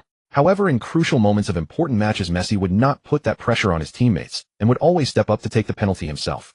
Saka thought for a few seconds and suddenly said, 10 kicks. If you hit all 10, I'll agree. Jiang Hai agreed with a smile, as it was a sure win. But to be safe, he asked for a practice kick first. The photographer on the sidelines meticulously recorded the whole scene. The camera moved to Jiang Hai, who focused intently, gazing at the distant crossbar, as if calculating. He took a run up and struck the ball. The photographer noticed that the ball didn't fly straight toward the goal. Its arc in the air was particularly pronounced, different from Jiang Hai's usual crossing technique. This photographer was also a diehard Arsenal fan, having watched many matches, so he was very familiar with Jiang Hai's passing. The ball didn't drop rapidly in the air. A smooth arc extended from Jiang Hai's foot to the lower edge of the crossbar. The ball brushed the lower edge and bounced into the goal. If it were 2 centimeters off, it wouldn't have touched the crossbar. Even so, it drew everyone's attention. Jiang Hai signaled that the competition could begin. The photographer specially zoomed out to let the audience see the entire process from Jiang Hai's run-up to the ball hitting the crossbar. First kick, the ball hit the lower edge of the crossbar on its descent and bounced into the net. Second kick, same result. Then the third, fourth. Only then did everyone realize that Jiang Hai's practice kick wasn't about whether he could hit the crossbar, but whether he could make the ball hit the crossbar and then bounce into the goal. Astonishing. Their eyes were gradually filled with shock. Until the 8th kick, the ball happened to hit the center of the crossbar and bounced straight back. Jiang Hai was somewhat annoyed, looking extremely dissatisfied. He took a deep breath, and on the 9th kick, the ball floated toward the lower edge again. There were no cheers on the field anymore, only stunned faces staring at Jiang Hai, as if at a monster. Was he even human? Even Arteta was shocked. Coming from La Masia, he had encountered countless stars and talents in his career. Could anyone do this? Several names came to his mind, but he wasn't sure if they could have achieved this at age 19. When Arteta was an assistant coach at Manchester City, he had seen De Bruyne hit the crossbar twice from the center circle. That was De Bruyne, one of the top 3 midfielders in the world. But the Belgian just took 2 casual kicks and didn't continue. Arteta carefully recalled Jiang Hai's matches this season and couldn't remember a moment when the kid had penetrated the opponent's defense like De Bruyne. Most of Jiang Hai's offensive passes were swift crosses. Maybe he could develop that. Arteta pondered, not knowing the quality of Jiang Hai's other passing skills. On the football field, just being accurate with passes isn't very useful. Receiving players run, and as long as the pass isn't too far off, it's fine. Some midfield maestros have exquisite forward passes that make it comfortable for forwards to receive, like Modric's outside of the foot passes and De Bruyne's low curve balls, both highly lethal. Although Jiang Hai's passes were accurate, they lacked variety. As Jiang Hai's last kick also hit the crossbar, Arteta snapped back to reality. This kid had brought him too many surprises. Initially, he thought Zhang Hai was an offensive fullback with average defense. His strengths, good speed, decent ball control. But for a fullback, he had too much to improve. With more matches, Arteta found that Zhang Hai's abilities were visibly improving in all aspects. Was this the learning ability of the Chinese? Arteta even considered whether to have the club scouts pay attention to young Chinese players. Saka murmured, too terrifying. The photographer suddenly remembered that in the previous match against Manchester United, almost everyone thought Zhang Hai's last goal, a direct free kick, was a fluke. Although Zhang Hai said in the post-match press conference that it was intentional, few believed him, and even the photographer thought it was mostly luck. Once this video is released, will anyone still doubt? Zhang Hai smiled at the shock without saying a word. If you could also practice diligently in the Magic Box Stadium for 2.5 months, I believe you could too. Zhang Hai had won himself a penalty. Only Saka was the loser. Because he had been too absorbed in training at the Magic Box Stadium last night, Zhang Hai's mental energy was drained. Today he felt unusually tired, which served as a warning. Later, Arteta awarded Zhang Hai the Arsenal Player of the Month for April. This was Zhang Hai's second time winning the team's monthly award. Unfortunately, Arsenal had lost the first few matches in April, though otherwise with his performances against Chelsea and Manchester United, he could have contended for the Premier League Player of the Month award. After a day's training, Zhang Hai returned early to his residence. Catherine had left, leaving only a note with the sentence, "Next time remember to take advantage of the opportunity." Zhang Hai saw the crooked Chinese characters on the note, and his face flushed red. There were 2 match tickets under the note. He picked them up and looked closely. They were tickets for tomorrow's Champions League semi-final between Manchester City and Real Madrid. Zhang Hai's phone buzzed with a message from Catherine. "If you want to watch, come find me in Manchester tomorrow." Of course, Zhang Hai wanted to watch Manchester City at home against Real Madrid. If he missed this, who knew when the next time would be? He had planned to watch the live broadcast on TV, but since he had tickets, he couldn't bear to miss going to the stadium. From London to Manchester, the high-speed train takes about an hour and a half plus travel time about 2.5 hours. It was feasible but tight. The next day, Zhang Hai finished training early and boarded the high-speed train to Manchester. It was his first time traveling alone to another city in England, and he wasn't sure if he was going for a girl or a football match. He had arranged to meet Catherine outside the stadium. His schedule was tight, but he managed not to be late. For the first time, he entered the Etihad Stadium as a spectator. Today, Catherine wore a light blue coat and a blue Manchester City scarf around her neck, looking like a die-hard Blue Moon fan. She had also prepared one for Zhang Hai. They entered the stadium like a couple and found their seats. Zhang Hai felt strange not because of Catherine beside him, but because of the Manchester City scarf around his neck. He adjusted his black mask, praying not to be recognized or photographed by fans. The Champions League anthem played in the stadium. Zhang Hai suddenly thought of Chinese fans' interpretation of the anthem with Arsenal as the theme and found it amusing. Soon he was captivated by the match. Just 1.5 minutes into the game, Kevin De Bruyne headed in a cross from Mahrez. A dream start. Zhang Hai hadn't even reacted. Was this Manchester City? The Etihad crowd roared. Urged by Catherine, Zhang Hai also shouted, "Kevin! Kevin! Kevin!" Then Man City fans sang their song for De Bruyne, with the lyrics calling him KDB. Zhang Hai rarely had such a passionate experience. When De Bruyne scored, Catherine excitedly jumped and hugged him, making his heart race. Man City fans celebrated too early, but they would be even happier later. Just 10 minutes later, De Bruyne crossed Jesus, made a graceful stop turn, and shot in the box. Courtois had no chance. 2-0. Zhang Hai felt the power of Manchester City once again. The match between Arsenal and Man City earlier in the season had left Zhang Hai in despair. In their second meeting, Zhang Hai unfortunately contracted COVID-19 and couldn't play. He watched Rodri's last-minute winner on TV, also deeply impressed. He was curious how would Real Madrid with 13 Champions League titles respond to such a powerful Man City. Man City continued to bombard, controlling most of the possession. However, after the initial panic, Real Madrid players began to settle, their formation stabilized, and they didn't give Man City many more good chances. In the 32nd minute, Real Madrid left-back Ferland Mendy delivered a 45-degree cross, assisting Benzema's volley to score. Real Madrid pulled one back. Zhang Hai's eyes widened. Could that even go in? If Arsenal had a striker like that, he would laugh in his sleep training at the Magic Box Stadium. How many even better passes had he delivered to Lacazette in every match, and he never took advantage of them? Zhang Hai felt bitter. He exchanged a glance with Catherine, both seeing the worry in each other's eyes. The match resumed. Man City's possession was suffocating and Real Madrid's counterattacks were very threatening. This match was destined to be magnificent. No more goals appeared in the remaining time of the first half. The extreme attack and defense of both teams were thrilling. Man City's attack was too powerful, but their forwards' finishing was frustrating. During halftime, Catherine asked Zhang Hai to take many photos of her. Judging by her expression, Zhang Hai's photography skills had improved a bit. "Zhang, why don't you post much on Twitter?" Catherine asked. "Many stars manage their accounts well." Zhang Hai sighed. "Honestly, I don't know what to post." Catherine suggested, "Want me to help you?" Zhang Hai shook his head. "Not a good idea. I don't want others to know I came here to watch. If Saka and the others found out, it would be a disaster." Even now, they still teased him about the napkin incident. The second half began quickly. Both teams went straight to the knives without any probing. In the 52nd minute, Fernandinho won the ball from Ferland Mendy and slipped a pass into the space for Mahrez, who delivered another precise cross. Foden was there to pounce and finish, making it 3-1 for Manchester City. Mahrez had already provided 2 successful assists. Zhang Hai frowned deeply as though he had grasped something. Was it timing? Zhang Hai had a sudden revelation. When delivering a cross, one should not merely look for who could reach the ball, but also consider who was most likely to get into a position to do so.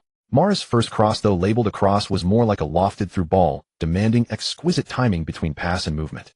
De Bruyne's run was equally intelligent. The football IQ of both players was simply extraordinary. With his second cross, Mahrez bypassed the nearer Gabriel Jesus, who would have been easier to reach, and instead aimed directly for the far post, where provided someone timed the run correctly, there would be no marker. Manchester City's prized asset Foden happened to arrive at that very spot. In truth, Gabriel Jesus at the near post had never even jumped. He had merely used his movement to drag his marker, a central defender, out of position, leaving the space behind him completely abandoned by Real Madrid's defenders. Zhang Hai reflected on his own crossing. Indeed, he always searched for whoever could reach his crosses in the box, believing that as long as that player connected the ball would find the net. But in real matches, center-backs tasked with defense are typically stronger than forwards. The result was one of 2 outcomes: either the ball was cleared by the center-back or the striker under pressure failed to make solid contact. This was precisely why Zhang Hai's crossing rarely converted into assists. As Zhang Hai pondered, the score changed once more. The Brazilian winger Vinicius casually nutmegged Fernandinho, then drove forward with ease, finishing coolly one-on-one to pull one back. This was the downside of Manchester City's high press. Once Fernandinho was beaten, the recovering defenders could not close the gap, leaving Vinicius with ample time to showcase his brilliance. Catherine muttered softly, "Vinicius is too strong." Zhang Hai suddenly thought of his own teammate Saka, also a black winger, also blessed with exceptional technique and pace. Who was the better player between the two? At least from the present perspective, Vinicius held a considerable advantage. The Brazilian winger was already scoring such brilliant goals against Manchester City in a Champions League semi-final. With that thought in mind, a mischievous impulse seized Zhang Hai. He pulled out his phone, mentioned Saka in their small group chat, and sent a sighing emoji. Saka quickly replied with a question mark. Martinelli chimed in, "John, you're watching the Manchester City versus Real Madrid match too, right?" Zhang Hai suddenly recalled that Martinelli and Vinicius were actually rivals for the same position in the national team. In March 2022, Martinelli was first called up to the Brazil men's national team. On March 24th, in the 17th round of South American World Cup qualifiers, he came on as a substitute in the 75th minute against Chile at home, making his Brazilian national team debut. Martinelli's progress this season has been rapid, and he has gradually secured a starting place as Arsenal's left winger. Yet in the Brazilian national team, his appearance order is far from high. Zhang Hai typed, "Martinelli, you have it rough. Neymar is already incredibly strong, and now Vinicius is just as. I'll keep working hard." Zhang Hai genuinely sympathized with Martinelli. With 2 such titans ahead of him in the national team, it would be exceedingly difficult for him to break through. Before Martinelli could respond, Saka erupted, "Zhang, you're not trying to dunk me, are you?" Zhang Hai smiled and replied, "Not at all, don't overthink it." Saka, furious. Just then Odegaard casually interjected, "You'll know once you play Real Madrid in the Champions League." Vinicius plays on the left wing, while Saka operates on the right. Should Arsenal face Real Madrid in the Champions League, the two would inevitably be pitted against one another. Odegaard's implication was clear: whichever player was suppressed would reveal the difference in quality at a glance. Zhang Hai suddenly realized that Odegaard probably yearned to test himself against Real Madrid as well. Real Madrid's starting 3 midfielders today were Modric, Kroos, and Valverde. The former 2 had lost none of their edge, while Valverde was also performing exceptionally well, his potential plainly evident. Casemiro did not feature in this match, and Real Madrid's defense was frankly a disaster. Had Manchester City been any more clinical, the scoreboard would have been blown open long ago. Zhang Hai suddenly recalled his previous effort to convince Odegaard to bring Haaland to Arsenal. It was rumored that Manchester City were also in talks with Haaland. If he truly joined them, the Premier League might as well give up. In the 72nd minute, Real Madrid's defense was asleep once more. Bernardo Silva seized the opportunity and fired a blistering shot into the near corner, extending the lead to 4-2. The Etihad Stadium erupted again. For the fans, such an attacking spectacle was absolutely worth the price of admission. Catherine once again embraced Zhang Hai with a smile, dancing with excitement. Seeing a home club eliminate a foreign opponent to reach the Champions League final was a source of immense pride for her. Just as everyone assumed Real Madrid could mount no further resistance, Laporte's handball inside the penalty area gifted Real Madrid yet another penalty. Benzema dispatched a delicate chipped shot that deceived Manchester City's goalkeeper Ederson, reducing the deficit to 4-3. The French striker possessed a heart of gold. One could scarcely imagine how France might lose at this year's World Cup, with Mbappé, Benzema, and Griezmann leading the attack. Zhang Hai stared blankly, wondering whether his previous assessment of Manchester City had been entirely wrong. Why did this dominant English Premier League side seem to have such gaping holes at the back? Was the key to facing Manchester City truly to engage in an end-to-end battle? For Real Madrid, losing by only 1 goal away from home was entirely acceptable. At the Bernabeu anything was possible, so they naturally felt no great pressure. After watching the match, Zhang Hai did not stay overnight in Manchester. He needed to return early as he had training the next morning. Catherine had also gone back to school, and they parted ways once again. On the way back, Zhang Hai saw Catherine's pre-match tweet, "Who will be the winner?" He felt somewhat bored and increasingly believed that posting on social media was a tedious affair. Today's match between Manchester City and Real Madrid stirred many emotions in him. The Champions League, when would he ever play in it? If they won the next match, Arsenal would return to the top 4 of the league and secure a top 6 finish, thereby qualifying for European competition again. The video of Arsenal's open training session was released the day before the team's match against West Ham United. As expected, the bet between Zhang Hai and Saka became a major highlight of the program. The clip of Zhang Hai hitting the crossbar 11 times in a row was quickly spread across various social media and video platforms, causing quite a stir. This video effectively responded to those fans who thought Zhang Hai's free kick against Manchester United was pure luck, and it gave everyone a new appreciation for Zhang Hai's football skills. Many Chinese fans were simply stunned. Is this the footwork of a Chinese player? Are you sure he's not Brazilian or Argentine? It must be said that with the boost from short videos, Zhang Hai's passing technique seemed to be approaching the level of a maestro. After all, even many top professional players could not complete such a challenge. People couldn't help recalling the crossbar challenge of Brazilian star Ronaldinho many years ago. In 2005, a video of Ronaldinho hitting the crossbar 4 times in a row first appeared on YouTube and quickly went viral, attracting a large audience and many imitators. In this challenge, participants had to imitate Ronaldinho's action, hitting the crossbar 4 times in a row with the ball rebounding back each time without touching the ground. This challenge not only required superb ball skills, but also flexible body coordination and accurate judgment. Ronaldinho's challenge was performed near the penalty area. The ball had to rebound back to his controlled zone without touching the ground, then he would hit the crossbar again 4 times in a row. It was an extreme test of ball sense and technique, so difficult that many doubted whether the video was real or tech. However, Ronaldinho never explained or clarified, which only spread the video to more people, and the advertisers reaped the benefits. Zhang Hai's crossbar challenge was from a greater distance. The difficulty lay only in the accuracy of the passes and the number of repetitions. For most players with good passing technique, succeeding 3 or 4 times out of 10 passes would already be very rare. At that moment in Manchester, Grealish was showing his phone to De Bruyne. "Kevin, can you do it?"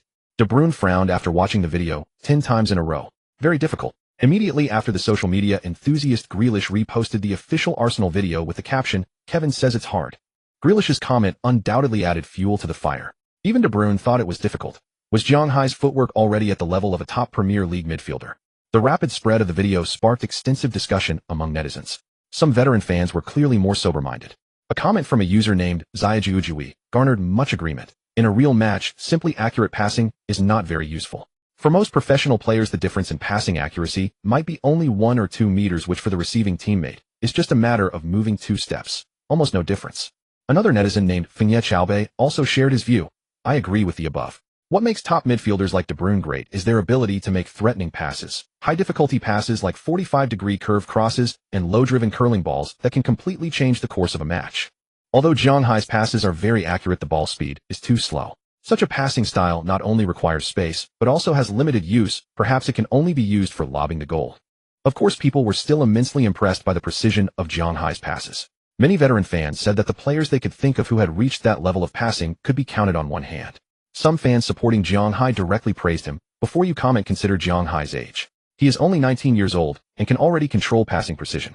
In a few years, after he has mastered various high-difficulty passing techniques, his future will be limitless." In the world of football, many stars' skills become more refined over time. Take Messi, for example. His free kicks were quite average when he was young, but as he took more and practiced actively, he gradually became one of the best free kick takers in football history. Another example is Harry Kane. When he was young, he was a typical English big center forward. Later, after long-term training and accumulation, he often dropped back to midfield to organize attacks, and occasionally delivered precise through balls. The famous Son-Kane connection amazed the youth of many. Some young fans ignored all theories and directly gave their verdict, "World's best right back." No counter-arguments accepted, no matter who it was. Initially, the netizens' comments mainly focused on Zhang Hai's passing, but then due to some unknown trend, the topic gradually shifted to the unlucky Saka. FMVP, can anyone understand? During training, he was tricked out of a penalty kick. Don't call me dog, trust. Saka career goals -3 crying. Nonsense, Tiger. Saka, you may not believe it, but a full-back always thinks about stealing my penalty smile. Then various memes of Saka from the video were captured and widely circulated on the internet, even appearing in the Arsenal X group chat. Whenever Saka spoke, there was always a suitable meme to reply to him. Saka had nightmares at night. When he lifted the covers, he could even see his own memes. Unfortunately, Saka was too dark-skinned, so no one could see dark circles under his eyes. Several teammates teased him endlessly about it. As for Zhang Hai, he did not care about what netizens thought. He just wanted to create some hype to help him gain more votes in the Premier League Young Player of the Year award. If Zhang Hai had a professional studio to handle these things, with people guiding, praising, and marveling, the hype building would undoubtedly be more effective. However, Zhang Hai's mind was still mainly on football, while other Messi matters were too energy-consuming, and he didn't want to waste time on them. He was a professional player and wanted to let his football do the talking. Zhang Hai noticed that Saka seemed to have become much quieter lately. One day during training, he found Saka and Smith Rowe secretly watching a videotape. Zhang Hai sneaked up behind them and peeked over. Wow, he thought these two are watching a direct free kick compilation. Hey, Zhang Hai suddenly spoke, startling both of them. You two aren't trying to learn free kicks from a videotape, are you? Saka, Zhang, don't be too cocky. Direct free kicks are completely different from long-distance set pieces. Once I learn them, I'll take back everything I've lost. Zhang Hai muttered to himself. Could this guy have learned from Tomiyasu? He's become so Chinibyo. Soon Zhang Hai joined the two, and they watched Messi's free kick compilation together. Saka was left-footed, so it was natural for him to study Messi's free kicks. Messi was undoubtedly a free kick master, having scored over 50 direct free kicks in his career. What was even more terrifying was that Messi only started scoring free kicks like crazy after 2010, proving that his free kicks were also honed through countless attempts. Since they were supposed to be learning, the video was played at 0.5x speed. Every move of Messi was displayed slowly. The three of them just kept exclaiming in amazement, so accurate, nearly all into the corners. As they watched, they completely forgot about learning. Zhang Hai paused the screen. That works. Zhang Hai paused at this goal. It was not a direct free kick from Messi. This was a set piece near the left side of the goal. Messi could have taken a direct shot, but when he sent the ball, he lofted it toward the far post. It was not a shooting technique. The trajectory of the ball seemed impossible to curve into the net. Indeed, it was a pass. Suarez only needed to meet the ball with his head at the near post 1 meter from the goal line and send it into the net. Zhang Hai dragged the progress bar back to the moment Barcelona won the free kick. Unsurprisingly, all of Messi's actions indicated he was going to take a direct shot. Yes, the whole world thought he would shoot directly, but he chose to pass. It was not surprising after all. Messi had even turned a penalty into an assist. Smith Rowe asked doubtfully, Zhang, do you want to use that tactic too? Saka seized the opportunity to add insult to injury. I bet Martin won't let you do that. Zhang Hai smiled and proposed, how about we go try it? The young lads were quick to act. Odegaard, seeing their training content, felt a sense of melancholy. Here it comes. Zhang is already plotting to seize the direct free kick duties. Sweating profusely. Time finally arrived at May 1st, 2022, International Labor Day, and they still had to work. Arsenal traveled to London to face West Ham United. The match was scheduled for 2 p.m., or perhaps the time players disliked the most. Whether Arteta thought he had found the current version's answer for Arsenal remained unknown. After the game began, the Gunners once again abandoned possession, playing quietly and steadily on the counter-attack. Many Arsenal fans complained that the team played too ugly. However, most fans fully understood that in the white-hot phase of the top four race, aesthetics no longer mattered. What mattered was points. Every single point at this stage could determine the club's entire season's efforts. With Tierney still injured and Tomiyasu fully recovered and able to start at right back, Arteta moved Zhang Hai to left back. The forward line consisted of the young Martinelli, Nketiah, and Saka. It must be said that Arsenal's current lineup was incredibly fast on the counter. With three speedy forwards up front, as long as they charged, they could create excellent opportunities. As Arteta had anticipated, Nketiah got a good chance in the 3rd minute. Martinelli delivered a brilliant cross, but Nketiah's close-range shot was denied by West Ham goalkeeper Fabianski, drawing gasps from the crowd. Arteta's tactics seemed effective. Arsenal repeatedly created counter-attacking opportunities, each time threatening West Ham's defense. But for Zhang Hai, he would have preferred more possession, so he could participate in the team's build-up play rather than being cautious during counters, hesitating to push forward while also mindful of defense. It felt extremely awkward to him. With Martinelli waiting on the flank for counters, Zhang Hai's overlapping runs were of little significance. Occasionally, he would overlap from the flank to draw a defender away from Martinelli, a standard fullback maneuver. With little pressure, Zhang Hai had more time to observe the pitch. His gaze kept drifting toward West Ham's midfield, and the player he focused on was naturally England's main midfielder, Declan Rice. As the midfield pivot for both West Ham and the England national team, Declan Rice's abilities had long been recognized by fans. He possessed all the traits of an excellent all-round midfielder. Precise long passes, accurate tackles and interceptions, agile dribbling to break lines, powerful long-range strikes, and a height of 185 meters. He could defend and attack with almost no weaknesses. Jose Mourinho once said of Declan Rice, he is a mature, calm, and dedicated team player. He always gives the right answer and brings incredible stability to the team. He is a player who brings balance. Having a player like Declan Rice in front of the defense gives the team greater freedom in attack. Looking at Arsenal's midfield lineup, Zhang Hai felt a bit sorry for Arteta. With Partey injured, Arsenal had to pair Xhaka and Elneny in midfield. Neither of these players was the two-way type. Arsenal needed reinforcements, but who could they buy next year? Zhang Hai brought his focus back to the pitch. This was not his concern. The first half passed quickly with neither team breaking the deadlock. Fabianski's saves gave West Ham fans a sense of security. Time had passed the 40-minute mark. Arsenal won a corner on the right side. Usually right side corners were taken by Saka, but this time Zhang Hai felt an itch to try. He ran to the right side, hoping to take the corner. Saka said nothing and positioned himself near the edge of the penalty area, hoping for a second ball. Zhang Hai carefully observed West Ham's defensive setup. Zuma's height was too conspicuous. The French center-back, standing at 190 centimeters and weighing over 180 pounds, stood like an iron tower in the center of the box, making Zhang Hai feel very uncertain about this corner. Zhang Hai placed his right hand over his left chest. This gesture meant the upcoming corner would be aimed at the near post, a rehearsed set-piece routine. In corner kicks, directly sending the ball to the near post for a goal is extremely difficult. The goalkeeper guards the near post, and it's hard for a player to control the header toward the far post. If the ball is aimed at the near post, it plays into the goalkeeper's hands. To Zhang Hai's surprise, his corner kick was perfectly flicked on by center-back Holding, who headed it into the net. They had practiced this type of attack in training, and even succeeding 3 or 4 times out of 10 was considered good, and that was without defenders. He never thought they would actually pull it off in a match. After scoring, Holding ran toward the corner flag, where Zhang Hai was looking extremely excited. Zhang Hai did not know that this was the English centre-back's first goal for Arsenal in the Premier League since joining in 2016. Holding gave Zhang Hai a bear hug and shouted gratefully, "John, thank you. This is my first Premier League goal." Zhang Hai was a bit surprised. Holding had joined Arsenal 5 years ago, and his first goal came so late. Still, he praised Holding. "That was all your effort, Holding. Your header was brilliant." Zhang Hai thought again of his own first Premier League goal, also his first for Arsenal, the last-minute winner against Watford. He had cried his eyes out, and the photo had gone viral, later used by Catherine for his autograph. Oh, why was he thinking about Catherine again? Zhang Hai frowned, sensing something amiss. The Arsenal players did not celebrate for long. 3 minutes later, West Ham midfielder Rice pierced Arsenal's defense with a long diagonal pass. Right back Kaufel received the pinpoint delivery and laid it back for striker Bowen, who finished to equalize quickly. This goal was largely Zhang Hai's fault. He had never anticipated that the ball would sail over his head, leaving his flank completely exposed. By the time he accelerated to chase Kaufel, it was too late. Rice had spotted the space behind Zhang Hai and delivered the ball accurately, and the opportunity was converted into a goal. The first half ended, and Zhang Hai entered the dressing room with a frustrated mind. What was wrong with him? Losing focus. During halftime, Arteta indeed pointed out that Zhang Hai had not held his defensive position and criticized him. Arteta demanded that Zhang Hai immediately return to his defensive position when defending and instructed Xhaka to provide more cover. This was the first time Zhang Hai had been singled out by Arteta in front of everyone. He felt his face burning, an unpleasant sensation.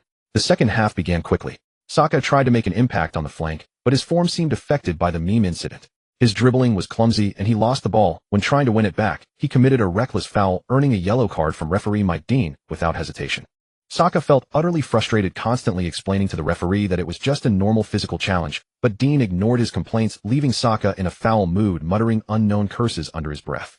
Unfortunately, Zhang Hai was not on the right flank at that moment, though otherwise he could have reignited Saka's fighting spirit. In the 50th minute, during a midfield scramble, the ball suddenly flew behind Arsenal's defense. West Ham striker Bowen burst from the crowd and went one-on-one with Ramsdale, who rushed out. Bowen, seemingly lacking confidence in his attack, went down before contact with Ramsdale. In the VAR era, such a clumsy dive naturally fooled no one, and Bowen received a yellow card from Dean. Arsenal slowly built from the back. Saka's forced cross was easily cleared by Zuma, and Arsenal won another corner. Martinelli passed the ball to Zhang Hai, letting him take the corner while he stood nearby. Zhang Hai carried the ball into the corner area and then gestured for Martinelli to move closer to the penalty area. Zhang Hai again placed his palm over his left chest, but this time the West Ham players had already deciphered the signal. They were well positioned at the near post, and the ball was cleared in the air, returning to Martinelli's feet. Martinelli was about to whip in a quick cross when he heard Zhang Hai's voice from behind, "Give me the ball." Martinelli did not immediately pass it to Zhang Hai. After drawing a West Ham defender, he laid the ball off to Zhang Hai, who was overlapping horizontally just outside the penalty area. Zhang Hai received the ball and dribbled a short distance along the edge of the box. A flash of a match from several days ago crossed his mind. The Champions League game between Manchester City and Real Madrid, where Mahrez cut inside from the right, attracted defenders, and delivered a left-footed cross to the far post, assisting De Bruyne's goal. In a split second, Zhang Hai scanned the penalty area. There seemed to be someone at the far post. He used the inside of his foot to chip the ball, a technique he was not particularly adept at, but in the Magic Box training ground, he had tried every kind of pass, and this one was not difficult. The ball traced a beautiful arc heading straight for the far post. However, Zhang Hai's control of the trajectory was not yet refined enough. The ball dropped to below head height as it reached the far post. Gabriel emerged from the crowd, and the tall Brazilian center-back chose to dive into a header. From close range, Fabianski could only watch the ball hit the net. Arsenal took the lead again. Zhang Hai was extremely satisfied with this pass. In the past, he would never have thought of such a route. Was this progress? He owed it to watching the Manchester City vs. Real Madrid match. So that was the insight you could gain from watching a game live. Oh no, why was he thinking about Catherine again? Zhang Hai guarded his heart, determined not to be tempted by beauty. After this assist, Zhang Hai topped the Premier League assist chart with 14 assists, unrivaled by anyone. The Premier League season awards were about to be announced, and Zhang Hai needed to add as much weight to his case as possible, all for the Young Player of the Year award. After this goal, West Ham no longer tread cautiously. The two teams played more openly, and Zhang Hai even received a yellow card for pulling a player during a defensive challenge. Unfortunately, neither side could threaten the opponent's goal in the short time that followed. The match entered the 70th minute. West Ham began making substitutions. Arsenal had no one left to substitute. A few minutes later, Tomiyasu went down after a defensive challenge, injured and unable to continue. Arteta shook his head on the sideline. It was like a leaky house meeting a stormy night. He had to bring on veteran Cedric Soares. Soon Smith Rowe replaced the out-of-form Saka. Arsenal retreated entirely, defending deep to preserve the scoreline. That day, the two centre-backs Gabriel and Holding were brimming with confidence due to their goals, and their defending became very tough. It was their repeated strong clearances that stifled West Ham's attacks. The score remained until Dean blew the final whistle. Arsenal secured a hard-fought-away victory, but at the cost of Tomiyasu's injury once again. After the match, as Zhang Hai was heading back to the dressing room, he was stopped by someone. It was Rice asking to exchange shirts. Although Zhang Hai had played most of the season, he had exchanged shirts only a handful of times. The only time he had initiated was with Cristiano Ronaldo, and it had almost been rejected. Partly because Zhang Hai was somewhat introverted and rarely approached others for shirt swaps. Partly because no one had ever approached a Premier League rookie to exchange shirts. Rice was the first. Zhang Hai took off his shirt and heard Rice say, "Zhang, you put in a phenomenal performance." Zhang Hai handed over his shirt and replied with a smile, "I was lucky. Your passing impressed me." Zhang Hai internally thought mutual flattery. "I get it." Rice took the shirt, patted Zhang Hai on the shoulder, smiled, and said, "Remember our agreement." Then he walked away. Rice, remember our agreement. Zhang Hai was puzzled. What agreement? He suddenly remembered that he had once asked Saka to persuade Rice to join Arsenal. Rice's condition was that Arsenal would have to finish in the Premier League's top 3 or even top 2 next season before he would consider it. At the time, Zhang Hai's answer was to tell Rice to wait. Recalling this, Zhang Hai couldn't help laughing. Rice had taken him seriously, that was good. Having taken all 3 points, Arsenal remained 4th in the Premier League table, which looked relatively safe. But 5th place Tottenham were only 3 points behind, a gap of just 1 match, and not long afterward the two sides had a direct meeting. At the Magic Box Arena, after honing his skills with the precision cross skill card, Zhang Hai finally used his first long pass training card. The scene before him changed. Zhang Hai saw a football nearby and a target board on the other side of the pitch, and he immediately understood how the long pass training card worked. Was it only to train the accuracy of long passes? Zhang Hai felt somewhat disappointed. In fact, through the precision cross skill card training, his short to medium range long passing had already reached an astonishing level, and he could control long distance accuracy very well too. However, as an orthodox fullback, he rarely had to make large diagonal switches. Long passes were usually the domain of midfielders. What Zhang Hai wanted to learn was that kind of lofted through pass, delivered from the back line straight to the striker, striking with lethal precision and then vanishing without a trace.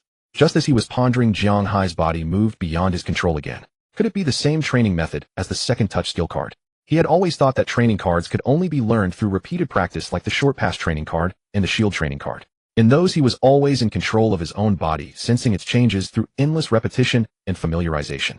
Could it be because he had completed so many side quests? Zhang Hai suddenly remembered that this self-driven training method had only appeared after he obtained the second touch skill card last time. The long pass training card had been acquired at the same time, but he simply hadn't used it. Didn't that mean that every new reward he obtained from now on could be trained this way? It was almost 10,000 times faster.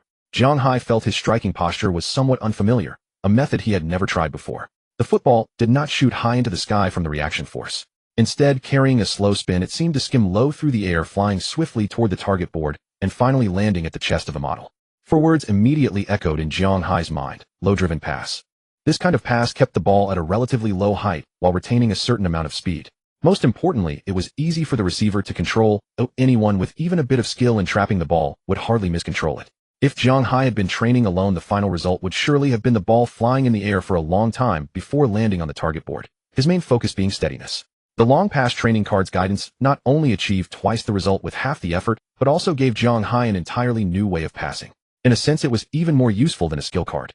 If training cards were already this useful, what about the interception experience card? Zhang Hai thought to himself that the interception experience card placed considerable pressure on one's mind, so he did not plan to use it for now. He intended to draw a few more long pass training cards as reserves later, and in the near future, he would try to master this skill as soon as possible. His original thought was that once this side quest was completed, the entire prize pool would be unlocked, and by then he would definitely need a large amount of energy to draw prizes. That was why he had been saving up energy recently. Now it seemed that every type of training card and skill card required a great deal of time to master, so there was no need at all for him to conserve energy. The next morning Zhang Hai went to Arsenal's training ground as usual. In the afternoon, he went with his father to apply for a visa for their trip to China. The impact of the pandemic had lessened and the mainland had opened up considerably, so returning to China was no longer as difficult as it had been in the previous 2 years. After the formalities were done, Jiang Ming did not take Zhang Hai straight back to their residence. "Dad, aren't we going back?" Jiang Ming smiled mysteriously. "I'm taking you somewhere." After driving for about 40 minutes, Jiang Ming finally brought Zhang Hai to that mysterious place. "A villa? Dad, what is this place?" "Guess."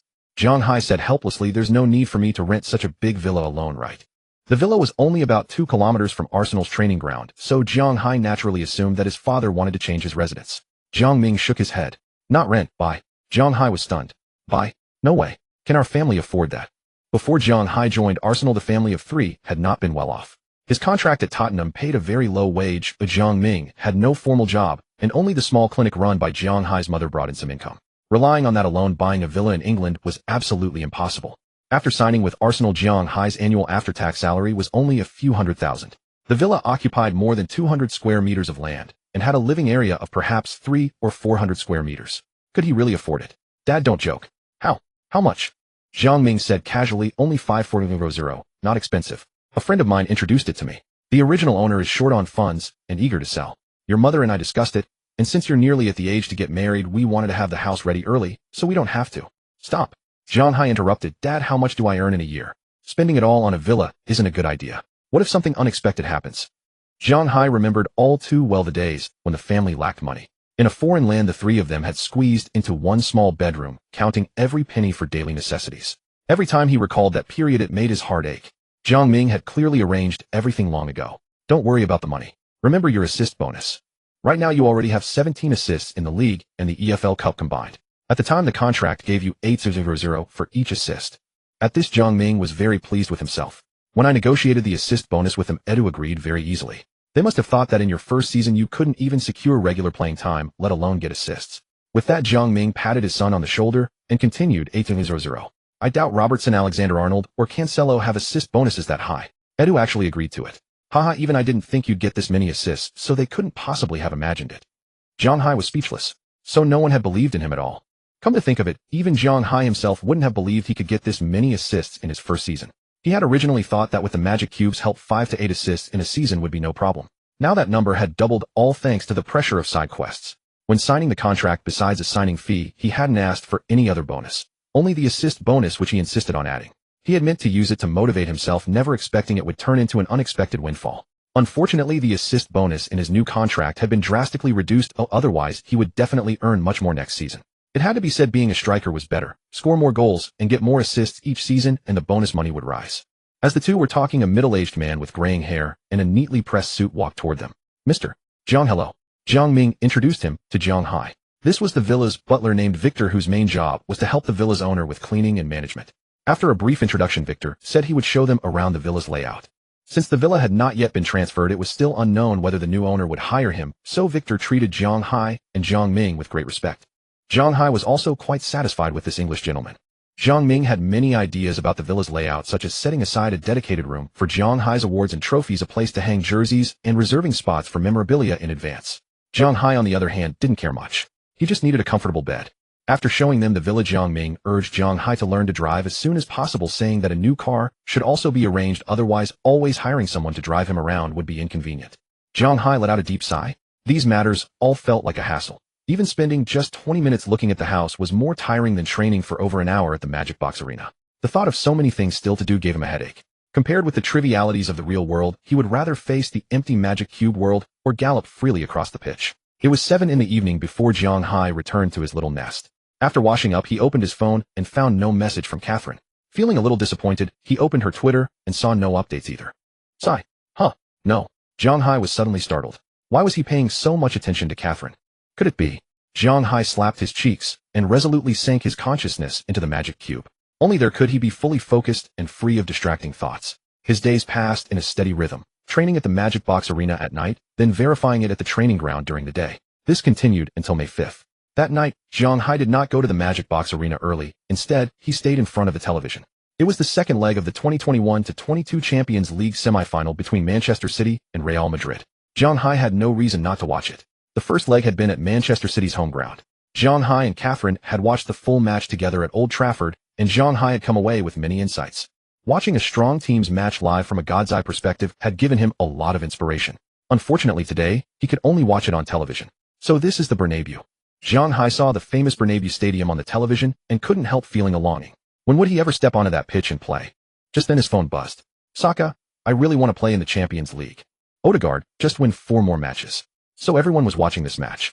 On yesterday's Champions League match day, Liverpool beat Villarreal 3-2 away to advance to the Champions League final. It was their return to the final stage 3 years after winning the title in the 2018-19 season. Because Liverpool had already carried a 2-goal advantage from the first leg against Villarreal, and with their strength the chance of a second leg collapse was very small. Naturally that match had drawn much less attention. Manchester City had played an attacking battle with Real Madrid in the first leg with the score locked at 4-3. It looked intense, but City held only a 1-goal lead. Heading into the second leg at Real Madrid's home, anything could happen. Real Madrid, sitting on 13 Champions League titles, were the best at overturning desperate situations in the Champions League. From the very start of the match, they launched an all-out attacking storm. In the 4th minute, Carvajal's cross accurately found Benzema in the box. Unfortunately, Benzema's header went just over the crossbar, and Ederson broke into a cold sweat. A few minutes later, Carvajal once again played a through ball to Valverde, Real Madrid's crown prince, in the half space of Manchester City's defense. Valverde passed it across first time, and Benzema's volleyed shot flew over again. Shortly after the start, Benzema had already missed 2 golden chances, and he was extremely frustrated with himself. Manchester City's attacks simply could not penetrate the heart of Real Madrid's defense, leaving them to rely on long-range shots to make their presence felt. In the 14th minute, De Bruyne cut inside and fired a long-range shot that Courtois collected safely. The 2 Belgian national teammates faced each other for the first time in this match. The story between De Bruyne and Courtois was no secret. The latter's affair with a teammate's girlfriend was viewed with contempt by many fans. But no matter how contemptible Courtois was off the pitch on it, he could give every striker a headache. After Vinicius sent yet another shot flying over, Real Madrid's early attacks were defused one by Manchester City. Having steadied themselves, the Blue Moon began to organize proper counterattacks. In the 20th minute, Foden won the ball in the final third and quickly delivered a cross. Unfortunately, Manchester City had no big center forward in the box to attack it, and Militao cleared it. The ball fell to De Bruyne's feet, and his lofted pass was exquisite. Bernardo Silva received it at the edge of the 6-yard box, but the angle was tight, and his powerful shot was saved by Courtois. Just 2 minutes later, Manchester City produced another flowing move in the final third. Unfortunately, Gabriel Jesus confronted Courtois, but his fierce shot went wide. The familiar Manchester City. If they didn't waste a few good chances every match, they wouldn't be the Premier League overlords. But this was the Bernabeu. Wasting chances would be punished. With 2 fierce tackles from Casemiro, Real Madrid gradually stabilized the rhythm of the match, and Modric and Kroos began to display their outstanding abilities. Before anyone realized it, this heavyweight clash between the 2 sides had once again drifted toward an open battle of attacks. In the previous match, Vinicius had been outstanding, producing a dazzling display in which he nutmegged Fernandinho and went on a solo run. This time, Guardiola directly assigned the fit-again Walker to mark Vinicius, leaving the Brazilian winger with little to do and extremely frustrated. Foden and Bernardo Silva's shots were once again easily dealt with by Courtois. Vinicius could create limited threat, and Benzema was isolated in the box. The first half quietly slipped away. Zhang Hai shared his thoughts in the group chat. Manchester City failed to score in the first half. It's looking a bit precarious for the second half. Smith Rowe replied, I don't think it's a big problem. Manchester City is still leading by 1 goal. Odegaard interjected, it's different. In this situation, if Real Madrid scores just 1 goal, the momentum will shift entirely to their side, and Manchester City's players will start overthinking. Among the group, only Odegaard had prior experience playing in the UEFA Champions League. None of the others could fathom the psychological shifts that players endure at different stages across a 2-legged tie. Smith Rowe, Saka, and Zhang Hai remained unconvinced by Odegaard's assessment, having witnessed Manchester City's prowess firsthand. Yet they kept their reservations to themselves in the group chat. The second half began, and Real Madrid immediately launched a swift attack. Kroos orchestrated the play with a long ball. Carvajal surged forward and delivered a cross into the box, Real Madrid's signature attacking pattern. Alas, Vinicius' shot drifted wide once more. He was completely unmarked, making it utterly baffling that he could miss such an open opportunity. Is joy contagious? But Sterling isn't even on the pitch. About 10 minutes passed, and the tempo of the match suddenly slowed. Both sides seemed to be biding their time, yet strangely neither Guardiola nor Ancelotti chose to make substitutions, as though each was waiting for the other to make the first move. It was not until the 67th minute that Real Madrid, trailing on aggregate, finally made a change. Young Brazilian Rodrigo came on for German midfielder Kroos. A few minutes later, Walker was forced off after sustaining an injury in a defensive challenge, replaced by Zinchenko at Guardiola's instruction. Simultaneously, De Bruyne was substituted for Gundogan, prompting a slight reshuffle in Manchester City's formation. Was this Real Madrid's opening? Just a minute after Guardiola's substitution, Gundogan delivered a perfectly weighted pass that sliced through the defense. Bernardo Silva, receiving the ball, glided past defenders as though they were absent. The Portuguese midfielder swiftly found Mahrez, who calmly slotted the ball with his left foot. Courtois had no chance. Manchester City broke the deadlock, extending their lead to 2 goals and pushing the aggregate score to 5-3. Saka, few finally secure. The final will be Liverpool versus Manchester City. Zhang Hai also shared Saka's view. I feel Liverpool still has the greater chance. Manchester City always seems to falter whenever they face an English Premier League side in the Champions League. Odegaard, the match is not over yet. Smith Rowe, Martin, come on, can they really come back from this? Smith Rowe refused to believe it. Manchester City led by 2 goals with barely 30 minutes remaining. How could they possibly overturn this? Did Odegaard harbor a certain blind reverence for Real Madrid? He typed back his response, never take Real Madrid lightly in the Champions League. At that moment, the live broadcast camera cut to Real Madrid's star striker Benzema. To everyone's astonishment, he appeared to be smiling. Shouldn't he be feeling devastated or furious at a moment like this? Why was he smiling? Had he already accepted that a comeback was impossible? After conceding to Manchester City, Ancelotti played another card. He brought on Camavinga and Asensio to replace Casemiro and Modric, sending the entire legendary trio known as the ceremonial midfield off the pitch. The ceremonial midfield is the nickname bestowed by fans upon the midfield combination of Luka Modric, Casemiro, and Toni Kroos. After Real Madrid wins a championship, a celebratory parade is held through the city. Since these 3 midfielders frequently rode together in the opening floats during the ceremonies, they were affectionately dubbed the ceremonial midfield. In August 2012, Modric transferred to Real Madrid. 2 years later, in July 2014, Kroos joined the club. And in the summer of 2015, following the conclusion of his loan spell at Porto, Casemiro returned to Real Madrid. From that point onward, the 3 players became together the pillars of the iconic white-clad side. And in the following 2.5 years, they helped Real Madrid win the Champions League in 3 consecutive years, 2016, 2017, 2018, becoming a legendary midfield trio. An unprecedented treble, the incomparable ceremony midfield trio. It is rumored that Casemiro might leave after the season. It seems this match is the final curtain for the ceremony midfield. Can the curtain bring new life? Real Madrid has begun an all-out attack. The Manchester City players already understand that they must withstand the final 20 minutes. The Champions League final is beckoning them, and a new history is calling. In the 81st minute, French young midfielder Camavinga's precise lofted long pass was successfully received by Benzema. The latter, after calmly evading the defender, took a decisive volley, but Manchester City goalkeeper Ederson parried the ball. What a great opportunity. What a pity. The scales of victory were gradually tipping towards Manchester City, but the Blue Moon kept adding stakes. In the 85th minute, Cancelo received a transfer from Rodri and chose to shoot directly with the outside of his foot, only to be denied again by Courtois.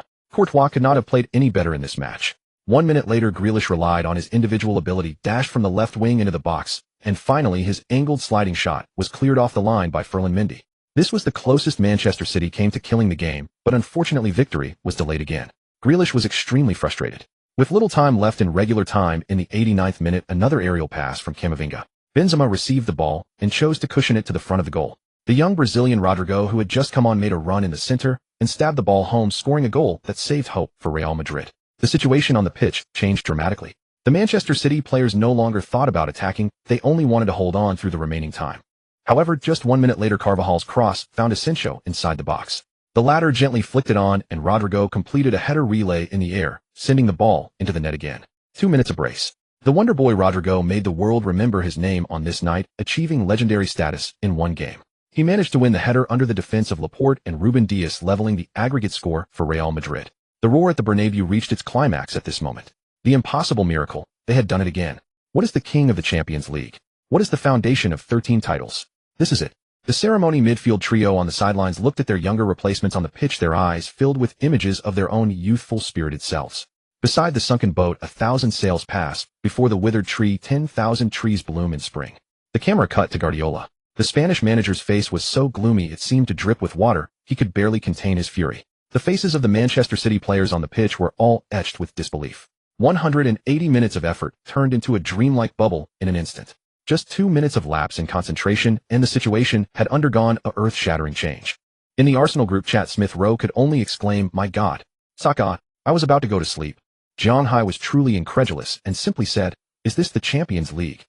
Odegaard's words seemed to carry a certain determination. This is Real Madrid. Martinelli, who had been lurking, also had many insights. The game is not over until the last minute, no, the last second. Never give up. The Manchester City players would never know how many people were laughing at them, how many were furious at their performance, and how many had learned lessons from them. Their nightmare was not over yet. In the 3rd minute of stoppage time, Ruben Dias tripped Benzema in the box, and the referee decisively awarded a penalty. The Portuguese centre-back's performance in these 10 minutes was too poor. This penalty was too fatal. During stoppage time, everyone's stamina was almost depleted, making it difficult to organize several effective attacks. Giving away a penalty at the very start was devastating to the players' confidence. Benzema gave Manchester City no chance. He calmly stepped up and converted the penalty. As Fernandinho's rebound shot into an empty net went wide in the 105th minute, Manchester City's Champions League fortunes for this season came to an end. The Premier League overlords fell in the Champions League again. This was the closest they had come to the Big Ear Trophy, but when will the next time come? People who watched this match could not calm down for a long time, and Zhang Hai was no exception. He recalled scene after scene on the pitch. Manchester City had many chances to kill the game, yet ended up with such a result. The never-give-up fighting spirit of the Real Madrid players left a deep impression on him. So this is the Champions League. Truly every moment is thrilling. Zhang Hai took a long time to digest this, then let out a deep sigh. Even a powerhouse like Manchester City in recent years had never touched the Champions League title. Arsenal still had a long way to go. Immersed in training at the Magic Box Stadium today, Zhang Hai was deeply impressed by the long passes of several Real Madrid players, Cruz Carvajal and Camavinga. Their precise long passes created many opportunities for the team. Zhang Hai wanted to quickly master the techniques of long passing and then develop more offensive options. In the blink of an eye, it was May 8th, the 36th round of the Premier League, with Arsenal hosting Leeds United at home. Zhang Hai was deeply impressed by the first leg against Leeds United. Arsenal had won big at Elland Road, but the Leeds fans never gave up cheering for their players. Such fans are truly rare. On the Premier League table, the promoted team, Leeds United, were in 18th place, is still in the relegation zone. Every subsequent match would be extremely crucial. They must fight as if their lives depended on it. Perhaps it was bad luck. Arsenal already had 3 key players injured, which was bad enough. But in this match, Leeds United had as many as 6 players out due to injury. However, facing a Premier League relegation fighting team at the end of the season, no team in the world would dare to slack off. Fans all thought this would be a very difficult match, but Nketiah completed a brace within the first 10 minutes, truly offering a great surprise to everyone. In the 4th minute, Leeds goalkeeper Meslier made a mistake in controlling the ball, which Nketiah seized. The latter easily slotted into the empty net. In the 9th minute, Martinelli received a through ball from Zhang Hai, stormed down the left flank into the box, and served the ball perfectly to Nketiah, who couldn't miss. The second goal was born. After that, the Leeds players' mentality gradually became unbalanced. Coupled with the overly active performance of Zhang Hai and Martinelli on the left flank, in the 26th minute, Leeds right-back Ayling brought down Martinelli with a flying tackle. Fortunately, Martinelli was not injured, otherwise Arsenal would have been in real trouble. The referee showed Ayling a yellow card, but then received a prompt from the video assistant referee. After reviewing the VAR replay, the referee Chris Kavanagh decisively changed the decision, and Ayling was sent off with a red card. Leeds manager Marsh's protests were futile. He could only reluctantly substitute off his center forward and bring on a defender to fill the gap. Reduced to 10 men, Leeds could only fall into a passive defensive situation. Arsenal could calmly organize their attacks, and the match gradually turned into a half-field attacking drill for Arsenal. Zhang Hai had more opportunities to cross. He tried a few times to cross directly with his left foot, but with the Leeds defenders prepared, his crosses did not create many chances. For some reason, Zhang Hai suddenly felt that Arsenal's front line seemed to be missing a player, someone to look for opportunities behind Nketiah, a shadow striker. Saka and Martinelli were too much like wingers, and Odegaard rarely entered the box to join the attack. The Norwegian midfielder preferred to wait at the top of the arc for the ball to arrive, and then take a long shot. Perhaps because the attack was too engrossing, Zhang Hai was too advanced. After Odegaard lost the ball, Leeds winger Rafinha received the ball on the flank and prepared to quickly launch a counter. Zhang Hai also had a deep impression of Rafinha. In the first leg between Arsenal and Leeds, Rafinha had scored a goal. This season, Rafinha had scored 10 goals and provided 3 assists in all competitions for Leeds United. In the competitive Premier League, that was a decent record. Zhang Hai remembered browsing his phone a few days ago and seeing rumors that Barcelona, the La Liga giants, were looking to buy Rafinha, with the source from Romano. It was probably true. Rafinha pushed the ball forward and was about to sprint, but was directly grabbed by Zhang Hai, losing his balance and falling. Such a tactical foul would undoubtedly earn Zhang Hai a yellow card. It was unavoidable. Zhang Hai calculated that he had already accumulated 4 yellow cards, one more would result in a suspension. Fortunately, he would not miss the next match against Tottenham.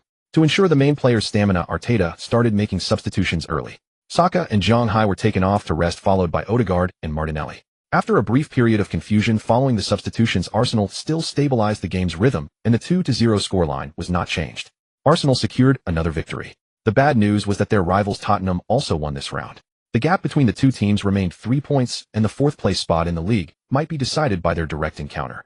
After the match, Nketiah, who was named man of the match, offered to treat everyone to dinner. Zhang Hai once again rode in Odegaard's car.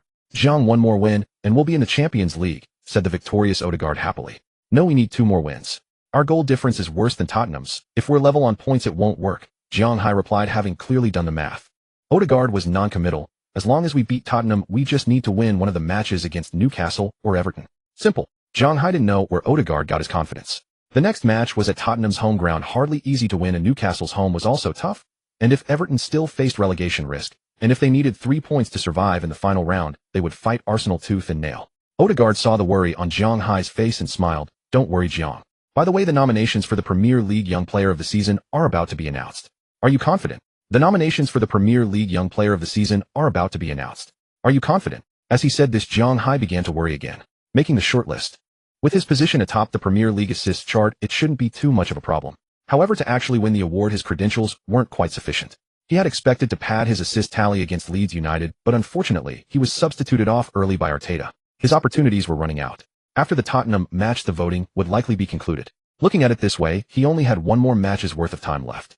After the brief gathering, Zhang Hai returned to his residence. Without even time to wash up, he immediately closed his eyes, his consciousness sinking into the cube space. Name: Zhang Hai. Position: fullback. Honors: none. Passing: 90. Speed: 91. Defense: 78. Physical: 77. Stamina: 90. Skills: creative, first touch, precision, crossing, double touch.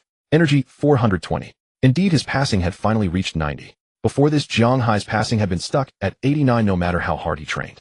After several days of intensive long passing drills and 2 real competitive matches, his passing had finally broken through to 90. His passing speed and stamina had all reached above 90, though his speed hadn't changed in over half a year. His stamina, it had already hit 90 back in February, yet these 3 months had seen no change whatsoever. Defense and physical, on the other hand, were progressing quite steadily. As expected, the higher the stat, the harder it is to improve, right? Zhang Hai sighed helplessly. Without dwelling on it further, he immersed himself once again in the training with the long pass card. 2 days later, the Premier League officially announced the nominees for the 2021-22 Premier League Young Player of the Season. The shortlist featured 8 players. 1. Trent Alexander-Arnold, Liverpool, 31 appearances, 2 goals, 12 assists. Alexander-Arnold had already won the Premier League Young Player award in the 2019-20 season. At 23, he remains eligible for the Young Player voting. Alexander-Arnold has continued his outstanding form this season. Playing as a right-back, his 12 assists place him 3rd in the Premier League assists chart behind teammate Mohamed Salah with 13 and Zhang Hai with 14. 2. Phil Foden, Manchester City, 26 appearances, 9 goals, 5 assists. Foden also claimed the Premier League Young Player award in the 2020-21 season. Under Manchester City manager Pep Guardiola, his playing time has increased season by season and his importance to the team has grown ever more critical. The 21-year-old is beginning to fulfill his immense potential, having scored 9 goals and provided 5 assists across 27 appearances. 3. Conor Gallagher, Crystal Palace, 30 appearances, 8 goals, 3 assists. Gallagher joined Crystal Palace on loan from Chelsea last summer. At 22, he has firmly secured a spot as a key midfielder, delivering an impressive tally of 8 goals and 3 assists, and has been named Crystal Palace's Player of the Season. The doors to the England national team have also opened wide for this young talent. 4. Mason Mount, Chelsea, 30 appearances, 11 goals, 10 assists. At 23, Mount has achieved his first Premier League double-double, having scored 11 goals and provided 10 assists this season. While becoming an indispensable attacking force for Chelsea, Mount has also secured his place in the England national team. 5. Aaron Ramsdale, Arsenal, 31 appearances, 12 clean sheets, 86 saves. After transferring from Sheffield United to Arsenal last summer, the 23-year-old Ramsdale instantly became Arsenal's first-choice goalkeeper, having already kept 12 clean sheets in this Premier League season. During November's World Cup qualifiers, Ramsdale made his debut for the England national team, and he is well positioned to become England's #1 goalkeeper in the future. 6. Declan Rice, West Ham United, 33 appearances, 1 goal, 4 assists. Over the past 4 seasons, Rice has been an absolute mainstay in West Ham's lineup. At 23, the young midfielder has firmly established himself as England's first-choice defensive midfielder, attracting attention from numerous top clubs, with his market value having risen to €80 million. 7. Bukayo Saka, Arsenal, 35 appearances, 10 goals, 6 assists. The 20-year-old English winger boasts one of the highest appearance rates in the Premier League. This season, he has scored 10 goals and provided 6 assists in the league, achieving his first-ever double-digit goal tally in a Premier League campaign. For the England national team, he has already earned 14 caps and scored for goals, marking him as a player with boundless potential. 8. Zhang Hai, Arsenal, 27 appearances, 7 goals, 14 assists. At just under 19 years old, Zhang Hai has seamlessly transitioned between left-back and right-back positions. In his first somewhat incomplete Premier League season, he quickly became Arsenal's primary fullback. Across 27 matches, he contributed 7 goals and 14 assists, firmly holding onto the top spot in the assist chart. This fullback announced himself on the big stage with a hat-trick against Manchester United, and many are left wondering when he might receive a call from Southgate. After the Premier League officially released the 8-player shortlist, fan voting commenced, lasting approximately 1 week. The list sparked heated discussions among fans. Looking at the statistics, Mount and Zhang Hai undeniably had the most impressive numbers, with both players creating the most goals. Notably, Zhang Hai had played significantly fewer matches. However, judging by their team's performances, Alexander-Arnold and Foden clearly had the advantage. With Manchester City and Liverpool still locked in a title race, the Premier League's usual habit would suggest the award might be drawn from the championship-winning side. Nevertheless, the greatest variable in this equation should be Zhang Hai. After all, a fullback who claims the Premier League assist crown in his first season has never occurred in the entire history of the league. Not just first seasons. In Premier League history, fullbacks who have ever topped the assist chart are exceedingly rare. Then there's Zhang Hai's age. He is by far the youngest among the 8 nominees. And of course, there are the standout performances. Zhang Hai's seemingly otherworldly displays in consecutive matches against Chelsea and Manchester United left Premier League fans utterly astounded. That elusive, unpredictable passing of his has become something of a new hallmark, reminiscent of the sensation that the charmer Beckham once delivered to audiences many years ago. When it comes to voting, one simply cannot overlook the mobilizing power of Chinese fans. Just 2 hours after the nomination, voting links went live. Zhang Hai's vote count began to surge dramatically, pulling so far ahead that the combined votes of the remaining 7 players could barely surpass his total. Zhang Hai had never anticipated such overwhelming support from Chinese netizens. Without batting an eye, he quietly cast a vote for himself. In truth, the outcome of the fan vote accounts for only approximately 10% of the final result. Ultimately, the Premier League Selection Committee holds the decisive power in determining the winner. At the same time, the nominations for the 2021-22 Premier League Player of the Season were also announced. 1. Trent Alexander-Arnold, Liverpool, 2 goals, 12 assists, 17 clean sheets, team currently second in the league. 2. Jarrod Bowen, West Ham United, 10 goals, 10 assists. Team currently 7th in the league. 3. Joao Cancelo, Manchester City, 1 goal, 7 assists, 19 clean sheets, team currently top of the league. 4. Kevin De Bruyne, Manchester City, 15 goals, 7 assists, team currently top of the league. 5. Bukayo Saka, Arsenal, 10 goals, 6 assists, team currently 4th in the league. 6. Mohamed Salah, Liverpool, 22 goals, 13 assists, team currently 2nd in the league. 7. Son Heung-min, Tottenham, 21 goals, 7 assists, team currently 5th in the league. 8. Zhang Hai, Arsenal, 7 goals, 14 assists, team currently 4th in the league. Zhang Hai was also included on this list. Perhaps the young assist king's buff was simply too powerful. After all, even Cristiano Ronaldo, who scored 18 goals, did not make the cut for such a prestigious list. However, whether it was Zhang Hai, Saka, Alexander-Arnold, Cancelo, Bowen, or even the league's top scorer Son Heung-min, they were all merely making up the numbers. The award would undoubtedly go to either De Bruyne or Salah. De Bruyne's popularity was soaring. The Belgian midfielder had delivered phenomenal performances in multiple crucial matches throughout this season. But if Liverpool could ultimately overturn Manchester City's lead to claim the title, Salah's prospects would greatly improve. The Premier League Player of the Season is naturally awarded to a key player from the championship-winning team, unless someone else's performances are sufficiently dazzling to blind everyone else. There were still a few days before the fan voting concluded, and within that window there was time for another match. Some fans wished to see whether any candidates could earn some extra impression points in this final game. Zhang Hai was grateful that Arteta had shifted him to the left-back position midway through the season and continued playing him there. Among the left-back candidates for the Premier League Team of the Year, Zhang Hai had only one rival, Joao Cancelo. He felt he most likely could not compete with Cancelo, for statistics were not the most crucial factor. This season, Guardiola had crafted the inverted full-back tactical role specifically for Cancelo, perfectly unlocking the Portuguese player's attacking abilities. This tactical innovation was sparking a revolution in football strategy. Quite possibly this development would be written into football history textbooks, especially if Manchester City ultimately clinched the Premier League title. Though he could not compete, he had at least preserved a sliver of hope. What if some judges voted based on pure impression? Amidst various award evaluations, the London derby between Arsenal and Chelsea kicked off. Unlike the start of the season, this match carried not only the rivalry between the two clubs, but also served as a crucial contest for Champions League qualification. The stakes were immense. In the away locker room, Arteta was delivering a brief motivational speech, but Zhang Hai found his mind wandering. He never imagined his first visit to this stadium would be as an opponent. Fate truly plays its tricks. He had recalled more than once the euphoria when he first signed with Tottenham. Back then he dreamed every night of representing the first team at White Hart Lane. Now that dream had become reality, but his identity had changed. He pushed those thoughts aside and gently placed his right hand over the Arsenal crest on his chest, his gaze growing steadily resolute. The moment he stepped out of the tunnel, Zhang Hai felt the wall of boos swell louder. Were they for him?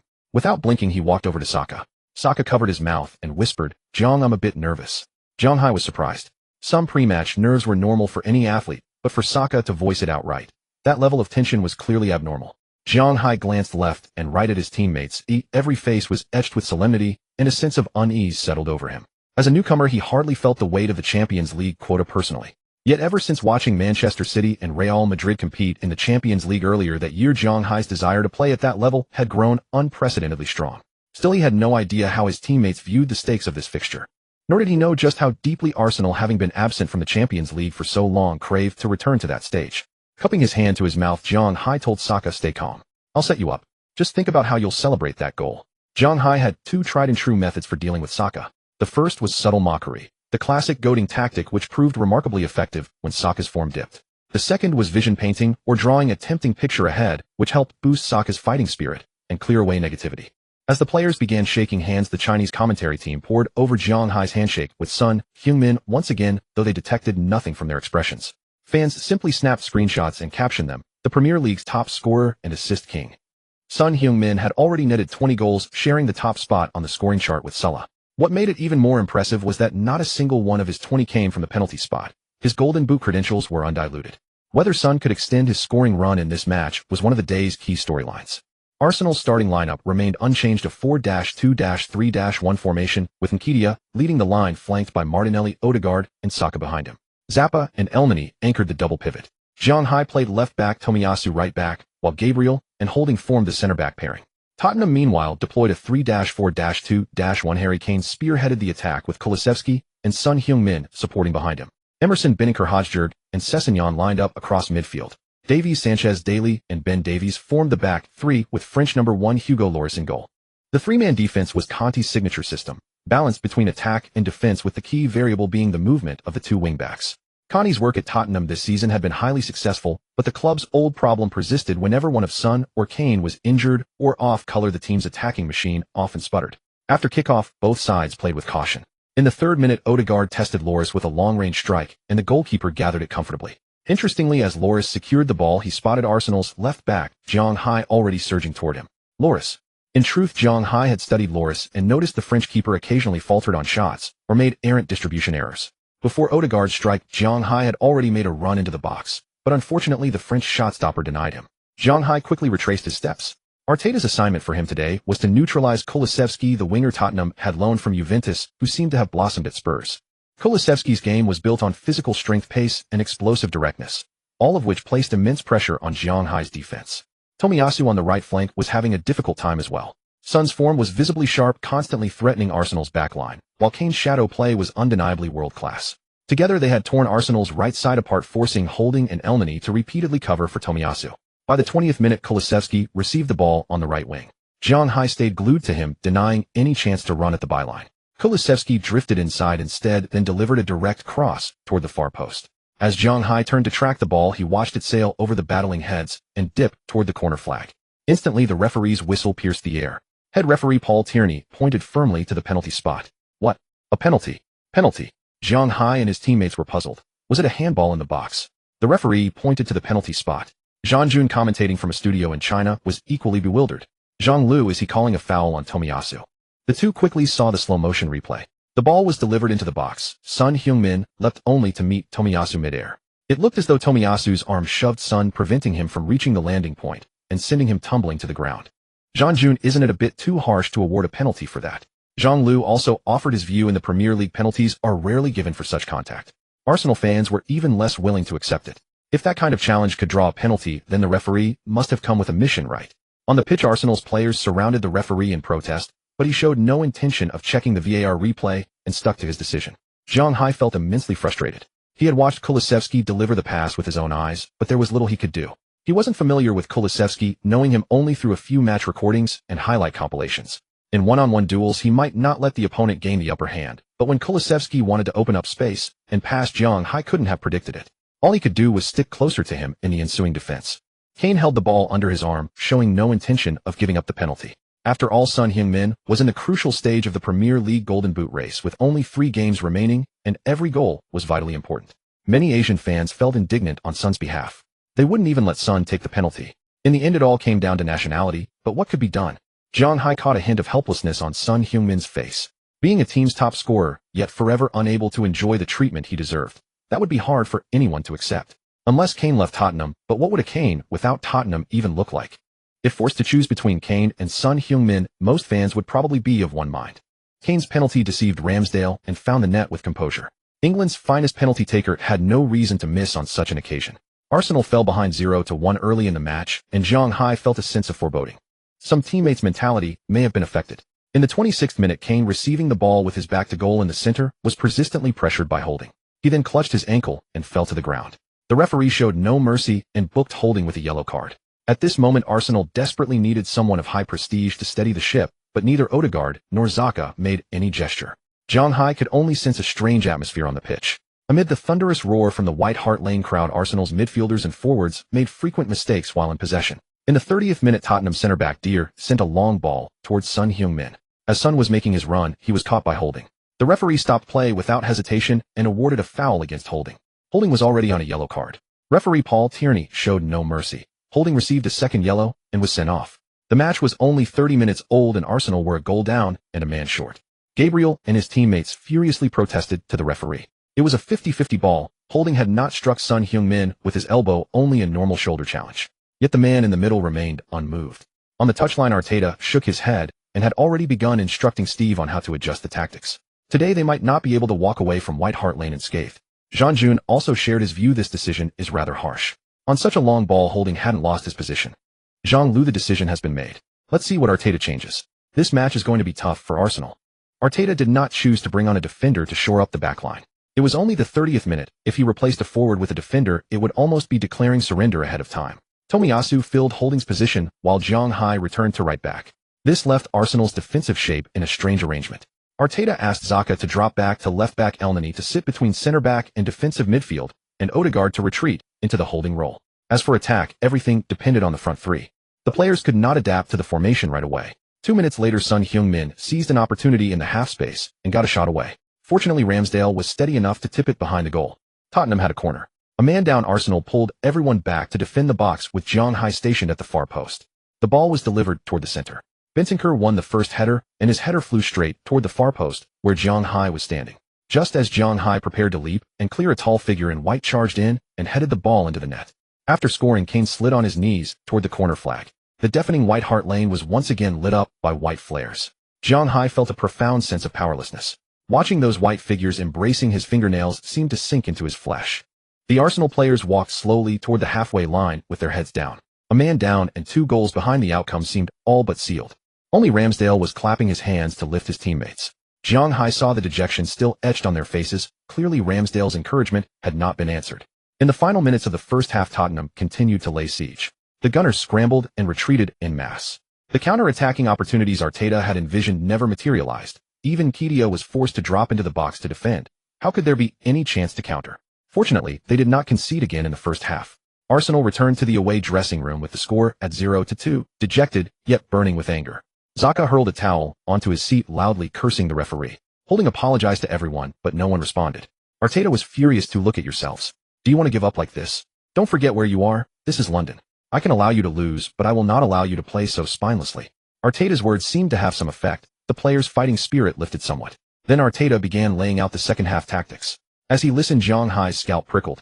After all this, Arteta was still planning to attack Tottenham head-on. Zhang Hai had never thought of Arteta as so obstinate. Then it struck him. Arteta had once been Arsenal's captain. On August 31, 2011, Arteta moved from Everton to Arsenal for a transfer fee of $10 million, signing a 4-year contract and taking the No. 8 shirt left behind by Nasri. In the season that followed, Arteta became one of the most indispensable figures in Arsenal's midfield, making 29 Premier League appearances for the club and scoring 6 goals.